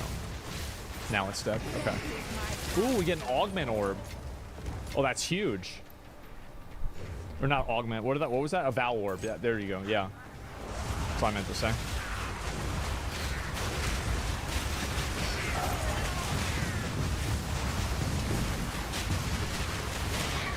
Okay. I think maybe it's... No, it's not that way. Maybe it... Okay, it's not that way either. Jesus.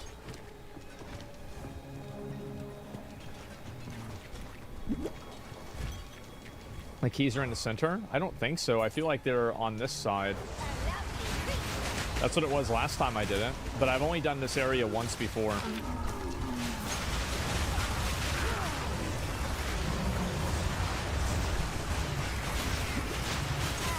Got him.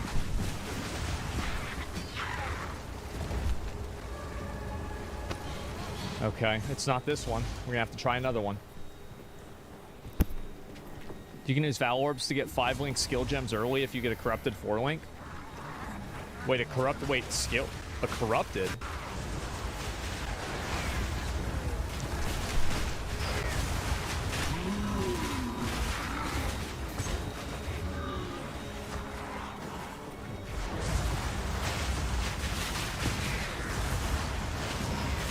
Wait, so you're telling me that I could get a Skeletal Arsonist gem, and then I could corrupt it, and then it would have 4 links, potentially?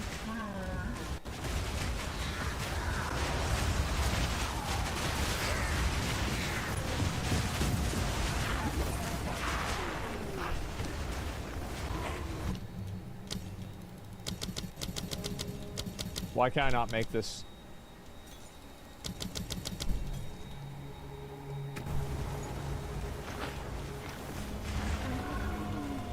No, I'm not gonna fail. I won't fail.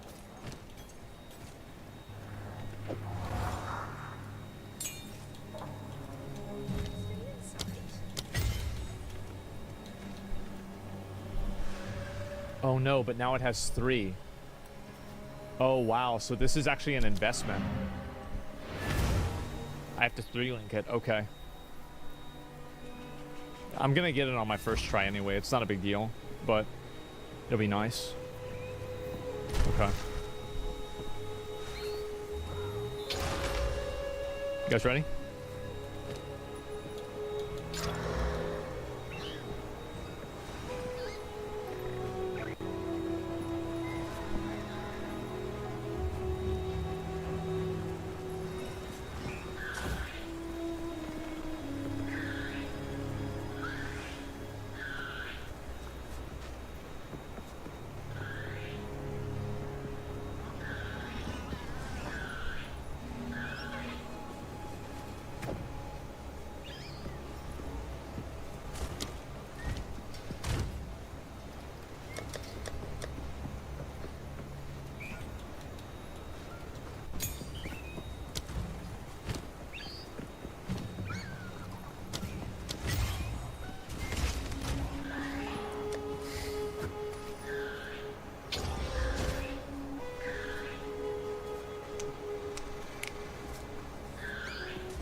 Big dick. Artist. Fuck.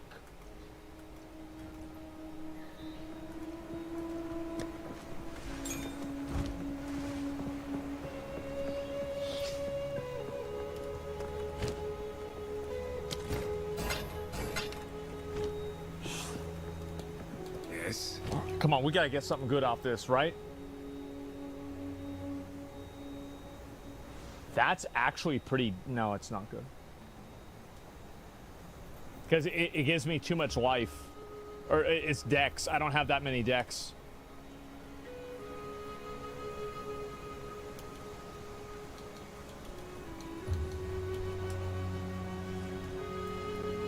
All these suck dick too. No dex. Also trash.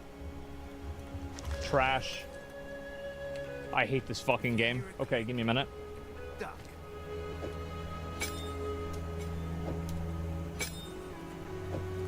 I'm gonna keep doing it, by the way. I'm gonna do it again. No, I'm gonna do it again. I've got one more in my bag. I'm doing it again. No, I'm doing it. I'm going again. Wawa's holiday beverages are here. Try the peppermint mocha or caramel sugar cookie ice latte.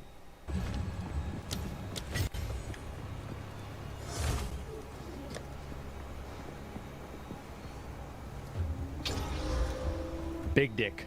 Big dick. Let's go. Big dick.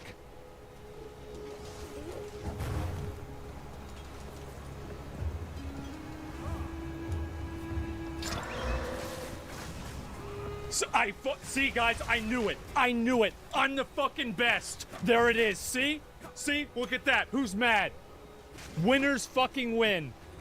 We got him. That's right. We got Scattershot. Look at that. Look at that shit. Scattershot, Feeding Frenzy, Martial Tempo, max this bitch the fuck out. There it is. Oh my god. You know what?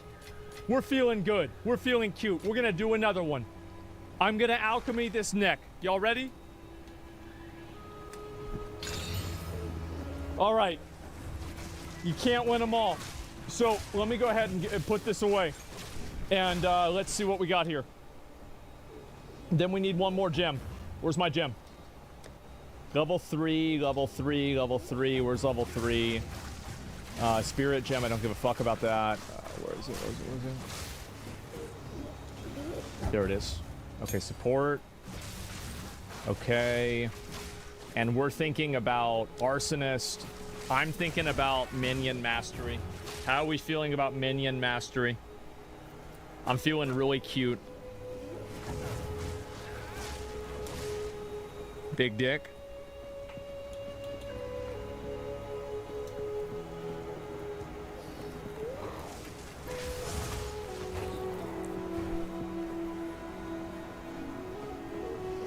Let's do it. Got it. Easiest game of my life. And now we're gonna talk to Alva. I'm gonna gamble. 3 necks. Hello there.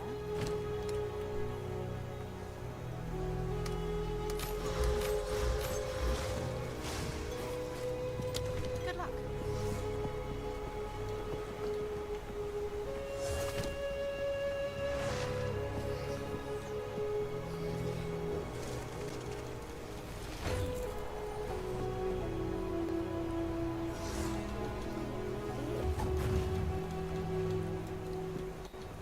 That's the good base. That's the good base. That's the good base.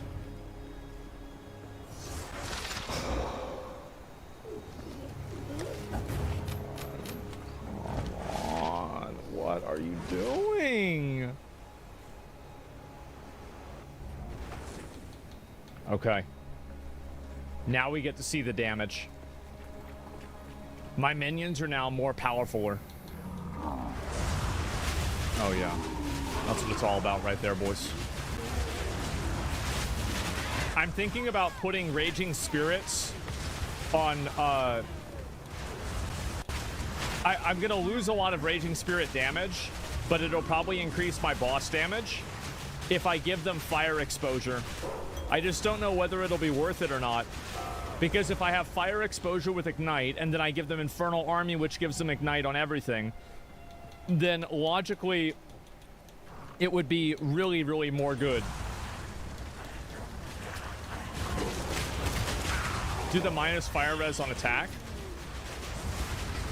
Put fire expose on dog. That's actually a really good idea too, because if fire exposes... Wait, does dog ignite?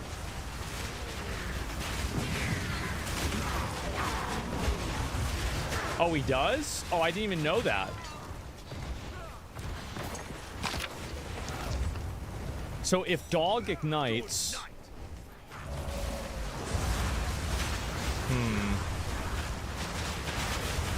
Maim on dog? Dog does have maim. I have maim, blind, and also ignite, but it's on something else. Always put exposure? Yeah, like that'd be really, really good. Because like I have to manually, like I have to hard cast exposure. And it's... I think that it's gonna hold me back in maps. But I don't know yet. You already ignite with the spell? Well, that's true. That's actually a really good point. Is it hits with ignites or is it just ignites? I don't know. You know what? Considering I got all 3 mushrooms, I'm gonna go talk to the fat bitch.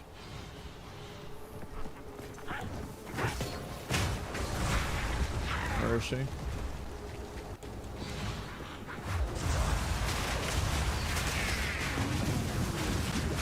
Bro, the characters in this area, you know what they're built like? They're built like gamers.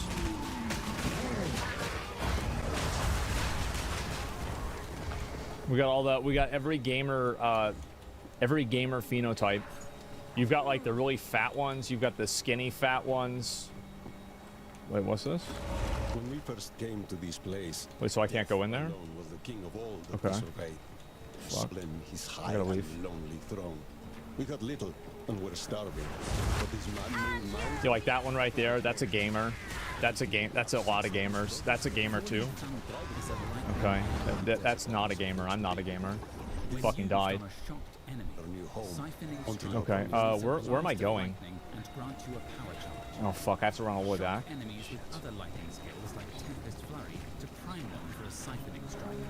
I'm just gonna teleport away. Really annoying.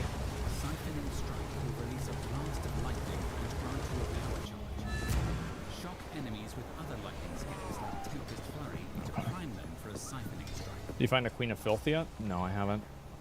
When used on a shocked enemy, Siphoning Strike will release a blast of lightning and grant you a Okay. power charge. Shock enemies with other lightning skills like Tempest Yeah, let's go to here. to prime them for a Siphoning Strike. Did McConnell retire from gaming? Used on a shocked enemy. McConnell has been playing, my understanding of it, is that he has been playing Classic WoW.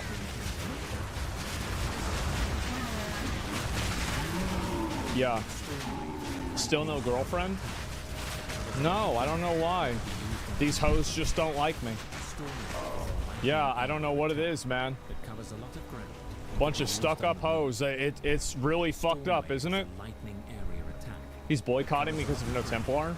Yeah, it makes sense.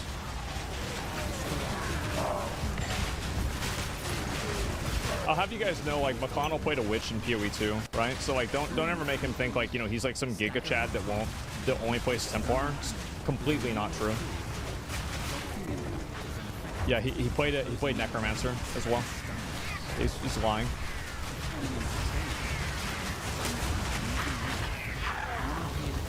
Oh my god. Monsters that die while infected with contagion. Vulnerability is a Okay. curse I'm just that hoping that we can reduces find this enemy last boss here. Use it.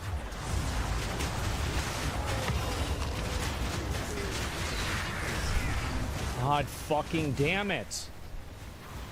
It's another dead end. Vulnerability is a curse that reduces enemy armor. Use it on tough monsters that have this symbol. Okay, let's go this way. Cast profane ritual on a corpse to deal chaos damage over time. This game has the best boss. Really? Detonate dead on a corpse. I would have never known. Oop, that's an orb. We gotta go loot that. Flame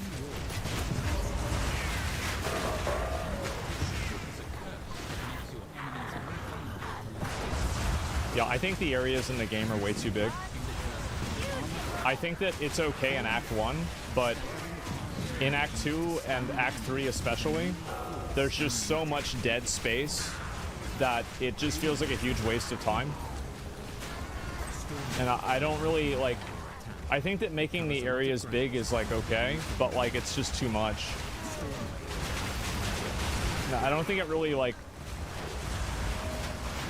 I don't really see like what it does that's like positive, right? Like I don't see it like really adding a lot to the game or like improving anything. It just okay. I gotta not die again.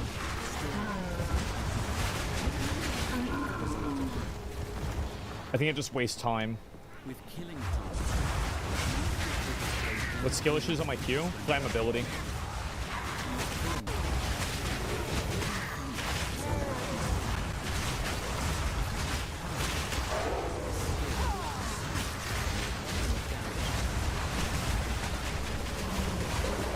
Gotcha, bitch. Another amulet too. That's gonna be a big dick amulet right there.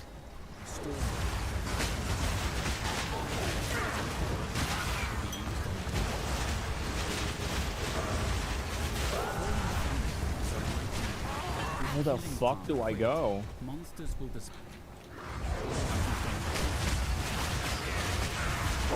Is the game gonna be free soon? No, not for a while. Not for a long time. Look, here's the thing.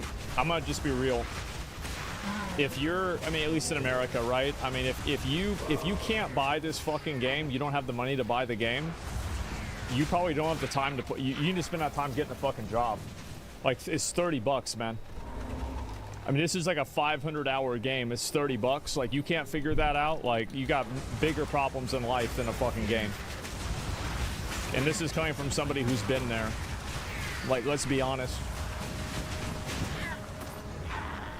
Yeah, we gotta go this way. Jesus. That's how I know. 200 gold, we gotta loot that, especially after I just wasted 40k.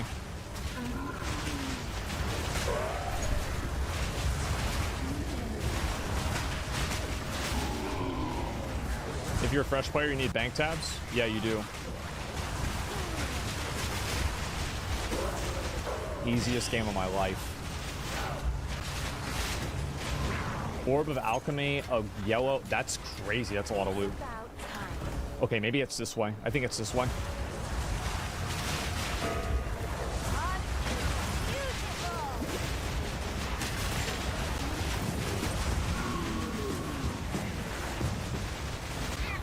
Let's not forget a gaming PC too. Yeah, true. Actually, that's actually a really good point. Okay, it's got to be this way.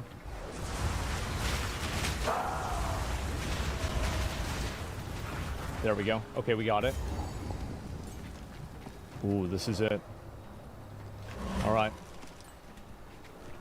Y'all ready? Let's do it, fatty.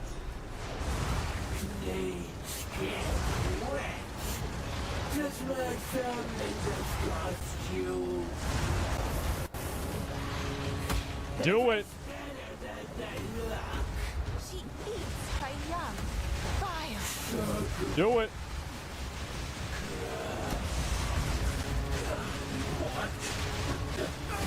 Gotcha, bitch. Gotcha, bitch. What a disgusting pig of a woman. One golden idol for the optimist.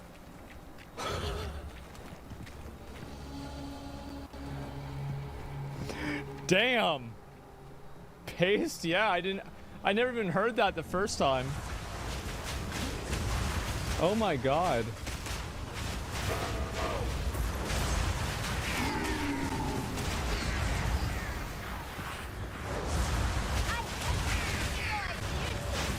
I do really like fighting the bosses. I wish that I had more opportunities to do it. I think in maps I will. I feel like right now, the high point of the game, in my opinion, is fighting the bosses. That's the pinnacle experience. Dude, I don't know where the fuck to go. Oh, wait, I'm done. That is where to go. I did everything.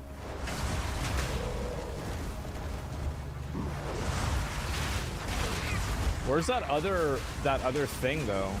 Because I got all the mushrooms. I don't know what I want to do with those. I'm not going to go try to find it. It's so far away. Okay. Yeah, I'm just gonna throw these away.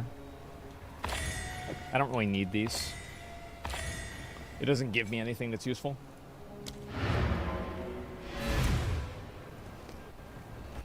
Don't forget vendors. Yeah, I did vendors. Didn't I? After all your hard work, you can't let anything stand in your way.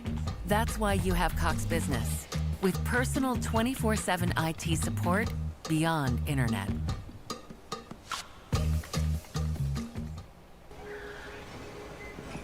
I think I did. Well, anything catch your eye? Yeah, I'm pretty sure I looked at these. I didn't actually.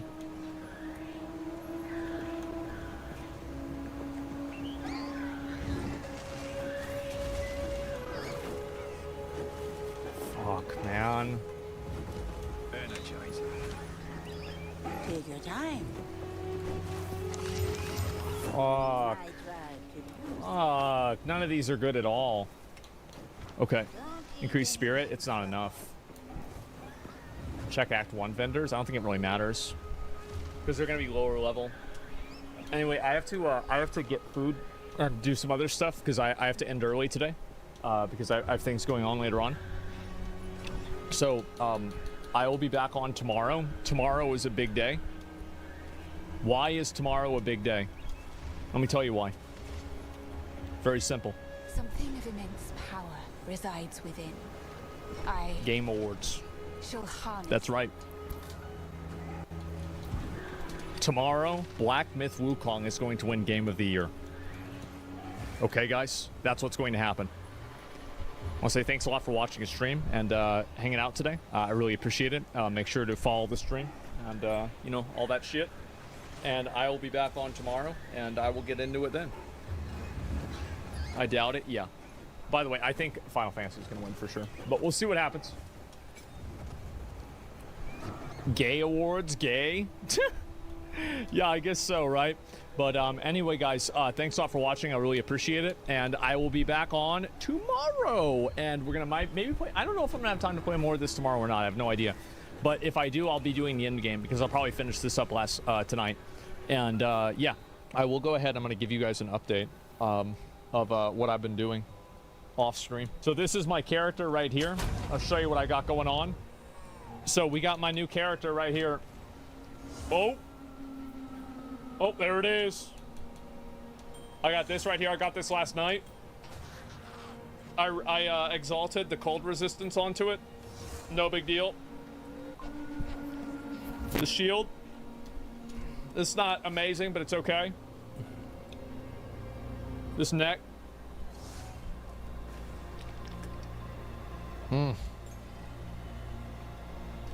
Got this ring here too.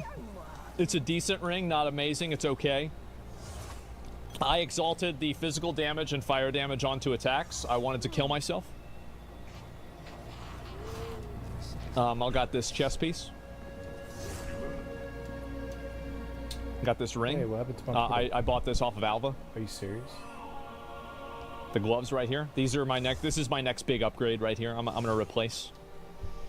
I need to get better gloves. Yeah, the belt. The belt probably also needs to get replaced. I just haven't done it yet. And I got my boots. I got these boots myself. I looted them. Yep. And then we have the... Yeah, oh, I already showed the weapon. No movement speed? Nope. No movement speed. I don't have it. I would have liked to have it, but I don't.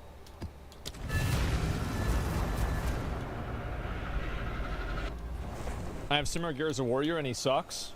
Okay. Well, let's watch how the gameplay is. So I have 8 Arsonists, and this is after the nerf, by the way.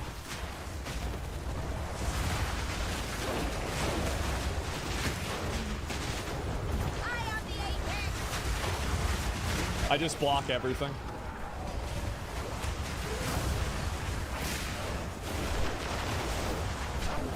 Let me summon some extra bonus guys. That's nice. We'll get some more mobs.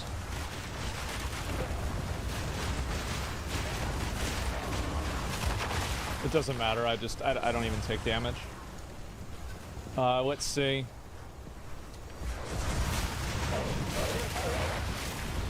What's your HP? Oh, sorry. You guys can't see that.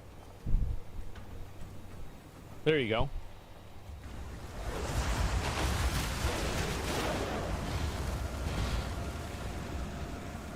Yep, 2.6k. Yeah, and I have it reserved with my 3rd Ascendancy. My 4th Ascendancy, I just haven't done it yet because I don't want to go through Sanctum. But I'm only going to get the 6 life. You see that? Huge damage. Huge, massive damage. Am I dead? No, I'm not. And that was a corpse explosion. It still didn't even kill me. So all I do is I hold down block, and then my minions kill every elite. Okay, it looks like it's probably dead, right? Yep, it is. Only T7 maps, though? This is a T9. I don't have any higher tier maps right now.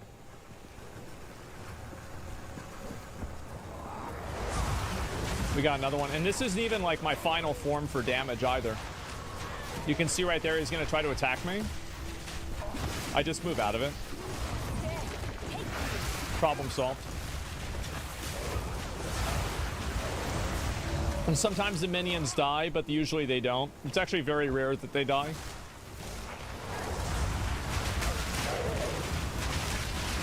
Easy, easy, easy. Look at that. And this is also, are they doing extra damage? No, they're not. Okay, they've got a breach and an essence in here. So we have to make sure that we get both of those. What does your skill tree look like? I'll show it after the map, maybe. Actually, I can show it right now. I am trying to ID these to hopefully get a better one because I don't really like my staff that I have. That's a piece of shit. We're gonna throw that in the garbage. But this is my talent tree right here. There we go. And my next tree, I'm just going to go for more intelligence, just so I can have more freedom with swapping my gear around. You have 3 ascendancies? Yeah. Yeah, sure. See, I'm not even taking damage.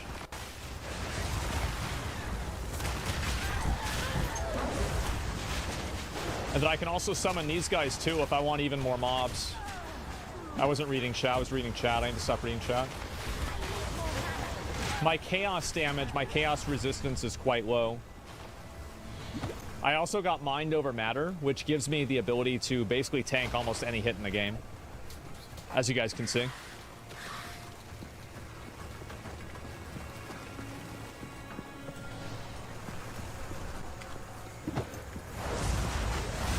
There's a lot of minions, yeah. Am I wearing a Chaos Charm? No.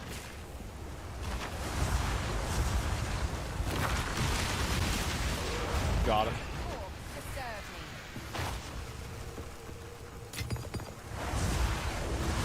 Yeah, the damage is really good. Like, I can kill bosses super fast. How are you getting the shock buff? Oh, on enemies? I have it because, so I have my minions here. So I have skeletal warriors that have blind, and they also, yeah, they basically just have blind, so it reduces the damage that I take. I have my Infernal Hound that gives maim and also fire exposure on its ignite, and also overpower, so it can stun them more easily.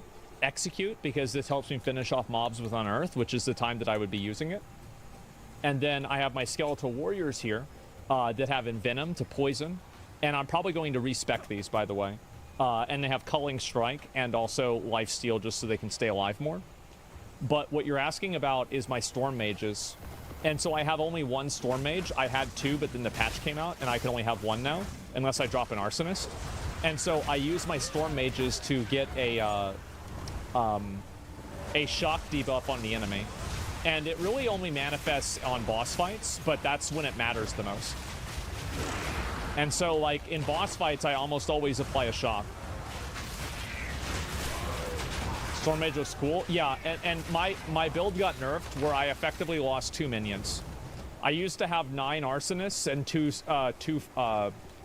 Thunder Mages, and now I only, or Storm Mages or whatever, and now I only have 1 Storm Mage and, I guess, like, yeah, it's 8 of them. Let me see here. Okay. What's your favorite minion? I think the Arsonists are really good. I like the Storm Mages, though, because they attack so fast. I'm thinking about respecking them and giving them Frost exposure. Or, sorry, Frost Fire penetration, I mean. Rather than... Oh, I'm standing on poison. Rather than having it given to somebody else. Make it all snipers, it destroys the screen. Yeah, well, the really cool thing now is that I can choose to do any of them. It doesn't even matter. Okay, let's go back over here. We missed out on this area here. Curious to see how Frostfire goes. Yeah, I don't know a lot of the other builds. I have no idea. This map is really kind of shitty. I hate this map. Like that thing, I just block every attack. It's about time. Yeah, the active block thing with the minion build is so fucking insane. It's actually broken. So, like, I just put the minions down and I just let them do whatever they want. Any chance you play Warrior again? Yeah, I do have a lot of gear for Warrior now. Actually, I've been saving it. I'll show you some of the gear that I got. Okay, it must be over this way.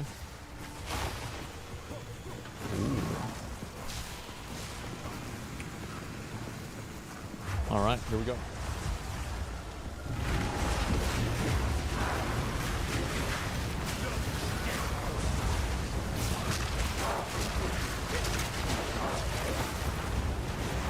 See, I have so many minions, they can't even fit in the area.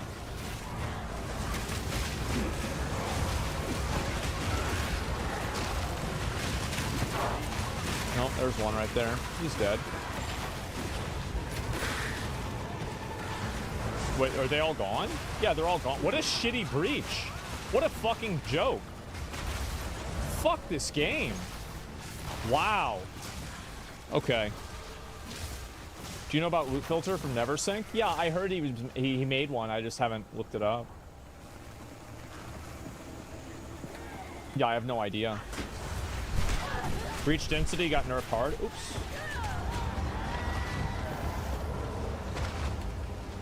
This isn't a game that I like playing on stream.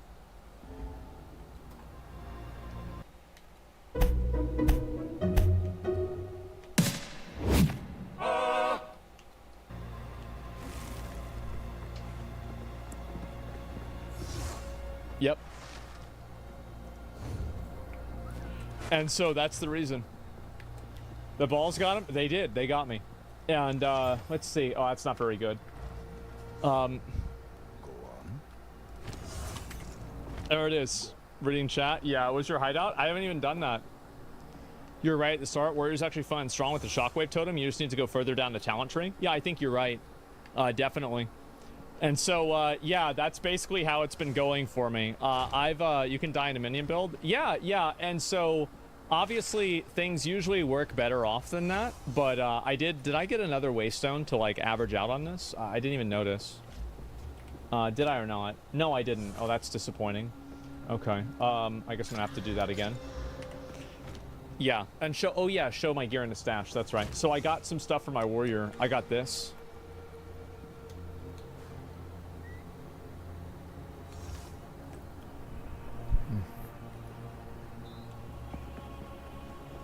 It's pretty good. I'm happy about that. Yep. And so, +6, yep, there we go. Some of these are not very good. Like, I'm probably just going to use my shield that I have here. Like, but I have different shields for, like, different levels and stuff like that.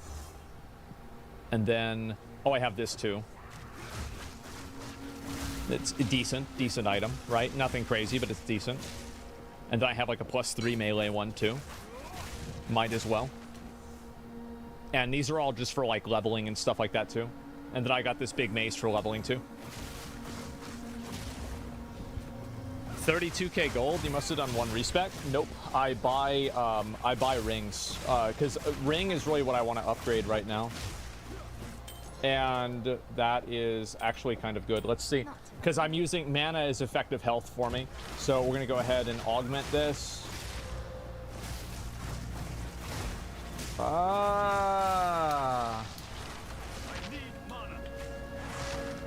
gonna give it one more because I have a lot of regals anyway. Hey, all right. So anyway, yeah, there we go. You should try Corrupting Cry Warrior, basically knocking everything back and shout the mobs to death. Yeah, I watched Alkaiser and a few other people play that. You can quality your weapon for more spirit. I can, but right now, actually no. Oh, does it quality the base spirit too? I didn't know that. I only have 6 quality options. Yeah, I don't know. Is it worth getting Eldritch Battery on this build? I don't think it is. I don't think it's very good. I'm gonna finish the My Side game. I'm not sure. That map right there made me quit. Random bullshit deaths, man. I feel like the game has a lot less random bullshit deaths, but the damage in the game is very unbalanced. Like, I think that chaos damage and chaos resistance is too hard to get, and it's too strong. And I feel like it just kind of creates a lot of frustrating outcomes for players. And that's it. You only have one portal too? Yeah. I think that only having one portal in the game is actually really shitty, and it's not fun. Because, like, if I die because I'm not paying attention for a second, and then I lose my portal, like, the reality is that I don't really want to play again. I'm just annoyed, and I'm like, okay, I'm gonna probably go do something else. Like, maybe that's just me, but that's the way that I see it in a lot of cases. Yeah, it sucks. It does, and I just don't like it. And so, yeah, it's a thing, exactly. The nerf chaos damage last night. Yeah. Using Mind Over Matter, Eldritch Battery is a must. Really? Where is it? It's over here. Fuck. It's Conduit.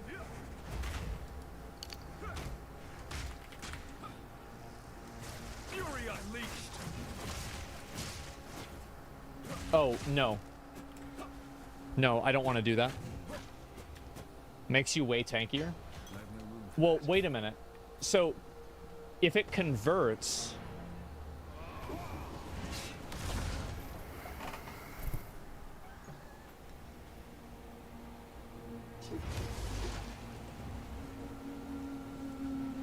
You keep the energy shield?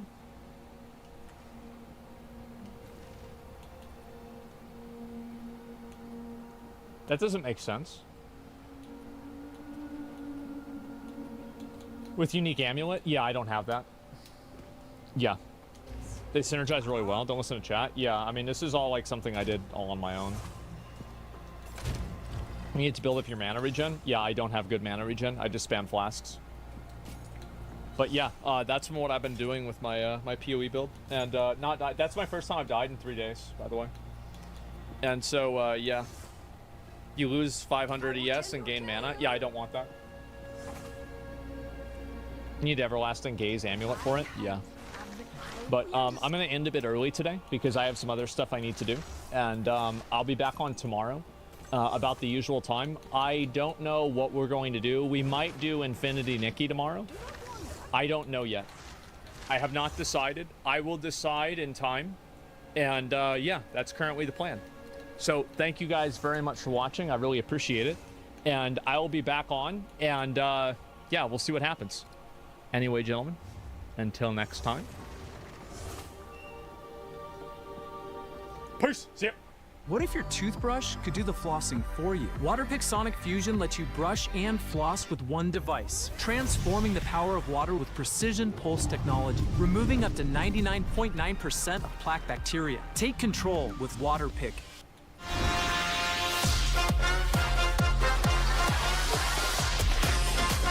Delicious flavors worth fanning over.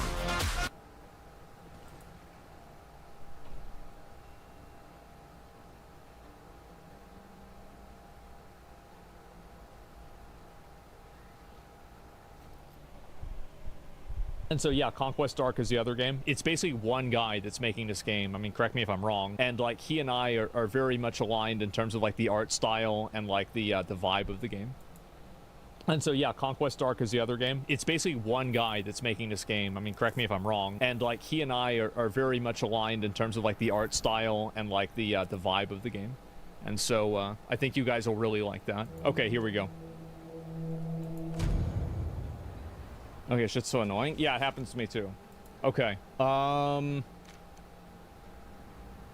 Yeah, we're gonna go with her. All right, that's good.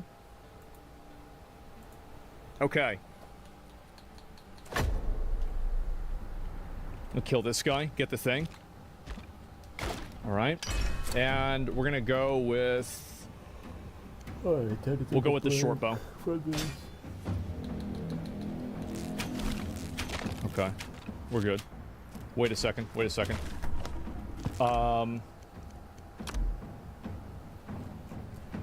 Okay. There we go. Good. That way it's aiming where I want it to aim. Listen to naked previews? Well, that's just the way it is. This game's allowed? As far as I know, yeah. Okay, elemental mastery, burn solar damage, lunar damage, project. Okay, we'll go with multi-shot. Easiest decision of my fucking life. Okay. All right.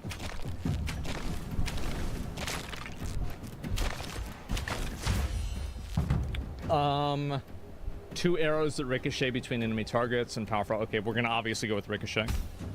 Yeah. Okay. And this is like the first level, and obviously there's more to it. And then like this blue bar is your power bar, so as soon as I fill that up, then it allows me to, what do you call it? It allows me to do like my secondary attack. Graphics are good. Yeah, I agree. Okay, there we go. Foot up. Okay, let me get next to this guy, the big guy. Okay. Gotcha, bitch. All right, fuck. Shit. I think we're gonna go with this one in the middle for like damage. Yeah, let's go with that. Okay. But yeah, the guy that's making this game is like a pretty big like Conan, like old school like fantasy fan, and so that's kind of like what the game is based around. And it's gonna have like there's like a bunch of different like missions and shit like that you can do. Let's do attack speed. Easiest decision of my life. Yeah, and so I can see it. Yeah, 100%. And so it'll take some time, obviously, for him to you know, have everything ready and all. But yeah, the game, like the demo is out right now if you want to try it out and give feedback. I'm gonna be real, I didn't even know it was a demo because the last game that we played, the Hellclock one, it just immediately went out there, right? But otherwise, Ricochet's OP. Yeah, it's fun. I'm gonna be honest, like I played this game a lot. Like I know what's good. And by the way, this character is not the best character. Okay, what's closest enemy? No ear mice are nearby.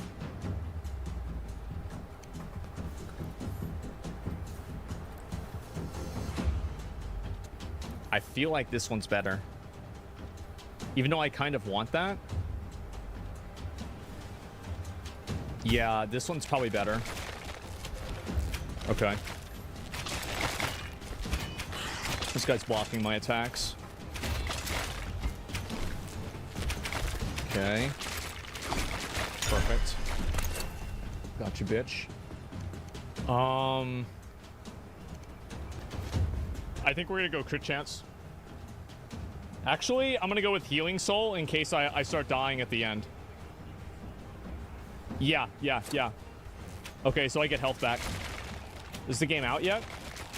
The game is in the demo for the game is out. The game itself, the full game, is not out. No, they still need to cook it for a little bit longer, but they're trying to add like I guess I don't know if I can say this, but like they're trying to add. Oh yeah, easiest decision of my fucking life. Obviously, aim shots. Okay.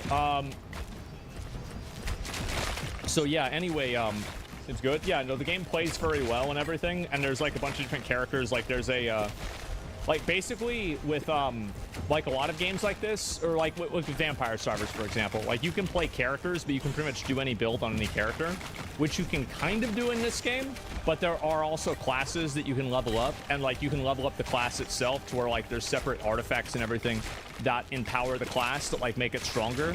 And then you can get like obviously like, you know, your typical like roguelite you know, upgrades as well. How much is the game? Right now it's free. You can try the demo literally for free. I honestly don't know how much of the game is in the demo. And so, okay, let's go with higher attack speed. I feel like that's really what we need. Okay. And yeah, the guy that's making it is like a big fan of like obviously like Diablo, PoE, etc.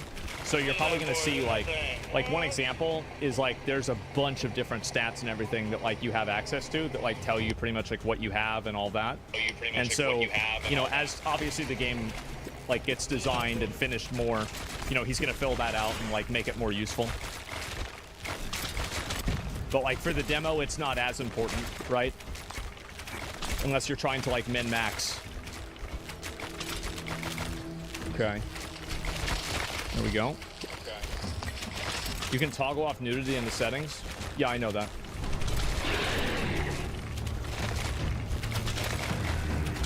Okay. This is again the first boss. It's fucking easy.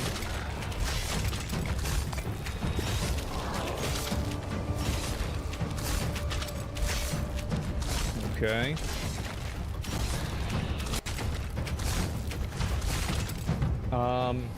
Okay. This is like you have your movement ability, which very convenient.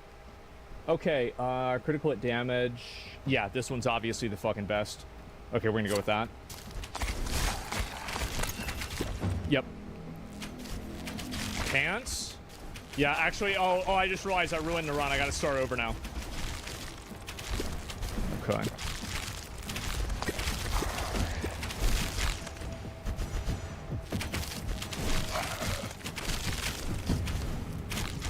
Is it kind of like Vampire Survivors? It's an auto fighter, kind of like Vampire Survivors, but there's like more like character development that happens. I think that if you were looking for a game that this is kind of more like, you'd say probably somewhere around like Halls of Torment or like Death Must Die. I think that's probably a better comparison, just based off of the mechanics the game has.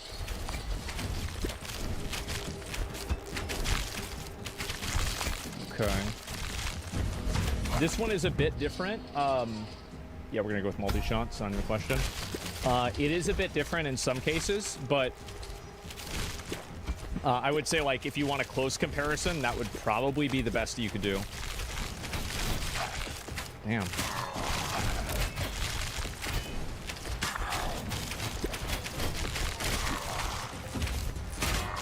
So you can see I'm like going up close to him to like hit him with the jump back. That way I can get this. Okay, we got boots. Let's see. I'll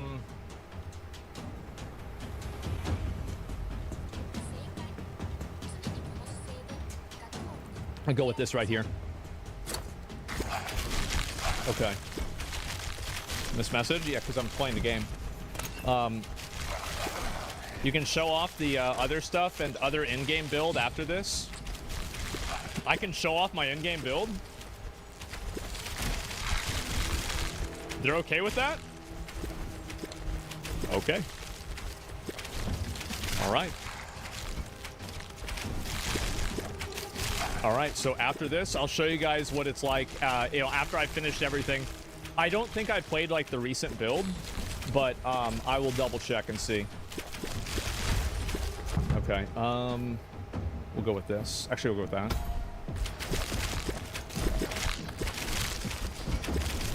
Okay.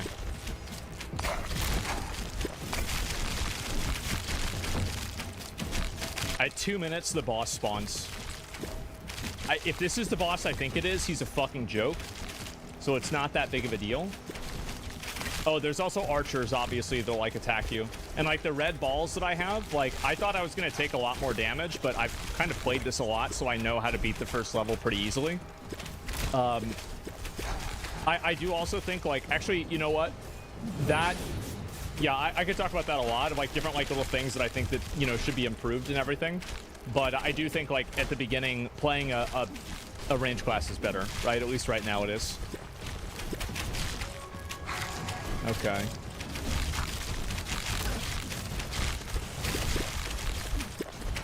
Alright, this should be the boss here. No Garlic. Just wait till I play the in-game build. Okay, here we go. Yeah, it's this fucking dick sucker. Okay, I think I'm just gonna go move speed because I'm just fighting the boss anyway. Okay. Jesus Christ. Okay, somehow I messed up. There's literally 2 things I have to watch out for. I messed it up. Okay.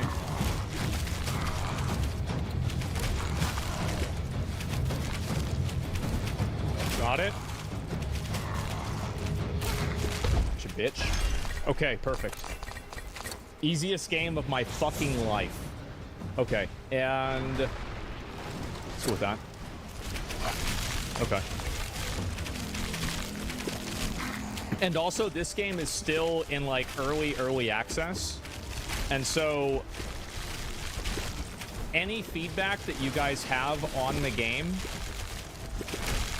you know, the same with like Atomic Picnic and Hell Clock and the other games that like we've released, right? Claws and Chaos, etc. Like we'll listen to the feedback and change the game if we think it's a good idea at least, right? I'm actually getting kind of overwhelmed here. I'm gonna try and get a level. I can't.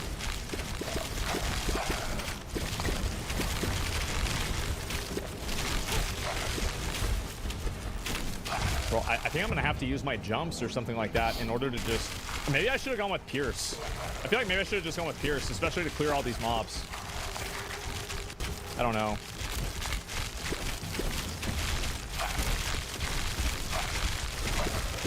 Okay. In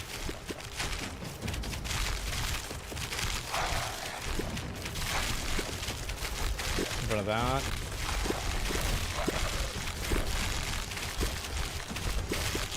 Okay. Ricochet's OP as fuck? Yeah, it is.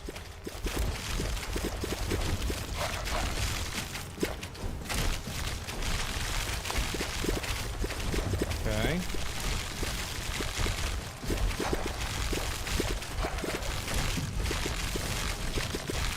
And then after it ends, at the beginning here... Oh. Damn, I don't know how it didn't hit me. Oh, it didn't even matter. I insta-healed. Found out Whirlwind is Garlic? Okay. Yeah, you'll see. And then you have these cocksuckers spawn. And they... fucking... Yeah. Okay. There we go. Right. All right. I got. It is what it is. So that's the first level, the first time you play the game. Now, let's look at what it's like if you've played the game for longer than that. Please let me know we're fixing age restrictions so it's visible to all users. Yeah. Okay. So.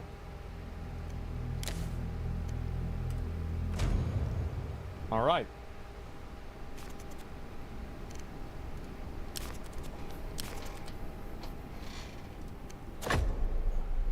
Perfect. So this is my in-game build.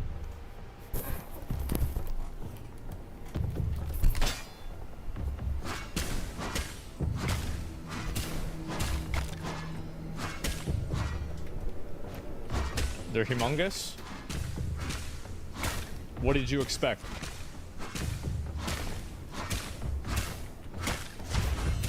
Okay.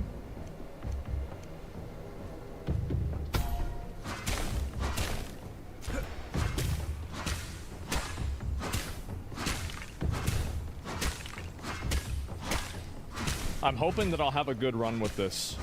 There's one element of RNG that I don't always get, but we'll see what happens. Okay.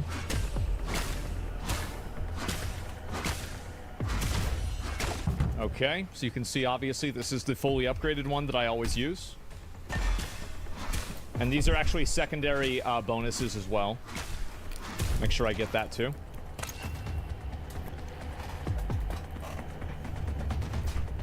That's a greater soul fragment and has a high barrier. I think I'm gonna go with this for now. Yeah, we're gonna stick with that. We've got our first boss here, too. Easiest boss of my fucking life. Okay. And I also have set bonuses unlocked on this character. Okay. I don't want any of these. I'm going to reroll.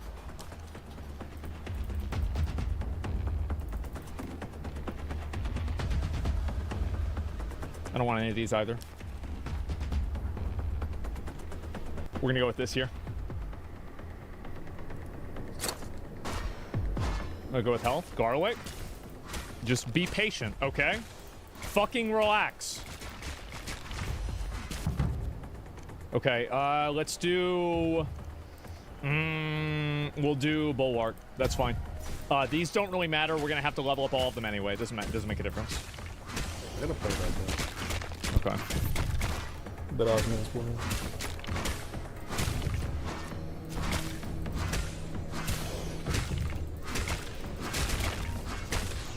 Okay.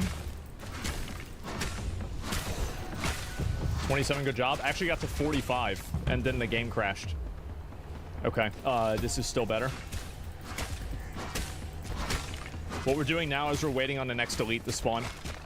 This is like, we're not sure like what this is gonna be like in at like max level, right? At like as end game. But like right now we kind of have this as like a testing grounds for like how builds work at high levels.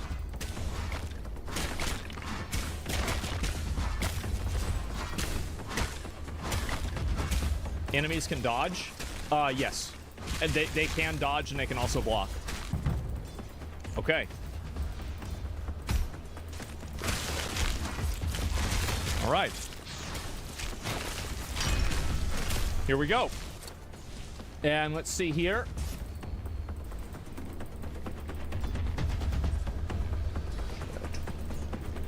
All these suck big dick. Oh, these all suck. Okay, we're gonna... Oh, actually... yeah, this one's insane. This is really good.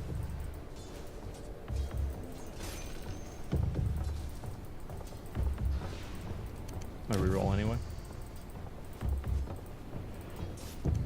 Ever since Kimura was a little girl, she had her sights set on the sky, and Spectrum Internet brought the sky to her fingertips. As Kimura grew, her dreams grew with her, evolving and elevating with unlimited connectivity made possible by Spectrum Internet.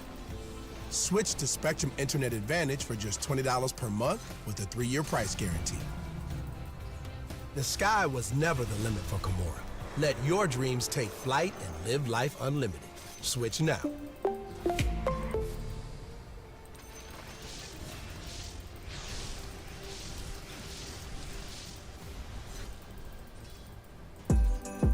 Simplify your holiday gifting. Santa has elves, you have Venmo. With thousands of brands, there's something for everyone on your list. Skip the lines in stores and get back to what matters most this season. Buy gifts fast. Pay with Venmo at checkout.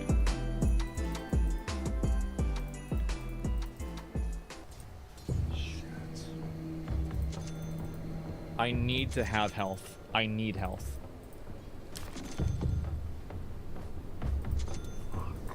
I've got 8 left.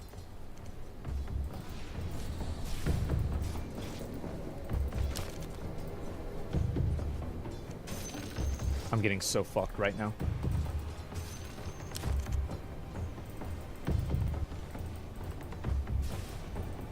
I'm gonna do 2 more, then I've got to stop.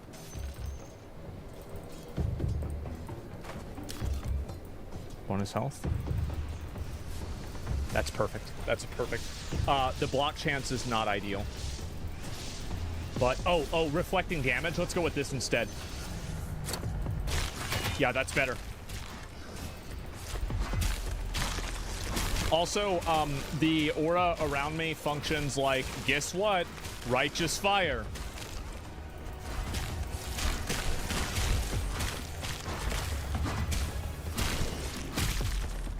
Okay. How about sustain next? This doesn't really matter a whole lot, but we're just gonna go with this.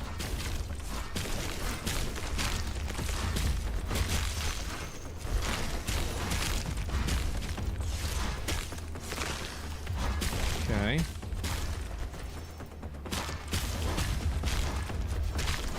And I probably haven't updated this, so there might not be anything new from like the last time I played.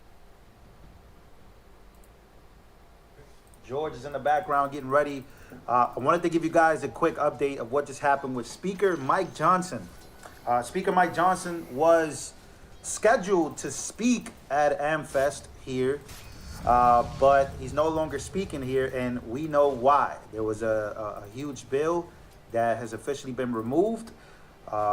Chip Roy has been called out by Donald J. Trump. Elon Musk and Donald Trump's relationship is about to be tested by the mainstream media. So there's a lot going on, ladies and gentlemen. He canceled for many, many reasons. Now, let me ask you guys, Speaker Mike Johnson has decided to cancel his trip to Arizona. I wonder why. George, come say hello, man. Say hello. I'm only here for a few. I'm at AmFest, so I really wanted to give you guys an update on what's going on in the world of politics. Why do you think that Speaker Mike Johnson canceled his appearance to come here? Well, he's a coward, so he doesn't want to show up where I'm gonna be booing him. So he heard I was in town, and he knew me and Lou were going to be booing. We were going to be booing. Yeah, we were going to be booing him. So now, Speaker Mike Johnson was one of those people that was on the private jets with Elon Musk. That was deliberate. He was on a private jet. He was taking pictures with everybody, and this is what he was doing behind the scenes the whole time. Now, this bill included a pay raise for this for not just the Senate. It was for Congress, just Congress.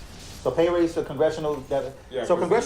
Congressional figures in the United States of America, they make $174,000. This pay raise would have moved them up to $216K a year.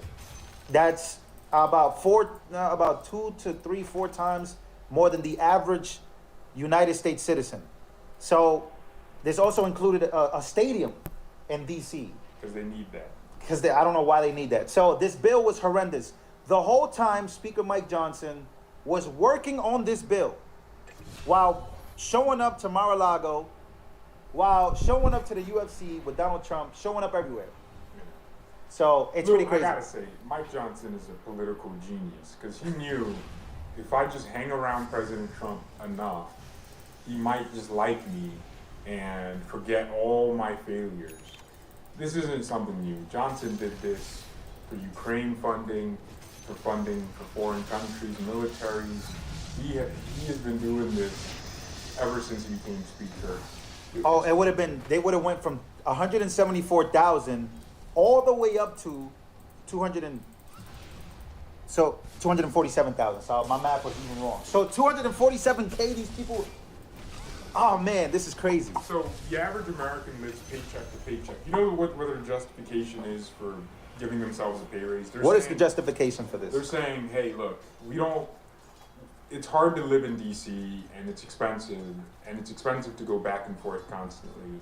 So if you pay us enough money, we won't take bribes.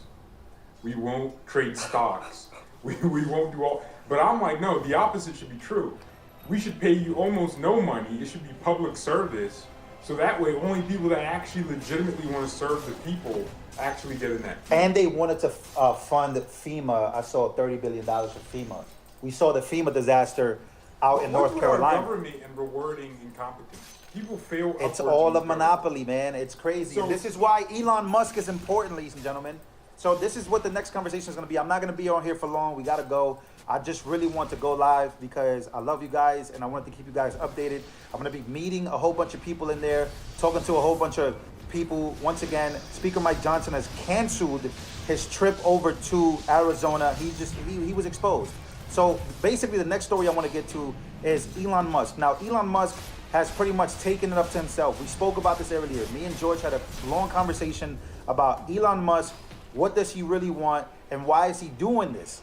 Well, Elon Musk legitimately, single-handedly, with his influence, not money, but his influence, basically the bill was debacled. Like it was done. It was dead on arrival. It was DOA. Yeah. I think the thought of Elon terrifies the Republican establishment because usually they do whatever they want to do. It doesn't matter what their constituents are complaining about. But here you have the richest guy in the world, the second most popular man in the world behind Trump, and he's fully against you. And you don't think he poured $44 billion into buying buying a platform. You And don't his think net worth is now $400 billion. if he sold like 0.001% of Tesla shares, he could get rid of every Republican congressman. Yeah. Especially in these states with less than 1 million people. So these guys are terrified of Elon, and I think they're terrified of another thing. They're terrified of the Republican Party expanding. Because if, let's say you're an establishment rhino from a reliably red state like, let's say, South Dakota, like John Thune is, the Senate leader now. Lou, you don't want new Republican voters because you want the same people who've been voting for you to be the ones that vote in Republican primaries. Yep. But now you have all these Hispanics that come with different demands, and you have to fulfill all their heart's desires. So, Oh my God! Do you see what's going on? Elon Musk for speaker. Should we go? All right, comment. Oh man, this is me and George together, guys. Me and George together is really bad news for the establishment. Specifically, not just the establishment in DC, but really just the establishment in media, the establishment all over the place. We're gonna go in there into America Fest, right? What is it? A 4-night event? We're gonna go in there. We're gonna push for Elon to be Speaker of the House. I don't know about it. I'm going up to everybody. Elon for Speaker. Nah, that's good. If I see Tucker, I'll be like, "Hey Tucker, Elon for Speaker." Let's be realistic here. It's never going to happen. Why? Yeah, but we should push for it. Why not? It's fun. I think we should. I think Elon would prefer. Yeah, Doge. Doge is too big. Yeah, that's probably the most. That's the priority. But you know what? I think everyone needs. He got too much going on here. He got too much going on. We won, right? Trump won, but Trump kind of spoiled us because he made us believe everything was fine by being so good. Trump was such a good president. We forgot how incompetent the Republican House and Senate were. Trump had to push their buttons. He had to constantly use his bully pulpit as the president to, alert the country about how incompetent the Republican Party was. But now we're realizing it again, and they're going to try everything in their power for the next 2 years until the 2026 midterms to slow them down, to pull these maneuvers, these legislative actions. Democrats are going to use the filibuster. And we are just hoping that the pressure and the power that Elon wields and Vivek wields and President Trump wields and J.D. Vance is far more involved than Mike Pence was already. Like, Vance is not just like, oh, don't do this. He's like articulating clearly why we can't have a 1,500 page book funding every piece of garbage. No, it's crazy. It's actually crazy. Here's the last thing I will say about this is that the media is trying now to get Elon Musk and Donald Trump to turn on each other. Now, you're going to be hearing, make sure to smash the like button, ladies and gentlemen. I think we got almost 500 likes in 8 minutes. I appreciate you guys. Also, Vivek Ramaswamy for speaker. I would love that, but we'll see what happens, ladies and gentlemen. I'm not really concerned right now, but Johnson definitely has to go after what he just pulled. But the media right now, they're trying to run some type of psyop between Elon Musk and Donald J. Trump.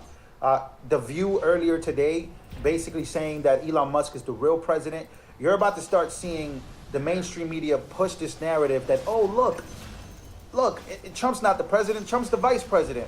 They're going to start pushing these guys against each other because they know that Elon Musk, right now, in my opinion, he's been on the right side of history by calling out government waste, by wanting the Department of Government Efficiency, by putting that idea out there. But not only that, but just taking over X and making X the number one stomping ground Modern for Town Square. Yeah, like where people legitimately go and get the right information as far as what's in the bill. I mean, we're talking about 1,500 pages that needed to be read in 3 days. Who's doing that? And the craziest part about that, and I'll close it with this. AOC tweeted out, she put on X, she said, Elon Musk is basically they're trying to stop this bill. The only reason they're trying to stop this bill is because they want tax breaks for the rich. I said, what the hell? Yeah. You're AOC, you mean to tell me that you read 1,500 pages in 3 days? I don't think so, AOC. I don't think you've read anything. That was the biggest bot tweet I've ever seen in my life. Oh, they're trying to cancel out this CR bill because, Yeah, it's for tax breaks for the rich. Are you crazy? Are you dumb? I think we need single subject, single page bills, bro. I mean, it's apparently the new version is 150 pages, so that's 10% of what it would have been, and it's funding way less nonsense. You know what's funny? They were trying to fund that government center that was responsible for telling Big Tech what to send. Yeah. It's like and they're also trying immunity from being prosecuted. The J6 Unselect Committee. Like we have so many things in that bill that is actually ridiculous. Shout out to Vivek Ramaswamy for reading the whole thing. I've tried to read the whole thing. It's hard for me to read the whole thing. And if it's hard for me, I'm pretty sure it's hard for a 70-year-old congressperson, 60-year-old congressperson, a congressperson that's bought and paid for. They're not reading these bills. They're just saying whatever it takes. But anyways, in closing, ladies and gentlemen, these things, Johnson, well, not Speaker Johnson himself, but it's a bipartisan CR bill. So that means that Republicans and Democrats got together and said, this is the best thing to do. I think they tell like a bunch of legislative aides. Yeah. Hey, you guys work on funding nonsense. You guys work on funding the woke stuff. Those guys write their portions, and then they just combine. I bet if we read through that whole thing, we'll find overlapping funding. Send 50 million here, and then another page might say, send 50 million to this agency in the same place we already sent 50 million there. So it's actually a bastardization of what the founders wanted, which was a representative form of government where the people's elected representatives wrote the laws. We shouldn't have lawyers, who were not elected working for these Congress people writing our freedoms away. Writing our future away, right? That the Congress people would never read. And it just gives more power to government expansion. We don't want that, right? Yeah. And by government expansion, I mean funding the government, funding government officials, us, the taxpayers, basically giving pay raises to people in Congress. What the hell has Congress done? What the hell has the Senate done? What the hell has our government done? We're $40 trillion in debt. You guys want pay raises? That's insane. So you're taking pay cuts, because that's what happens in a normal company when the revenues are down. Absolutely. And if you actually want to serve your country, then you don't really care about the money. You care about serving your country. And if you don't have the means to serve your country for free, essentially, then don't serve your country. Don't run for office. It's not a job. It's not a career. It's public service. You put your time, your energy, and your resources at stake for others to use. That's what public service is about. Like the founding fathers definitely weren't making bank. I mean, Thomas Jefferson had debt by the time he died. That man died with IOUs. Yep. They had to sell off his assets just so his family would be stabilized. He inherited debt, all this stuff, and he was president, one of the most iconic presidents this country's ever had. And these Congress people. I have a message directly from Donald J. Trump to Speaker Mike Johnson. Here is Donald Trump. You're fired. Johnson fired. Anyways, ladies and gentlemen, I want to say thank you so much for coming through. A quick video. I'm going to try to get videos. My main guest that I want to have on the show, I'm going to try my best to have them on the show some way, how, is Tucker. That's going to be whatever. It's going to be a mission. Patrick Bet-David. Who else? Man, shooting for the stars. I'm shooting for the stars. You're aiming for Patrick Bet-David and Tucker, and then George Janko, Ben Shapiro, absolutely not. Thank you for your $10 donation. I actually can't see people's donations, so if you sent a donation, I want to say thank you so much for your donation, man. I appreciate you guys. All right. Well, I'll be back in a bit. I'll be back a little later to give you guys an update. If you haven't smashed the like button, smash the like button. Thank you for your $15 donation. George Behizzi is in the building, and we're about to head into AmFest and see what's going on. And I'll see you guys on the next. We'll see you guys on the next one, man. Share this video. Do what you guys do. This new KitchenAid dishwasher has over 50 total wash-targeted jets across 5 arms that provide complete cleaning coverage of all 3 racks. The largest third rack available among leading brands based on usable volume. It also has a removable utensil tray for cooking tools and moisture-wicking tines for thorough drying. So at the end of the day, every dish is going to be spotless clean, which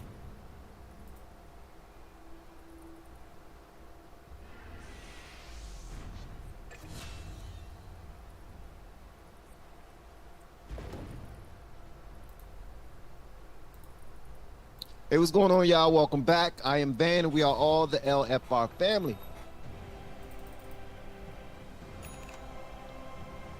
Thank you so much for hitting the play button. Hopefully you hit that like button as well. That's the only price of admission for our live streams. Just to hit the like button. That's it. And if you're feeling extra generous, consider sharing this video by hitting the share button, copying the link, and sharing it on Reddit, LinkedIn, Facebook groups, X, wherever you want to share it. It does not matter to me. Just make sure you tag me so I can show you some love. Also, I asked inside of the poll, inside the chat, have you checked out the YouTube course that I have created? I am very proud of it. It's in the very first link inside of the description. This is only for people who are considering being somewhat of a content creator in 2025. All right, if you want to be a content creator in 2025, roll with your boy. All right, I'm teaching people all of the secrets, all of the tricks, everything, because a lot of these content creators that you see out here today, they have learned from the guy. That's just a humble brag, but I'm thankful that I'm able to help however I can. So make sure you check out that course. All right, guys, I do plan on having a good time, having a great conversation during this live stream, but I already know some of you will be upset with me by some of the thoughts that I may have.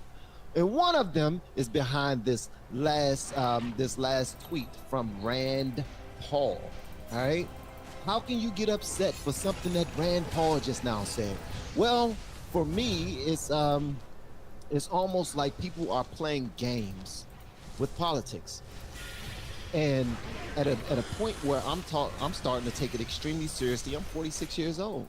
I waited far too long to start taking politics seriously, to start paying attention to it, to start being vocal about it. I've been a Democrat all my life, voted blue no matter who, every single election except for the last election. And I'm grateful for that, because I was fearful of moving over to the right. I really was.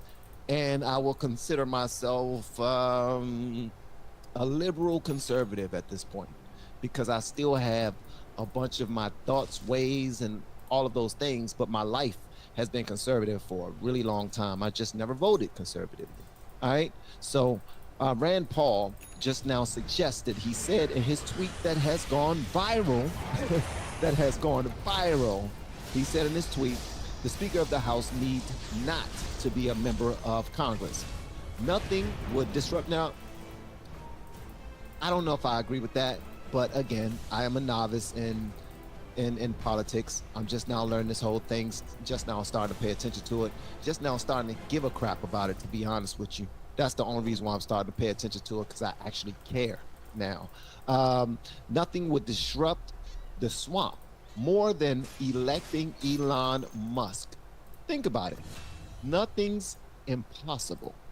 Not to mention the joy of seeing the collective establishment, aka Uniparty, lose their ever-loving minds. We're going to come back to this right here.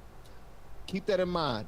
Do you think that Elon Musk should be suggested or elected as the Speaker of the House Speaker? I will give you my thoughts. Matter of fact, I'm gonna tell you right now, I don't think so. I'm just keeping it a buck. I think y'all are playing fast and loose with the government.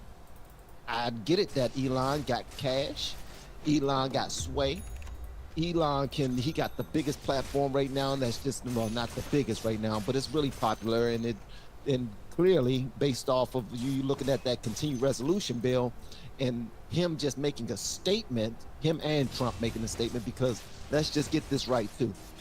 It wasn't just Elon that made the statement that they made about primarying someone if they decide to vote for it. It wasn't just Elon. Stop trying to put all the power on Elon. It wasn't just Elon. Trump actually said it himself, and Trump has more power than Elon. And I'm not trying to put them up against each other. I'm just saying the rhetoric I've been seeing on X, it's been turning me off, be honest with you, just to keep it a buck. I get it if you're an Elon Musk fan. I get it if you're a Trump fan. Totally. I'm on Trump's side right now, because he seemed to be the one that's allowing everybody of different walks of life, whether they were Democrat before, liberals before, progressives before, if they was beefing with him before, he don't matter. If he believed that you are the best person for the job, he decided to put you on his team. All right, we're gonna get back to this in a moment, but I want you to answer that question.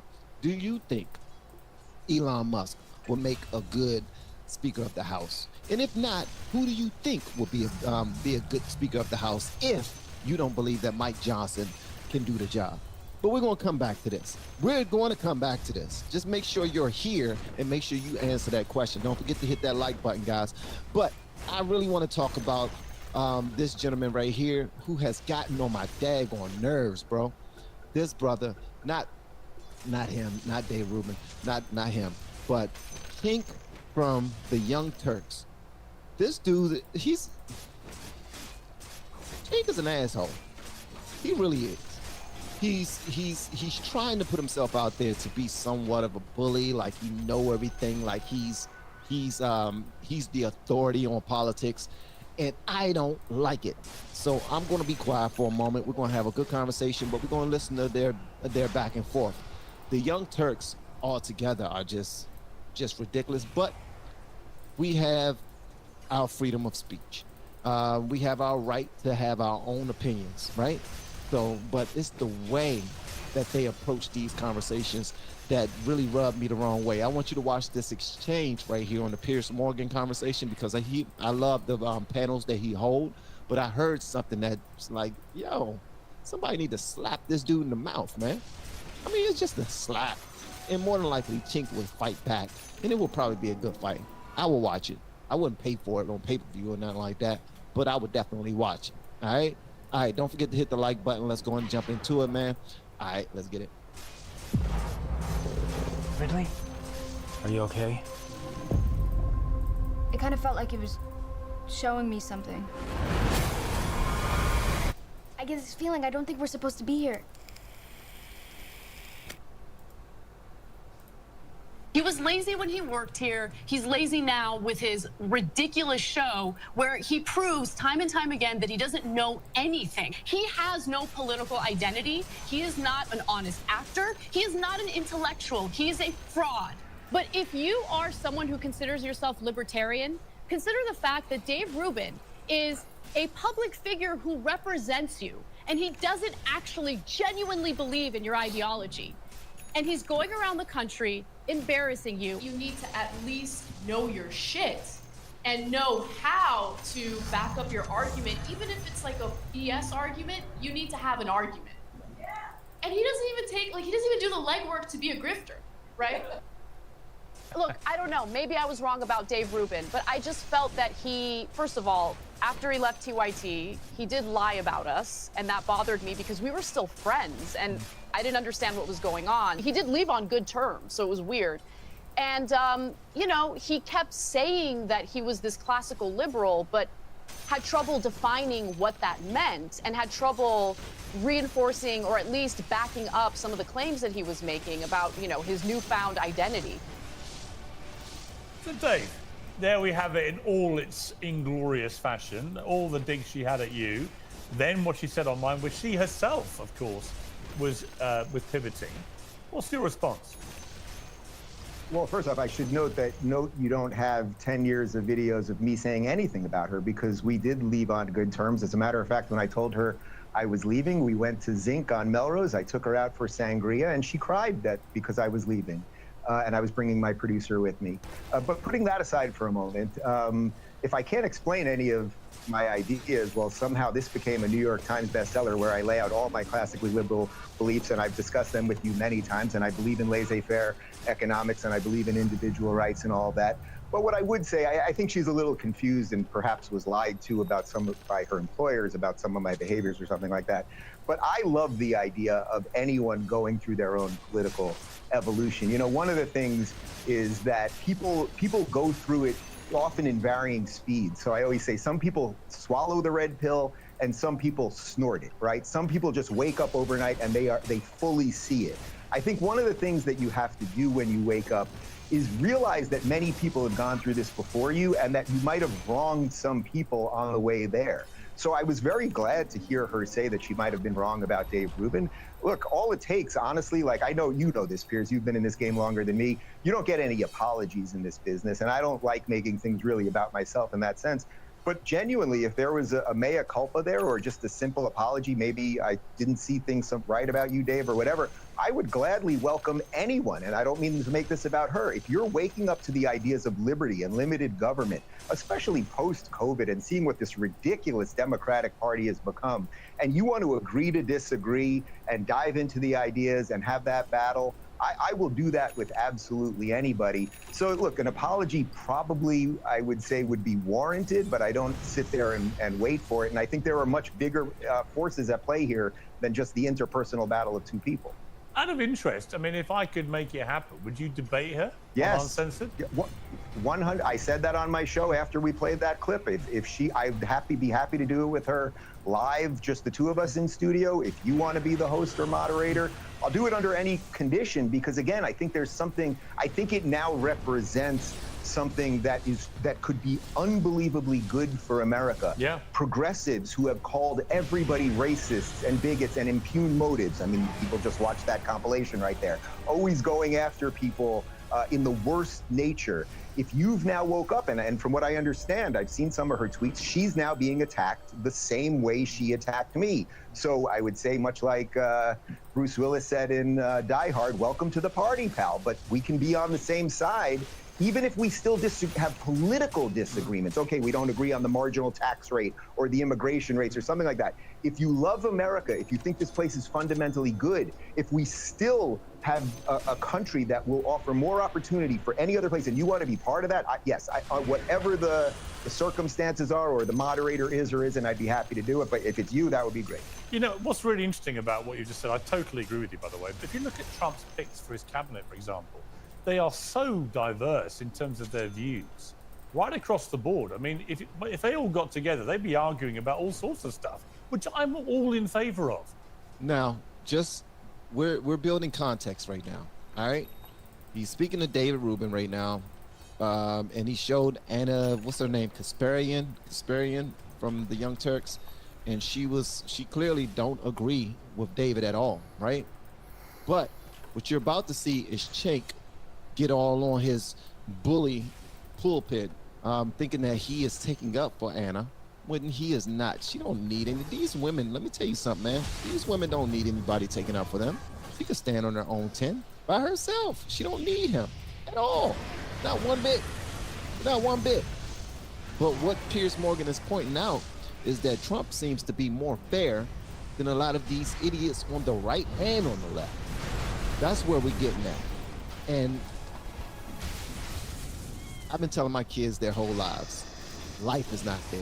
Whenever they come home talking about their teacher unfairly gave them a certain grade, or unfairly pointed them out or singled them out in class or in gym class or whatever the case may be, didn't give them an opportunity, I let them know all the time that life is not fair.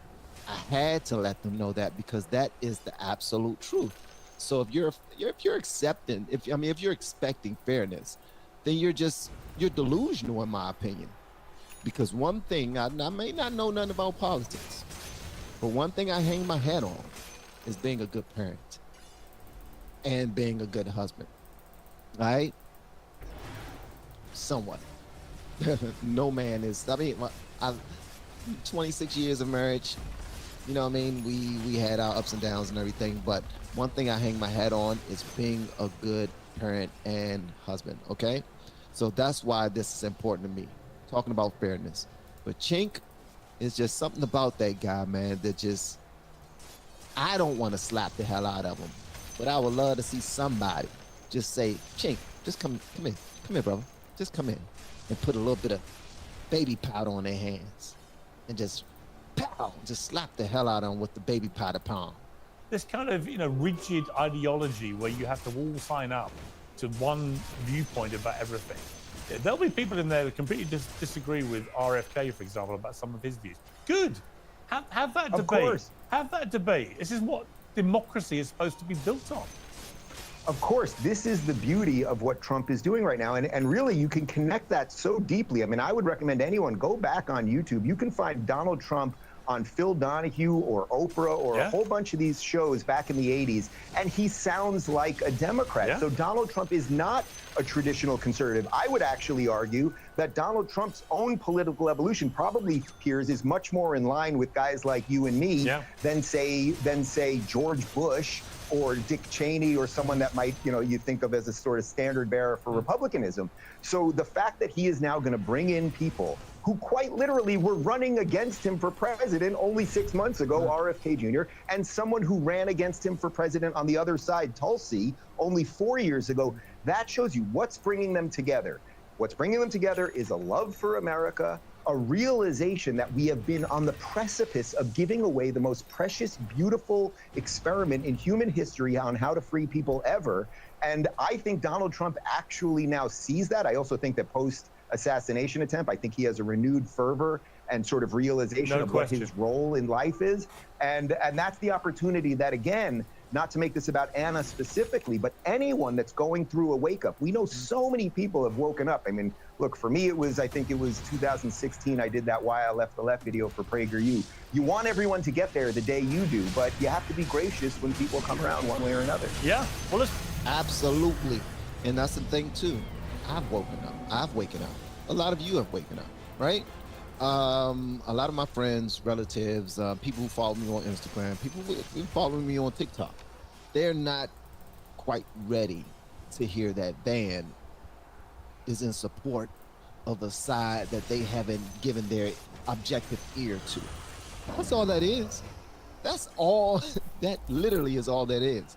Because they're really not dedicated to a side or not. Let me tell y'all something. Most black people from the hood, such as myself, the only presidents that they like are the dead ones in their pockets.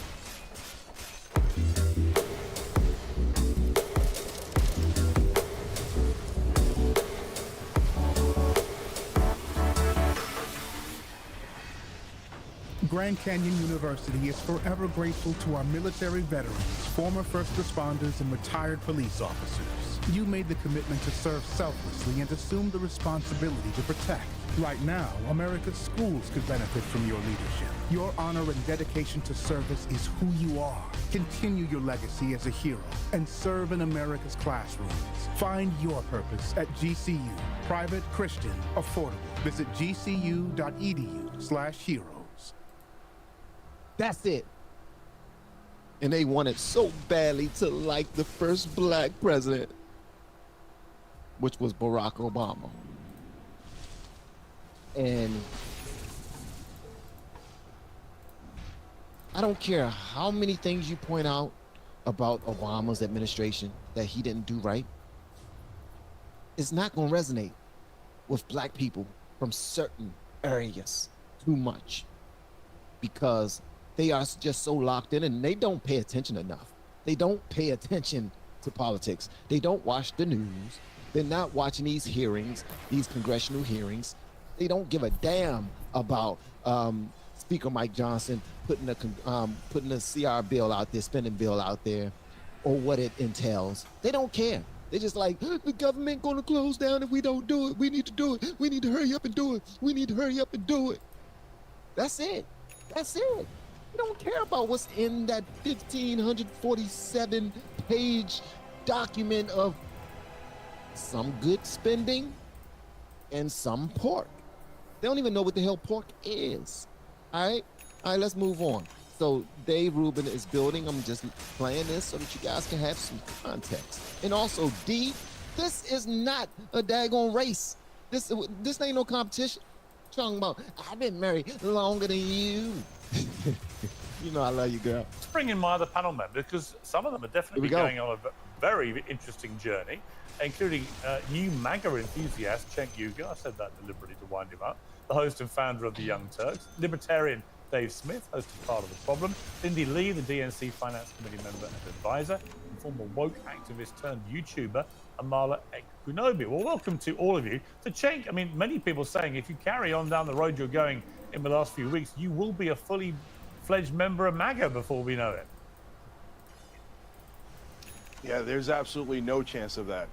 And I'm not like Dave Rubin, a giant sellout fraud Wow. who changed all of his positions and is totally useless and it shouldn't even be on here. He's just a waste of space. Wow.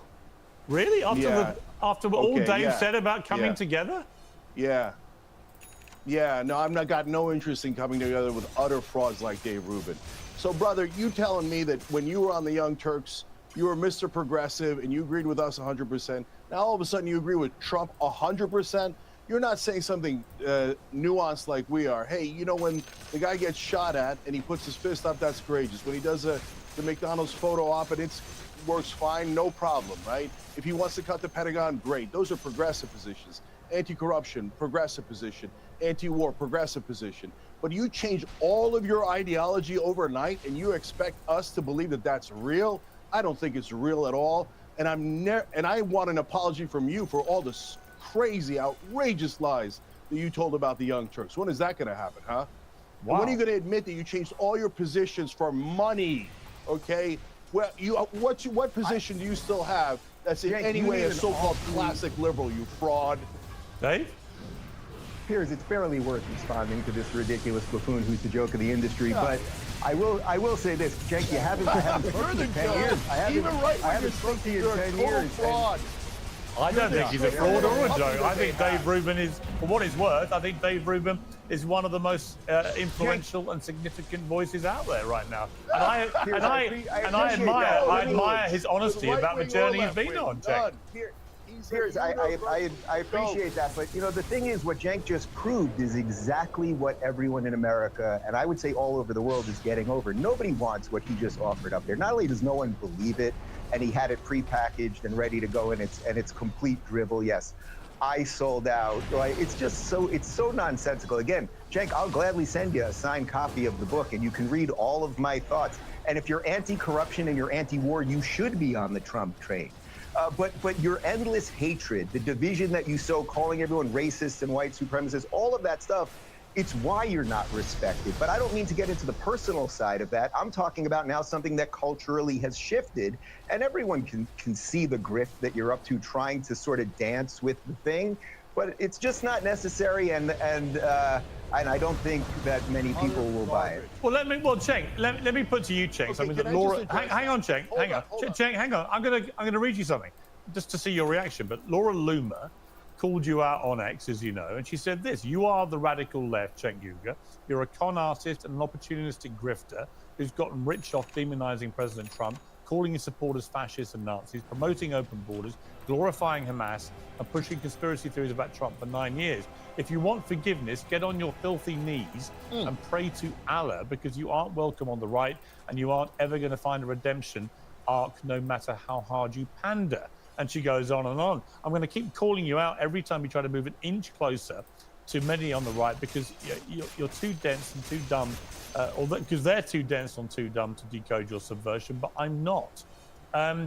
So look, there are lots of people on the right who think that you're on some great move here to, as she puts it, wiggle your way into the middle and over to the right, so you can then poison MAGA with your, as she puts it, subhuman political takes. Your thoughts? Now, before we go into his thoughts, I just want y'all to understand it's okay to evolve. It's okay to learn something and be like, you know what? Maybe you're right. I'm gonna look more into that. It's okay. Like, you're not stuck. Nobody's holding a gun to your head saying that if you change your ideology or you change the way you think, that we're gonna squeeze this trigger. It doesn't work that way, bro. Also, it's the pot calling the kettle black. What the Bible say? For every finger that's pointing at you, it's like 5 pointing. I mean, for every finger you point at somebody else, it's like 5 pointing back at you. Come on now. Everybody change over the years if we're objective enough, and if we don't, then we're just stuck on stupid. So the same things that he's trying to say that Dave is guilty of, he has also been doing himself, low key. Like, he's throwing rocks but hiding his hand. He's slowly but surely getting onto the MAGA train, But he's saying, no, I'm just pointing out the good stuff, and that's it. But Dave, that's all he's doing. He sounds like a little ass kid, man. And he's the biggest, sweatiest one on the damn panel, and he's acting like a child. I don't get that, bro. That's the same thing that happened to me on Instagram. I posted a video of Michelle Obama. Michelle Obama, he was a guest on Jennifer Hudson's new talk show. She made an appearance on Jennifer Hudson's new talk show. And when you're a guest on her talk show, they force you to dance down this aisle of people, you know, of people. They call it the happy place. And they make up a song about the person. They got Michelle Obama dancing, going down the aisle. And she just so happened to be the tallest and biggest one there with the widest shoulders. And there's men, there's women, there's all types of people just standing in the aisle, just clapping for it and singing and everything. And I posted that on Instagram. And the people that were watching it was like, Big Mike, look, Big Mike got moves. I'm glad she hit her ding-a-ling well, and all this other stuff, just making those jokes. And I actually posted it saying, please don't make no ding-a-ling jokes about Big Mike, about Michelle, because I don't want to be blocked by some of my friends and relatives. But guess what? People started posting comments talking about, oh, so you mean to tell me that you are a black man with a platform full of white people who feel comfortable enough to take off their Klansman sheets and say whatever they want to say about the first black lady in the White House. So since people are calling her out for what they clearly believe that she may or may not be a male because of research that Candace Owens has done, research that they have done themselves, and do I think she's a man? I don't think she's a man. I've been saying that all my daggone life because I don't want to feel gay for looking at her back pockets because she's always had nice back pockets. But when I think about looking at a man's back pockets, I'm like, now I can't even look at her back pockets no more because she may or may not. I don't know. But they're saying that because I am hosting this Instagram page and people are pointing out that Michelle may or may not be a man, that she might be Big Mike, and I'm allowing this, that you all that are saying that she's a man are Klansmen who feel comfortable taking off your sheets and just saying whatever the hell you want to say because I allow black women to be attacked in front of me. First of all, I don't allow any women to be attacked in front of me at all. But truth is truth, and people do have a right to their own opinion. All right? So that's the same thing that Chink has been doing to everybody else, trying to demonize anybody who have any other way of thinking than his own. That's it. All right, let's get back to it. I just had to explain I like context. You can blame my wife for the context. She always say, but context is needed. Context is required. So I like to supply it whenever I can. Right. Yeah. Okay, so look, this is people like Laura Loomer and Dave Rubin are the exact problem. And I think actually somebody else on this panel that was part of the solution, that's Dave Smith. And I want to come back to that in a second. So when you have people like Dave Rubin switch all of their positions, what happens is when you go to do nuance and you say, hey guys, hold on, let me explain, hold on. Yeah. Hey, go pleasure Trump again. Go pleasure Trump again. Do you know that he goes from Bernie to Trump and pretends. Come on, brother. Come on, brother. I tell people what I believe in, and I'm believe in? You upfront and believed in honest something about yesterday. it. You don't believe in anything today. Yeah, what position? What position do you Can I think I answer the hold question? that I don't honestly believe? Can I Name answer the one. question? Yeah. Can I answer the question? Can I answer Charlie? Yeah, what position do I say that I believe that I don't really believe? Go ahead. Brother, you went on Fox News with Tucker Carlson. You went on Tucker Carlson on Fox News and said gay people, that the fact that the fire department was recruiting gay people was why there was forest fires. You're a national embarrassment, okay? Right. If You anyone pleasure honestly those believes guys that, for a living. you can It's pull up the clip disgusting, tomorrow if you want. Okay? I was You talking can about pull up the diversity, clip. equity, You can pull and up the inclusion, clip. that you shouldn't hire Can I people answer Pierce's based on their question? genitals or their sexual orientation. And we now all know that. You have been one of the prime pushers of all of this neo-racism. I believe in meritocracy, that whether you're going to be a doctor or a firefighter or a basketball player or anything else, you should be hired on your qualifications, not your genitals or sexual orientation or skin color. That's actually America. So you can keep trying here. And the fact that he's not even trying to understand him just shows that he's one of them idiots that's in class. And you know, like when you're arguing with a bully, the bully don't want to hear reason. They just want to hear a reason to fight. Let me say that again. The bully don't want to hear reason.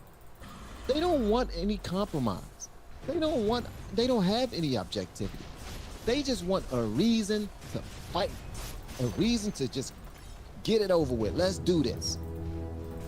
So if somebody says we need gay firemen, we need a whole fireman, crew that's gay, that's clearly somebody trying to push an agenda. Chink, that's dumb as hell. Why in the hell would anybody want that in the first place? If there are gay firemen on a team of straight firemen, then yes, let's do it. Prayerfully, everybody on that team earned their position. That's it. But do you really believe that if there's a fire and a whole bunch of straight men run up in that house and it's only gay men inside of the house, that they're not going to try to save the gay men that's in there? That the only way them gay men will be saved is if we have gay firemen? That's just stupid. So whenever people was posing the diversity, equity, and inclusion arguments, and they was talking about, we need more black pilots, we need more black women pilots, we need more gay firemen, we need more. No, we don't. Why do we need that? For representation? Why? Little boys and girls who figured out that they're gay at the age of 7, they need to see some gay men in all of these different occupations in order so that they can feel good about finding out that they're gay. Or being told that they're gay from their teachers at such a young age. Because that's the side that I ran away from. That's the side right there. This way of thinking that Chink is trying to throw on Dave is the reason why so many people have run from the left and voted for Trump. Because this dude don't even listen. Okay, let's continue. Didn't really know what I wanted out of life early on. Over the years, have really learned about what I want to pursue. Purdue Global has helped me with having the flexibility to go to school full-time as well as work full-time. Start your comebacks at purdueglobal.edu. Saving for the car of your dreams is good. The car of your dreams, saving you thanks to automatic crash response. Sarah, this is OnStar. That's better. OnStar, better never stops. Cenk, finish your point, and then I'll go to Dave Smith. Listen, yes. When this country desperately needs to unite against the establishment on things we all agree on. So things like all the populists hate corruption. All the populists hate war. By the way, Dave doesn't. Dave will demand that we start every war for Israel and pay for all of Israel's war. So he's been establishment on that all along. So, but when you go to say, hey, can we get an agreement on things that we agree on? The left pushes back because they're so afraid. They got traumatized by the Dave Rubins of the world. They're like, oh, if you take one step, not even in their direction, if you allow the right wing to take a step in our direction, they're worried that you're going to be a fraud like Dave Rubin and change all of your positions overnight. So my friends on the left, do not get scarred by this fraud of a man. There are other people like Dave Smith, who let me bring in Dave is a Smith. libertarian. All right. We disagree on other issues. Let me bring in but Dave we Smith. can actually unite on the things that we care All about. right. Let me bring in Dave Smith. In order to unite, you got to get past the frauds like Dave Rubin. All right. Dave Smith, welcome back to Uncensored. Obviously, things have kicked off. I actually thought there might have been a coming together moment, and not the way it went, but it's gone the opposite way. Let's just take what Dave Rubin was saying and then how Cenk responded. But it seems to me that this big tent thing of Trump, I mean, it's very real. His popularity in America has never been higher than it is today. He's got an incredible mandate. The Republicans basically now are in charge of absolutely everything. You've got everyone who formally distanced themselves in 2016 racing down to Mar-a-Lago to kiss the ring and so on. I mean, it's a real opportunity, but it's undeniably an extraordinary coming together of people from all types of political views and so on, isn't it? Yeah, absolutely. And let me just say, for the record, that I like both Dave and Cenk. So do but I agree. Cenk did work in a compliment toward me, and Dave, you weren't able to do that, so I'm going to be on Cenk's side on this issue now. Dave, you and I have some differences. I've never gone after you. I like you, absolutely. That's true. Listen, I don't look bigger than your guys' like personal beef. I think it's what's going on here is really kind of amazing. Well, okay, but I'm just saying, if you zoom out here, I think since this last election, people are focused on this kind of realignment and the new political dynamics in America. But if you look back 8 years ago in 2016, during this election, in both major political parties, you had essentially civil wars. I mean, Donald Trump came in and took over the Republican Party against the will of the establishment and the donor class. In 2016, the RNC was floating out the idea of changing the rules, as you remember well, Piers, all the way up until the convention. They were floating out the idea of trying to steal this thing from Donald Trump. Of course, that same year, the Bernie Sanders movement had to be flat out cheated by the Democratic establishment. So it's not as if these things haven't been building for quite a long time.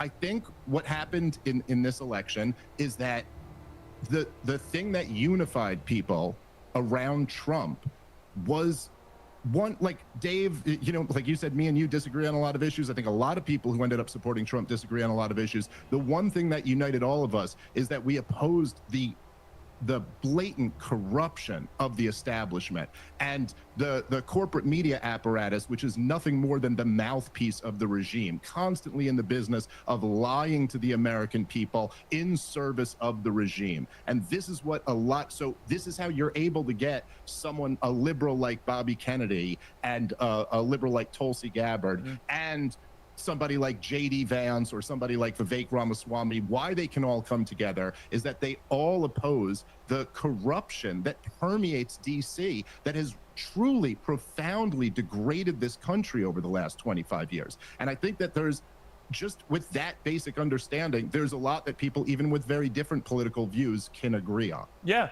Amala, I want to come to you, but I want to play a clip from Stephen A. Smith. This is where he's calling out people who say he's on the right because he's been criticizing Democrats. Let's take a listen.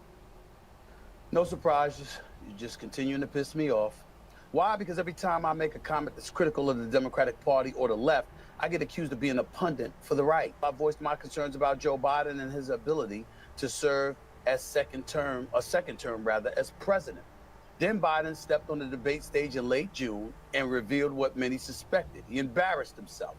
The White House and the Democrats eventually switched to Vice President Kamala Harris when he stepped away. I pointed out my concerns with the campaign and the Democratic Party along the way, and many of you wanted to accuse me of being a voice for the right. Yeah, I mean, I could... That's because you can't change your mind. You can't change your mind around people. You can't see things and be like, and call them out. When I saw that, it was blatant that not only was Joe Biden not prepared to be president again, he wasn't even ready to be president now. And in that moment, it made you question who was running the country. When you saw him start to speak, he wasn't able to make his own decisions. And then they were lying, blatantly lying on many legacy news platforms, saying that he was sharp. On Morning Joe, I met with Joe Biden. He's the sharpest he's ever been. I've never seen him that sharp. Bro, clearly somebody told you to go onto your show and sell Joe Biden. Sell Joe Biden to the people. Why? Because it's time to vote again, and Joe Biden is clearly showing that I don't want to let anybody else run in my place, because he was only supposed to be a one-term president. That's what they claim they voted him in for. Said, we voted you in to be a one-term president. You should have accepted that, and now you're trying to back out of the deal. And when they saw that he was clearly everything that the right has been saying for a couple of years, then they tried to back out of it. Then when people like Stephen A. and myself and a whole bunch of other people started to put it out there that, yo, this is crazy. Y'all have been lying. Joe Biden ain't sharp, and Kamala is definitely not ready to be next up for president. What's going on here? Then you got called out for being a MAGA, being a sellout, and all this other BS for simply looking at the whole thing objectively. And that's the problem. That's the issue right there. We can't even say what the hell we have to say. Speaking of, I want to say, well, let me go ahead and let them address this right here, because in my opinion, Chink is still an idiot. And just in case y'all don't know who this lady is, the Asian lady in the middle was a lady who helped raise like tens of millions of dollars for Kamala Harris. A huge Kamala supporter. She was raising so much money, it was crazy. But then when she found out, okay, Kamala raised $8 billion and got rid of it in 3 months, where did the money go? She just asked that question, where did this money go? And they completely canceled her. Everybody she was reaching out to, all of her contacts, she's no longer welcome to the parties that's thrown by the left. After all of that work she has done, after all that, but I say she deserves it. That's what she get. That's what you get. I have no remorse for you. I don't care. I really don't, because you the one decided to put on blinders and not see that she was not ready to be the president, and you was raising tens of millions of dollars to try to push her through. You part of the problem. That's just me. I don't care that she got canceled. That's just me. I'm just saying. All right, let's get back into it. I find it inexplicable that someone like him, who's so smart, can pass genuinely constructive criticism about why Democrats got it wrong, and immediately he has to be branded a right-wing headbanger, and that's the only reason he's doing this, when in fact a bit of serious introspection from the Democrats is obviously massively overdue. What do you think of it, Amala?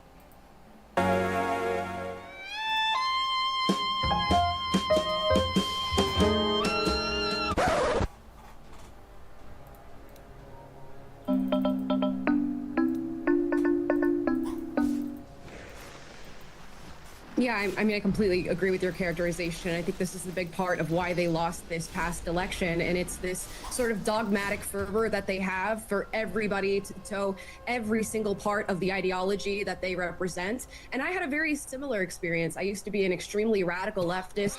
I was working for a left-leaning organization, organizing students to work on all of these different woke campaigns that were circulating at the time. And as soon as I started to question the narrative or question the fabric of the ideology I was pushing, I was immediately, thrust out into the open to sort of explore these ideas and figure out maybe I'm on the wrong side here, because I was with a group of people that were claiming to be tolerant, but as soon as you have an ounce of skepticism, they are ready to push you aside and label you as far right. And I think much to their dismay, what this is going to create is a group of people that feel so isolated that they are willing to indulge in right-leaning ideology, what they would characterize as far right, but at this point is just, reasonable common sense. And as they are abandoned by their side, they're going to look to others and they're going to be accepted because we are able to explore. We are actually promoting skepticism.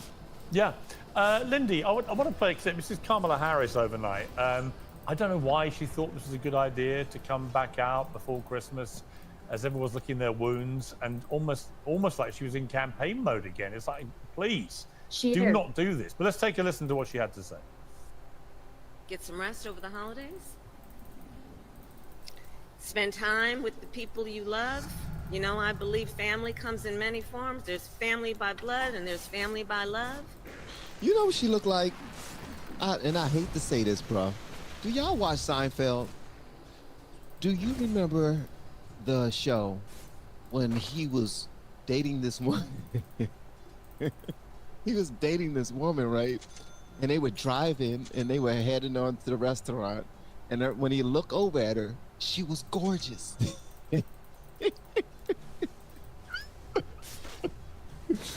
and then he'll look away and start looking at the road again and start driving, and then he'll look back at her, and she will look just like this.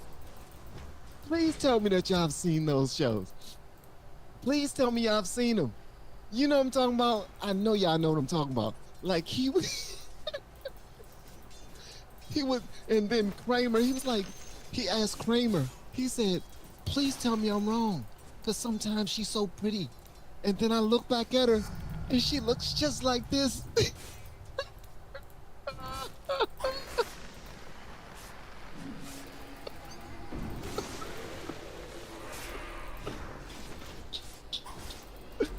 I swear, man, that's so ridiculous.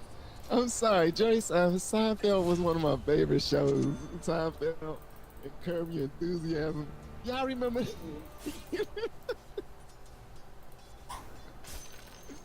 She looked just like that, bro. Like that is her. Like it's the Drew Barrymore. It's the Drew Barrymore effect. Like it's you look at her from a certain light, and she's gorgeous. And then you look at her again, and she looks like this. And listen, I'm in no position to beauty shame anybody. I'm not that beautiful my daggone self. I'm not, you know what I mean? It is what it is. But that's one of the TV shows that I thought of when I saw this right here. This is definitely the Seinfeld version of Kamala right here, because this lighting is horrible for her. I don't know who in the hell allowed this to happen. It's like it was a different person running. Well, no, because when she was running, she still had her moments where sometimes she looked, and sometimes she looked, you know what I mean? Sometimes you be like, hey, Kamala. Sometimes you be like, hey, Kamala. You know what I mean? Or Kamala, as some of y'all call her. Her name is Kamala. But this is definitely it, man. I promise you. Curb Your Enthusiasm was absolutely phenomenal. But this episode where the lady that Seinfeld was driving in the car with in Dayton, and he looked over there at her. I gotta find the picture now, man. Now I gotta find the daggone picture. Let me see. What you call it, the Drew Barrymore effect? Drew Barrymore effect. Seinfeld. Oh my God, it was so funny, man. I gotta see if I can find that. Where is the Seinfeld Pretty Ugly? Let me see. Seinfeld Pretty Ugly Lady. Okay, here you go. I found it. I found it. Okay. All right. I found it, bro. I found it. Hold on 1 second. Here you go, right here. Oh my God, this is absolutely hilarious, bro. Only thing I did was type in Pretty Ugly. I typed in Pretty Ugly effect. This lady, like this is her when he was like, man, she's so daggone pretty, right? And this is her when, like, this is nuts, bro. Hold on, is this the same one? Yes, yeah, this is it. This is it. This is it. Oh, where is it? Where'd it go? God dang it, man. At any rate, man, this is absolutely insane, bro. Let me get back to it, man. I'm just let me get back to my daggone broadcast. I'm sorry. I usually go off a little bit, but I really want y'all to see that, man, because when I saw this, it just reminded me of that episode of Seinfeld, and I had to find it, bro. I had to find it. This is definitely not appealing. Okay, let's get back to it. Let's get back to it. I urge you, then after you have had some rest. In fact, I challenge you to come back ready. Ready to chart our path to the future. Chin up, shoulders back. Forever impatient for change. I mean, Lindy, no disrespect to her. Oh my God, man. Oh Lord, this is nuts. Oh Lord.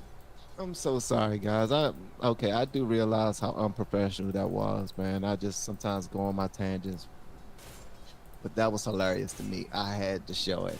I had to show it. This is not what you're supposed to do on live streams. If you are a content creator and you're trying to figure out how to do live streams properly, this is not this is not how you're supposed to do them. It's certain ways. Everything's supposed to flow smoothly. It's like watching a television show. It's like cutting on CNN and just, it's supposed to flow, all right? It's supposed to be effortless, all right? Okay, but I'm different. I don't mind having flaws in mine because I just had to point that out. I really did. I really did. Okay, so let's talk about some other things that are important that's on X that I ran across. All right, so you have Elon Musk influences Congress, spark shutdown. Here it is right here. We clearly saw that yesterday. Him and Trump spoke out about what was going on with the CR spending bill. They pointed it out, they got vocal, and pretty much they shut down what was going on inside. They had to backtrack and was like, you know what? We're not doing this anymore. We're not doing this anymore. And then you have Neil Cavuto. He leaves Fox after 28 years. All right. Apparently, he is no longer going to be a part of the Fox News broadcast. He's been on Fox for a long time. I don't know if y'all like him or not. I don't know enough about the guy. I've seen him many times. I don't know if he's a stand-up guy or if he's an idiot. I don't know at all. I'm sure y'all do, but I do not. I honestly don't even care. I do know that Fani Willis is now disqualified from the Trump election case. That's what this is saying right now. It says the Georgia Court of Appeals has disqualified Fulton County District Attorney Fani Willis from prosecuting the election interference case against Donald J. Trump, citing reasons related to Willis's relationship with a special prosecutor involved in the case. Willis and her entire office are barred from the case, which will now require reassignment if it is to continue. Keep that in mind, if it is to continue. So Fani Willis is no longer a part of that case. Let me go ahead and play this right here, just in case you haven't heard it. Go ahead and like this video. Thank you so much. We got some breaking news. Got to get to Fulton County, Georgia. And here we go. A Georgia Court of Appeals has disqualified the Fulton County DA, Fani Willis, from that election interference case. It's coming down right now. The case against Trump and more than a dozen others already largely stalled, as you know. The new ruling means that it will be up to the prosecuting attorney's council in the state of Georgia to find another prosecutor to decide on the case, take it over, and make a decision as to whether or not they continue with the prosecution of the incoming president. My question is this: how in the heck was she able to get voted back into her position after she was using taxpayer money to go on expensive trips and get her back banged out by another prosecutor that she worked with? They went on trial. They lied on the stand and everything. How was she able to keep her job? Please explain that to me. She literally lied on the stand. She lied, and she used taxpayer money to go on these trips and do all the nasty things with that other lawyer. I ain't trying to say you listen. I ain't trying to listen. If you want to have your fun, then have your fun, honey bun. But this is the issue now. Now you can't even do it. So CNN has also reported on it. Let's see what they have to say. We begin this hour with breaking news just into CNN. The Georgia prosecutor leading the state's election interference case against President-elect Donald Trump is now disqualified. CNN's Caitlin Polans is here with more. Caitlin, what can you tell us about this? This is just coming in the last several minutes. This is a big development.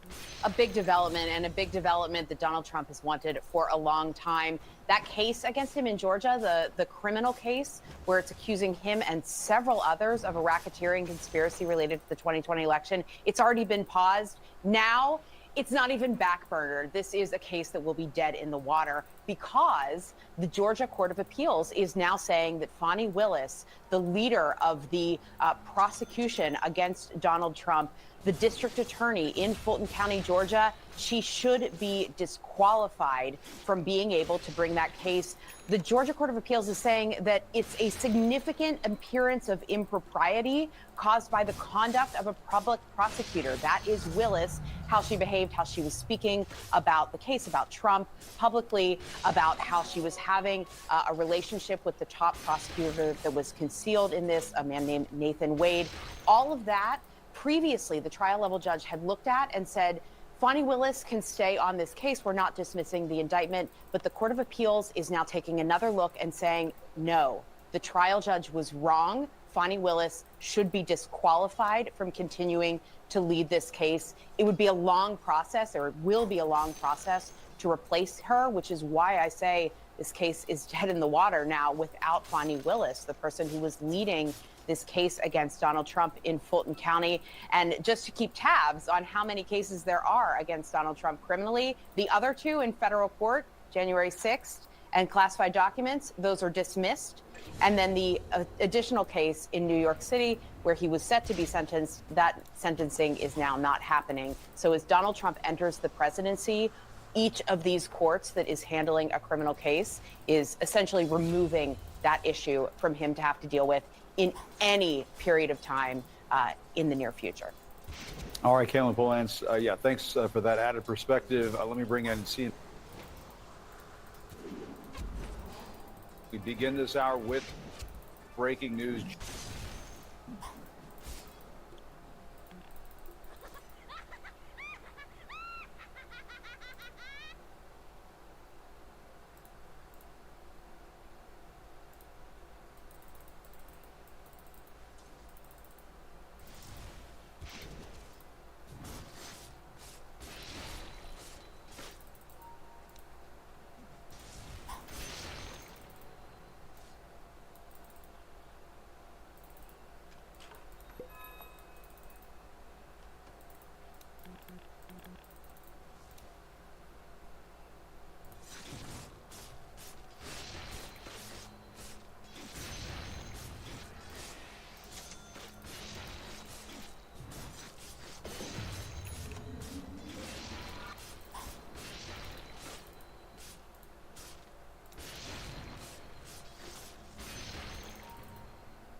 Oh crap. I was doing all this talking all this time and could not hear my dad, and y'all couldn't hear me. My apologies. I told you, if you are a content creator, you gotta do better than me. Listen, you gotta be better at this live streaming than I am, because I do things. I'm weird, bro. I'm very weird. I was doing a lot of talking too, and I think I said some of my best stuff while my mic was muted. Look at God. I think God wanted me to. I don't think he was ready for y'all to hit it yet. I don't even think y'all was ready for the fire I was putting out. But apparently, there's a guy. I was reading the lips. Hey, thank you, Miss Cutie Dimples. I appreciate it. All right, so there's this guy by the name of Eye Patch McCain.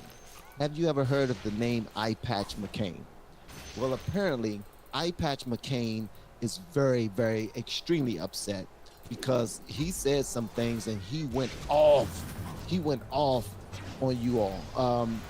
What's his daggone name? Let me go ahead to, I posted his video on my X, and I want y'all to see this. I didn't understand why he was so upset, but listen to what he has to say. This dude was cursing and all of that, man. But they call him, his name is Dan Crenshaw. He's a veteran. And there's another guy by the name of Cat Turd on.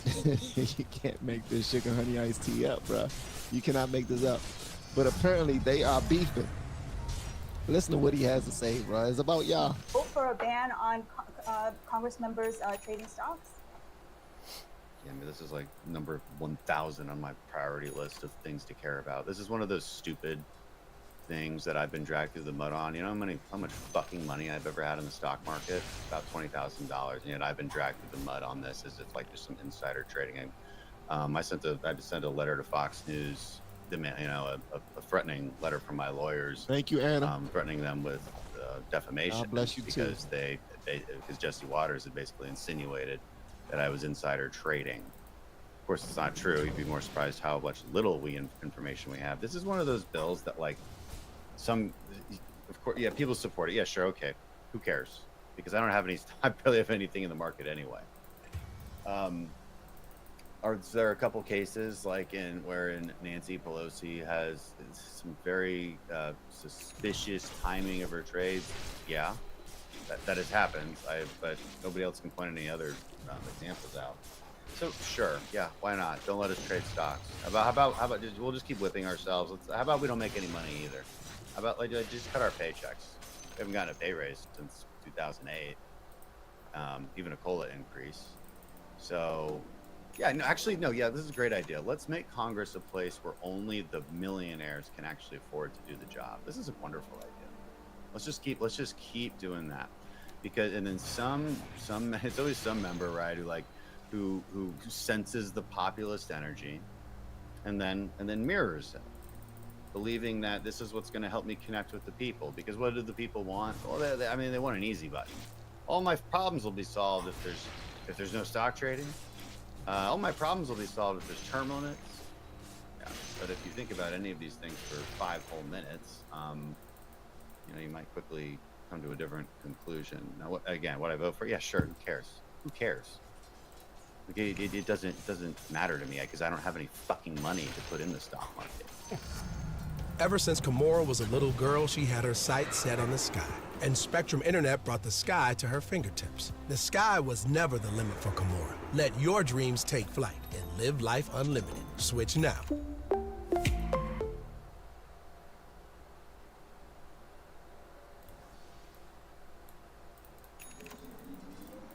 Break free with the new Opera GX, the browser that puts you in control with a brand new design that frees up even more pixels for personalization and an inventory of features to up your game at every level.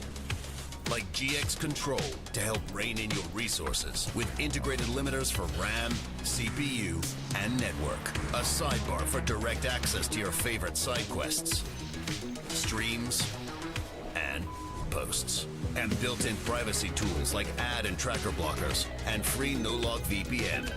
Check into GX Corner for the latest news, deals, and free games. But what really makes our hit different is mods, giving you the power to change everything from animated wallpapers to themes, sounds, music, and shaders, so you can change everything. Get Opera GX. Now, the reason why I'm pointing that out is because when he got into his back and forth with, and I'm just going to put in his, people call him Eye Patch McCain, because apparently he's compared to John McCain, which I thought Republicans loved. I thought y'all loved John McCain. That's just what I thought anyway. But apparently, this brother has been going back and forth with him, and look what he says right here. All right, so. He says, anonymous coward like cat turd talking sugar honey iced tea without any evidence. I'm used to it. Sorry I was guy fighting the wars that little bees like you would never dare to. One of us has actually served this country and continues to, while losers like you make money being trolls on social media. I live what's this word right here, guys? I don't know this word. I don't know what that says. Just out of Houston. If you think I'm rich, you're an effing idiot. The people getting rich off politics are the influencers, like Cat Turd, selling their platforms to the highest bidder. Sorry to break to it, y'all. That's the truth. And some people were like, bro, Cat Turd is a veteran. Look at this. Can someone say triggered? You're just mad because Cat Turd is more respected on X than you, Danny. Hey, Dan, Cat Turd is a veteran. He just doesn't tell people about it 24/7 so people won't criticize him like you do. So Cat Turd ended up responding. It's just a whole bunch of drama, bro. And it says, Cat Turd says, yeah, get it right. Dan Crenshaw is the America last, Ukraine first war pig who doesn't need a raise because of all the money he makes when he miraculously became a stock expert since joining Congress. So they went back and forth, back and forth, back and forth. Let me tell y'all something, man. I think this is actually hilarious. I think it's hilarious, the back and forth that they're going on. And then Cat Turd also, hold on one second. Cat Turd also says, he says, number one, I'm an Army vet. Number two, I haven't been anonymous for years. There's literally a pic of me on my profile page, and I do public events all the time and have a daily podcast. Number three, your stock trades are public record, and you're also a millionaire. You're not very good at this. So, yeah. So, Cat Turd.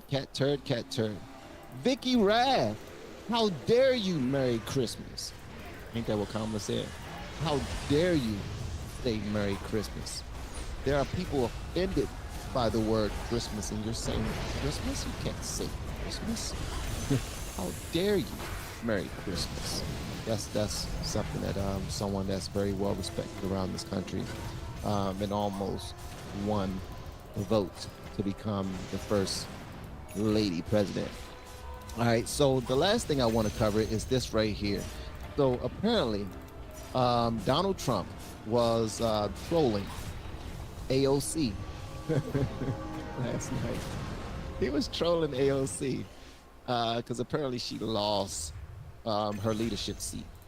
Donald Trump says, really too bad that AOC lost the battle for the leadership seat in the Democrat Party.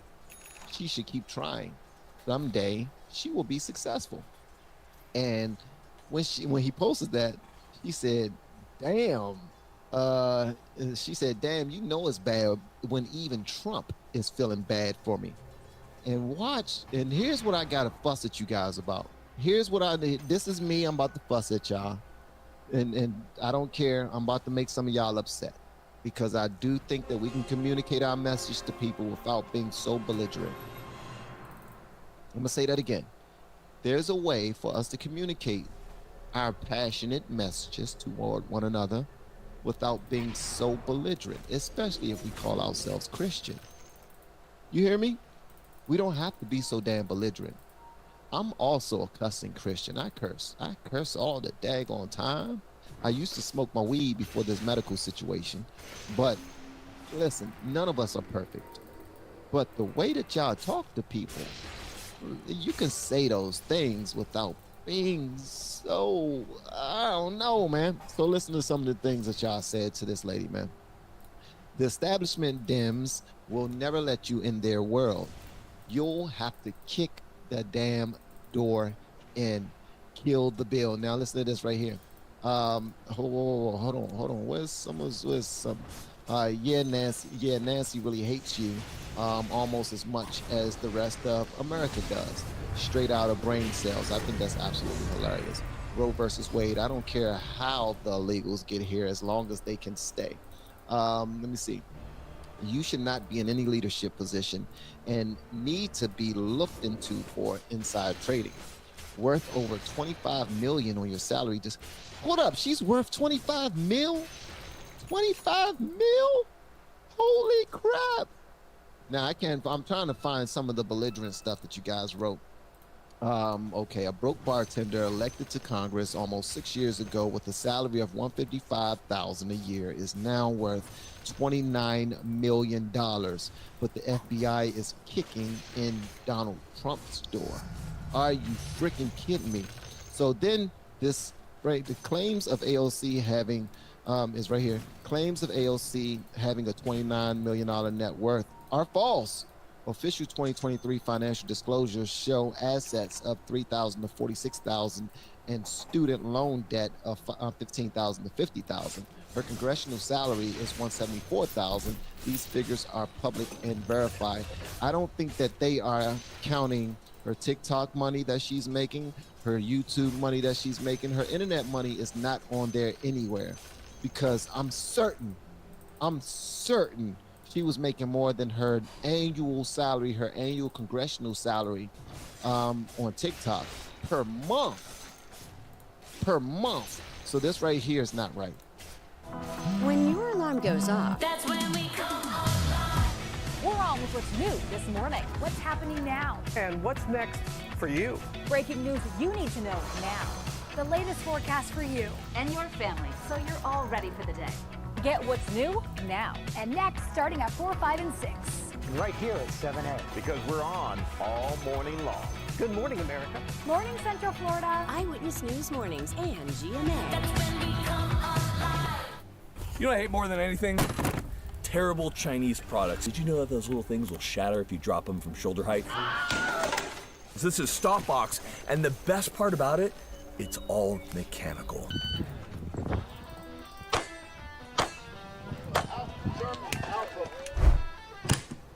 I don't need a Stopbox. I just need to teach my kids gun safety. How are you going to teach a 1 or 2-year-old? Or what if I have one of my friends over and I didn't have enough time to teach them things? Okay, but I would never lock up my gun. If I need my gun, every second counts. Where are you going to put it now? I keep it in my drawer. Nothing is faster to access than a stop box. It's even faster than your drawer. Let's do a test. Intruder! Intruder! But if it's so easy, then just anybody could get into it. Well, no, not really. You have to know your code and understand how it works. And trust me, it's not as easy as it looks.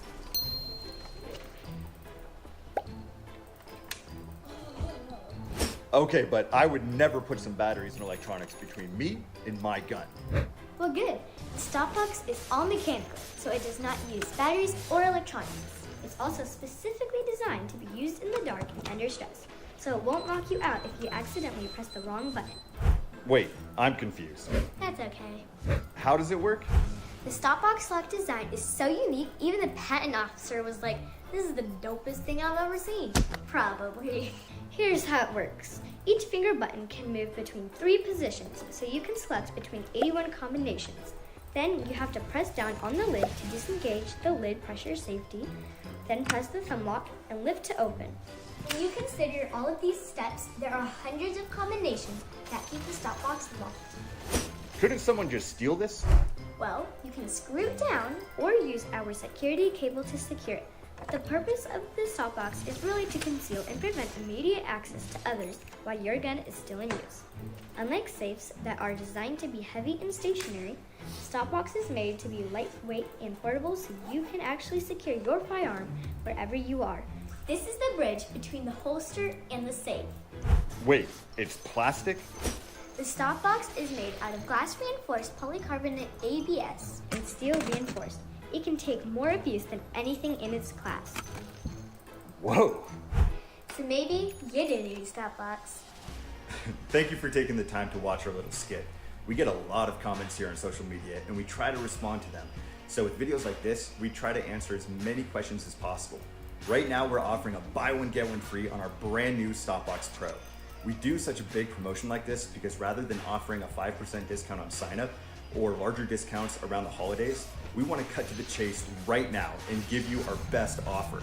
Ultimately, the quicker we go from introduction to lifetime customer, the less we have to spend on advertising.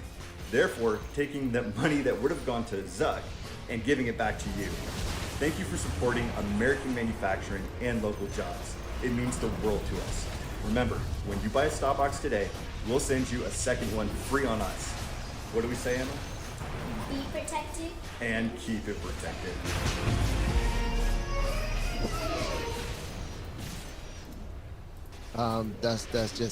That's just how I look at it. Hold on. He's still not going to F you. Okay. Why was somebody? He's still not going to F you. Okay, here's another one. You're a skinhead, you B. No, AOC, it's leukemia. So, okay. Luke, what? Stop speaking German, you effing Nazi. Okay, all right. This is the face of the dial-up modem sound. Okay, that's actually pretty funny. See, by partisanship, why did I laugh at something that AOC said? AOC, okay, I cannot find the stuff that I seen last night that I want to fuss at y'all about. Y'all are lucky. So I'm gonna be the fun parent today, and I'm not gonna fuss because I don't see it. I don't see it. Okay. Because y'all was saying some things to her. I was like, holy crap, bro. Y'all are some mean mofos. But apparently I don't see it. Okay, so I digress. Love y'all, man. Hopefully y'all enjoyed this live stream. If you are a content creator, check out the YouTube course that I created. It's inside the first link in the descriptions of my YouTube descriptions anyway. Check it out. Some people have enjoyed it, and we got some new people that have been joining the Facebook group and joining the group calls, and already have been growing their YouTube channels very quickly because I may or may not know some things. Love y'all. See y'all on the next live stream. And if you hear of any new news that we should talk about, make sure you reach out to me. All of my blues, Renee, B, Shoemaker, D, Lisa Marie, Angel, all of you guys. Thank you so much for always being there for myself and other content creators and everybody who participated inside of the chat. Thank you so much. Y'all are absolutely phenomenal. Hope to see you on the next live stream. Don't forget, like this video on the way out the door. If you haven't shared it yet, consider doing so. And again, if you haven't checked out my course, make sure you do so. Merry Christmas to you and your families. May God continue to bless you and your families, and make sure that you give God some praise, glory, and honor for at least grace and mercy. At least grace and mercy, okay? Because this is a unique day that we have not seen before, and we will never see again. Don't take it for granted. See you on the next live stream. Peace. As an older adult, I didn't want to spend all my time binge watching television, so I said, let me go back to school. I have a son who actually also graduated from the Purdue Global Program. He did it. I'm like, oh, I can do it too. I'm the most proud that I was able to accomplish a goal that I set in place for myself. This is my comeback. Start yours today at purdueglobal.edu.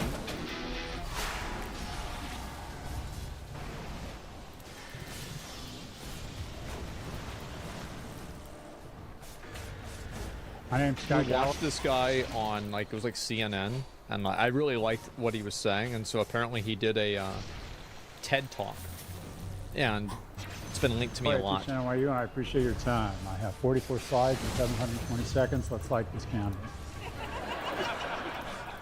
Okay, so for those of you who don't know me, I'm actually a global television store. True story.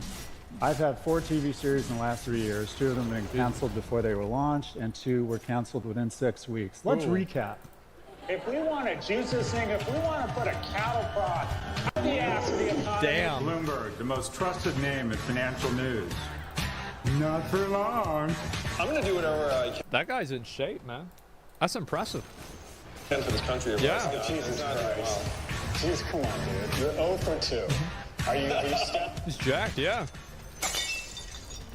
Face for podcasting. So first insight of the day, I'd like to be the first person to welcome you to the last TED. Okay. By the way, it's clear that, what's it called? What are we here for? The Brave and the Brilliant. It's clear that Chris is a frustrated soap opera producer. Essentially what we have here is a telenovela where after a night of unbridled passion between Bill Gates and Malcolm Gladwell, they give birth to their bastard love child, Simon Sinek. Okay. I start us with a question. Do we love our children? No. Sounds like an illegitimate question, right? No. Well, I'm going to try and convince you otherwise. Yeah. Essentially, as we go down generations, we're seeing that for the last 2 generations, people are making less money on an inflation-adjusted basis. In addition... The 14, 17, 42? That's real bad. That's crazy. And the cost of buying a home, the cost of pursuing education continues to skyrocket. So the purchasing power, the prosperity is inversely correlated to age. Simply put, as we get younger, we're taking away opportunity and prosperity from our youngest.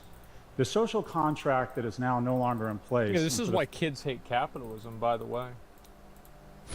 It's like if you're growing up and you're like 19 and the only way that you can go and, you know, go to college is if you take out a fucking blood pact, a Faustian pact with the debt devil for $60,000 so you can finally, after 4 years, get a job working at Starbucks. Yeah, man, like maybe communism isn't so bad. I mean, really, if you look at it from their perspective, it makes a lot of sense. First time in the U.S.'s history, a 30-year-old is no longer doing as well as his or her parents were at 30. This is a breakdown in the fundamental agreement we have with any society, and it creates rage and shame. As a result, people over the age of 55 feel pretty good about America, but less than 1 in 5 people under the age of 34 feel very good about America. Parents in the U.S. adults are extremely proud to be American. Well, I'm part of that 18%. I think America is the greatest country ever. I'm very proud to be part of this country, even though I think there's a lot of things that are wrong with it. This creates an incendiary. Righteous movements, cuts to our society end up becoming opportunistic infections, because generally speaking, young people have a warranted envy, they're pissed off, and they're angry that they don't enjoy the same spoils and prosperity that were provided to our generation. I think also with like social media, it like reminds younger people all the time that they're losers. It's like one thing if you're like 19 and you're barely making it, but every time you pull up social media, there's like a bunch of other people that are like your age that are like millionaires buying like a new house or something like that, because they are playing Fortnite, or it's like some OnlyFans girl or something like that. Again, you know, let's go back to communism. You know, let's take away women's right to vote. Let's be a fucking incel. You know, like that's how it happens. It does. It happens. A decent proxy for how much we value youth labor is minimum wage, and we've kept it purposely pretty low. If it had just kept pace with productivity, it'd be about $23 a share, but we've decided to purposely keep it low. Out of reach, median home price has skyrocketed relative to median household income. Jesus. As a result, pre-pandemic, the average mortgage payment was $1,100. It's now $2,300. Look how it was in 1985. That's crazy. I wonder what it's going to be like in 2030. I'm sure it'll be better, right, guys? Yeah, it can't keep going like this forever. Acceleration in interest rates, and the fact that the average home has gone from $290,000 to $420,000. By the way, the most expensive homes. I remember, like, you know what was so crazy? Is that in like 2017, I remember going over to Mitch and Train's apartment, and I remember they were paying like $3,000 for the apartment. And I was like, what the fuck? That is so much money. And just in like less than 10 years, that's become normal. Where in they the live. world, based on this metric, are number 3 Vancouver. Why? Because 60% of the cost of building a home goes to incumbents that own assets of weaponized government to make it very difficult for new entrants to ever get their own assets, thereby elevating their own net worth. This is the transfer I'm going to be speaking about. This has resulted in an enormous transfer of wealth, where people over the age of 70 used to control 19% of household income, versus people under the age of 40 used to control 12%. Jesus, that's terrible. Holy fuck. That is, wow. Boomers gotta go, man. It isn't by accident, it's purposeful. This is me at UCLA in 1987. I know your first thought. Man, I have pictures of myself with a lot of hair too. That sucks. Is I haven't changed a bit. Yeah. This is also Mia Silverio, who is the analyst who put together these slides. By the way, Mia is 26. I did the math. Just by virtue of her being in this audience, it brings the average age of the entire conference down 11 days. When I applied to UCLA... Yeah, everybody here is fucking old as shit. Like, look at this. Like, yeah, look. Yeah. Bro, there's no way this dude is not subscribed to AARP. Come on. The admissions rate was 76%. Yeah. Today, it's 9%. I received a 2.23 GPA from UCLA. I learned nothing but how to make bongs out of household items and every line from Planet of the Apes. And the greatest public school in the world, Berkeley, decided to let me in with a 2.27 GPA. Wow. And that's what 2.27. Damn. 2.2? I mean, I had it in high school, I was a 2.4. higher ed is about. Higher ed is about taking unremarkable kids and giving them a shot at being remarkable. Try my favorite Duncan Hines chocolate cake mix and frosting this holiday season. Yeah. And every year, it's gotten more expensive. I mean, he probably was the same as me, maybe, where like I got like pretty much perfect scores on my standardized tests, but I just wouldn't do my work at school because I didn't care. Like, that's what happened for me. Higher ed and homes, and the ability, not only is higher ed incredibly expensive, it's not accessible. Because me and my colleagues are drunk on luxury, and I'll come back to that. We've embraced the ultimate strategy. Me and my colleagues in higher ed wake up every morning and ask ourselves the same question when we look in the mirror. Oh, these are the things, guys, that people that shouldn't be spending money love to spend money on. Oh man, like if somebody has money problems, guaranteed they've got one of these. Yep. You look in the mirror. How can I increase my compensation while reducing my accountability? And we have found the ultimate strategy. It's called an LVMH strategy, where we artificially constrain supply to create aspiration and scarcity such that we can raise tuition faster than inflation. And old people and wealthy people have done the same thing with housing. All of a sudden, once you own a home, you become very concerned with traffic, and you make sure that there's no new housing permits. And here is a memo to my colleagues in higher ed. We're public servants, not fucking Chanel bags.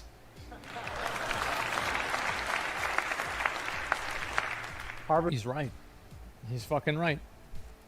Here's the best example of this. They've increased their endowment in the last 40 years and have decided to expand their enrollment, their freshman class, by 4%. Huh. So where's all that money go? That's a lot of money. Where'd the money go? Any university went to the football team, of course. Candy doesn't grow Crush, their yeah. Freshman class faster than population that has over $1 billion in endowment should lose their tax-free status because they're no longer in higher education. They're a hedge fund offering classes.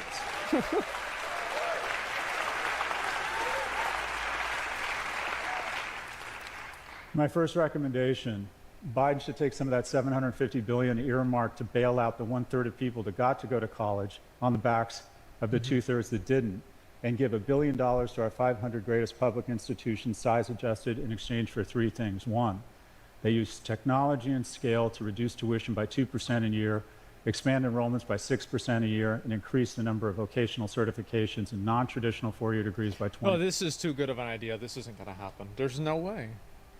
There's no way they could do this. Yeah, there's no way. Where does that get us? Yeah.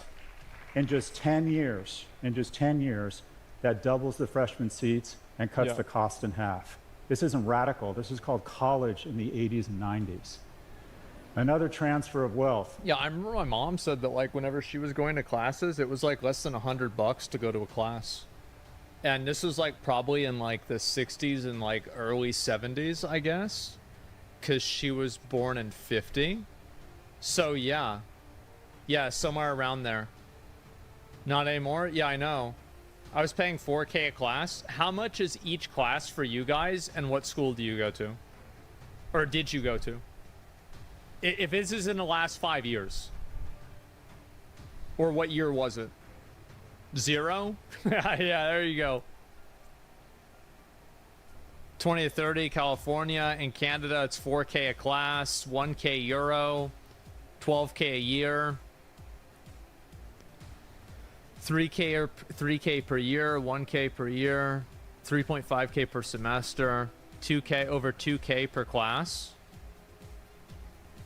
Man. Oh God. That's a big number. Oh. Wow. Look at what's happened to wages. Oh, they've gone up, not as much Yeah. as corporate profits. There's Yep. a healthy tension That's between crazy. Look at that. capital and labor. For the last 40 years, capital has been kicking the shit out of labor. Mm-hmm. Well, you think, whoa, what about wages, right? They've gone up. Well, if you compare them to the S&P, they barely register. It's been an... Oh my God! Look at that. It used to be. Bro, I thought he wasn't done. Wow. Invest in a stock market? Yeah, I guess so. Though I didn't even see it. Yeah, I thought he wasn't like, okay, so where's the other one? Yeah, I thought that was the axis, exactly. Amazing time to own assets, but your attempt to get the certification or the income such that you can acquire assets has gotten harder and harder. In my class of 300 kids, it's never been easier to be a billionaire. It's never been harder to be a millionaire. By the way, our job in higher ed isn't to identify a top 1% of people who are freakishly remarkable or have rich parents and turn them into a super class of billionaires. It's to give the bottom 90 a chance to be in the top 10. You know? I think that's actually a really good point that he's making, is that if you can't have hope, then what's the point in trying? And I think that's why a lot of young people hate society and they want to have like a revolution and they're like, burn it all down, I hate everything. The reason why is because there's actually no hope. And like for a long time, and of course always the odds are stacked against you, and of course always there are people who rise above the current challenges and they're able to make a lot of money. Even this year, tons of people were able to make that American dream come true.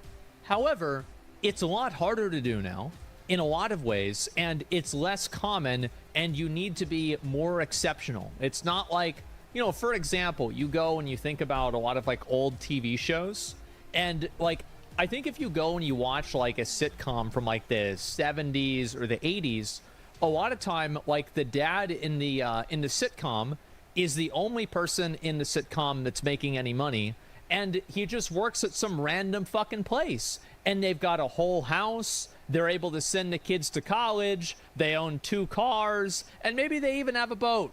You know, yeah, Al Bundy, Homer Simpson, look at that. And so even in popular culture, this is known to be true. And nowadays, what kind of shows do we have now? Well, we have Breaking Bad. Oh, I don't know about that. I think that says a lot. Yeah, it's pretty problematic, isn't it? Peter Griffin, yeah, look at even that. Yeah, it's time to start cooking, guys.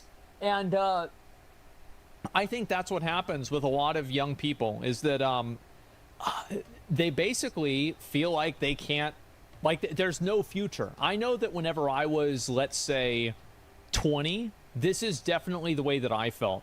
I felt like, oh, there's no way that you're going to be able to rise above this, because there's so many structural things that are just so oppressive. You know who doesn't need me or higher education? The top 10%. Yeah. The whole point of higher ed is to give the unremarkables, i.e. yours truly, who was raised by a single immigrant mother, a shot of being remarkable. Yeah, of course. The transfer has been purposeful. While the cohorts, corporation... And I think also another reason for higher education is to have an educated public. So a really good example of why an educated public matters is because of the fact that flat Earth is becoming more popular. And you can think of the most schizo, stupid, dumb fuck thing that you can ever imagine. And if you post it on Twitter, there'll be people like, yeah, that's... See, I've been thinking that. You see, birds, they ain't real, is they? No, I knew they weren't. Yeah, you see how they move their head? That's fake. For real, like, oh, we can't have wind turbines because they're killing all the birds. There's people that believe that shit. They believe that. And the reason why is because they're not educated. They're fucking stupid. They never had the opportunity for it. Politicians hate an educated public. Yes. Like, I don't know if I would go this far, but I think I would. To say that I think that it is intentional that the voting public and the average public user or citizen is intentionally uneducated. And I think that, for example, it is intentional that we don't learn statistics in high school. We're teaching Algebra 2 and not statistics, because statistics will help people realize they're getting fucked over a lot more easily than algebra will. That's what I think. Maybe I'm crazy, okay? Hey, maybe I'm crazy, but it sure seems like it'd be beneficial. So maybe it's happening on purpose. And the ultra wealthy continue to garner more and more of our wealth. Yeah. We have decided, I know, if they win the gold, let's give them the silver and the bronze, and let's lower their taxes. Ooh. This transfer is purposeful. It's not by accident. Yeah. And it works. Senior poverty is way down, and we should celebrate that. Meanwhile, child poverty is flat to up. Oh, that's bad. That's kind of bad. I mean, it's not awful, right? But I mean, it's not great. The third rail, I'm going to talk about Social Security. It would cost $11 billion to expand the child tax credit, but that got stripped out of the infrastructure bill. But the additional $135 billion a year to Social Security, that flies right through Congress. And every year we transfer one. That's because guess who votes? The children vote, or the people on Social Security vote?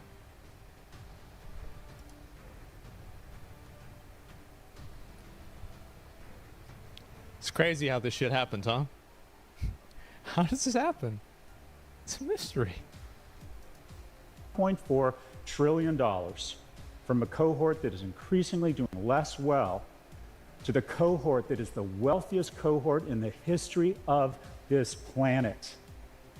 I'm not against Social Security, but the criteria should be if you need it, not whether you have a catheter. 80% of you have absolutely no reason to ever take Social Security.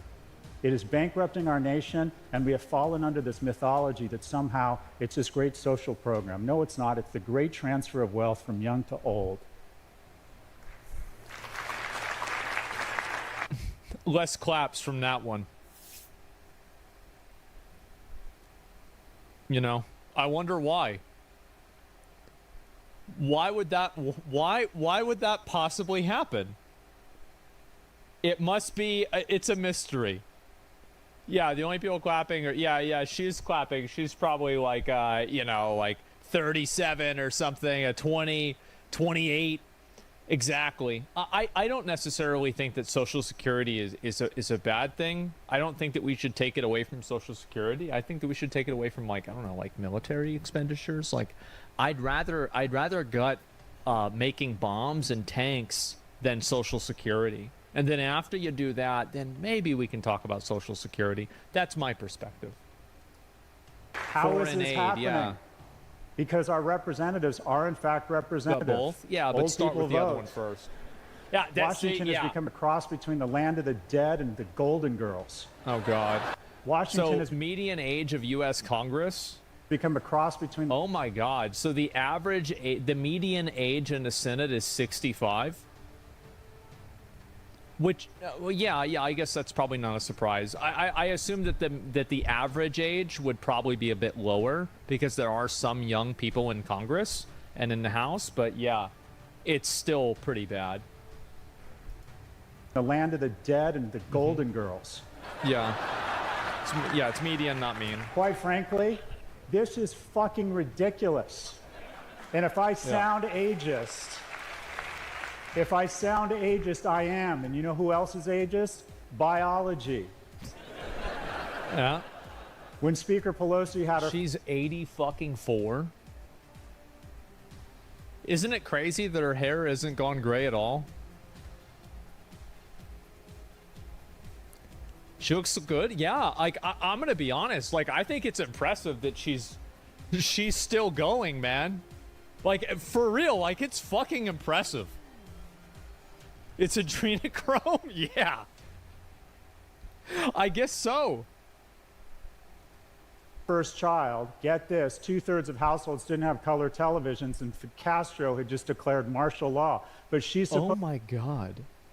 supposed to understand the challenges of a 17-year-old girl who's 5'9", 95 pounds, getting tips on dieting and extreme dieting from Facebook. She's supposed to understand the challenges that a 27-year-old single mother lizards face. By the way, young and dreamy. Young and dreamy. Yeah, 52. The great intergenerational theft took place under the auspices of a virus. I know. Let's use the greatest health crisis in the century to really speedball the transfer. This is the Y'all should see, like, bro, this COVID shit went crazy. NASDAQ from 2008 to 2012. We let the markets Yeah. crash. And by the my way, you need God. churn, you need disruption because it seeds and recalibrates I thought I was gonna show advantage that. and wealth from the incumbents to the entrants. It's a natural part of the cycle. But wait, lately, no, 1 million people dying would be bad, but what would be tragic is if we let the NASDAQ go down and guys like me lost wealth. So we pumped the economy, which again, increased the Whoa. massive transfer of wealth. The best 2 Whoa. years of my life. Now, I gotta say, I invested a lot of money into stocks at about right here. Yeah. So, it was a great time to invest. I think it really was. Yep. It's great. Doing okay then? Yeah, I'm all right. COVID, more time with my kids, more time with Netflix, and my value of my stocks absolutely exploded. Mhm. And who has to pay for my prosperity? Not me. Future Yeah, like generations. my dad went from, like, basically he made so much money in this period of time that now every single month he goes positive. And he doesn't work. He just fucking watches TV and fucks around and, you know, calls me on stream to call me an idiot, right? Like, that's basically about it. And yeah, he just goes up and up and up every month because how much money he's made from stocks. Who will have to deal with an unprecedented level of debt. Why am I here? wait, and why let me do I look at this deal with again. an unprecedented level of debt?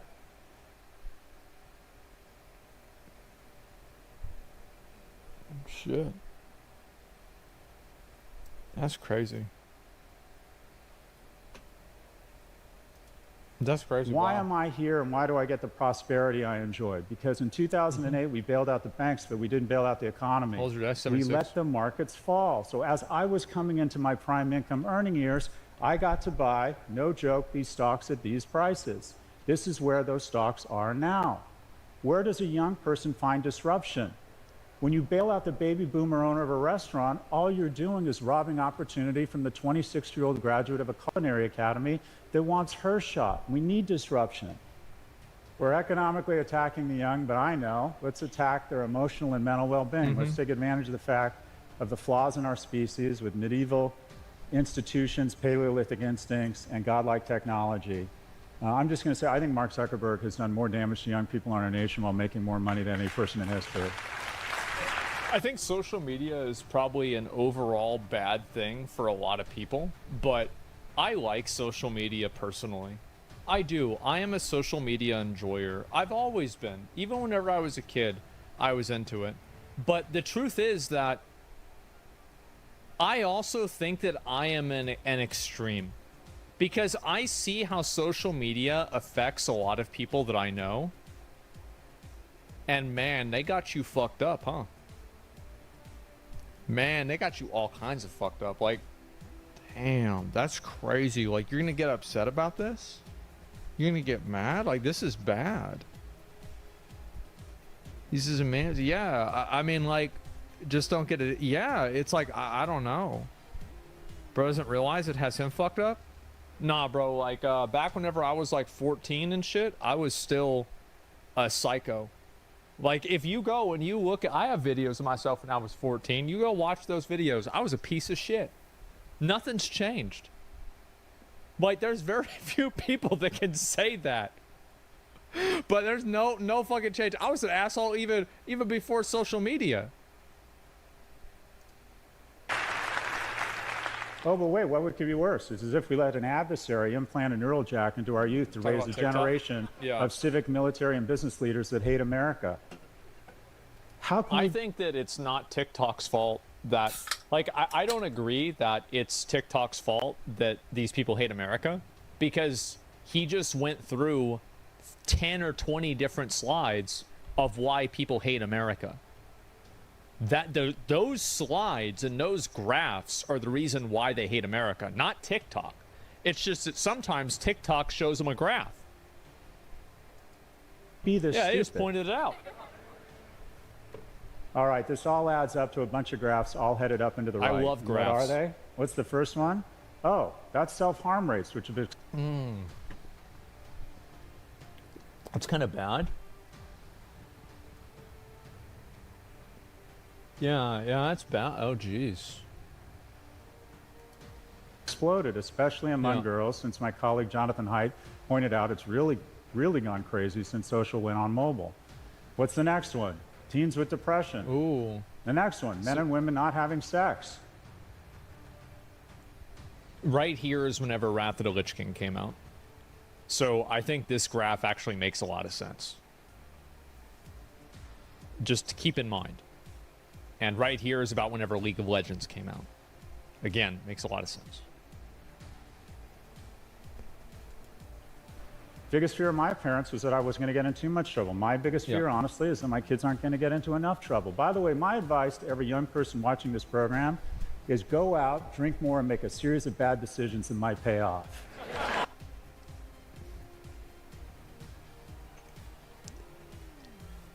There it is. Yeah, based. Yeah, I mean, I'm going to be honest. Like, my parents said the same. They did not give a fuck what I did.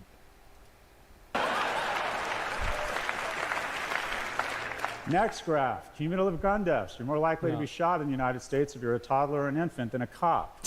Next graph, obesity, way up. By the way, see, this is the thing, man. Is like I'll see commercials of like what do you call it? I'll see commercials of like, you know, back in the day, it's like fast food, or like any commercial, like a video of like in the 70s, and everybody was skinny.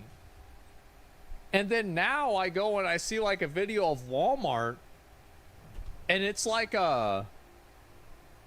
it's not Wally World, it's just Wall-E. They're on the carts, man. They're on the carts. They're trying to pull things down off the carts. Or Golden Corral. But to be fair, Golden Corral was always it was a feeding trough. Probably even back then. But yeah, you're right. Then people aren't the norm anymore? Yeah, like look at this. That's crazy. And that's like fat kids too. 2 to 19. Now, I gotta say something. I think that if your kid is morbidly obese, that's child abuse. That's just the way it is. the industrial food complex wants to addict you to shitty, fatty food so they can hand you over to the industrial diabetes complex. We should not romanticize obesity. You're not finding your fucking truth. You're finding diabetes. Yeah. Yeah. That's a fucking fact. Oh my god, I love this. Yeah, dude, his base is fuck. I know, and this is what people need to hear. Thank God somebody's just talking sense. It's animal abuse for pets? Yeah.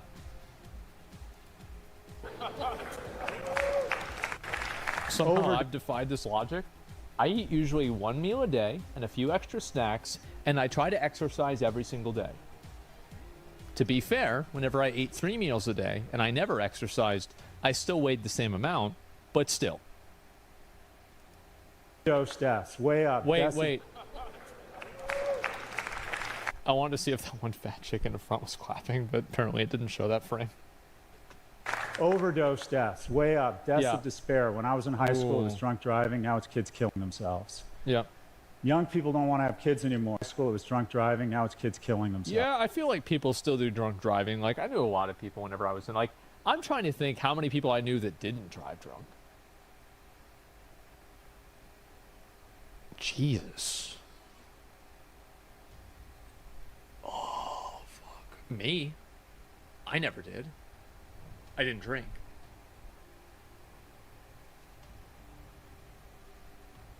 I don't think I've ever been in a car with Zach that was drinking and driving.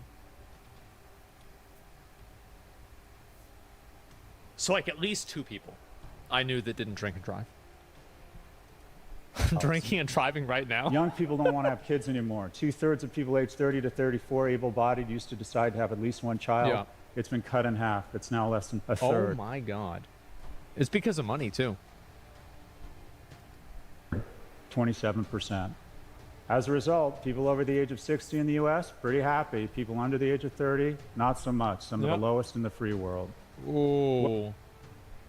I'm not surprised that young people are unhappy. I think that, again, like, social media allows people to fucking hate themselves better than almost anything else has. And I think also it's especially true, like, I think that, like, really, like, with girls and guys, it's different, right? But it's not like guys have it easier, because, like, as a guy, seeing other guys on social media, like, with guys, it's like feast or famine, where, like, the top 10% of guys are doing super, super well, and then if you're in the bottom, like, 50%, things aren't very good. Whereas, like, for girls, there's probably a lot of other, like, more nuanced problems you get shit on. Yeah, it's the top 10% are getting everything, or everyone in this circumstance, and the bottom 50% are getting anime figurines. What can we do? Nothing wrong with America that can't be fixed with what's right with it. We got Yeah. the hard stuff figured out. There are programs to address all of these issues. They cost a lot of money. That's the hard part. And we have figured this out. In just 5 minutes, post Too an many earnings damn call, we can add hoes. $250 billion Is to that the it? economy. We've got the hard part figured out, the resources. Yep. We have the money, but we decide not to do it. This is per capita spending on childcare in the United States relative to other nations. So per cap public spending on child care, 30K, 24K, 9K, and we're at right. Okay. Okay.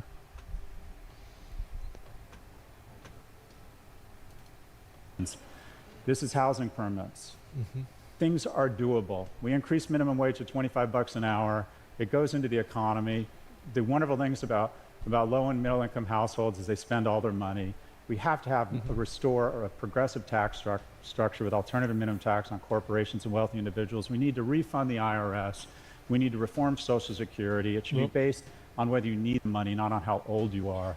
We need a negative income tax. My friend Andrew Yang screwed up a great idea, but He did fuck up. That guy really fucked up. Holy shit, he fucked up. Yeah, I don't know what the hell happened. Like, yeah, it's like he said based. Yeah, Andrew, I was a big fan. And I still am. Did incorrectly. Instead of calling it UBI, he should have got Republicans on board by calling it a negative income tax.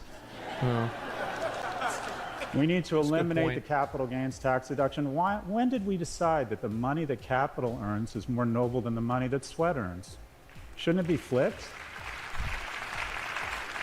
We need to remove 230 protection for all algorithmically elevated content. The 230 protect. Oh, is he going to explain it? We need identity verification. The reason we Okay, can yeah, 230 is whenever they're not accountable for the content on there. have identity verification is because we have social media websites are not accountable for the content that's posted on there because they are a publisher and not a platform. Or sorry, they are a platform and not a publisher. First Amendment. Break up big tech. We have monopolies. What was the second thing you said? We need identity verification. The reason we can have identity verification is because we have a First Amendment. Break up big. I think a lot of people are against identity verification for the internet, and I'm like really kind of torn on it. I feel like there's a lot of advantages and there's also a lot of negatives, and I kind of err on the side of not having it personally because I don't trust the people that would have it. Like, in a perfect world, I think identity verification would be the right decision, but I don't think that I could trust people to have the tools for identity verification and not use them maliciously. Privacy is a right? Yeah, I think that it is. It would get rid of minors on the internet? Yeah, no, it would, but so would good parenting. So are we going to give up our privacy because people are bad parents? I don't know if I want to do that. Yeah, I don't think that's a good idea. I'm not sold on that one. tech. We have monopolies that are incurring greater and greater costs on every small business and parents because, again, see above, our representatives don't understand these technologies.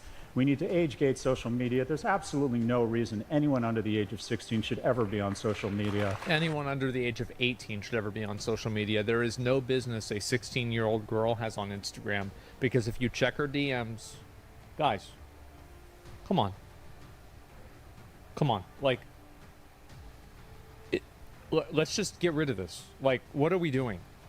It's obviously bad. Rosehaven, yeah, if it should be the age of consent. Like, whatever the age of consent is, that's what it should be.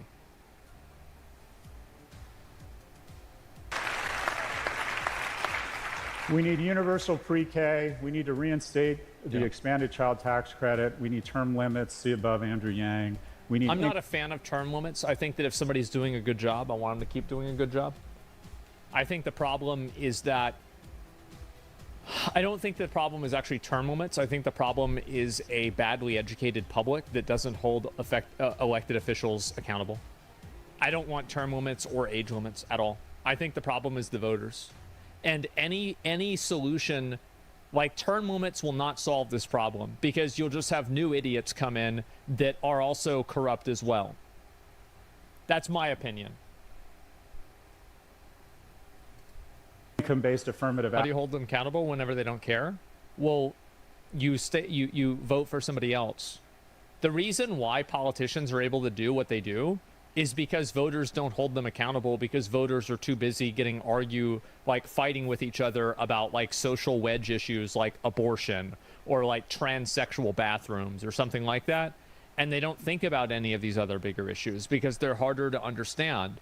So if people were able to understand these bigger issues and they were able to process them and learn about them, then it would be easier to hold the politicians accountable. It's like, for example, a lot of people think that you're not able to run for president if you are a felon. That is actually not true. You can't vote, but you can run for president. And the reason why you can is that the founding fathers thought there's no fucking way that a felon would actually run for president, and for it to happen, there's no way. How could that possibly? There's no way that would happen. Well, it might this time. Action. Any visible signs of affirmative action make no sense at all. You would rather be born gay or non-white in the United States today than poor, and that's a sign of our progress and our need to recalibrate who we give advantage to. Affirmative action, of which I'm a beneficiary of, I got Pell Grants, I got unfair advantage. Affirmative action is a wonderful thing, and it should be based on color. It should be based on green, how much money you have or don't have. I think that's absolutely true. It's 100% true. The main thing that's going to hold people back is because of money. It's not like whether you're white or black or anything else. Like, if you don't have money, that's what it should be based off of. I also was a beneficiary of that. Absolutely. And college enrollment and vocational programs, mental health, ban phones in schools, invest in third. I don't think you should ban phones in schools, by the way. I don't think so. Places, big brothers and sisters programs. We need national service. We need to tell people in the United States and Canada that they live in the greatest countries in the world, and we need to remind them. The reason why not is because I think that if you take privileges away from people, you're treating them like children. And whenever you're talking about like 14-year-olds, 13-year-olds, 16-year-olds, you need to treat them like adults. And if you don't treat them like adults, they are children. If they're 15, they're not. You know what? I would concede that I think that, like, in elementary school, I don't know, like, I feel like there are more advantages to having phones in school than negatives, especially in terms of just, like, real logical things. Like, for example, like being able to call your parents to have them pick you up. I don't think that phones should be banned in schools. But I think that also parents should be able to, what do you call it? Or sorry, schools should be able to, like, disallow kids from having them out in class. Them of that every day by exposing. Yeah, they should be banned from being, like, maybe this is, like, confusing. You should be banned from pulling it out in class and using your phone in class, absolutely. But you should be allowed to have a phone with you. Other great Americans where they feel connected tissue. We can do all of this. Mm-hmm. We can do all of it. We have the resources. The question is, do we have the will? This is my last slide. It is an emotionally manipulative slide to try and get you to like me more. Spread the word, new drinks at Wawa, Wawa, Wawa, Wawa, Wawa, Wawa. Peppermint bark sugar cookie. Wawa's holiday drinks are here. Gotta have a Wawa. Simon Says, upgrade. Again. What's new? Who cares?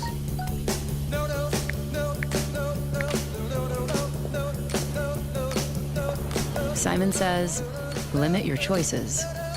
Solo tienes manzanas. You only have apples. Yes. No, gracias. Simon Says, a lot of things. Samsung Says, do your own thing.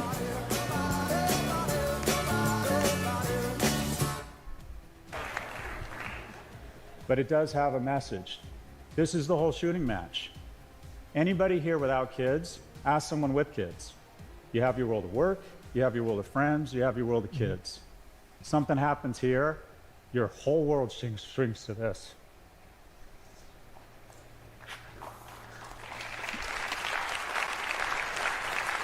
Yep.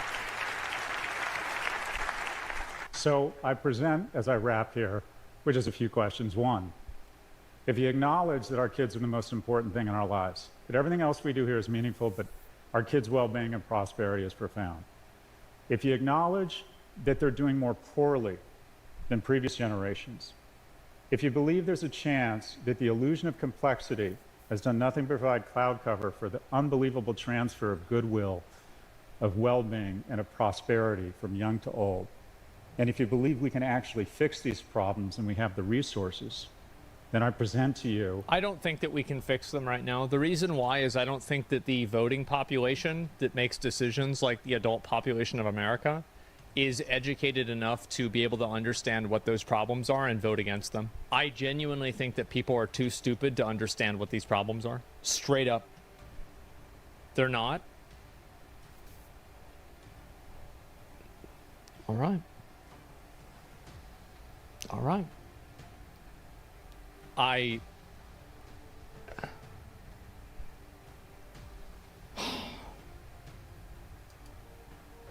posit, I augur the question that I hope has more veracity than it did 17 minutes and 24 seconds ago. Yep. And that's the following question. Do we love our children? My name is Scott Galloway. I teach at NYU, and I appreciate your time. There it is. Yeah, I think this is a really good, Thank you. really good TED Talk here. Actual TED Talk. Yeah, Omega based. Yeah, I love the graphs, man. I think that, dude, these graphs are fucking based. Holy shit. Where's like the graph of all 6 of them? I'm trying to see if I can find it here. Oh, there we go. Yeah, that's sad. Yeah, he's pushing an agenda. Well, obviously he's pushing an agenda. What did you think he was doing? Like, of course it's an agenda. And you put up the link. Yeah, I'll link you guys the video. I think that I agree with basically everything you said. Like, there's a few like little minor things. It's like, I don't think it's really the way to do it. But overall, I think that it's pretty obvious, right? People think agenda is a buzzword these days. Yeah, exactly. And just been on a roll ever since it was on Bill Maher. Yeah, this guy's great, man. I feel like a lot of people, I think one of the reasons why people like him is because he puts things in a very blunt and like raw way without kind of sugarcoating or anything like that. And yeah, he's very real with that, and he doesn't really like insult the audience's intelligence by like trying to like talk around it. You know, he cuts through bullshit. Yeah, he does. Yeah, he doesn't use bullshit language. Exactly. And so, yeah, I feel like for a lot of kids, especially, like the way that I think, like the big problem that I think a lot of people have is that I don't think people are educated enough to understand what the real problems are and how to solve things like this. And the reason why I think that is how easily people can be totally distracted by like celebrity drama and by just like random bullshit. Like people, I think that the problem is education fundamentally, because if you have a bad education system, you are going to keep creating a population of people that don't know what the fuck they're talking about and they're stupid. I think that's the big issue. That is because like that's what every other issue stems out of, because these things happen because of that. Yeah, the idiocracy. Yes, it actually is. It's a bit of a high-minded view. What change have you voted for recently? I voted in 2020. I mean, I don't remember like all of the different propositions I voted for or anything, but yeah, I voted back then. I didn't vote in 2022, but I'll be voting this time in the new presidential election. I will. And also, I think that not voting on something is better than voting on something that you're not educated on. I am not a fan of compelled voting. I think that people should only vote on things that they know and they understand. And this idea of voting for random things because they're part of your political party, or people because they're part of your political party, I find this to be very problematic and not good at all. So yeah.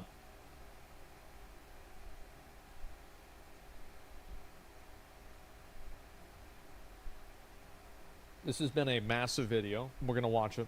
Today we talk about the fall of Ubisoft. Look, So I don't like yeah. to hold my tongue. I like to speak my mind. And from my perspective, when I see a company that has failed to deliver quality to their customers, that have completely ignored any criticism, whether that's from the industry itself, from critics, or their fans, they get what they deserve.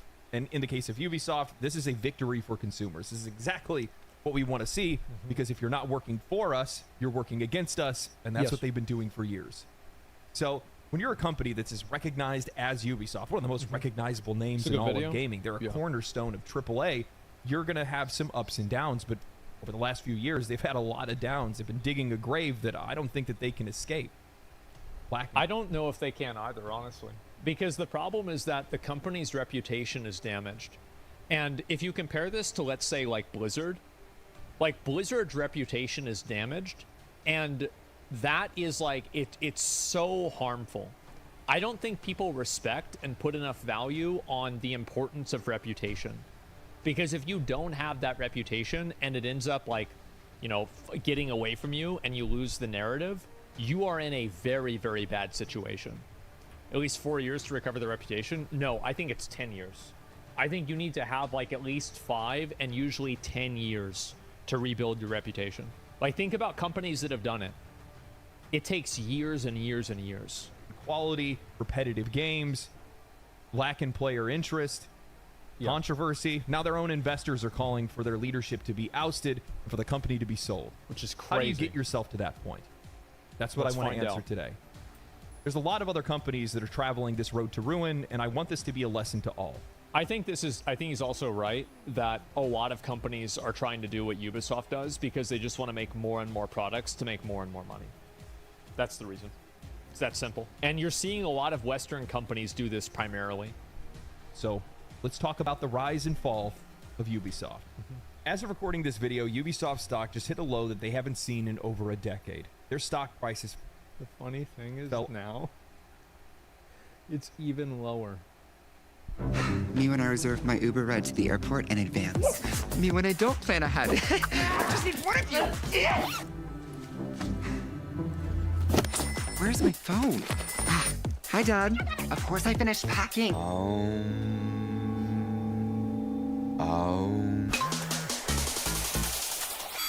No! Perfect timing. Reserve your Uber ride in advance.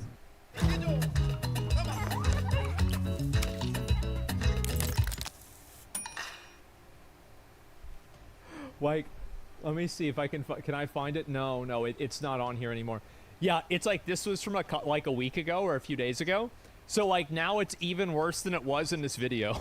Almost 84% over the past few years, and with recent releases like High, Skull low, and Bones, so lower. Assassin's Creed Mirage, Yeah. X Defiant, Prince of Persia: The Lost Crown, Star Wars Outlaws, and the upcoming Assassin's Creed Black Shadows, nothing seems to be able to pull them out of this death spiral, no matter how many games they release in quick succession. Well, think about how many games he just listed off. Like, that was like 7 games or something like that. Of course they're, I mean, it's just you're spread so thin. What do you expect? When a company releases 6 games over the course of a couple of years, that's usually the sign of success. yeah. But in the case of Ubisoft, each release seems to be taking them one step closer towards the brink of collapse. I don't think that's an example of success at all. The only games that bring out 6 games in a the only companies that bring out 6 games in a year are mobile game slot companies. Nobody's bringing out 6 games in a year. Who the fuck does that? Yeah, there's no way. So how did this happen? Why did this happen? How does a cornerstone of the AAA industry Capcom? I fall don't think this even far Capcom from does. grace? And if they do, it's a to answer that, remaster. we need to go back and look to where Ubisoft came from, where it peaked, and where it fell. Ubisoft, like many developers, cut the their original teeth on Prince of PC Persia. games in the late 80s. A game company initially started by the 5 Guillemot brothers, who still own and operate the company today, initially focused on games distribution as they slowly moved into games development. Titles like Zombie, Prince of Persia, and a few others helped them to gain a foothold, but it wasn't until 1995 that the company would make a name for itself. Rayman exploded onto the scene, a game using interactive and creative puzzle and platforming this is from mechanics back in that the we hadn't day. even seen before. It sold over 400,000 units by the end of the year, becoming the most popular game in Europe and cementing itself in gaming history. Following their success came rapid expansion. By the year 2000, Ubisoft saw exponential growth on their publishing side with major victories on the Dreamcast, with titles like Grandia 2, my favorite JRPG of all time, Tokyo. I feel like the Dreamcast was like fucking like, who the fuck? Did any of you guys have a Dreamcast? Because like, am I the only one that like, my mom wouldn't buy me one because of how expensive it was? Dreamcast was like crazy overpriced. Extreme Racer, F1 Racing Championship, and Taxi 2. However, it was on the PlayStation 2 that Ubisoft would find its identity. While they were still publishing great games like FromSoft's Armored Core 2 and Eternal Ring and Snowblind Studios' Champions of Norath, it was during this time that Ubisoft acquired the license to use Tom Clancy's stories and name in a series of games, with Tom Clancy's Ghost Recon and later Splinter Cell taking the stage. After this, Ubisoft went on a blitz with original titles, quickly rolling out sequel after sequel. Splinter Cell kicked it off in 2003 with Pandora Tomorrow in 2004, Chaos Theory in 2005, Double Agent in 2006. Yeah, like I remember these games, you guys, like these games were like as big as COD. Like Splinter Cell was massive. What's weird is like I never even really liked Splinter Cell that much because it was a stealth game. I like, you know, shooting games like Halo and stuff like that. But yeah, they were massive. Recon launched in 2002. It had a sequel in 2004, a next version of it with Advanced Warfighter in 2006, Advanced Warfighter 2 in 2007, Prince of Persia: The Sands of Time came out in 2003, and just like the others, it saw rapid follow-ups with Warrior Within in 2004 and Two Thrones in 2005. It was crazy to see like some of those old games that have better gameplay than what we have now. It's actually nuts. I don't know how that happens. On the mid-2000s, Ubisoft must have realized that this rapid pace was not sustainable, and it started to affect the quality of their games. Later releases took longer. The next Prince of Persia game didn't appear until 2008, and it took 4 years to develop the next Far Cry game from the original that came out in 2004. Despite this intense schedule, Ubisoft was holding its own against rivals in Activision with its military shooters and competing against Konami's Metal Gear Solid through Splinter Cell. Why did they stop making military games? Do they still make military games? I feel like they don't as much, right? Because of COD? Do they make COD? I don't think that Ubisoft makes Call of Duty. Activision makes Call of Duty. It's too controversial. They make... yeah, I guess they make Rainbow Six. Yeah, okay, all right. They still have that. Isn't that the game that they're adding in a person in a wheelchair? They're adding in a person in a wheelchair to Rainbow Six? I'll be right back. This shit ain't the military anymore? Yeah, because it's like, you know, if you go into military, like, it's just, like, it's so stupid. Like, how do you even do that? I'll be right back. Regardless of their success in publishing, developing licensed IPs, and military shooters, it was the release of Assassin's Creed in 2007 that set Ubisoft into orbit. And it bridged this game was the fucking, like... I remember I never played the original one, but I would see it all the time. Like, if you go to GameStop or something like that back in the day, it was everywhere. Finally, I can play myself as Rainbow Six. What? Yeah, exactly. But, like, yeah, I mean, this is... I feel like Assassin's Creed is probably the one that Ubisoft is known the most for right now, I would say. With a title that appealed to audiences worldwide. There was nothing like it in the market at the time. This game was an enigma. It was far and away the best looking game on consoles. Its fluid movement, parkour, and combat felt alien. Its setting of reliving our ancestors' memories while we chase a relic to try to stop the shadow government Templars was fresh and original. Assassin's Creed defined modern gaming at the time, and it made Ubisoft a household name. Ubisoft was everywhere at this time. Yeah. You'd be hard-pressed not to turn on your console or turn on your PC and see that logo pop up. And it wasn't just the games that they were making, it was the games that they were publishing. They had such a good eye for talent, such a good eye for great games. And as a result, they made a ton of money. I mean, they published Morrowind. I didn't even know that. I was going through some of the history of all the different games that they had published over the years. Yeah, I and didn't know sitting that back either. going like, man, these guys are raking in What the cash fuck? at the time. But it wasn't just those games as well. It was also the successes that they were seeing with the games that they were making. They had such a fresh and... How do you do that? Like, that's crazy for me to think of, because, like, they published Devil May Cry 3 too? What the fuck happened? That's crazy. Like, how? I don't even understand. Like, that's unbelievable. High quality outlook on all of the games that they were creating. They were really leaning into presentation more than anything else. They wanted to make sure that their games just looked the best, hands down, bar none, no competition. And they pulled it off. Advanced Warfighter 1 and 2 are some of my favorite shooters of all time, even kind of more than some of the Call of Duty games at the time. They're likely the games that ended up inspiring Call of Duty Modern Warfare 1 and 2. You look at Splinter Cell and Metal Gear Solid, they leaned really hard into the stealth aspects, the spy aspects of those kind of games, and as a result, they found their own following and gave a really unique experience that you weren't getting from the Metal Gear Solid games. Right. While the narrative wasn't nearly as strong, it was still pretty good, but the gameplay was completely different. Then you bring out Assassin's Creed, and that just took their quality to a completely different level. At this point, with Ubisoft, if you're buying one of their games, 9 times out of 10, you were going to have your socks knocked off. They were incredible experiences, and Ubisoft knew that. They capitalized on it, and they profited. Following the release of Assassin's Creed... It's crazy to see how popular they used to be. Like, I feel like I really kind of downplayed how big Ubisoft was. I didn't understand how many other games they also published. That's incredible. Like, yeah, old games were good, yeah.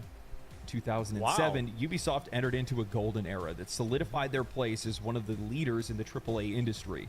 The success of Assassin's Creed was not just a one-off hit, it became a flagship franchise that grew in scope and ambition with each installment. Assassin's Creed 2 in 2009 expanded upon the original's foundations with deeper gameplay mechanics. And it's also like in 2009, okay, this isn't a very good image. But like if you look at the gameplay here, 2009, that's really good graphics. Now, I think this is another component that people might forget, is that, like, I know that, like, for Black Flag and a few other games that Ubisoft did, like, their graphics for the time were, like, next level. They were really good. Deeper gameplay mechanics, a more engaging narrative, and a charismatic protagonist in Ezio Auditore. Still the best protagonist in all of Assassin's Creed. The game was a commercial and critical success, selling over 9 million copies and becoming one of the most celebrated entries in the entire series. The success continued with Assassin's Creed Brotherhood in 2010 and Assassin's Creed Revelations in 2011. In combination with this, Ubisoft was experiencing major successes with their Far Cry series. Far Cry 3 in 2012 was a groundbreaking title that redefined open-world gaming. It introduced vast, explorable islands filled with diverse environments and a gripping story and one of the most memorable protagonists in all of gaming history. And I think that character shows just how far Ubisoft today has fallen from where they came from. No shot Ubisoft ever makes a villain like this again. I'm sorry, what did you say? What did you say? Do you want me to slice you open like I did your friend? Shut the fuck up! Okay? I'm the one with the fucking dick. Look at me. Look me in the fucking eye. Hey! You fuck! Look me in the eye! You're my bitch. I rule this fucking kingdom. Far Cry 3 sold over... Man. So they actually just pussified their games. That's what I think it is. They pussified the games. That's what it was. Yeah, because like I watched this, yeah. That's it, how's it good? Yeah. GOAT villain of all time, because like I compare this dialogue to the dialogue in Star Wars Outlaw. You know?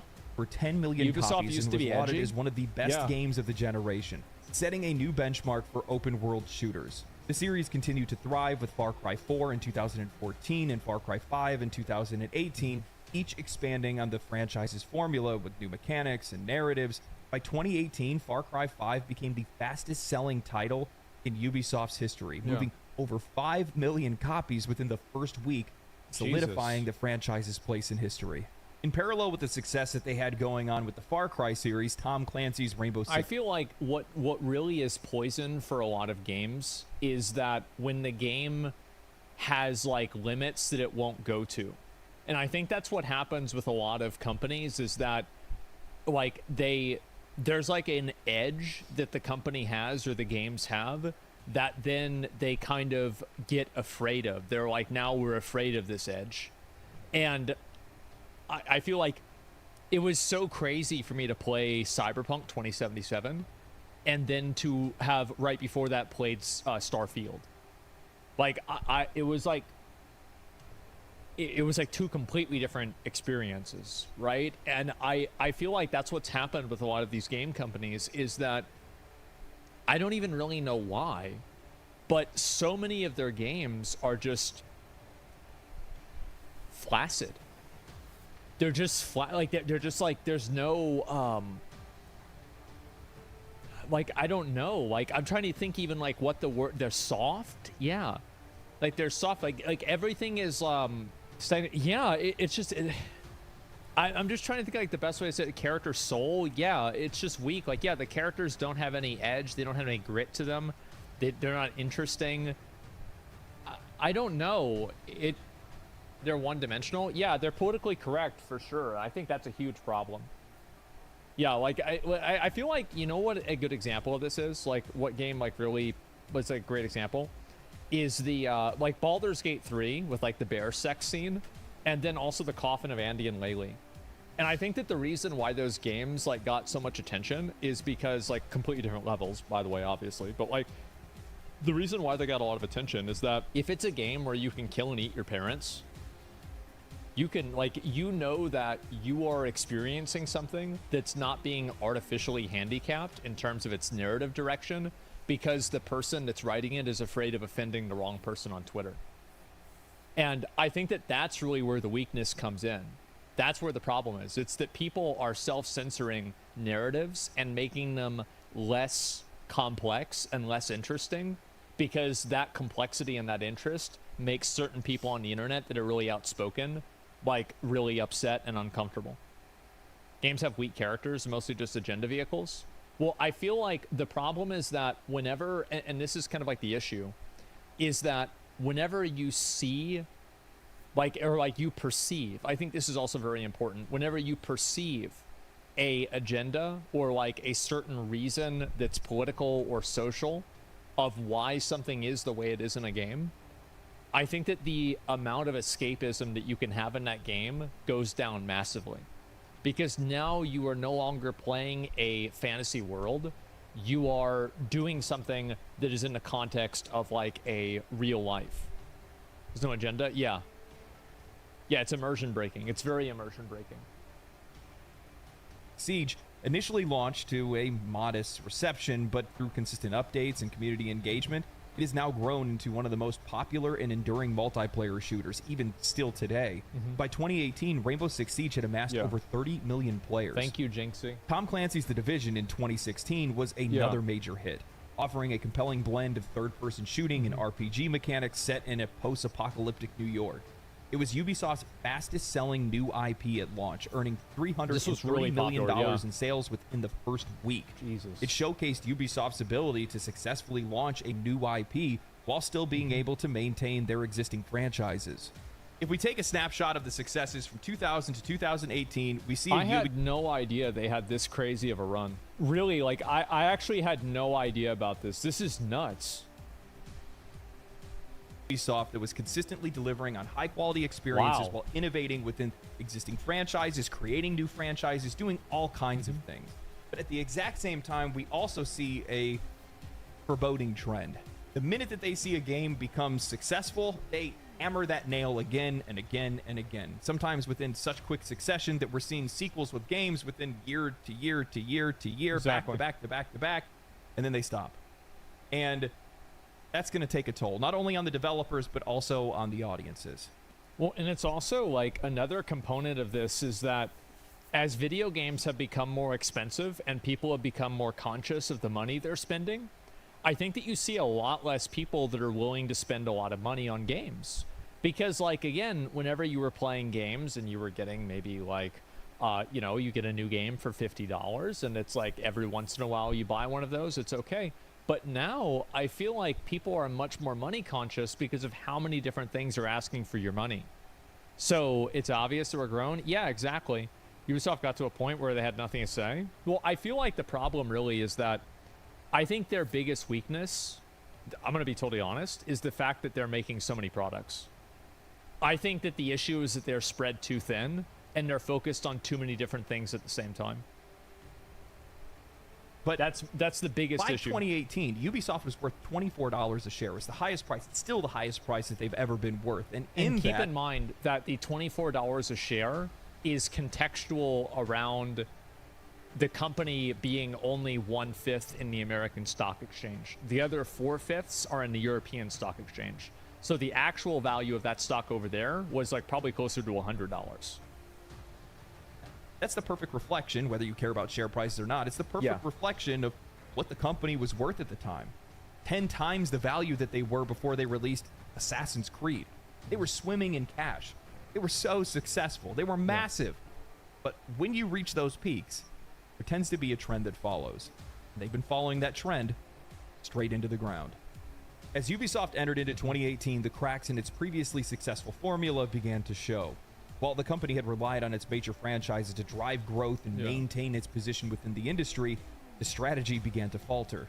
The initial decline of this period can largely be attributed to Ubisoft's over-reliance on its established franchises, a pattern that we've seen with many major publishers. This is what happened with Blizzard. Like they had a number of games. They haven't released an original franchise since Overwatch, I'm pretty sure, right? Like there isn't anything else that they've done. Like it's just been Diablo 4 and World of Warcraft. Yeah, and also the phone game. Well, that's not new. That's Warcraft Rumble. Like, yeah, it's just a phone game, really. And yeah, I think it's a huge issue. Groundbreaking mechanics and narratives that defined Ubisoft's titles were beginning to feel repetitive, leading to players feeling bored and fatigued with Ubisoft's design. I'll be honest, by the third Assassin's Creed, I had already tapped out because I felt like I saw the writing on the wall. Every time I watched any of their reveals or trailers, this is the way I feel about WoW. Like what he's explaining right now is exactly the way I feel about WoW. Is that like because I've already played it so much, I know what the new one is going to be like. And I'm like, oh, I've already been there. I've already done that. And yeah, I've done all this before. Fucking This exactly. over-reliance on existing franchises resulted in a slew of releases that, while still commercially viable, lacked the innovative spark that once defined the company. Assassin's Creed Odyssey in 2018 was a prime example of this issue. Despite it being a commercial success and receiving positive reviews, it didn't quite reach the heights of previous entries in the series. While it expanded upon RPG elements that were introduced in Assassin's Creed Origins, players and critics alike felt that the formula was becoming stale, with the vast majority of the open world and numerous side activities feeling more like a checklist rather than an engaging experience. I think this is what's happened with a lot of open world games, is that somebody said that the comparison, like the difference between an open world game and a non-open world game, and it had like a guy and like a monster and a treasure chest, and the open world game were just like, they were just farther apart. It's like, okay, things just take longer to do. Okay. Wow. Amazing, right? I quit open world games, and I think also like a big problem is that once you use this formula so many times, like I'm kind of this way with gacha games now, where like I played Star Rail, I had a lot of fun playing Star Rail, but like the fact that I can figure out everything that's happening in a gacha game when the whole thing is in Chinese, like how the fuck, like I can't read Chinese. How do I know this? Because every single one of them plays the exact same way. And I think that's a huge problem. It's like you have this established formula, and how many times are people going to want this formula? And I'm going to tell you a more contemporary example. Look at the response to Anotria. And Inotria, in a lot of ways, is a good game, right? And like, despite the type of game it is, there have been a lot of people who have expressed a degree of fatigue with Souls-like games. They feel like we've had too many of these, and they're looking for something new. And I think that's always what happens. And like, for me, I love Souls-like games. I get it, but I can totally understand. I can see where they're coming from. It's very mid-Souls-like, worse than Lords of the Fallen. My point is that people see a Souls-like, and they're like, oh, okay, it's another one of these. And I think the same thing happened with Ubisoft. Propagated a shared perception between players and critics of more of the same. Ubisoft games were becoming predictable, drawn out, and boring. Far Cry New Dawn in 2019 suffered from the exact same issues. As a direct sequel to Far Cry 5, it attempted to build on the narrative and setting, but was seen as more of an expansion than a full-fledged new installment. The game was a commercial success to a degree, but it didn't match the sales or the impact of Far Cry 3 or Far Cry 4. This is something like, this is kind of an abstract comparison, but I can see this happening with certain streamers, where like streamers will do certain things to like maintain a certain amount of viewer count. And I think that it's an instance where doing the safe option guarantees failure. Where, like, for example, some streamers don't want to only play, like, they only want to play, like, one type of game. And eventually that's going to stop working, and people will get tired of watching you playing that game. Like, there's a lot of WoW players that are like that. And I think it's a huge issue, because if you're not evolving, then you're falling behind. And I think that's true with anything. Like in any sort of a market, if you're not evolving your product and evolving what you're offering to consumers, other people will, and then consumers will move on. Narrative was considered weaker, the post-apocalyptic setting, while a new direction for the series, didn't really resonate strongly with the player base. This underwhelming reception was indicative of a larger issue, the lack of fresh ideas and a growing formulaic approach to game design. Another notable release during this period was The Division. It was about this time that I started hearing a lot of bad things about them too. 2 in 2019. Now, this game was well received. Memes. It had refined mechanics over the first game. The end game content was really engaging, and it was twice the size, if not larger, than the first game. However, despite its reception, it didn't meet Ubisoft's high sales expectations. The live service model that they had injected into the game arbitrarily, while successful in Rainbow Six Siege, did not effectively translate into The Division 2. This is partly due to market saturation, as other players are more invested in other live service games, but from my perspective as a fan from Division 2, the live service model just didn't work here. It felt generic. In a game where you're finding loot, and that's the gameplay loop, the last thing that you want to do is buy things to wear. You want to stand out for your achievements in the game, not how much you spent on loot boxes. Well, that, I mean, like, fuck, man. Like, you could say that with every game. And the thing is, I think that a lot of people are kind of fatigued from, like, every video game being full of cosmetics and shit like this. And I get how, like, games have to make money and everything, right? I understand. But at the same time, it's like there's a certain degree of fatigue where, like, you just have all these cosmetics and all this bullshit in games. Like, everything is made into being a live service game. Does it really need to be like that? I think that the best example of this is the Suicide Squad game. That's probably the biggest example of a fuck up. But I think Division 2 might be a good example. I just don't know. I don't know enough about it.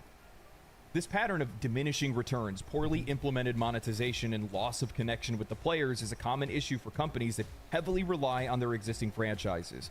While sequels and spin-offs can capitalize on established fan bases, they also run the risk of alienating players by offering experiences that feel all too familiar, or injecting things into those experiences that make them, well, just something players don't want to engage with whatsoever. Yeah. Ubisoft's reliance on its core franchises like Assassin's Creed, Far Cry, and the Tom Clancy games led to a perception that the company was simply reusing the same templates with minor tweaks and adding monetization. Yeah, this is when the memes of, like, the Ubisoft, like, if Ubisoft made Dark Souls, and it's got, like, a million menu items, and there's, like, all these pop-ups, and it's, like, check the store and everything, and then the Elden Ring one as well. Yeah, that's it.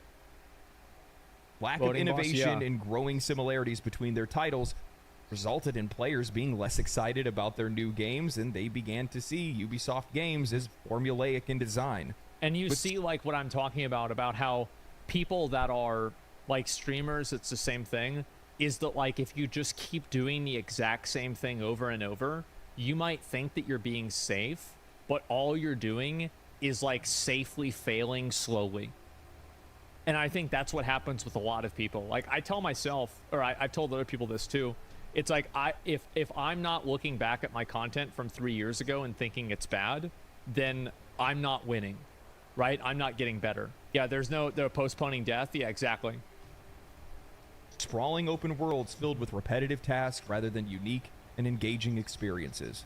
And I think that's the most troubling thing when it comes to Ubisoft. It's their aversion to criticism. Get that away from me. And they're not alone in that, okay? Well, they haven't There's been. plenty of other studios and journalists that are out there that feel the same way. Don't listen to the gamers, those angry gamers. They don't know anything. And look, it's actually crazy to me that like any group of like developers have like they've gaslighted themselves into thinking that games journalists speak for gamers.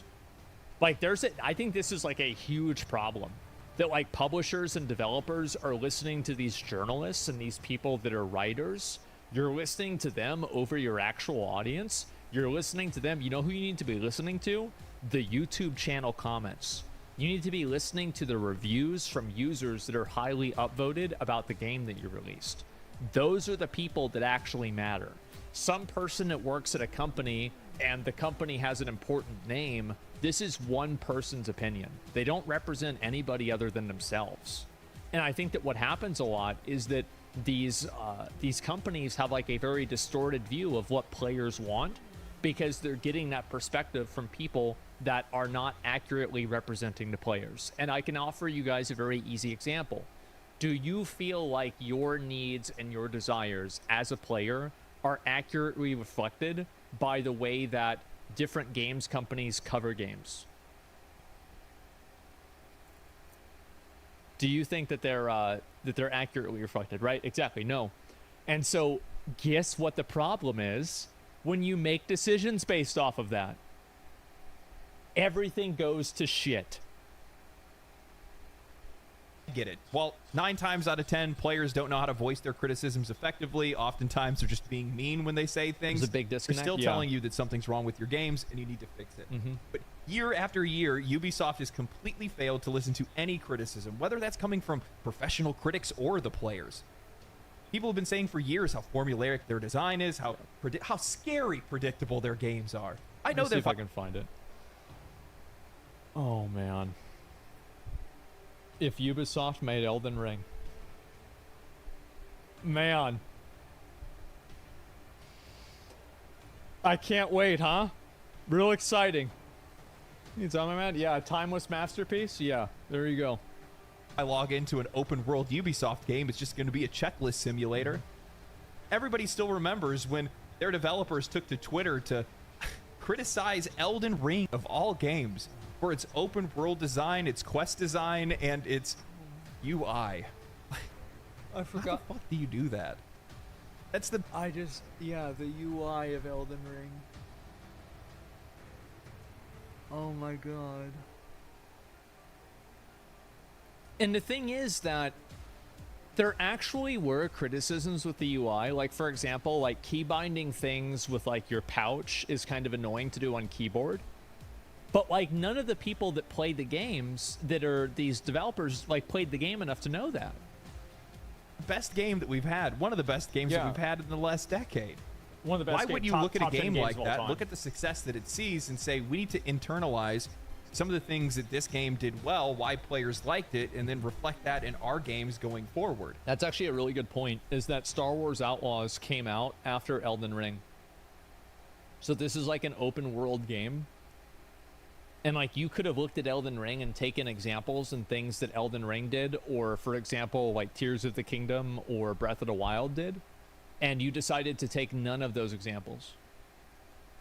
That's how you make better products. You learn from your competition, learn from the games that do well, instead of looking at it, wanting to criticize it, and trying to make excuses why you think that your games are better. Yeah. Don't play Assassin's Creed instead. Fuck that. Look, Ubisoft had a bit of a resurgence in 2018 to 2019, and it looked like they were getting back on the horse. It looked like they were listening to player feedback, they were implementing in their games, it was making better games as a result, they were making a lot of money, but that only lasted for so long. Of course. After a period of declining interest and fatigue, Ubisoft managed to stage a bit of a resurgence in 2019 and 2020 by... Oh, big surprise. Wow. In December of 2020, Ubisoft was worth a lot of money. Oh, wow. That's crazy. I wonder why. What could possibly be the reason that the video game company during the pandemic that caused everybody to be inside their house was making a lot of money? What a coincidence. Revisiting some of their core franchises with a renewed focus and been the experimenting flu. with some I guess fresh so. ideas. Now, who thought something like that could actually have a positive impact on your sales? One of the most significant releases during this time was Assassin's Creed Valhalla in 2020. Now, this game was a commercial hit, selling more copies during its launch week than any other previous Assassin's Creed title. It received praise for its engaging narrative, improved combat mechanics, and rich historical setting. Valhalla revitalized interest in the series. It showed that Ubisoft could make changes. However, that isn't to say that players' complaints didn't remain the same. Many reviewers and players lamented over the length of the game, and while Valhalla introduced some innovative elements, territory arcs as well as the narrative just dragged on for far too long. The game's average completion time was over 60 hours, and 100% completion was nearing over 200 hours. No matter what you do, elements that were praised at the beginning of the game are going to start to feel repetitive, and it's just... Is that a problem? Because I play a lot of games. I think it depends. I don't really like that, like, time... Like, I really, really hate the idea that time spent playing the game should be a metric for success. I actually think that that is such a massively toxic, like, metric for deciding whether a game is good or not. It's so fucking toxic. Like, there are so many games that I've played for 80 hours and I think are trash, and other games that I played for 8 hours that I think are amazing. And, like, there's games like, for example, Black Myth Wukong was a pretty long game. Elden Ring was a pretty long game. Lies of P was a pretty long game. Those were great games. And then there's also short games that are bad, too. It's so weird that, like, I don't think that that's the way that you should judge a game. $1 per hour, but like that's not really true though, right? Because like you're paying different amounts of money for different things. You're paying $1 an hour for a video game, but how much do you pay for a hooker? Well, if a video game feels like a hooker, then shouldn't you pay more for that time? I feel like that'd be pretty fair. So it's not about really the $1 per hour thing. It's like the metric is very, I think like you can use this. What? Well, I'm just being honest, right? I'm just being honest, that's all. And so I don't think that you should look at the time that you have to spend playing a game as being good or bad. Because I can guarantee you if the game felt fresh the same way that Elden Ring did, a lot of people's playthroughs of Elden Ring were probably longer than Assassin's Creed Valhalla, I would assume. And guess what? I bet people weren't complaining. The gameplay wasn't good enough for 60 hours. That's why. That's the issue. It's the gameplay. There it is. Again, going to feel like a checklist of tasks. In the same year, they released Watch Dogs Legions, which attempted to innovate with its play-as-anyone mechanic, allowing the player to recruit and control virtually any character in the entire game world. While the game received mixed reception due to some technical issues and a less than compelling story than we've seen from its predecessors. This is, again, that's the problem. Is like once a company gets really big, because you have to keep in mind, I don't know if he's going to bring this up, but like after a company goes through like one of these like weird sexual harassment things, you see them like really playing it super safe with like a lot of themes in their stories. And I think this happened with Ubisoft, and it also happened with Blizzard. So you have companies like Blizzard that, like, you know, for example, like, so they have this massive sexual harassment lawsuit, right? And then after that, they're going to release Dragonflight, where the main character is a girl in a chainmail bikini with like Alex Straza. No, of course not. So they redesigned her. So the problem is that now, again, the game is being limited and it's being changed and it's being artificially handicapped for real world reasons. And I think that Ubisoft had the same type of issue happen at their offices. And because of that, now you're getting a watered down, neutered version of the games. Because the company doesn't want to take risks like that because it could look bad for them, like socially. And again, nobody cares about that. That's what's so crazy. And actually, that's not true. You know who cares about it? Journalists care about it. Do players care? No. Like, if you're ever listening to anybody other than actual players, you're a fucking idiot. Like, I'm sorry, you are a fucking moron. only listen to what players tell you. It They're scared sold of the press, relatively yeah. well. And it showed that the company was willing to take some risks and explore some new concepts with existing franchises. Immortals Phoenix Rising in 2020 was another one of those key releases that showed Ubisoft had a willingness to experiment and even come out with some new IPs. The game offered a vibrant and humorous take on Greek mythology combined with open world exploration and puzzle solving and action combat. I didn't play this. There were a lot of folks that liked this game, and in some cases people liked it even more than Breath of the Wild at the time. Though it didn't reach the commercial heights of Assassin's Creed or Far Cry, it showed that Ubisoft could still deliver a fresh and enjoyable experience outside of their established franchises. Am I crazy to think that that gameplay that I just saw looked very painful? Like, I don't know why. It's like, it's so astonishing for me to see people look at games like that and see it and not think that it's immediately garbage.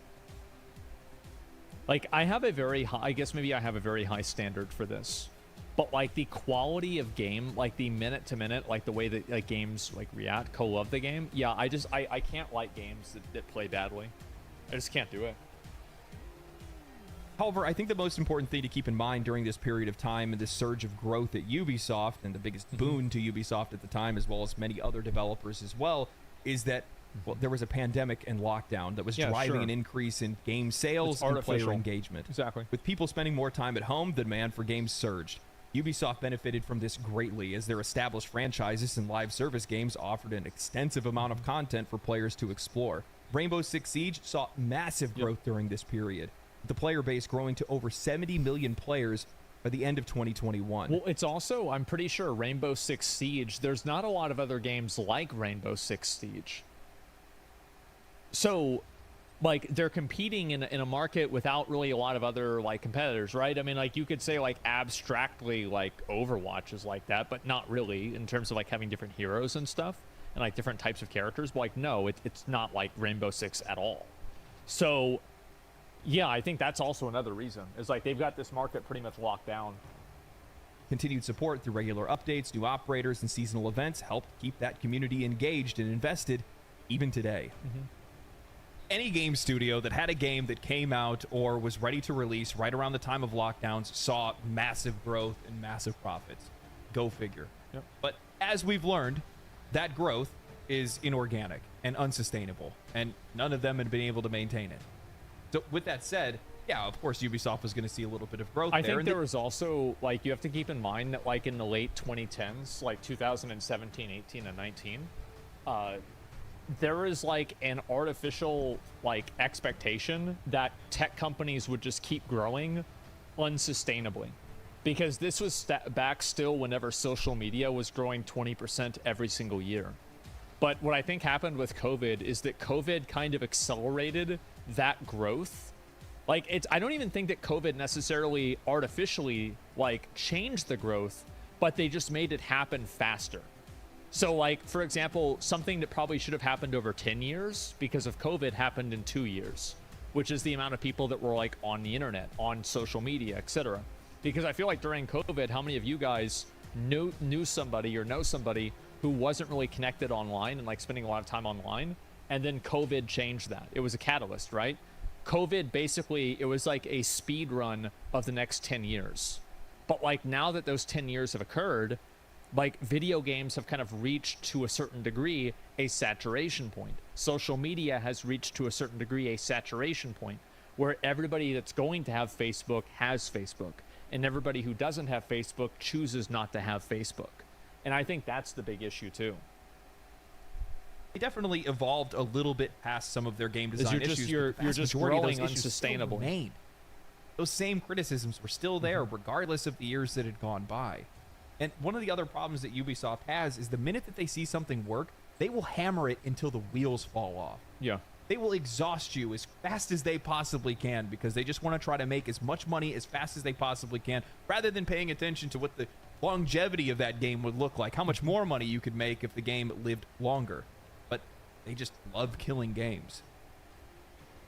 When you have an entire industry that is criticizing your games, where in a lot of cases you can take some of these reviews for some of their games, layer them on top of each other, and it looks like they're reviewing the exact same game. When you have your players that are complaining about your monetized... I gotta say that that's probably an issue also with the game journalism. I think it's a bit of a self-report that a lot of the games journalists talk about how AI can't make anything new. All it can do is repost existing things, but they're simultaneously afraid of AI taking their job. Well, what does that say about your articles? Practices. It's just and your me. prices, Hey. You don't then go and just make all those things worse. You Yeah. just keep doing the exact same thing. You don't inject. How do you put XP boost in a single player game? What are you doing? Why? What is this? What was the game that did that? I forgot which game that was. Was it Valhalla? Shadows of War? I don't remember. Assassin's Creed Odyssey? Yeah. There is no value that having a store adds to a player in a single player game, or really almost in any game. But here's the problem that a lot of people don't understand, is that when you have systems like that in games, now the game is designed around making you want to buy an experience boost, which is a huge fucking problem. Completely defeats the purpose of playing Yeah. games like this in the first place. We know that all you're doing is just expanding the content as far as you possibly can to make it unrealistic for casual players to play without spending money. It's transparent. That's the worst part about them. They are transparent greed manifest. You can see everything they do, and they think that they're being sneaky about it. What are you talking about? Get comfortable with not buying your games. I know what you mean by that. I know the implications of what you're talking about. Because that means that you're going to try to make it where we can't buy games. Well, it's that they want to control the ownership of it, and they want to have another metric of control. That's the reason why. Make us a little bit more comfortable with it in the future, right? Yeah. Well, don't worry about it. We're all pretty comfortable with not buying your games. Which brings us to the rapid decline of Ubisoft over the past few years, with release after release failing to deliver on expectations while doing nothing to compete with recent shifts in the market. To me, Tom Clancy's Ghost Recon Breakpoint in 2019 encapsulates everything that's wrong with modern Ubisoft. It was buggy, the writing was awful, it was repetitive and generic, over-bloated and over-monetized. They monetized XP gains. They put vehicles and skins that had no business being in the game into the game and destroyed any sense of immersion in a largely single-player experience. Like every other open-world game from Ubisoft, even still today, they haphazardly put in RPG mechanics like varied loot, skill trees, and more. Mechanics that are only there to extend the player's time in the game. Putting these elements... I cannot agree with this more. I think that so many games overcomplicate the experience in a way that doesn't add anything to the player's experience of the game. You're not making the game any better. You're not improving the product.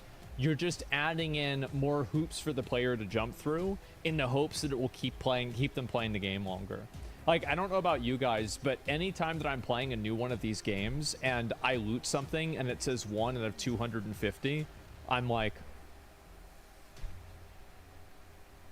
it's just, are you fucking kidding me? In there as a means to gatekeep players from progressing the story or taking on certain enemies. I think SkillUp said it best when he was reviewing Breakpoint, saying, why the fuck is this in the game? Why is it so poorly implemented? And why is it in... Well, they're doing it. The problem is that, this is a rhetorical question. Everybody knows why this is in the game. Earn 50% more experience with this boost, valid forever on all your save games. This sucks. Because I guarantee you that probably the experience acquisition method, or the way that you gain advantages through experience, is counterbalanced to make this more appealing. And that's the issue. Just cheat, what the fuck? Yeah. And why is it in every game in their portfolio? Yep. This sort of design philosophy has proliferated through just about every single game that they make. And what makes matters worse for Ubisoft, and I think this is the one thing that the vast majority of people are overlooking here, it's what's killing their sales. It's the increase in competition from other publishers with new successful IPs. It's also a big reason is too that you have indie development studios that are able to make games that are of a higher scope and a higher quality now. So whereas before they only had maybe a half a dozen studios or a dozen studios to compete against, Now they have way more studios to compete against. So you have other games that they're being compared against, and it's like, okay, well, you made this game. Well, why is it that, you know, like, I don't just play this smaller game that's cheaper? It's like, I think a good example is like the Prince of Persia game. So Prince of Persia, I think it was like, I don't remember what it was. It was a recent like side score Prince of Persia game. Why would somebody spend $50 or $40 on a Prince of Persia side scorer game when Blasphemous 2 and 1 are way less money and they're basically the same experience? So that's another example of like an indie game that's coming out that's just edging them out of the market, or Hollow Knight or something like that. And whereas before in the 2000s and like the early 2010s, they had this basically de facto monopoly because it was harder to go to market with a game as an indie developer. But now you have so many different types of tools for guerrilla marketing and different ways that companies can get their game out there. Like, for example, Core Keeper, look at that game. That game did really well. It came out of nowhere. Well, not really out of nowhere, but it was made by an indie studio. And like another Crab's Treasure is another good example of that. So PoE versus Diablo 4, yeah, exactly, right? And a lot of these games that are made by these smaller studios end up being better experiences. And that's the reason. And so now they have to compete with more people, and so the products have to be even better. And they're just not, they're not meeting the mark. Elden Ring and Genshin Impact have captured player interest. Elden Ring's open world design and exploration set a new benchmark for the genre, while Genshin Impact offers a free-to-play model in an open world game with high production values, and it's shaking up players' expectations. Games like these force players to compare similarities, and when you contrast Ubisoft Here's one big factor. Elden Ring and Genshin Impact play well. I cannot emphasize this enough. Star Wars Outlaws does not play well. It doesn't work well. It doesn't, like the way the characters move, you don't fully feel like you're in control of the character. It's not very good. That matters more than basically fucking anything. So yeah, that's another big reason. Games with the experiences that players have had access to over the past few years, it's no wonder why people aren't playing their games. Yeah. And this goes back to what we were discussing previously. Ubisoft's core issue is their inability to change and recognize trends. Their loss in quality and generic monetization. Look at their first quadruple A game ever made, Skull and Bones. This was crazy. I still can't believe they made this. Really, like this is, it's insane. $1 live service title in development for 11 years, costing over $200 million. In development for 11 years?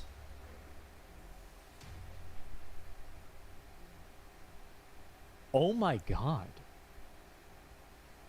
How? That's insane. That should be illegal. $1 million, only to release a more boring version of Assassin's Creed Black Flag with less than 700 concurrent players on Steam. Well, I think that actually the game is more popular now on Steam. Let me see if I can compare it. That was for something else. Skull and Bones. I think the game is doing better now. Oh.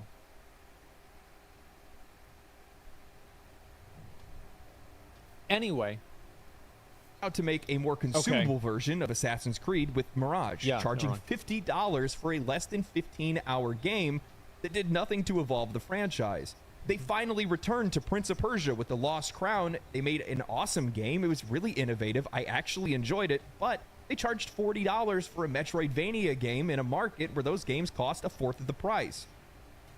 You just gotta watch with my stream. That's exactly what I fucking said. That's exactly it. The Lost Crown is great. It was.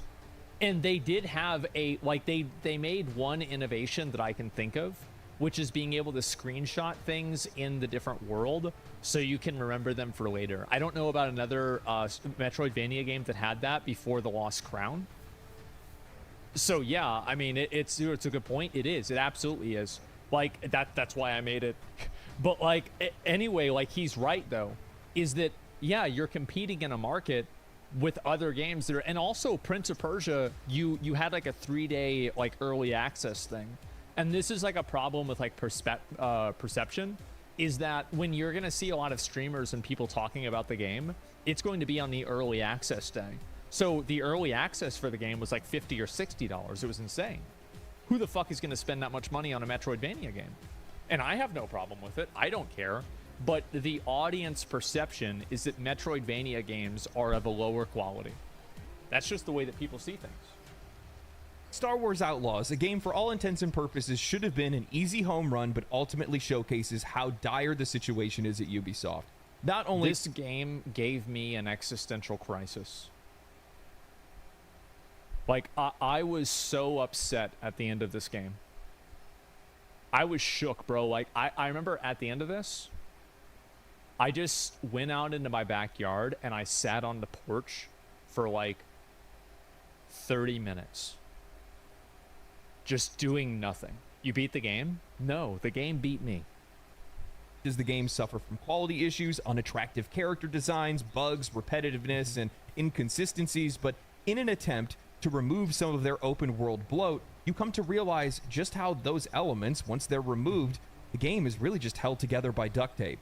Eurogamer in their review said something really interesting, saying that the problem with Star Wars Outlaws, however, isn't that it adheres too closely to the development approach akin to hoarding, but that it does the opposite, stripping away years of accumulated video game clutter. Admirably, Outlaws does this quite aggressively, Kessel Sabak aside. But in doing so, it reveals an integral issue. Ubisoft open world games are not only fun because of their formula, they are their formula. To strip away isn't to peel off some old wallpaper to reveal the original brickwork, it's lifting up the carpet to find a whacking great hole in the ground. I cannot disagree more. Every single thing about that game was bad. The graphics were bad. The combat was bad. The story was bad. The itemization was bad. The like upgrades you can get were bad. Every single thing about it was bad. It is crazy, like the open world formula is why it would have been good. There's no way. The enemy AI, it wasn't bad. The enemy AI was retarded. It was insane. They can be looking at you. Seems clear over here. All right, resuming NPC movement. Oops, I've been assassinated. The game looks AI. It's just terrible. It was so IGN 7 out of 10. As I said, guys, because of those reviews, that's what's actually gotten me to like play a lot of new games. Is because I will see reviews for games that I think are complete garbage. And I'm like, somebody has to do it. Somebody has to actually play through this game and actually give it a real score. Higher review than Space Marine 2, by the way. It's crazy. It's funny because Mirage says decent Outlaws couldn't replicate it. That's how you do it. It's just embarrassing. In the ground, meaning that their games are hollow, and I think that that's a fitting description. From my perspective as a player, Ubisoft has become synonymous with generic games that are overpriced, overmonetized, and overly repetitive. I'm going to say again, I disagree. I wish that it was generic. I wish so much that it was generic. If you had just done a generic game, it would have at least been like a 6 or a 7, you know? Like, how do you do that? I wish we had a generic. TGS, Tokyo Game Show, it's like actually a little bit about 2 hours or so. It's actually pretty soon. Side of the Division 1 and 2, I've had no interest whatsoever in playing any of their games because I've already played them years ago, and playing the next game isn't going to be any different. That is why I'm not playing WoW. That right there, that's the reason. Like, that's I don't know, Danny, you guys feel the same way? Like, that's how I feel, at least, right? Does it not be playing Division 3? Yeah. That's where I'm at. Same games pushed out the door for profit that lack any creativity or originality. Now we look at their next release, Assassin's Creed Shadows, a game criticized well before its release because Other than legacy media, everyone else can see the elephant in the room. An Assassin's Creed game finally set in Japan, a setting that is so great for a game with this kind of theme, only to include a tokenized representation of a character with vague at best historical relevance backed by a hip-hop soundtrack in combat. Why is it that representation to these people means hip-hop soundtracks or a character wearing Jordans whose power is that they run fast?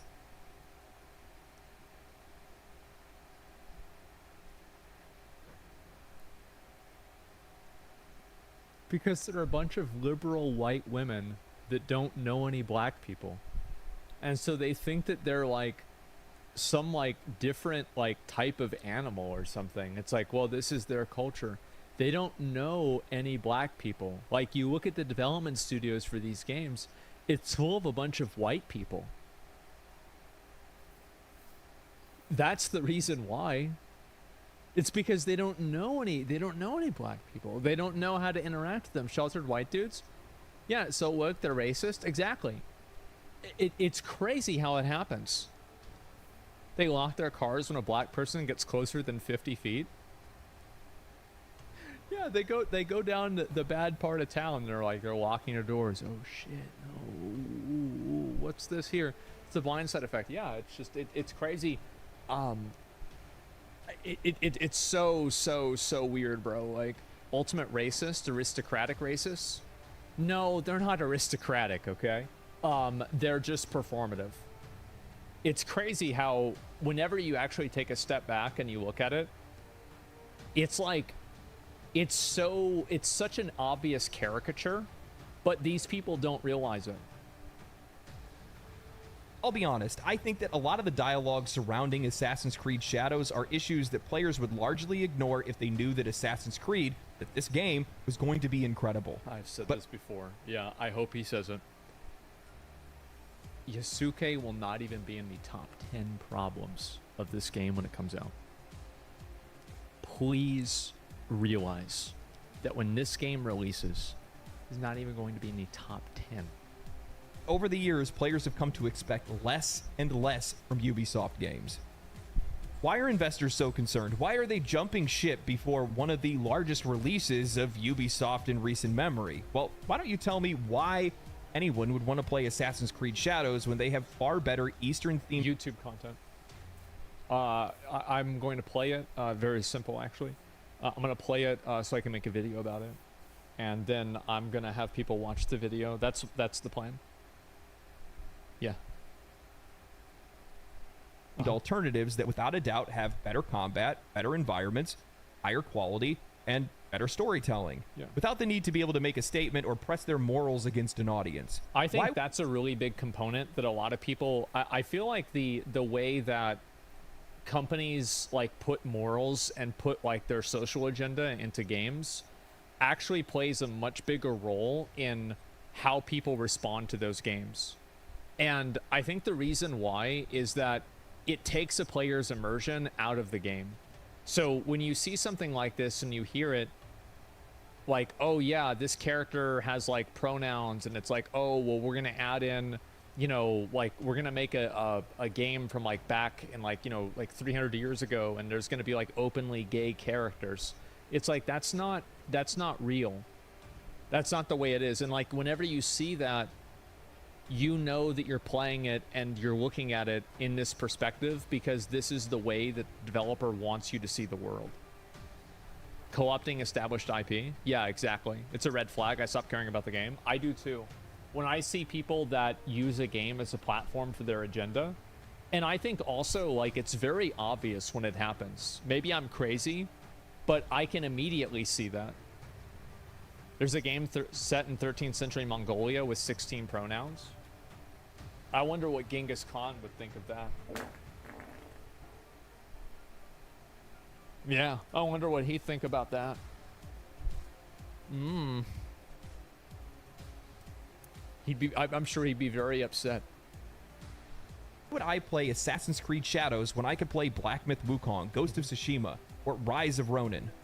Why would I play something that I have already played when I could play something entirely fresh? Yeah. Ubisoft's issues are the same issues that plague the vast majority and I think also like it just looks so bad that the day after they announced the new game, the new Ghost game, that Ubisoft delays Assassin's Creed Shadows. Even though the decision to delay Assassin's Creed Shadows was probably decided weeks ago, publicly, it looks really, really bad. The largest publishers and developers in the industry. And was so good? And Was it? over the years, while they've continued to grow and chase I wanted profits, to, but I didn't. they've lost a unified vision of what their game should represent. In the pursuit for profits and expanding their market share and maximizing revenue through aggressive monetization strategies, they've strayed from the creative foundations that once made them an industry leader. This fragmented approach has led to a loss of identity, resulting in games that feel more like products that are churned out to meet quarterly targets rather than passionate, well-crafted experiences. I think this is happening to a lot of game companies. I think it's happening to Activision. I think it's happening to EA. It's happening to Blizzard. It's happening to Ubisoft.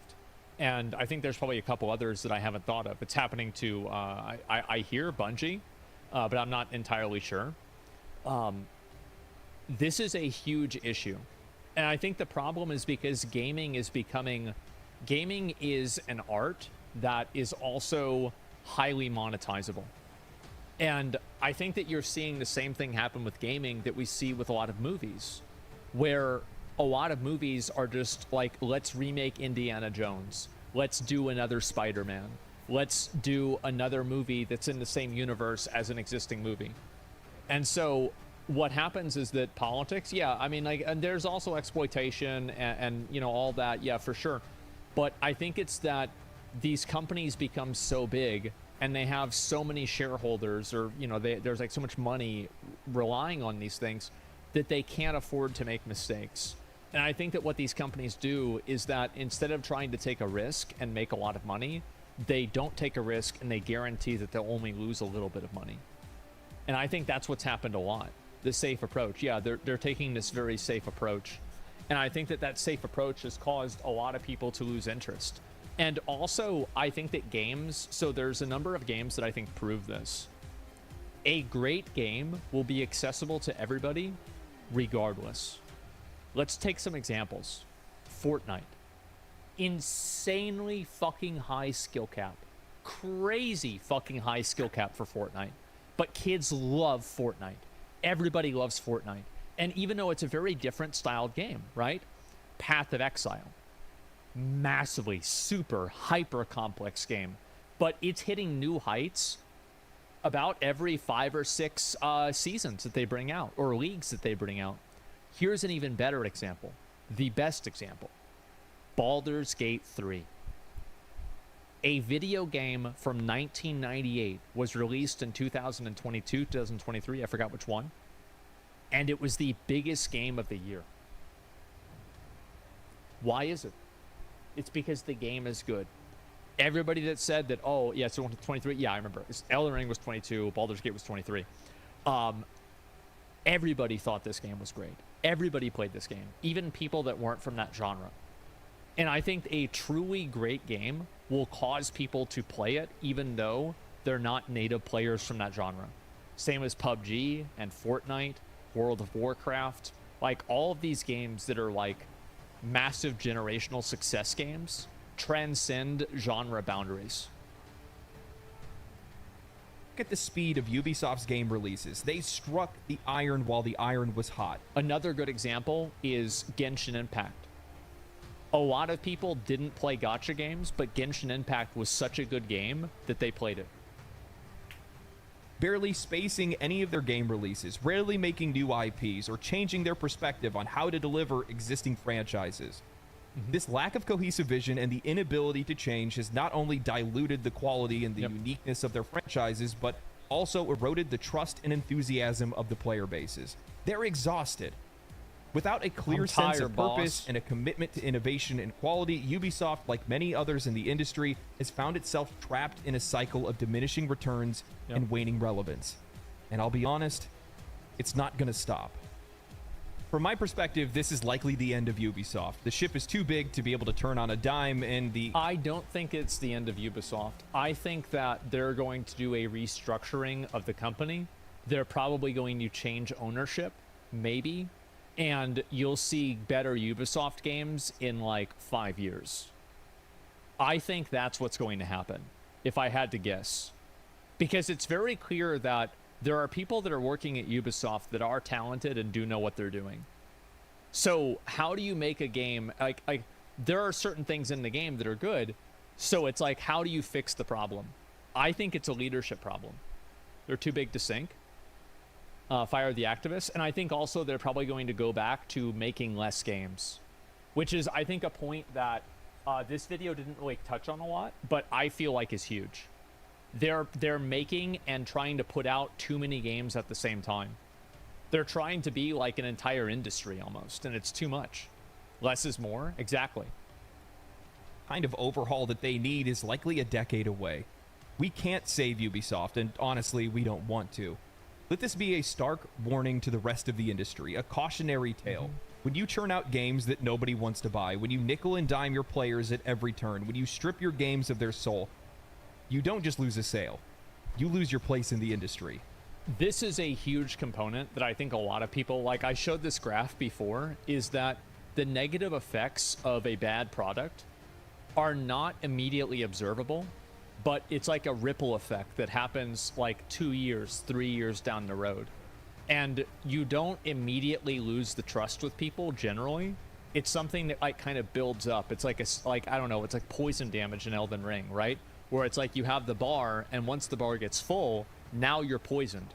And unless you have a special item or something, you have to sit there and take the damage until it expires. Or Scarlet Rot, yeah, that's what it is. Square Enix is learning that right now. Square Enix is the king of being inconsistent.